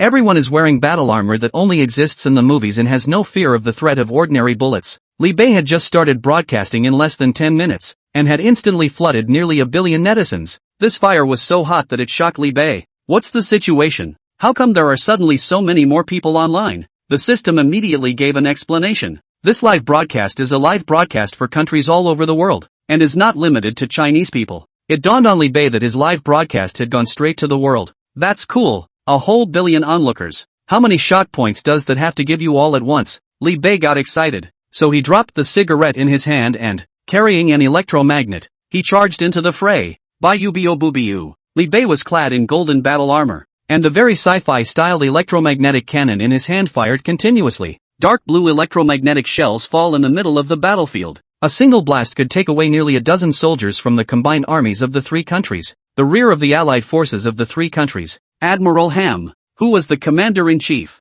stared in disbelief at the nearly lopsided battlefield in front of him. He maniacally grabbed his walkie-talkie and yelled furiously, "Back up! We need backup!" From the distant skies, several new fighter jets from the beautiful country's military were flying in. Target confirmed. Rattlesnake missiles in position. Ready to launch. 3, 2, swoosh. The beautiful country pilots in the air haven't finished counting down. Dozens of rocking missiles suddenly emerged from the front and flew in a rain of missiles. Asterisk asterisk. The beautiful country airmen only had time to let out a classic national curse. Then they were blown up in the air along with their fighters. Viper 1 has crashed. Repeat. Viper 1 is down. Several other fighters scrambled to fire interceptors, detonating the rain of missiles behind them one by one. However, the next moment, one unseen stealth fighter after another closed in on them. Sons of ES. Go to hell. Of the Wolfpack stealth fighters, Huggins laughed out loud and fired one airborne missile after another, blowing one beautiful nation fighter jet after another into a brilliant firework. This is Viper 3. I'm locked in. Retreat. Retreat. Boom boom. But in a matter of minutes, the 12 Viper fighters sent by the beautiful country were then all shot down. None of the 12 elite Air Force fighters among them were spared and all died. And until the last second before they died, they didn't even know who the enemy really was. Where the hell are the enemy fighters? Of course, as the originator of all this, Li Bei didn't have this obligation to explain to them. In the battlefield below, Admiral Ham closed his eyes in despair after hearing the news over the intercom that all 12 Viper fighters had been shot down. He understood that this battle was no longer in doubt.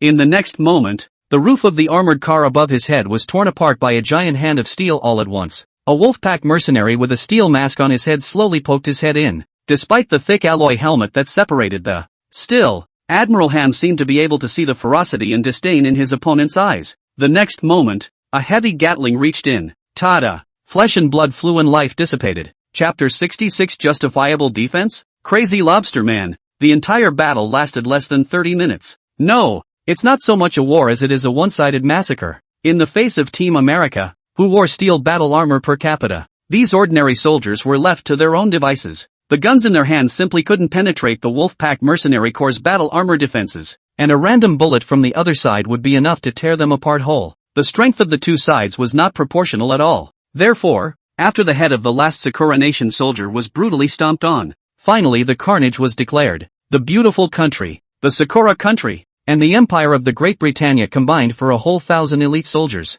all killed in action. Blood flowed like water, and the broken limbs piled up into a mountain of corpses and a sea of blood. This could not help but send a chill down the spine of the other United Nations soldiers not far away. They were beginning to be glad at this point that they hadn't listened to Admiral Ham's orders before. Otherwise, there would have been a place for them among the broken arms and wreckage on the ground. In the face of such a ferocious group of wolves and mercenaries, the rest of the combined army actually didn't know what to do for a moment. They're just clutching their weapons in their hands. With a tense face, he looked at the Wolfpack mercenaries who were cleaning up the battlefield not far away. Most people have been scared out of their wits, and as soon as there's any breeze from across the street, they would then turn around and run immediately without hesitation. In his heart, he wouldn't even have the slightest hint of wanting to touch base with the Wolfpack Mercenary Corps. At that moment, still one person came out from the delegation of the state of China. Straight away, he walked in the direction of the Wolfpack Mercenary Corps. Li Bei stepped out of the golden battle armor and at a glance, he saw a familiar figure walking towards him. With a slight smile, he pulled out a packet of wazoo and tossed it to the visitor. Old Chen, why are you here too? Not far away. Chen Long, who was full of bitter smiles, caught Huazi and replied after skillfully pulling out one. This is, after all, the first time an alien ship has appeared on Blue Star. We in China are definitely coming to see what's going on. Li Bei had a cigarette in his mouth and came up to Chen Long. Chen Long also habitually lit for it. Chen Long looked at these tall battle-armored mercenaries beside Li Bei, asked with envy in his eyes, "Where did you get all this battle armor on you guys? That's a killer." Li Bei hemmed and hawed. "Secret." Seeing this, Chen Long did not ask any more questions. He then pointed at the huge alien ship in the sky above and asked, "Unsurprisingly, your target here is also this alien warship?" Li Bei said with an indifferent face. "No, I just like to get along. Don't mind us. You guys do what you need to do. Don't worry, my goals are different from yours," Li Bei said as he kicked the half-arm by his feet. He smiled nervously at Chen Long. "As for all that, who told them to attack me first? I was only defending myself." At those words, Chen Long fell silent. He looked at the mountain of corpses and blood around him, and then at the unharmed wolf pack mercenaries. He finally nodded with difficulty. "That's right, that was definitely self-defense on your part." The water friends in the live room were also mad with joy. "Self-defense. This is definitely self-defense. What? Why did you kill them all?" "Slander. It's pure slander. It's obvious they're too sleepy to fall asleep. I'm sorry, but my ruthless brother is only slightly out of this world." Zhang San, "Wonderful. It's really wonderful. Wolf King, what is my crime? They are the ones who made the mistake. I just don't want to be hurt by them." When Chen Long returned to the side of the united armies, the leaders of the other countries all came forward to inquire. "Well, what did they say? We can actually let them go in first if we can." That's right. We're in no hurry at all." Chen Long looked at the fawning expressions that appeared on the faces of the leaders of the various countries as he faintly smiled and said, "Don't worry, the Wolf King has spoken. We'll explore as we should. They're just here for a good time." At these words, the leaders of the countries froze. They unanimously turned their heads and looked at Li Bei, who was standing in the sea of corpses and blood and smiling. "It all feels a bit surreal. You guys came all the way out here just to see the action?" 10 minutes later, despite how much S***T was going on in the minds of the national leaders, but the order to explore the ship was still given. Zip! They began by sending out a squad of 10 men that approached the bottom of the ship with the laser cutter. After locating what looked like a hatch, the cutting officially began, cutting at nearly 1,000 degrees. As tough as it was, still, the alien metal of this unknown material was cut through layer by layer. The 10-person cutting squad cut for half an hour, before finally running out of fuel. A gash was cut in the bottom of this alien ship. Not far away, Li Bei maneuvered his stealth camera and quickly approached the cut hole, maintaining a first-hand live streaming sight. Looking in through the cutout, it was so dark that you couldn't see anything. Snap! After one of the Union soldiers turned on a large lighting device, it was only then that the scene inside was finally presented to everyone's eyes. They are elongated and their limbs are insect-like, bamboo-like. Their palms are several thick tentacles, with several tentacles growing from the same face. Even the top of his head had two short gray-black whiskers that looked like antennae. They look like enlarged versions of lobsters, except that they also walk upright. At a glance, these so-called alien creatures look like an ugly-looking lobster man. Within the airship, thousands of lobstermen collapsed weakly in their cabins.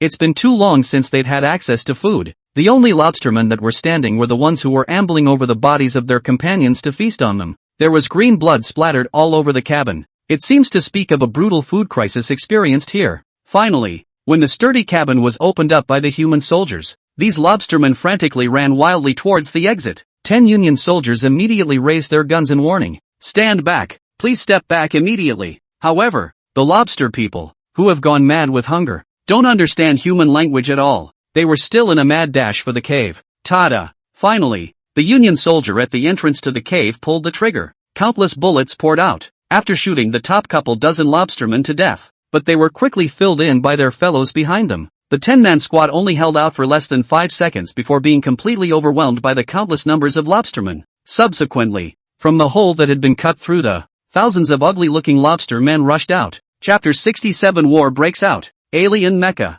Stand by. All hands on deck. Looking at the dense mass of alien lobstermen pouring out of the gaping hole, Chen Long, who was the temporary commander, immediately reacted. At his command, more than 10,000 Allied soldiers immediately formed an encirclement and surrounded them. The leader of the stick country beside him was still shouting at the top of his lungs, "Peace! It is peace we seek! Please don't war! Don't war on Smirnov!" Chen Long directly kicked over and kicked this little stick in the face. Then he picked up his machine gun and started firing. "Free fire! Free fire! Don't let even one alien creature get away!" Upon receiving the order, the 10,000 Allied soldiers who had long been pressed into action were finally able to open fire with abandon. Tada! Boom! In a moment, guns were firing, sweeping all the first lobstermen who rushed out to their deaths. Nonetheless, death and blood still couldn't stop these starving, mad alien lobstermen. They were still coming out of the gap in a steady stream of frantic drilling. They possess speed and strength far beyond that of ordinary humans, even though they don't have any weapons in their hands, but still with absolute numbers began to slowly close the circle of the Allied forces.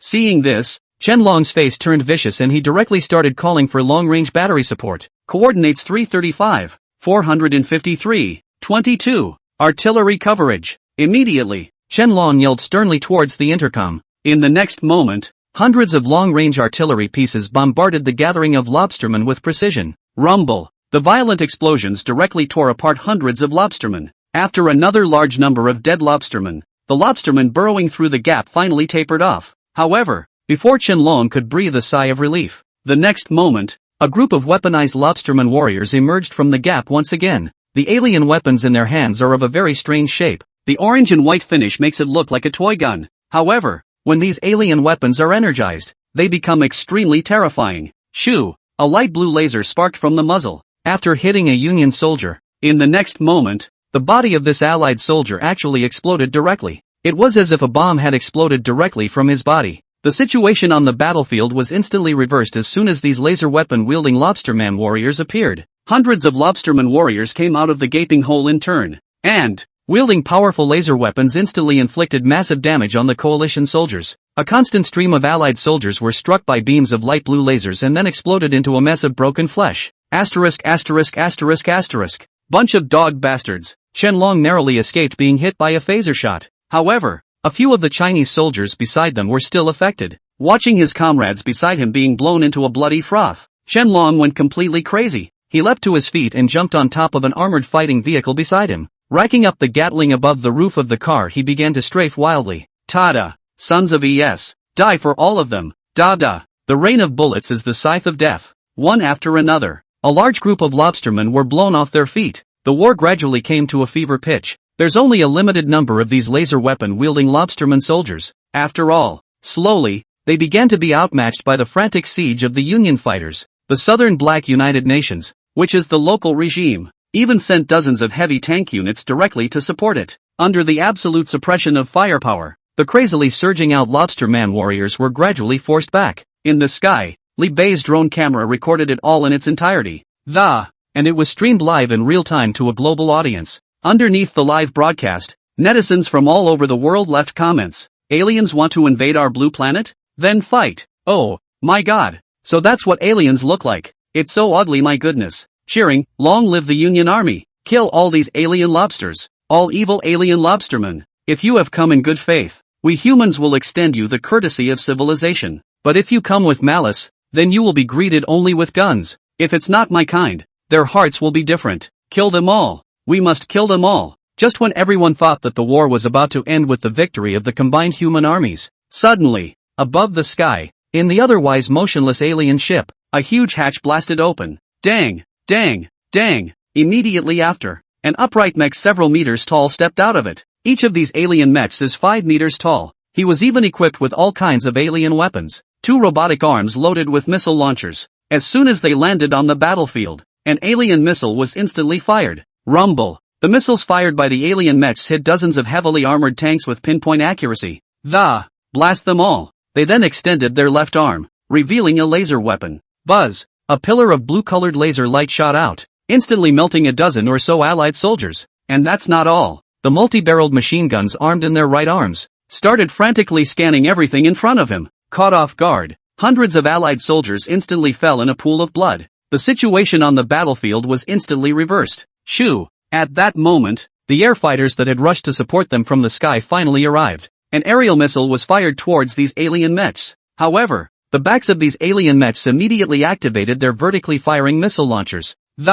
You can launch an all-round attack towards 360 degrees without any dead angle. As if these miniature missiles had grown eyes, they blasted the fighter missiles falling in the air one by one, with hundreds of alien mechs all joining the battlefield. The lobstermen have officially begun their comeback. As if they were locusts, they surged out frantically towards the outer perimeter. The dead and wounded Union soldiers were also on the verge of not being able to maintain the encirclement. Intercontinental missiles from various countries are ready for tactical bombing here. At that moment, Qianlong, who was drenched in blood, suddenly rushed to Li Bei's face. He pleaded to Li Bei with a face full of eagerness. Lord Wolf King, I want to hire your Wolfpack mercenary corps. Li Bei didn't break his principle just because Chen Long was his old acquaintance as he inquired in a deep voice. Please state your claim? Chen Long fiercely pointed at the battlefield behind him and said solemnly. Repel them. Li Bei smiled faintly. Where's the payoff? Chen Long replied with a serious face. Whatever you wish, there is nothing you cannot do. Li Bei obviously did not eat this set of false promises. He directly gave his own requirements. I want 10 shelters. Chen Long sniffed with some difficulty, but quickly nodded and said, no problem. So, the golden battle armor behind Li Bei automatically attached itself to his body. As the last of the golden helmets fell, Li Bei's voice rang out with it. Deal made. Ka-ching. Li Bei raised the golden giant sword in his hand and pointed towards those alien mechs in the center of the battlefield. Yell. Wolves, crush them. Chapter 68, Starfighter Manifestation. Surrender will not be accepted. Dang, dang, dang. Hundreds of heavily armored starfighters instantly activated. A furious roar crushed the earth, and crimson flames shot out from the soles of his feet.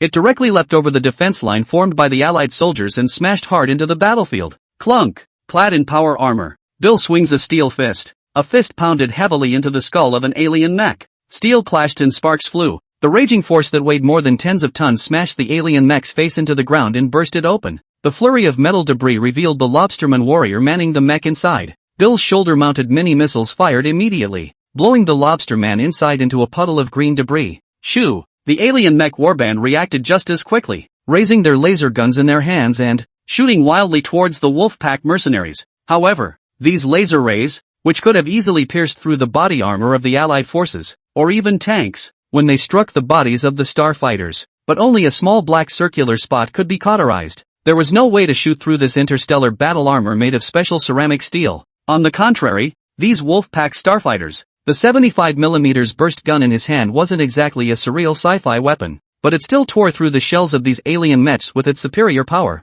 What dazzled the Union soldiers was that these alien mechs that had made them feel helpless were a touchdown against the Wolfpack mercenaries. The Wolfpack starfighters were like a muscular, strong man. Roughly, the alien mech's coat was ripped open, revealing the delicate lobsterman inside. Then with a sardonic laugh they rode up heavily to the dismal screams of the lobsterman. Rip them whole. The entire legion of hundreds of alien mechs began to scatter almost the instant they made contact with the Wolfpack mercenary corps. At the rear of the legion, an even more lanky alien mech watched the scene in front of him. Upon seeing and watching the soldiers under his hand being torn apart one by one, it was enraged to the core, and it then forcefully activated a small portion of the weapon systems on this ship. Click! The bottom of this alien ship suddenly turned. The next moment, hundreds of turquoise laser rays shot out from the bottom of the ship. Pinpointing every Wolfpack mercenary, Li Bei stood at the rear, keeping an eye on the situation of the battlefield. As he perceived some movement in the huge starship above his head, he had then ordered the 100 psychic warriors under his command to prepare for defense. Therefore, the moment the hundreds of laser rays were energized, Li Bei instantly roared, Miku! In front of him, 100 psychic starfighters activated the psychic energy in their bodies in unison. A steady stream of psychic energy converges. A powerful defensive force field instantly appeared above the heads of the wolf mercenaries. Zip! Zip! Zip! Zip! Hundreds of laser rays attacked on top of the light blue semicircular defensive force field. This super large defensive force field, which was exerted by a whole 100 psychic warriors together, was exceptionally sturdy, though it faded in color under the assault of hundreds of laser rays. But it didn't break open until the end. Meanwhile, Li Bei squinted his eyes as if his eyes had spanned several kilometers away, locked on to the commander of the alien mech army. In the spirit of catching the thief first, Li Bei maneuvered the golden battle armor and he picked up an extra-long interstellar sniper rifle with a body that was a full 3 meters long. The caliber of this interstellar sniper rifle was even more exaggerated to the point where it looked like a rocket launcher. But it's still a sniper rifle anyway. Li Bei slapped the body of the gun, and the huge interstellar sniper rifle began to accumulate energy. Pale blue electromagnetic power quickly gathered. Li Bei set up his interstellar sniper rifle, and didn't even need to aim it too much. Look in one direction and pull the trigger. Shoo! The next moment, a beam of electromagnetic rays thick enough to be the thickness of an adult's head burst out from the muzzle of the gun. With acceleration beyond the speed of sound, it crossed a distance of several kilometers in a flash. It ended up blasting precisely on top of the lobsterman commander's body. Boom snap! The entire upper half of this lobsterman commander's body burst apart. Green blood splattered all over the place. In the battlefield, The remaining 100 or so alien mechs saw that their commanders had all been blown up. They already had little desire to fight, and they even collapsed directly. As for the rest of the lobsterman warriors, they simply dropped their weapons because they couldn't run fast enough and, holding his head, he crouched on the ground. Perhaps this set of moves is the universal surrender position of the universe. As the saying goes, you don't kill if you surrender your gun. But Li Bei said, it's not like I know if they're crouching on the ground secretly holding back some big trick. Just to be safe, let's kill them all. So Li Bei ordered in the tactical channel. The Wolfpack Mercenary Corps never accepts surrender. Kill them all. Upon receiving the chief's order, without the slightest hesitation, the hundreds of Wolfpack mercenaries, throwing out his buzzing chainsaw sword, he began to harvest the lobsterman soldiers who had fallen to their knees. For a while, hundreds of lobstermen let out miserable wails. They struggle and die in despair. This is so good that even the live feeds are starting to have saintly mothers committing crimes. Is this really good? They've already surrendered? Executioners. A group of executioners. Even if they're not human, but they are living beings just the same. That's right, and it's possible that they're just a bunch of ordinary alien soldiers following the orders of their superiors. They probably don't want to be. Why can't they just be spared? Oh my god. These people are really cruel terrorists. They have no humanity at all. After all, it's the first live broadcast for the whole world. It's inevitable that there's some brain-dead stuff mixed in with the live stream. In response, Li Bei simply didn't bother. He has his own principles for dealing with things, and as for what other people's comments, it's just the inanity of the incompetent. Although Li Bei doesn't want to pay any attention to these brain-dead netizens, but the Chinese netizens who were Li Bei's hardcore fans were not happy. Kill your mom. I think you guys were born to your mom and the lobster together. So you're here to recognize your ancestors? A bunch of assholes with their mouths full of, okay, you are, thanks to the cultural heritage inherited from 5,000 years of Chinese culture. Chinese netizens can be dirty with their curses. Even the system looks a little bad and blocks some sensitive words, but it still couldn't stop the warm greetings from Chinese netizens. What's more, while cursing directly in the live room, while running across servers to start cursing on someone else's network. Although the number of netizens in China is less than 300 million, they are determined to carry forward the idea of making the most out of a little. The indomitable spirit of doing more with less. One man catching 3 men in the act of cursing. Some of the innocent netizens who silently dived in were caught in a daze and scolded, in the face of the completely frantic Chinese netizens. At this point, I guess even a dog passing by on the side of the road would have to be scolded twice. Chapter 69 Submission or Destruction. Rampage. After the last lobster man on the battlefield was cut in half, the entire battlefield was cleared. Click, click, click. It was the sound of the Wolfpack mercenaries stepping over the bodies. Knock knock. It was the sound of Li Bei's golden battle armor clad in his golden armor as he walked step by step from the distance. On either side of him was a large group of strong men of steel standing 2 meters tall on either side. They dropped to one knee as if to greet their king. The demeanor was unbelievably pious. Knock. Finally, when Li Bei walked to less than 10 meters away from this alien ship, a raw voice came out of the ship. We have no malice. We're just lost. Please, no war. A hard mechanical voice sounded. In the language of China. Li Bei stopped in his tracks, narrowed his eyes at the alien ship above, and sneered. Still don't want a war? You have already lost. Losers should behave like losers, hiding their heads in rats. Kneel before me and beg for mercy. The voices in the airship fell silent. 3 seconds later, the entire alien ship suddenly began to slowly rotate on its own. Buzz. A blue-colored glow lit up as a starship cannon gradually extended out from the ship. Asterisk asterisk asterisk asterisk. Still not convinced? Li Bei let out a low curse. His eyes were fierce and, he directly remotely activated the Wolf King, which was located in the Wolf Heart Island. Meanwhile, inside Wolf Heart Island, the Wolf King Mega Mecha roared as it received the command. A red light appeared in a pair of mecha pupils. The mech base that was originally hidden under the mountains began to shake violently. The Wolf King's fighter mechs, which have been officially activated, are about to take off. Suddenly, the glow of the alien ship over Johannesburg was exhausted. The original sparkling azure-colored light was extinguished in an instant. It had used up all its energy after the interstellar expedition. It was no longer capable of initiating another attack. The scene fell into an extremely awkward situation for a while. The ruthlessness on Li Bei's face gradually loosened. The Wolf King mecha on Wolf Heart Island was not delivered, because the other side wilted first. Peace. Negotiations. From the alien ship came the other's helpless compromise. Li Bei smiled contemptuously. Or so he said. Submission or destruction. The choice is yours. Seeing Li Bei being so aggressive, the leaders of the allied forces of the countries on the periphery, the hearts couldn't help but tense up. They understood that once the two sides couldn't talk, a battle between the races might break out again, and this time, it's highly unlikely that it will be as simple as that previous tentative war. It wasn't just these people in the room who were nervous, even the 1 billion netizens within the live broadcast of Li Bei's. There is no shortage of important leaders from various countries who are nervous. However, to everyone's surprise, in the face of Li Bei's aggressiveness, the lobster people in the alien ship eventually compromised. We can accept control, but we need food. Li Bei grinned. Yes, let's have all your men unload their weapons and get out of the ship. The alien ship in the sky was silent again for a long time. Finally, as Li Bei was about to get impatient, the various hatches in the airship suddenly all opened. A soft blue glow wrapped itself around countless lobstermen. It slowly landed in the city below. Li Bei swept over with a rough glance, estimating that there had to be at least millions of lobster aliens. They were densely crowded with. Most of the lobstermen looked around with confused eyes. Most of them were thin and should have been starved for a long time. They have no covering on them, for on long interstellar voyages everything that is edible has been eaten by them, including the clothes on them. These hungry lobstermen just descended, just uncontrollably looking around for something to eat. Luckily, all residents in Johannesburg have long since been evacuated. The other side, Li Bei simply scanned these common lobster aliens and he then turned his attention to the 3 lobsterman leaders in white starfighter suits. They were exquisitely dressed and didn't look like they had been starved for a long time. Behind the 3 of them, they were even guarded by nearly 1,000 trained lobsterman warriors. At a glance, Li Bei then determined that these 3 lobster men should be the leaders on this alien ship. Li Bei stretched out his giant golden palm and waved at the 3 lobsterman commanders like a puppy. Come. 2 of the 3 lobstermen were apparently a little disconcerted that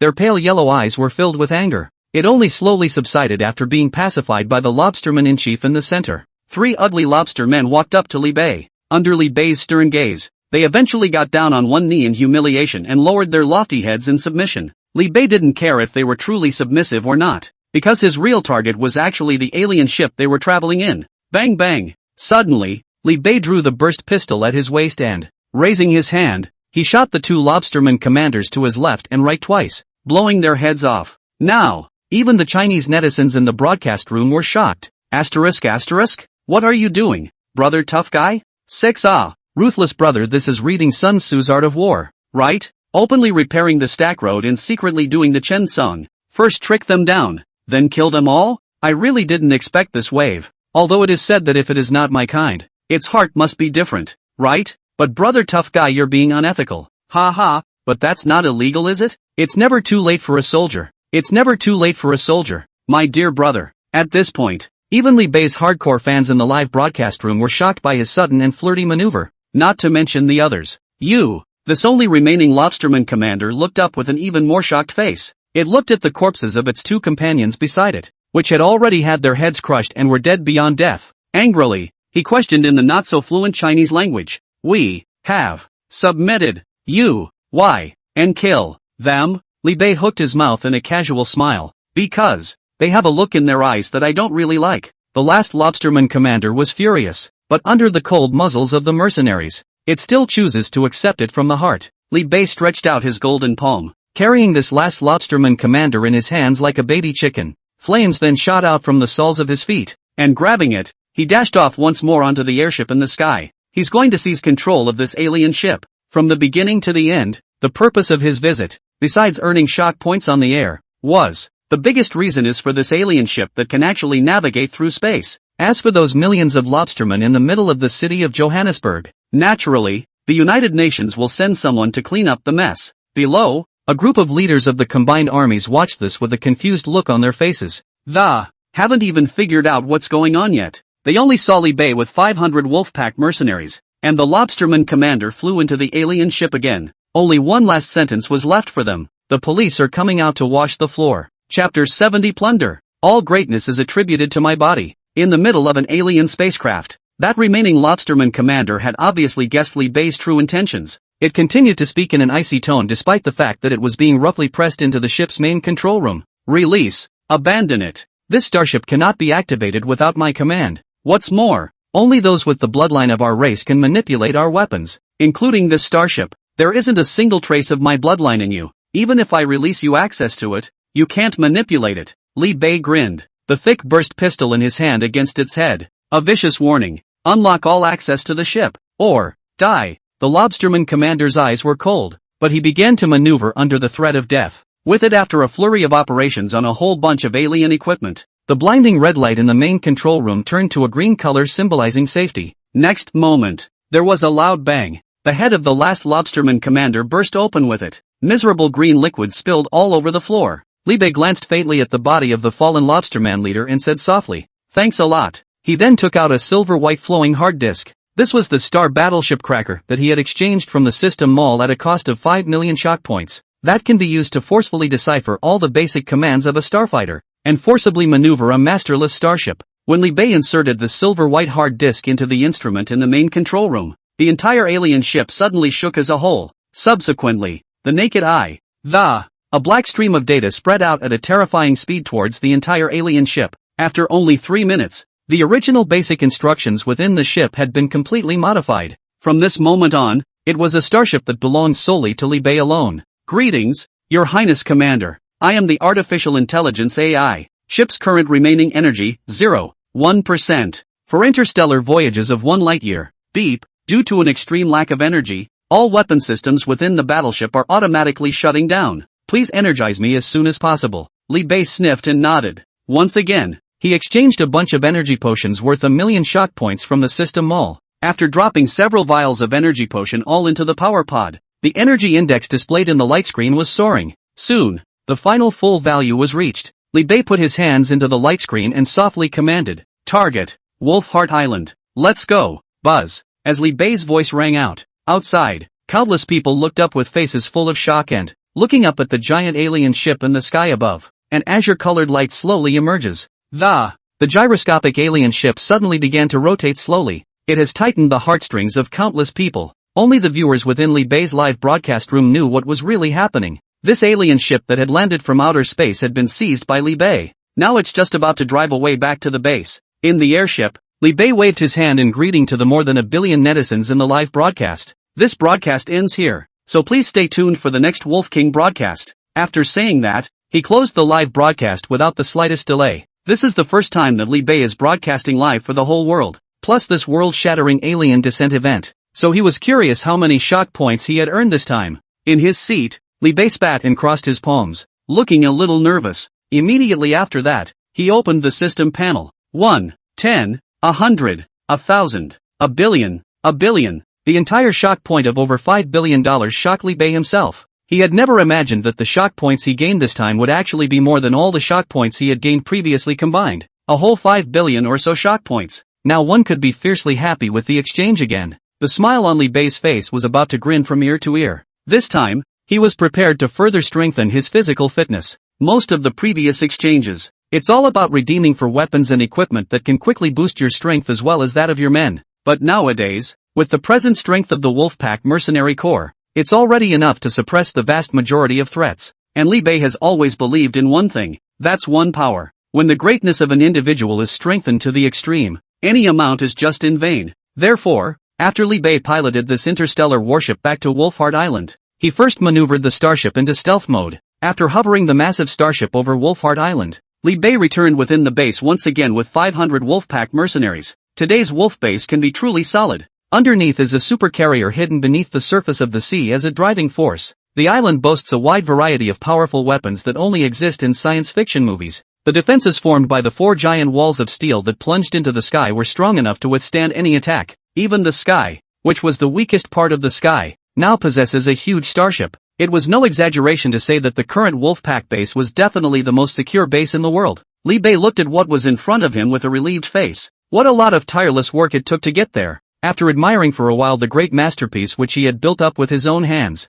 Li Bei entered the base's underground. There's a 100 square foot alloy chamber here. It was specially reserved by Li Bei for himself as a retreat. This time, Li Bei, who possessed more than 5 billion shock points, I have finally decided to officially start the ultimate strengthening program of all power to my body. In the center of the secret room, Li Bei sat cross-legged, his face calm. First, let me see the true limits of this body of mine. Li Bei grasped 5 differently colored inquisitive strengthening potions in each hand. He took a deep breath, and then with a single sharp thrust, he rooted it all within his body. Various and colorful types of ultimate gene potions were instantly incorporated into his body. These 10 inquisitive gene enhancement potions alone cost Li Bei a full 200 million shock points. Here we go. Suddenly, Li Bei felt a sudden burst of extremely scorching, rolling heat within his body. This hot stream that blazed as if it were molten lava instantly filled his entire body. Ah! Li Bei roared out in pain. Tear! All the clothes on his body were instantly held open in a flash. The muscles of his body,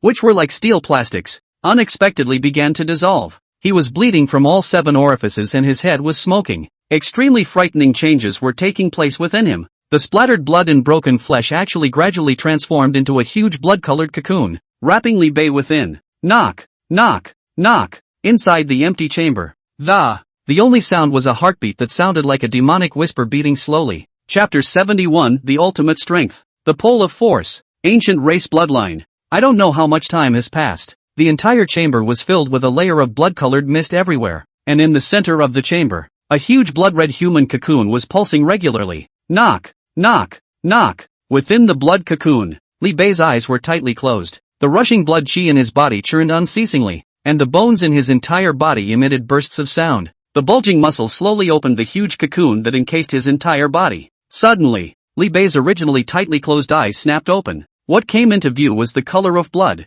Li Bei stretched out his limbs and reached forward with both hands, violently piercing through the blood-colored film in front of him. A little push. Tear. There was a crunch. Just rip the cocoon membrane that wraps around your whole body in one go. Li Bei slowly walked out from the blood-colored giant cocoon. He lowered his head and looked at his unclothed body, the luster in his eyes slowly coalescing. He realized that everything around him seemed to shrink. Actually, it's because he's gotten even bigger. Li Bei began to scrutinize his metamorphosed body. Visually, without shoes, his own height had shot up to 2 meters. His body was gnarled and muscular, like gold and stone. The hard granite floor underneath his feet cracked instantly as he applied force to his paws. Under the gathering of terrifying lower limb strength, it actually hardened the ground underneath his feet and sunk half a meter. A circular pit with a diameter of 5 meters instantly appeared. Dense cracks littered the perimeter. At this moment, Li Bei felt as if he had worn his red pants backwards and directly transformed into Superman. Crack! Li Bei casually pounded out a fist. A shockwave visible to the naked eye compressed space and erupted into a sonic boom. Bang! The power of the fist cut across a distance of tens of meters and impacted heavily on top of the walls of the chamber. Blasted a clear fist mark out of that wall. Li Bei tapped on the attribute panel and began to look at it carefully. Host, Li Bei. Power, 100. Speed, 100. Stamina, 100. Spirit, 150. Reactivity, 112. Note, physical fitness for healthy adults is 10. That is to say, the current self, just on paper, is, all physical qualities are at least 10 times more than those of ordinary people. 1 plus 1 plus 1 plus 1 plus 1 plus 1 plus 1 plus 1 plus 1 plus 1 equals 10. When a man's power is magnified tenfold, then the destructive power that he can exert, never more than 10 people put together. This level of power was definitely not something a normal human could achieve. It's not an exaggeration to say that, in terms of Li Bei's current physical fitness, like what hand-tearing mechs and hardening tanks is definitely not a delusion. If you put it in ancient times, it would be a proper enemy of 10,000 people. Li Bei felt the constant stream of terrifying power coming from all parts of his body. Couldn't help but grin. That's when I realized that even my teeth, which were only 30, had increased by a full 12. And the permanent teeth, which were flat and rounded, become thick and sharp. As if they were the fangs of a predator. It was crisscrossed with cold light. Grinning, a bloody mouth even more nearly grinned behind his ears. Now Li Bei, all over, everywhere it reveals a dominant aura of being at the top of the food chain. Ordinary humans would unconsciously feel a sense of fear and oppression just by standing in front of him. It's a natural suppression that stems from genetics. It was no exaggeration to say that the present-day Li Bei was a scaled-down version of a humanoid Tyrannosaurus Rex. But that's not enough. Li Bei had just finished adapting to his own skyrocketing power when he opened the next round of reinforcement without stopping. And that's just the limit of the human race. However, this amount of power was still far from Li Bei's expectations. What he wanted was the supreme strength that transcended everything. It is the pole of force that overrides all. Therefore, when this human body limits his path to supremacy, he will not hesitate to part with this body. So, the abyssal troll bloodline priced at 1 billion shock points. The ancient god's blood priced at 1 billion shock points. And the ancestral return potion priced at 2 billion shock points. Anything that strengthens my body, redeem it. Li Bei's eyes were filled with madness. System, let me see your limits. Fortify me. Boom. Suddenly, a demonic silhouette with a demonic horn on its head crawled out of the endless abyss. By an inexplicable force, this abyssal troll was instantly crushed into a purest bloodline power. Finally, it went down the top of Li Bei's head and gradually merged within his body.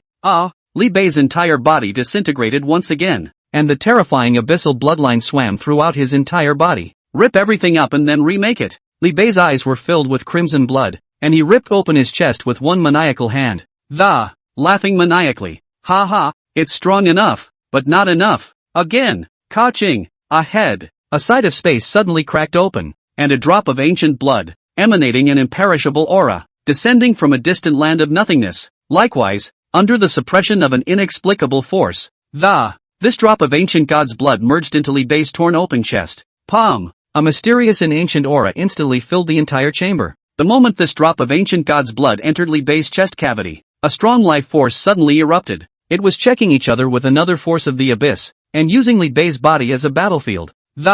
Opened up a frenzy of hedging and occupation. Li Bei's body was instantly thrown into a mess as the two supreme bloodlines clashed fiercely within his body. No one is letting anyone in. This can make Li Bei, who is an accommodator, a bad old sin. He started vomiting a huge mouthful of blood outward over and over. The flesh and blood of his entire body was constantly being torn apart and instantly repaired, and so on and so forth.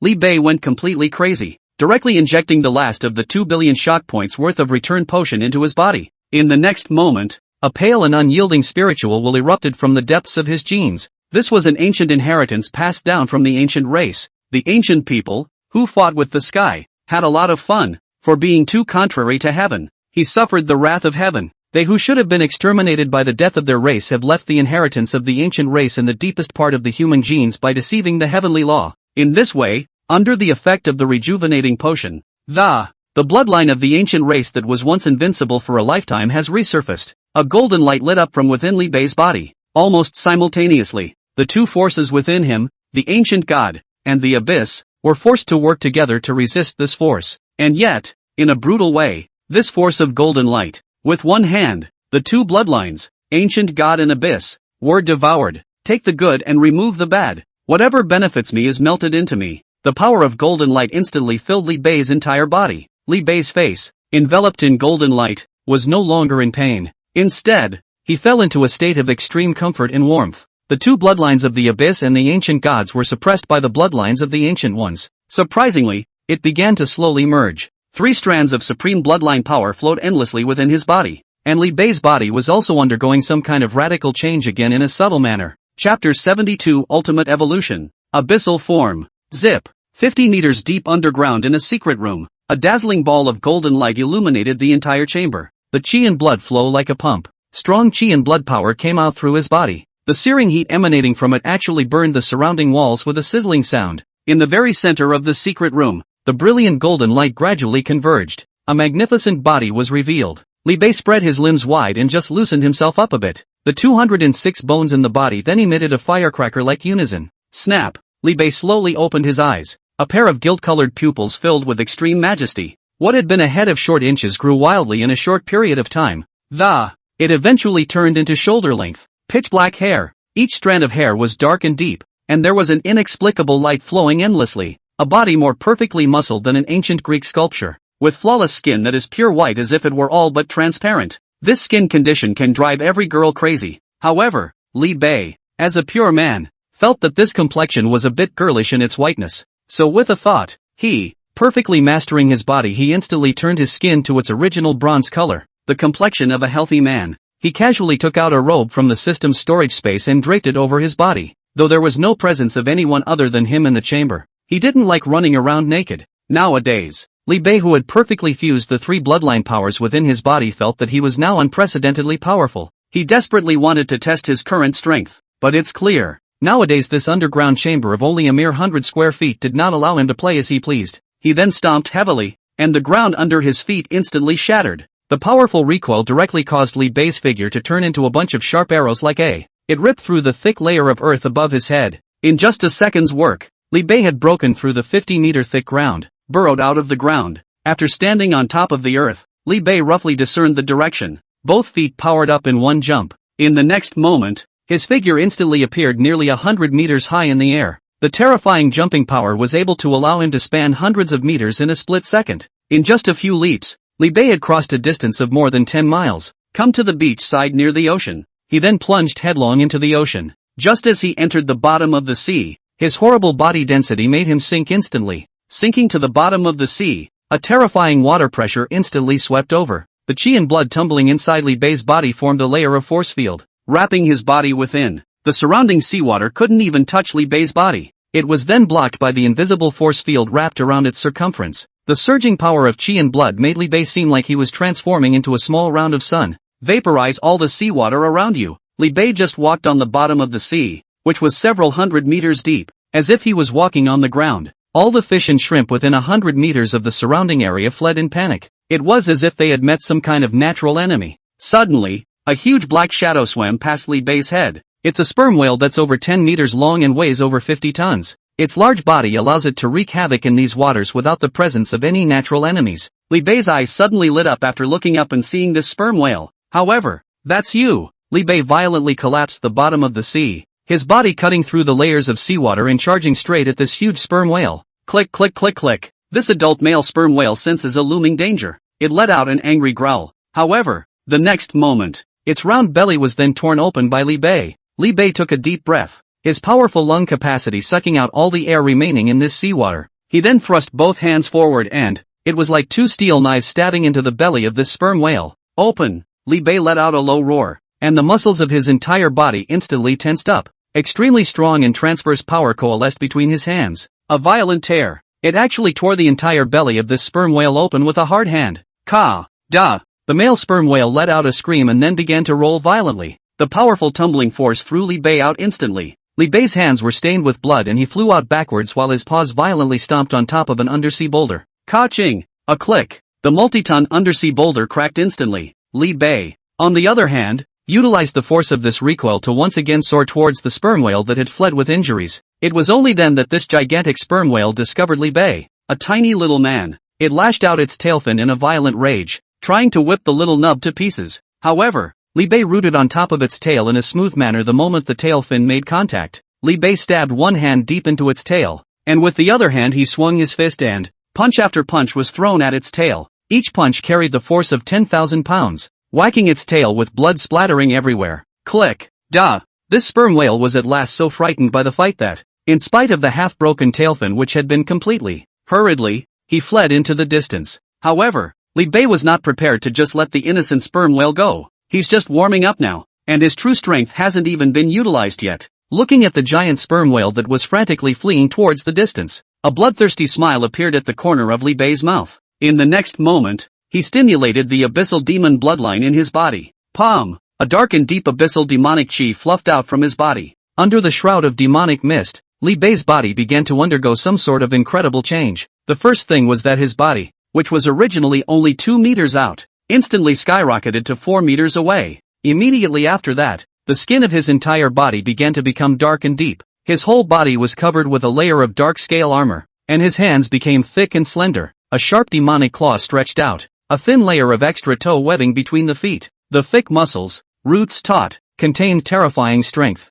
Several long, sharp spines grow outward from both shoulders, dark and symbolic of ominousness. The face, on the other hand, was densely covered in black magic lines, with 2 curved magic horns drilling upwards. Put, a slender black tail that was 2 meters long stuck out from his tailbone. It was covered with dense, dark barbs. Li Bei's legs stomped, and his figure shot out like a cannonball. The two chased and fled, one after the other, opening a great escape in the deep sea. Click click click click click. This broken-tailed sperm whale spilled a huge amount of blood along the way. It growled in desperation, trying to shake off the pursuers behind it. However, Li Bei, who had taken on the form of an abyssal troll, was extremely fast and locked onto it with deadly accuracy. Soon, Li Bei caught up with it. This time, Li Bei directly ripped open the back of this sperm whale and dove in headfirst. Chapter 73, Mysterious Island. King Kong attacks. An uncharted sea. A broken-tailed sperm whale bursts out of the sea and lets out a miserable chirp. Then its huge body slammed heavily on top of the sea.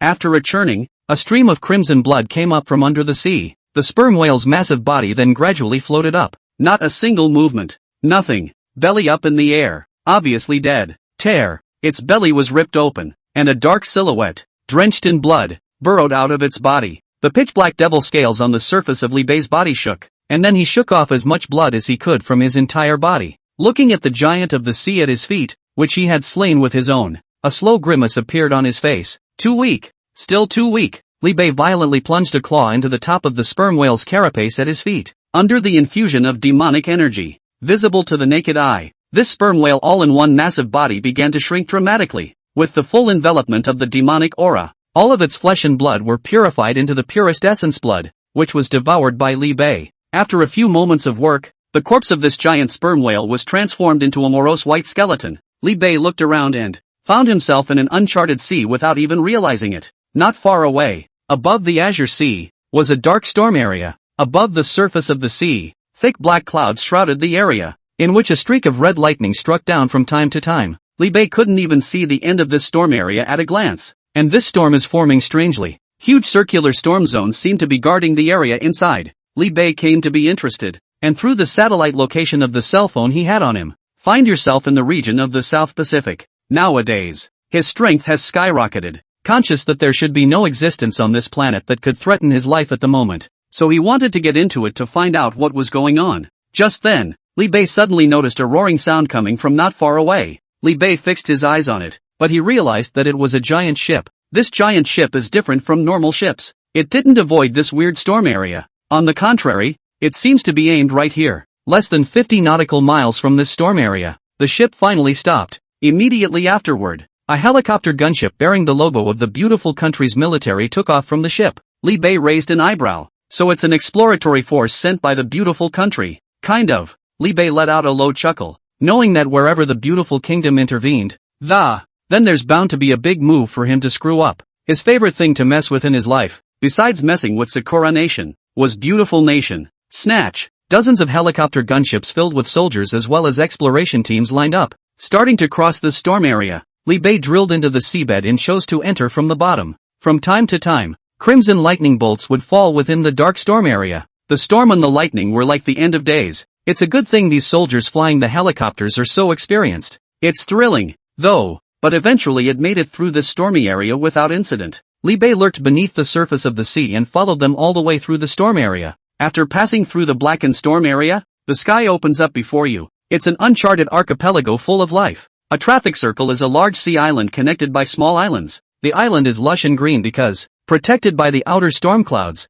it has allowed this uncharted archipelago to remain untouched by human exploitation. As a result, this makes the archipelago seem extraordinarily pristine. Not to mention, the unbelievably fresh air of the place is able to make a difference. The moment Li Bei stepped onto this small island, he sensed that it was different. The air on this island seems far more than just fresh. His enhanced sharp five senses allowed him to catch a hint of an unusual unknown substance. The amount of this substance is extremely low, and its spread to this archipelago is even more minuscule. However, Li Bei still found something extraordinary about this substance. He found this unknown substance that pervaded the island energizing. After he inhaled a trace of it, he actually noticed that the cells of his body were much more active. In other words, this unknown substance has the magical effect of promoting the evolution of life. Similar to the auras in the novels he had read in his previous life. After realizing this, the light in Li Bei's eyes shone brightly. He seems to have inadvertently opened the door to a new world. In the sky, after those helicopter gunships entered the island, immediately began dropping a shockwave maker onto the island. It's actually an aerial bomb. As one of the shockwave makers blew up, instantly disrupting the original balance of this island. In the dense forest, frightened animals scramble for cover. Some unlucky animals were even directly blown into a piece of flesh and blood. The flames from the explosion burned the trees, turning them into a sea of fire that raged on. Li Bei coldly gazed at what was in front of him. Worthy of being a soldier of the beautiful country, this flamboyant and domineering temperament can never be changed. The originally calm forest instantly became chaotic due to the intrusion of these human soldiers. On the helicopter gunships, one of the beautiful country's big guns laughed maniacally as they watched what was going on below. They laughed and joked with each other, showing off that they were conquering an unexplored land. Roar! Suddenly, a terrifying roar rang out, before they could search for the source of the sound. The next moment, an ancient tree that had been uprooted shot from the distance. It went straight through a helicopter gunship. All the soldiers inside died instantly. The helicopter went straight down.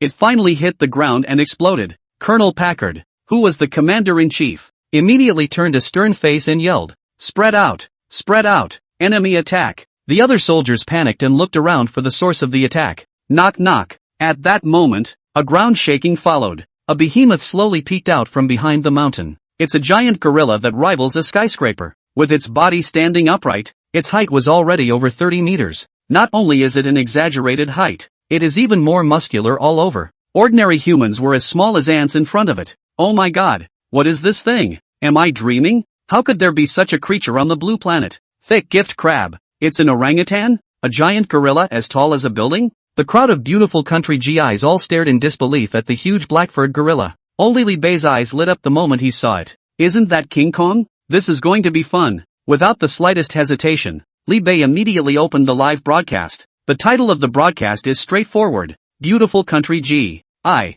Joe vs. the 30-meter gorilla. Chapter 74 Wolf King revealed. Hardcore wilderness survival. First, I am the first. Mom, I've made it big. I can't believe I grabbed the first place in Brother Ruthless broadcast. Hey, I knew you'd always have something new for us to do. I'll see what's going on this time. Just finished watching the latest installment of Goodbye ***. Mud. I'm so pissed off my brain hurts. Brother Tough Guy, can you go blow up my Upstairs looks like it's not a Kryptonite player. I paid $27 for a ING early screening. I ended up with a big pile of in my mouth. I'm also really cheap and knowingly look at it. I'm more interested in seeing what gorilla grows to be 30 meters tall than those. 30 meters. It must have a big GG then. Soon the live broadcast was flooded with over 200 million netizens. This is Li Bei's terrifying live broadcast influence. It's not an exaggeration to say that he's now the anchor with the largest fan base at Blue Star. Not because of anything else. Li Bei's live broadcasting room main a real and bold, hunted and bloody, a proper restricted epic blockbuster, and it will never be closed. Li Bei didn't wear the Wolf King mask this time, but revealed his true face for the first time. He started by saying hello to the camera. Good morning family, I am Wolf King Li Bei. You may call me Brother Ruthless, or you can call me North. Instantly, a furor erupted in the live broadcast. Asterisk. This is Brother Tough Guy? Brother Tough Guy actually revealed his face? What day is it today? Has Sakura Nation been bombed? Under Wu Yen boiled. I admit that Brother Ruthless' face is just that much worse than mine after a shower. Handsome. Brother Tough Guy. These eyes look like eyes. And this nose looks like a nose. I can't believe they still have only one mouth and two ears like us. Asterisk. Brother Bei? I'm Zheng Yuan. How did you become Brother Ruthless? It's really cool that Ruthless Brother has to live by his whole face when he can obviously live by his face. Without further ado, offer a big rocket. Since this was the first time Li Bei had revealed his true colors in a live broadcast, so the moment it was revealed the live stream blew up. They're all talking about Li Bei's face. It's amazing that no one was paying attention to Beautiful Country G.I. Joe vs. King Kong for a while, and at this point, it wasn't so easy on the side of the soldiers of the Beautiful Country. Due to the large number of shockwave bombs they had previously dropped on Skull Island, it has seriously damaged the ecology of the island. Therefore they are also seen as intruders by Vajra. The angry adamantium behemoth rushed in at the first opportunity. After gleaning a large tree and passing on the way and shooting down one of the helicopter gunships, it stomped the ground violently with a pair of big feet, and its figure suddenly rose up in the air. It slapped the other helicopter hard in the face as the soldiers looked on in shock. Clunk! After a popping sound, the helicopter gunship was directly slapped to the ground and shattered apart. As for the few soldiers inside, they were even crushed into a pile of meat cakes in an instant. Finish it! Colonel Packard gave the order immediately. Subsequently, a dozen or so helicopter gunships equipped with Bluefire heavy machine guns began to fire wildly at them. Tada! Countless bullets rained down in a series of lines of fire, but they simply couldn't break through Vajra's epidermis. On the flip side, each of King Kong's leaps smashes down a helicopter gunship. A helicopter was grabbed in his hand with a huge palm outstretched, followed by a heavy grip. The helicopter gunship was instantly crushed into a ball of iron. Among them were human soldiers who were crushed in passing. Blood stained the iron ball red, then tore through the air as Vajra hurled, smashed another helicopter again. In just a few minutes, more than a dozen Beautiful Country helicopter gunships went down, and the original 100 or so Beautiful Country GIs, only a dozen or so of the luckier ones were left to survive. Roar! After all this King Kong but only broke some skin. There was no substantial harm done. After letting out a roar to the sky, it pounded its robust chest and left in a big stride. Li Bei looked in the direction Vajra had left and smiled thoughtfully. He realized that was exactly the direction with the highest concentration of aura on the entire island. Li Bei came to be interested and lifted his feet to follow as well. Inside the live broadcast room, a group of water friends had been shocked and knelt on their keyboards. 66. It's really a gorilla more than 30 meters tall and on. The helicopter gunships of the Beautiful Country are like children's toys in its hands. I'm convinced. I'm really convinced. Is this the same Blue Star I knew? It's aliens and super gorillas again. Strange. It's just so strange that. So this is the true face of the world I live in. Thanks to Brother Ruthless for letting us see it all. So this really grew this big naturally? Sure, it's not some secret experiment in the beautiful country? This monkey grew up on pig feed, didn't it? How many pigs does it have to eat in a day at its size? Inside the live broadcast room, the netizens, who had gradually soared to 500 million, were extremely shocked. They felt that the three views they had formed over decades had been shattered to the ground. It was hard for them to imagine how this beast, which was more than 30 meters tall, actually existed. As for Li Bei, he was walking on foot through the dense forest with a video camera. He is going to disguise himself as Master Bei and bring his water friends in the live broadcast room together on a Bei's version of wilderness survival.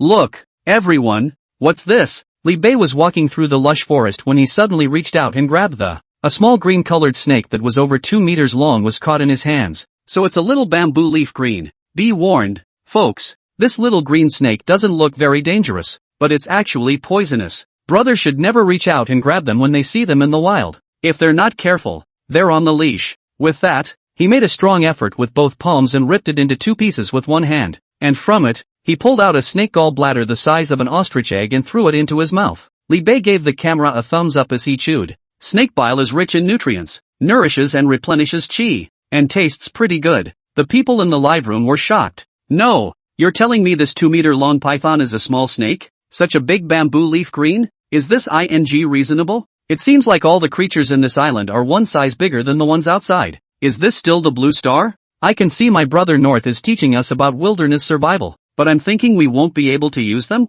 Hardcore wilderness survival, but it's just creatures in the wilderness surviving, suffering from the hands of my ruthless brother. Li Bei continued to go deeper into the forest. Suddenly, a turquoise bamboo joint high in the air crashed down towards his head. Li Bei went up and chopped it off with a hand slash. With that, a foul-smelling green liquid actually flowed out from the broken mouth of the bamboo joint. Li Bei's eyes narrowed and he looked upward. A giant green spider was seen walking on top of the bamboo forest. The more than 10-meter-long turquoise bamboo joint was actually its spider foot. Chapter 7501. First form open. Hiss. The turquoise giant spider hissed angrily towards Li Bei. It waved a dozen giant sharp spider legs, trying to stab it through and through. Li Bei hemmed and hawed. While calmly dodging the spider foot attacks, he laughed and interacted with the viewers in the live broadcast room. Look everyone, what if we encounter a spider in the wild? First of all, we must not panic. Li Bei waved his hand knife idly, chopping off the spider feet beside him one by one. The turquoise giant spider above let out a sharp popping sound. After having its 9 legs chopped off, its huge body finally smashed down. However, it still spewed out a ball of sticky white spider silk towards Li Bei. Li Bei leapt forward, instantly spanning dozens of meters. It came above it almost instantaneously. He then smiled slightly in the direction of the camera and whispered, "What do you do when you run into a spider? Just stomp on it." As the words fell, Li Bei fiercely stamped his foot heavily on top of the giant spider's head. Boom! Like a grenade going off. Li Bei actually stomped the giant spider's head hard under one foot. Disgusting green slime spread out in all directions. Li Bei, on the other hand, gracefully floated down from the air and walked forward without looking back. Real men never look back at explosions. The crowd of eaters in the livestream also knew enough to start double tapping 66. 66. Brother Ruthless, you're just not like a human being with this physical fitness. 99. 6 flipped on my brother North. Dare I ask what I should do to become as strong as you? Asterisk asterisk. This young man, it's awesome. Brother tough guy, please accept my knee. It's so cool. Brother Ruthless, you've practically made an art out of pretending. Weakly asking, am I the only one who finds such a large spider very unreasonable? Brother Butterfly, you're making too much of a fuss. You've seen gorillas 30 meters tall in front of you. What's a big spider more than 10 meters tall? Well, as it turns out, now this group of sandy netizens are still quick to accept new things. Li Bei looked at the shot points on his system panel that were growing coolly straight upwards and smiled with satisfaction. Then it was time to continue the journey. In the middle, Li Bei encountered 5 or 6 meter tall yaks, egg-sized swarms of marching ants, and a variety of wild animals that had been enlarged several times, but without exception, they were all blown away by Li Bei's punch. Along the way, Li Bei was rampant and uninhibited. 10 minutes later, Li Bei finally arrived at the cave where King Kong lived. The height of the cave entrance alone was a whopping 50 meters high. After Li Bei went in, he found that the inside of the cave was even more surprisingly huge. Let's just say it's worthy of being inhabited by a 30-meter tall giant. After Li Bei entered the cave, instantly, he felt a rich aura factor coming over him. After he took a deep wail of a long breath, a glint of light emerged in his eyes. This is it. Li Bei, with his above-average perception, had already felt that spreading all over the island. And the source of the mutation that drove these creatures on the island is here. In the middle of this huge cave, Li Bei continued to explore inside the deep hole. He wanted to find the ultimate source of this unknown substance. Roar! Suddenly, from the depths of the cavern came a terrifying roar. Immediately afterward, the entire cave was shaken by the ground. Knock knock! A huge black shadow came running wildly from the depths of the cave. It's none other than King Kong. It sensed an incursion of an alien enemy. The weight of tens of tons coupled with the powerful impact from running wildly slammed heavily into the tiny Li Bei. Li Bei's eyes burned as he didn't dodge or evade, but simply blocked his arms in front of his chest. Next moment, bang! There was a muffled thud on the ground. Li Bei's body soared out like a bullet. Seeing this, the netizens in the live broadcast room were stunned. Asterisk. Brother Ruthless, you haven't died, have you? I told you not to play dumb. You'll get struck by lightning. Now you've been punished. I'm not sure what I'm talking about. Something just flew out at once. This horrible weight coupled with the force of the impact. I'm afraid that even a small mountain could give way to a direct crash. Finished. Barbecue. I'm afraid Brother Ruthless will be half mutilated even if he doesn't die this time. The point is that Brother Ruthless is too big to even wear his battle armor. There was an instant wail in the live room. None of them thought that Li Bei would still be intact under such a terrifying impact. However, King Kong, who had knocked Li Bei out, did not relax. It could clearly sense that the exuberant life force in the other's body had not disappeared. It hasn't even diminished one iota. So Vajra heaved his feet and continued to run wildly towards the outside of the cave. At this moment, Li Bei, who had been knocked out thousands of meters away, finally stopped his body. He moved his entire body as if nothing had happened, his eyes gradually coming to life. It's the force that makes it flavorful. First form, abyssal troll form. On. Li Bei's body suddenly bloomed with pitch-black demonic aura that enveloped his form. Tada! A tap sounded. The humanoid demon whose height soared to 4.5 meters tall slowly walked out from it. The long devil's tail behind Li Bei swayed gently. A crazy smile slowly sketched out on the face covered with magic lines. Round 1. It's official. Bang! The soles of Li Bei's feet were littered with debris, and the tremendous impact set off a terrifying wave of sound. At the same time, Vajra, who had leapt out of the cavern, fell from the sky and, two huge feet wrapped in 10,000 pounds of tremendous force smashed down heavily. Li Bei once again threw a punch. The moment the two collided, a huge wave of air scattered in all directions, snapped off several huge trees in the sky. Boom! This time, Li Bei wasn't knocked out. He took the blow hard. His figure then exploded and instantly appeared in front of Vajra. Two pitch-black demonic fists blasted Vajra's face with lightning speed. Duong! King Kong's eyes glazed over and he fell to the ground on all fours. It shook its head and looked even angrier as it climbed to its feet. It senses that its authority is being challenged. In the next moment, its hair was upside down, and its already thick muscles once again bulged up in a big circle. His body erupted with huge strength and once again ferociously pounced on Li Bei. Li Bei was equally unwilling to show weakness, waving a pair of iron fists and began to fight fiercely with him. Bang bang! Both are beyond the pale. The aftermath of the battle even directly plowed through all the ancient trees and earth within a 100-mile radius. For a while, surprisingly, no one could help anyone. After Li Bei had once again caught King Kong's full-force punch hard with his face, he turned his head back and, viciously, he spat out a mouthful of blood-tinged saliva. He felt like he was pretty much acclimated to his first form. It's time to end this fight too. So, with a sardonic smile, he turned on his second form. Second form, Ancient God Body. Open. Chapter 76, Subduing Vajra, Skull-Faced Gargoyle. Miso. Li Bei's body was suddenly surrounded by golden light, and a dazzling golden glow enveloped his entire body. Gradually, the demonic scales on top of his body slowly faded away, and the demonic lines on his face slowly dissipated. When the golden light dissipated, a 10-meter-tall, white gold-colored giant appeared in the crowd's line of sight. Inside the live broadcast room,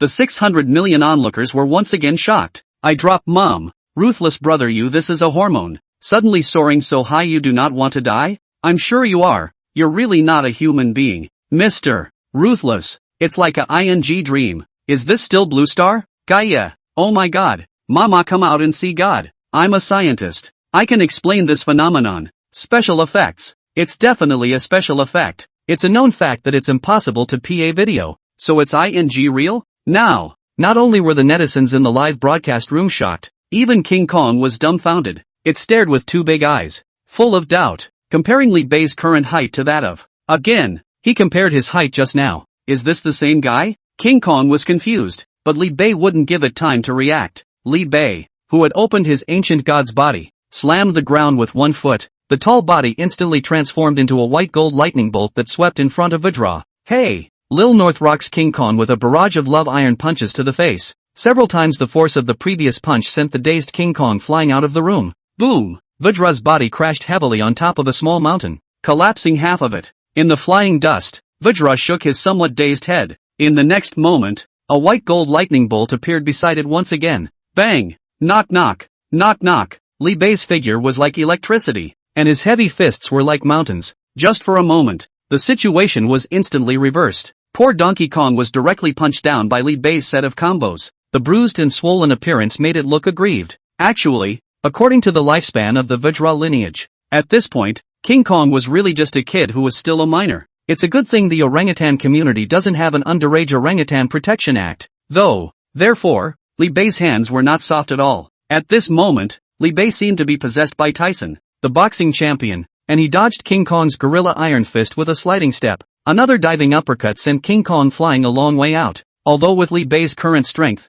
it wasn't very difficult to kill King Kong. However, Li Bei was still collecting his efforts to fight, as he wanted to take King Kong as his mount. Boom! Again, the ground shook. King Kong was on his back, lying on all fours. On top of it, the 10-meter-tall Li Bei was riding on top of it in a burst of opposite output. Serve it or not. Bang! Serves or not? Knock knock. I'll ask you if you're convinced. Knock knock. Poor Donkey Kong Barbie was blinded by Li Bei I know Iron Fist. In fact, it's convinced now. It wants to surrender, but it can't help that it can't speak human language. All it does is roar and say I'm convinced. I'm really convinced. Li Bei punched it for a while longer and felt a bit tired. That's when he got off of King Kong. Looking at King Kong, who was lying flat on his back, his eyes dull, with a played-out look on his face, Li Bei smiled helplessly and said, "That's pretty hardcore." The many netizens in the live room went crazy with joy. Brother tough guy, is there a possibility that it's already convinced? Just because it can't speak human? What words are you talking about?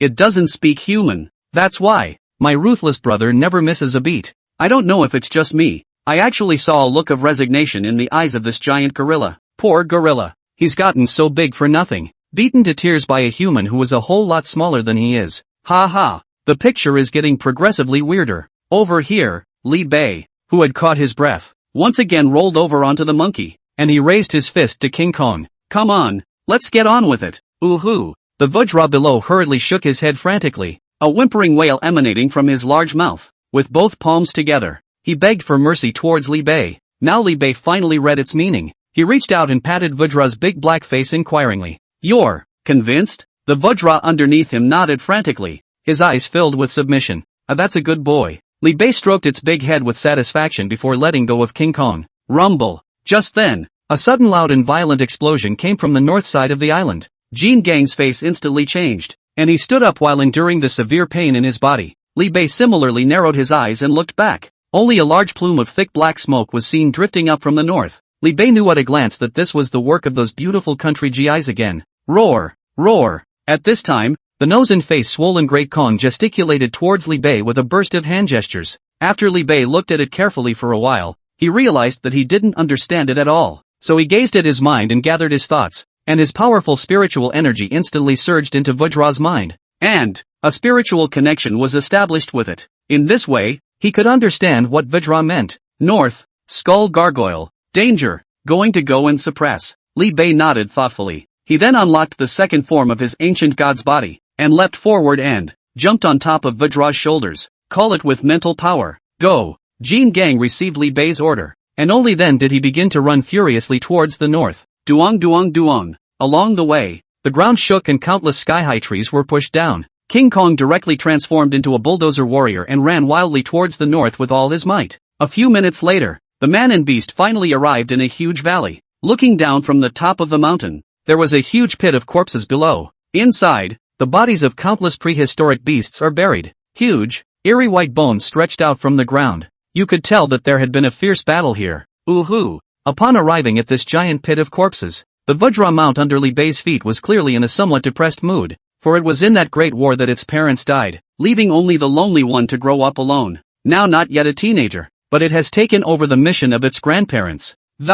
It's always been a silent guardian of the island. Tada! Hiss! When Li Bei arrived, The only dozen or so beautiful country GIs left here are in a fierce battle with a pack of giant skull-faced lizards. Instead of a battle, this was a massacre. The machine gun bullets in the hands of the soldiers hit these giant lizards. No effective damage can be done at all. Instead, these skeleton-faced giant lizards, more than a dozen meters long, though huge in size, were, however, the sudden burst of speed still makes humans unable to react. The battle was over quickly, with a dozen or so beautiful nation soldiers all killed in action. From the beginning to the end, Li Bei just coldly watched the scene in front of him, until after those giant lizards had turned their bloodthirsty gazes on themselves. Li Bei tapped the top of the head of the Vajra at his feet and said, "Go on, tear them up." Roar, passion. King Kong had long been poised to strike, and upon receiving Li Bei's order, it ferociously and furiously charged at these skeleton-faced gargoyles. Chapter 77 Crushing. Third form, Human Emperor Body. Roar,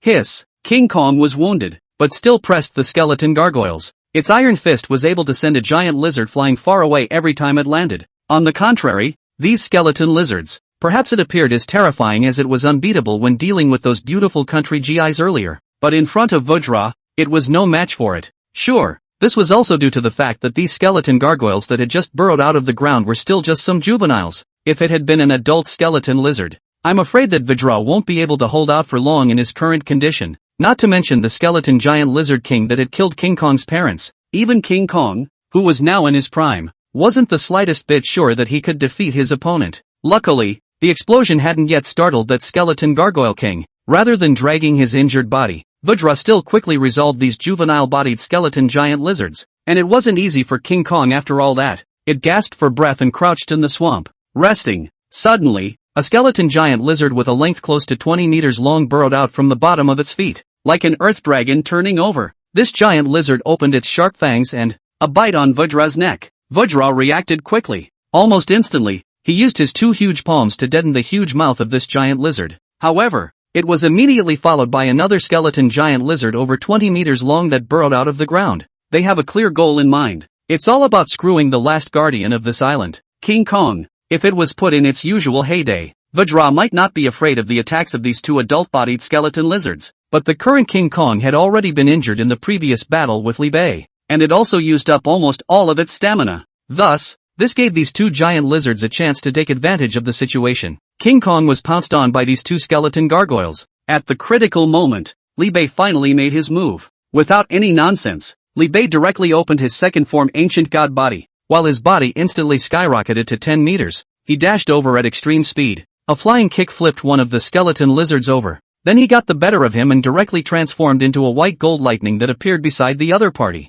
A plain and simple sweeping strike once again kicked the giant lizard far away. Rumble. This unlucky skeleton giant lizard crashed heavily on top of a small mountain. Debris tumbled and buried its figure. All the internal organs in its body had already been shattered by these two kicks from Li Bei. After resolving one, Li Bei's figure flickered and reappeared beside another giant lizard. Bang! Li Bei's face was expressionless as an upkick sent the adult gargoyle flying up from King Kong's body on the ground. Immediately afterward, a white golden light swept by. Li Bei's figure reappeared high above the sky, above the head of that giant lizard. Die! Li Bei's eyes were stern as he stomped hard on top of its head with his full strength. Pop! The ground exploded. This skeleton giant lizard's head was directly kicked in the air. The huge remnants of the corpse were then smashed directly into the ground by the powerful force. Rumble! With the remains of that skeleton gargoyle as the center of the circle, all the land within a 50-mile radius crumbled away. A giant crater was formed. This terrifying power was like a meteorite falling from the sky. The crowd of waterbenders in the live room had another collective cranial orgasm.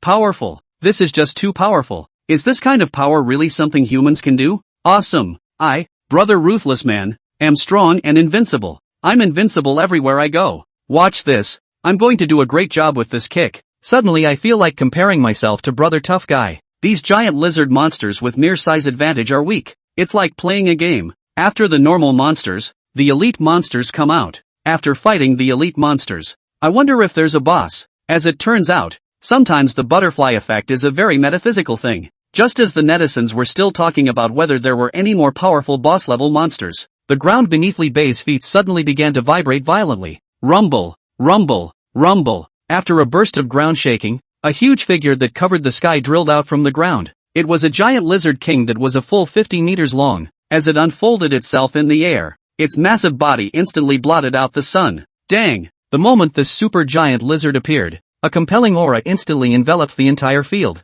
Even if the viewers of the live broadcast were not able to intuitively perceive the appalling aura, but the terrifying body of this head, which was even bigger than King Kong, still brought a deep psychological shadow to the crowd. "No, upstairs buddy, you're afraid your little mouth is not open, says a boss monster is coming. This thing looks like it's not to be messed with. Brother tough guy, why don't we make a strategic retreat first? You're invincible, brother tough guy, it up." The crowd of netizens in the live broadcast room were talking. Li Bei, however, had excited eyes. Finally a decent opponent. Roar, not far away, badly wounded. The paralyzed King Kong's eyes instantly reddened the moment he saw the skeleton Gargoyle King. It recognized the Gargoyle King as the very culprit who had killed its parents years ago. It struggled to get up, but fell to the ground again because of the severity of its injuries. Beside it, Li Bei patted King Kong's big head and comforted it. "Stay right here and don't move, and watch me take off its head." Saying that, Li Bei's entire body's platinum light gradually converged.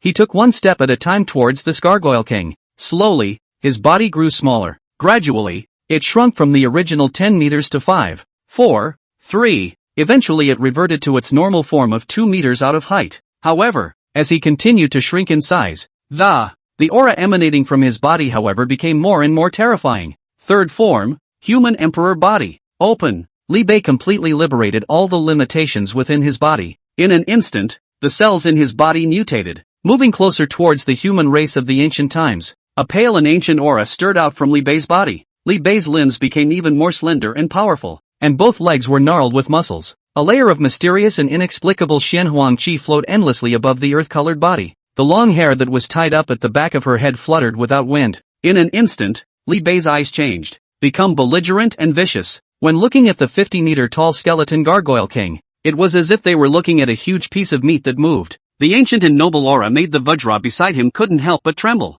It's a fear inherited from deep within the genes. The might of the ancient race had reappeared after 10,000 years. Chapter 78 Terrifying Li Bei. Extermination. Hiss. A deep sense of fear inexplicably welled up in the skeleton Gargoyle King's heart. It made it feel incredibly angry. It prides itself on being the top predator on the planet. Even the originally invincible Vajra clan was killed by it and almost exterminated. Now that it has grown to its peak, to actually feel fear for a tiny species that wasn't even as big as its paw? Knock knock. The skeleton Gargoyle King forcefully suppressed the fear in his heart and pounced towards Li Bei in a frenzy. It wants him dead. Li Bei's eyes glowed as he felt the power within his body that uniquely belonged to the ancient race. Hoo! The skeleton Gargoyle King's sharp claws were already close, tearing the air while bringing up a strong wind sound. A few strands of broken hair on Li Bei's forehead were blown backward by the strong wind. With his hands in his pockets, he leapt forward the moment the sharp claws crossed. The instantaneous half suddenly appeared above the skeleton Gargoyle King's head, followed by a heavy step.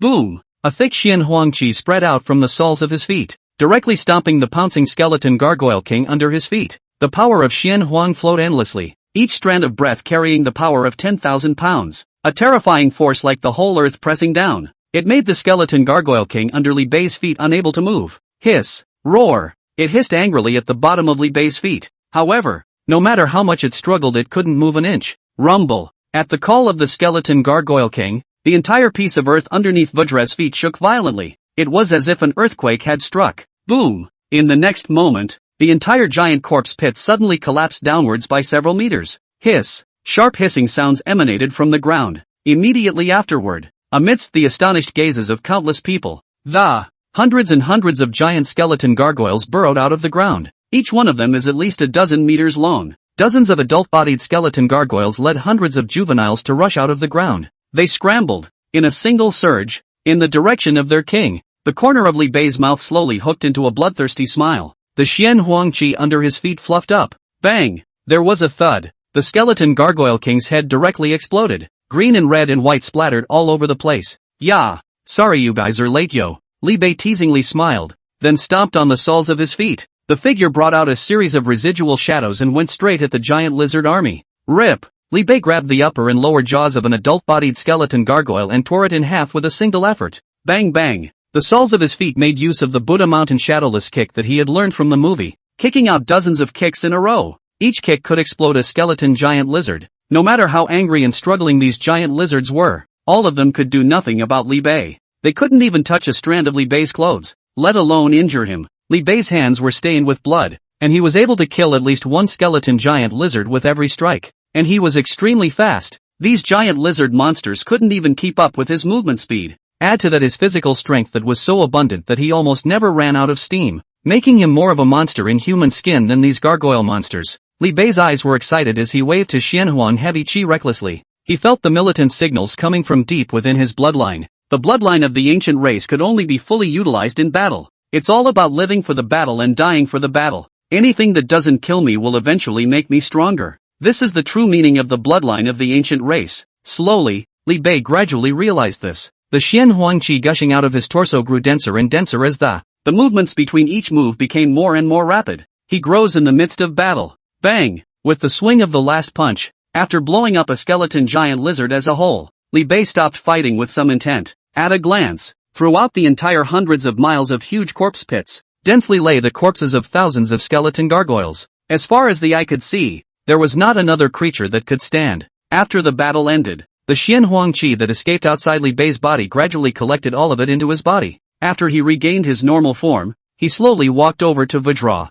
Somewhat embarrassed, he pointed to the headless corpse of the skeleton gargoyle king not far away and said, "Sorry, one didn't register and blew its head off. Its head is not to be given to you. Pick any of the other parts and bring them back to honor your parents." King Kong got his revenge and breathed a sigh of relief. As Li Bei stretched out his hand, its huge body couldn't help but tremble slightly. "It's scared." Li Bei smiled gently towards it and he then took out a bottle of green potion from the system space and opened his mouth to explain. "Drink it, and the wounds on your body will be healed." Jin Gang looked at the small green bottle in Li Bei's hand with some confusion, and hesitated for a moment, or slowly opened his big mouth. It knew that if this tiny little person in front of it wanted to hurt it, there's no need to scrap anything else at all. He could pound his brains out with one punch. Li Bei casually tossed the repair potion in his hand into the Vajra's bloody mouth, then pinched his nose and said in a rush, "Shut your mouth, it's smokin'." King Kong obediently closed his giant mouth and barked and chewed twice. "Chew the potion in your mouth with the bottle." In the next moment, a warm current flowed through its entire body. King Kong instantly felt warm and fuzzy, as if he was back in his mother's arms. 2 minutes later, all the wounds on Vajra's body were healed. Even the fur on his body became a lot smoother. King Kong slowly got up from the ground. Taking the initiative, he extended his giant palm and let Li Bei stand on top of his shoulder. At this moment, it was completely subservient to Li Bei. "Come on, show me your cave," Li Bei said to Vajra with his spiritual consciousness. Vajra nodded heavily, then stepped away with both thick thighs and, running wildly toward his cave. All that was left was a huge body pit full of giant lizard carcasses. Now, this place has really become a pit of skeleton lizards. After this battle, the skeleton gargoyle clan on the island was nearly extinct. The GIs from the beautiful country who came to investigate were also completely wiped out. The island is once again restored to its former tranquility. Hundreds of millions of netizens in Li Bei's live broadcast room witnessed Li Bei's battle of 1 against 1,000 in its entirety. And it was still nearly 1,000 skeleton gargoyle monsters of enormous size. For a while, they were all overwhelmed by Li Bei's terrifying strength. "I'm not a human being. I'm not a human being. Nay, the old man is uneducated. A phrase to break into the world. This world is so metaphysical that I've looked foolish. I just want to know, from now on, is there any country, any force that can stop him? This terrifying strength is close to an immortal god, isn't it? Brother Ruthless is a walking humanoid nuclear bomb. No exaggeration at all. What is going on in this world?" Chapter 79 Giant Hall in the Mountain. World Passage. The cave was pitch black, with only the moss-like creatures above the walls emitting a surfeit of green light. Li Bei stood on Vajra's shoulder and felt the concentration of aura around him. As they went further in, the spiritual power fluctuation became more pronounced. Finally, when Vajra turned into an even more empty side of the cave, the scene in front of him changed. What had been an uneven mountain wall became flat. It was as if it had been artificially opened up. Roar! King Kong suddenly let out a roar, informing Li Bei that even it had never been here before. Li Bei looked forward over Vajra's shoulder. In the dim green light of a looming giant palace could be vaguely seen set between towering mountain walls. Li Bei commanded Vajra to push open the door of the giant stone hall. Upon entering it, the first thing that caught his eyes was a large skeleton of an ancient creature. Within the palm of one of the huge, morose white skeletons, a giant stone axe was held. The stone axe is about a dozen meters long. A huge blue-colored scale was wrapped around the top with an unknown wooden vine. From within that azure blue scale, a strange fluctuation emanated. Li Bei carefully perceived it and realized that it contained a huge amount of energy. The scales were also strangely structured and seemed to be absorbing all the heat from their surroundings in a constant stream. It made the entire palace cold. Overhead, the unmanned camera followed close behind, presenting this ghostly sight to the eyes of hundreds of millions of netizens. What is this place? It doesn't look like it's naturally occurring. Is such a lofty palace for the giants to live in? It looks like the product of some intelligent race. How much labor would it take to build this artificially? Even if we, Huagua Heavy Industries, come to do the construction, I'm afraid it will take years to complete it. There was a lot of talk in the live broadcast room, all speculating about the origin of this giant palace. Li Bei, however, moved his eyes away from the azure stone axe. It was because the spiritual power fluctuation he perceived did not originate from it, although that azure-colored scale contained an equally powerful energy fluctuation, but that energy is more akin to the nuclear energy generated by the explosion of an atomic bomb, not the source that prompted the mutation of the creatures on this island. Bang! Li Bei leapt down from Vedra's shoulder, and after carefully perceiving for a moment, only then did he drop his eyes above the ground in the middle of the palace. A huge piece of pattern was engraved on it. This is it. Li Bei's eyes stared as he quickly walked over the pattern. Dang! Li Bei stomped his foot violently. Tens of tons of terrifying force blasted above the ground engraved with mysterious patterns. However, to his amazement, these stone slabs engraved with mysterious patterns seemed to be unusually hard. Even if he exerted his full strength in his normal state, he would not be able to step on these stone slabs and crack them. On the other hand, King Kong was also in this area for the first time, though this is the cave where it resides. The huge, hollowed-out mountain is just too big for they, and there are passages in it in all directions. King Kong chose to settle here in the first place, and also just because it thinks it would be comfortable to sleep here. Normally, besides sleeping, Vedra didn't bother to explore this huge cave, and therefore did not set foot in the palace. Now it is entering here for the first time. In the moment of just walking into this huge palace, King Kong then sensed a familiar aura. It was emanating from above those white bones. It slowly came among the standing remains of white bones and gently stroked them. From the inexplicable senses within his body, Vedra realized that these white bones were all left behind by its kin. Vedra felt a bit puzzled as it strides towards the giant skeleton in front of the leader. This skeleton is hundreds of meters tall. It was a good deal taller than the present-day 30-meter King Kong. Vedra looked to the azure stone axe in the hand of this giant skeleton, and the more he looked at it, the better it looked. It sneaked a glance back at Li Bei, who was still looking down to study the special pattern on the stone slab.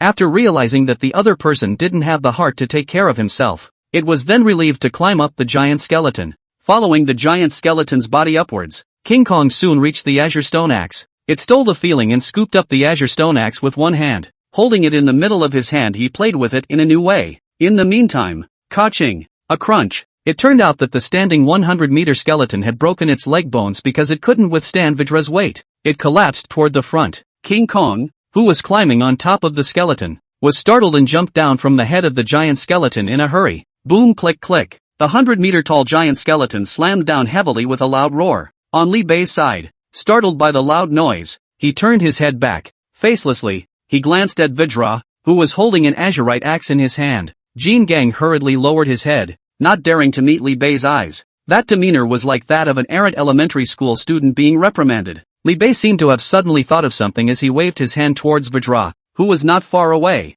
You come here. Ho ho ho. King Kong took big, broken steps and ran his ass off. Li Bei scrutinized the azure stone axe in Vedra's hand. Another comparison was made to the mysterious pattern on the soles of the feet. Suddenly he leapt forward and after jumping onto Vedra's shoulder, he commanded it. Attack with the stone axe in your hand toward the stone slab below, using all your strength. King Kong nodded, somewhat confused. Although it didn't know why it was doing this, it still listened to Li Bei's orders. So Vedra spat twice toward the palm of his hand and two giant palms tightly gripped the handle of the azure stone axe. Roar! It raised its stone axe high in the air and aimed it at the mysterious pattern at its feet. Slamming down. Ding! The azure stone axe slashed heavily on top of the mysterious pattern on the stone slab. Surprisingly, there was a crunching sound of metal meeting metal. Immediately afterward, a large strand of blue energy erupted from within the scales. All of them surged into the mysterious pattern below. Buzz! The mystery at his feet suddenly glowed instantly. This axe seemed to have opened some kind of organ. The entire palace shook violently with it. Buzz! Above the stone slab, the mysterious pattern suddenly erupted with a huge energy fluctuation. In the next moment, the entire stone slab began to become transparent. Li Bei stood on Vedra's shoulder and looked down, only to see that the mysterious pattern on the stone slab unexpectedly began to swim slowly. A deep, bright blue channel emerged vaguely. In a blur, Li Bei seemed to see the existence of another world. Buzz! Suddenly, the blue glow on the tablet suddenly disappeared. The blue channel that was halfway floating disappeared with it. all the strangeness all subsided. Li Bei took a long deep breath and felt the rich aura gushing out from that blue channel. He knew that this was the source of the aura he was looking for. This stone slab engraved with mysterious patterns seemed to be a passageway connecting to another world. Chapter 80, Wolfheart Island Launch. A new danger. Hand me the axe. Li Bei jumped down from Vajra's shoulder and directly opened his second form ancient god body. As soon as he snatched the azure stone axe from Vajra's hand, he slightly built up his strength. Li Bei swung his azure stone axe down towards the mysterious pattern at his feet. Rumble. Hundreds of tons of terrifyingly huge force instantly exploded. After a moment's shaking of the ground, the stone slabs engraved with mysterious patterns on the soles of his feet directly sunk several meters deep. However, that mysterious passage was not inspired. Li Bei couldn't help but frown, instantly realizing it wasn't a matter of not being as strong as Vajra. Rather, this special device, similar to a teleportation array, has a special activation method. It should be that King Kong has some kind of special bloodline power in his body. It's only then that you can open that world passage. As for where exactly this world passage leads, Li Bei already had a guess in his mind. If he remembered correctly, the roots of Vajra their clan were on the other side of the passage. It's a gateway to the underground world. As we all know, Blue Star is a ballista planet. Billions of humans exist only on the surface of this azure planet. And inside the planet, it's not really just sealed rock. In fact, in the depths of the Blue Star, there exists an underground world that exists like concentric circles. Countless ancient plants and animals likewise survive there. And, for a particular reason, all creatures in the underworld are stronger and bigger than those above ground. Li Bei was also eager to enter that magical underground world. Let the people who have been living in the earthly world feel the shock. However, now it seemed that his plans to explore the underground world would need to be put on hold for a bit. This is because the current King Kong has not yet grown to full adulthood, so there is only so much power it can exert. It is not capable of supporting the full opening of this mysterious passage to the underground world at once,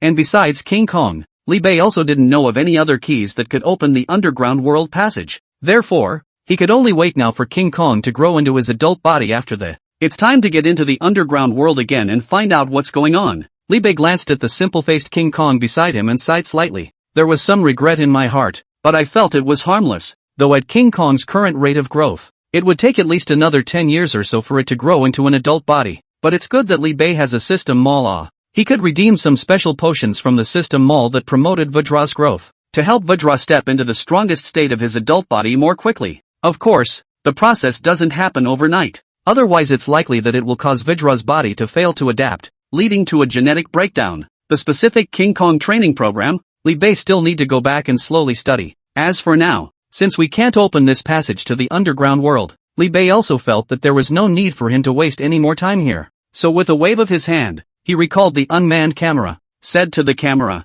"Okay, that's it for this Wolf King Live. See you all next time." As soon as the words fell, Li Bei closed the live broadcast. "Greetings to the Wolf King. Bye-bye. You're up. Too short. Anchor, you're just too short.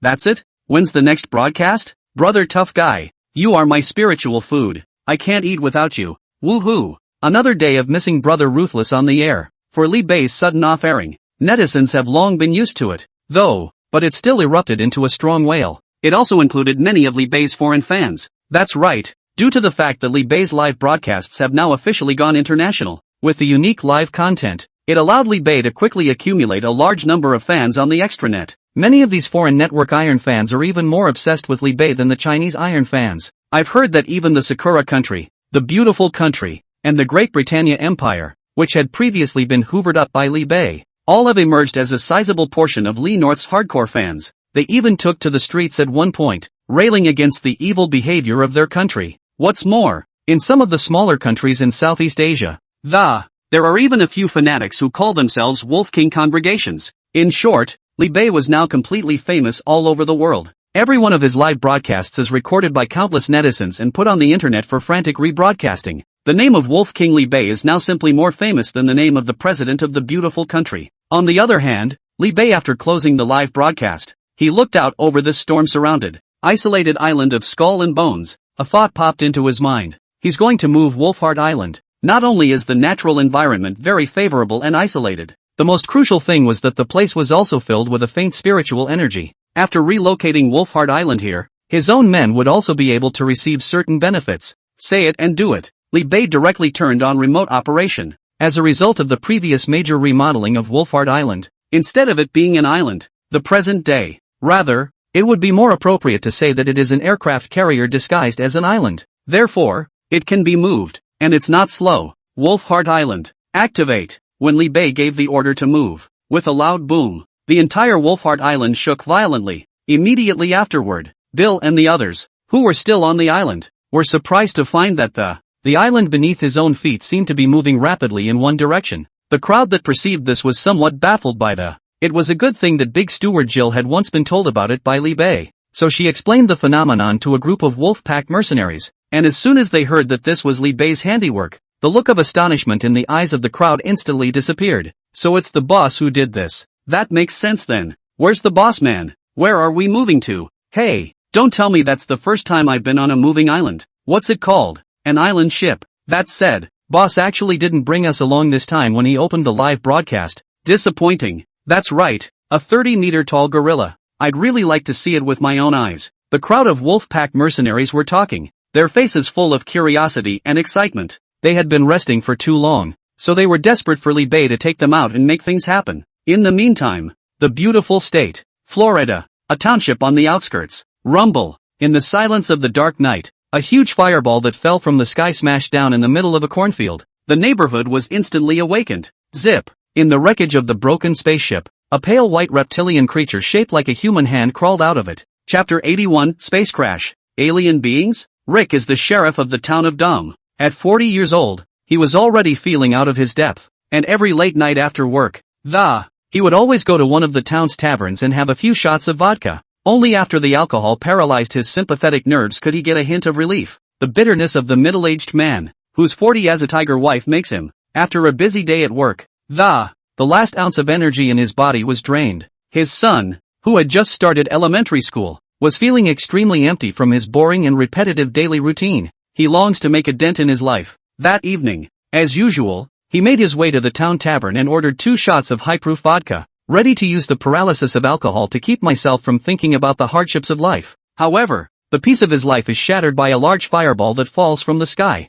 Rumble. A huge burning ball of fire falling from outer space. It happened to hit in the middle of a corn and rice field a dozen kilometers from the town. Wow. The violent shaking caused hundreds of bottles of good wine from the wine rack to smash above the floor. One by one, the people in the tavern fled from the tavern in a panic. Rick is no exception. Outside the tavern, dozens of drinkers looked to the northwest of the town. There used to be a wide field of corn there. Now it was transformed into a sea of crimson fire. The flames from the explosion ignited dry corn stalks. Rolling smoke tumbled up into the sky like a dragon. Rick's all-consuming drunkenness was awakened by 8 points. That's when James, a fellow sheriff's deputy, rushed by in his pickup truck. After a sharp break, James, who was carrying a police shotgun, yelled towards him, "Rick, get in the car." Rick just got in the passenger seat in a daze. The 2 men drove off in their car, racing in the direction of the meteorite's fall. What happened? Rick asked, looking over at James with glazed eyes. It looks like a capsule has fallen from outer space. We've been asked from above to go ahead and seal off the site immediately and wait for backup. Rick pulled out the revolver at his waist, dismay in his eyes. A space capsule? Seriously? James is a white male in his early 30s, and unlike Rick, who was middle-aged, he's still aspiring for a promotion and a raise. So when he received the order from above, the first thing that happened was that Rick was rushed to the scene with him. His eyes were on fire and he couldn't contain the excitement in his tone. Rick, this could be our chance. It's been set up there that as long as we handle this incident well, each officer will be promoted half a rank, provided you don't let go of all the creatures in the capsule. A space capsule? Creatures? Rick couldn't help but feel a strand of bad feeling welling up in his heart, but the destination arrived soon enough.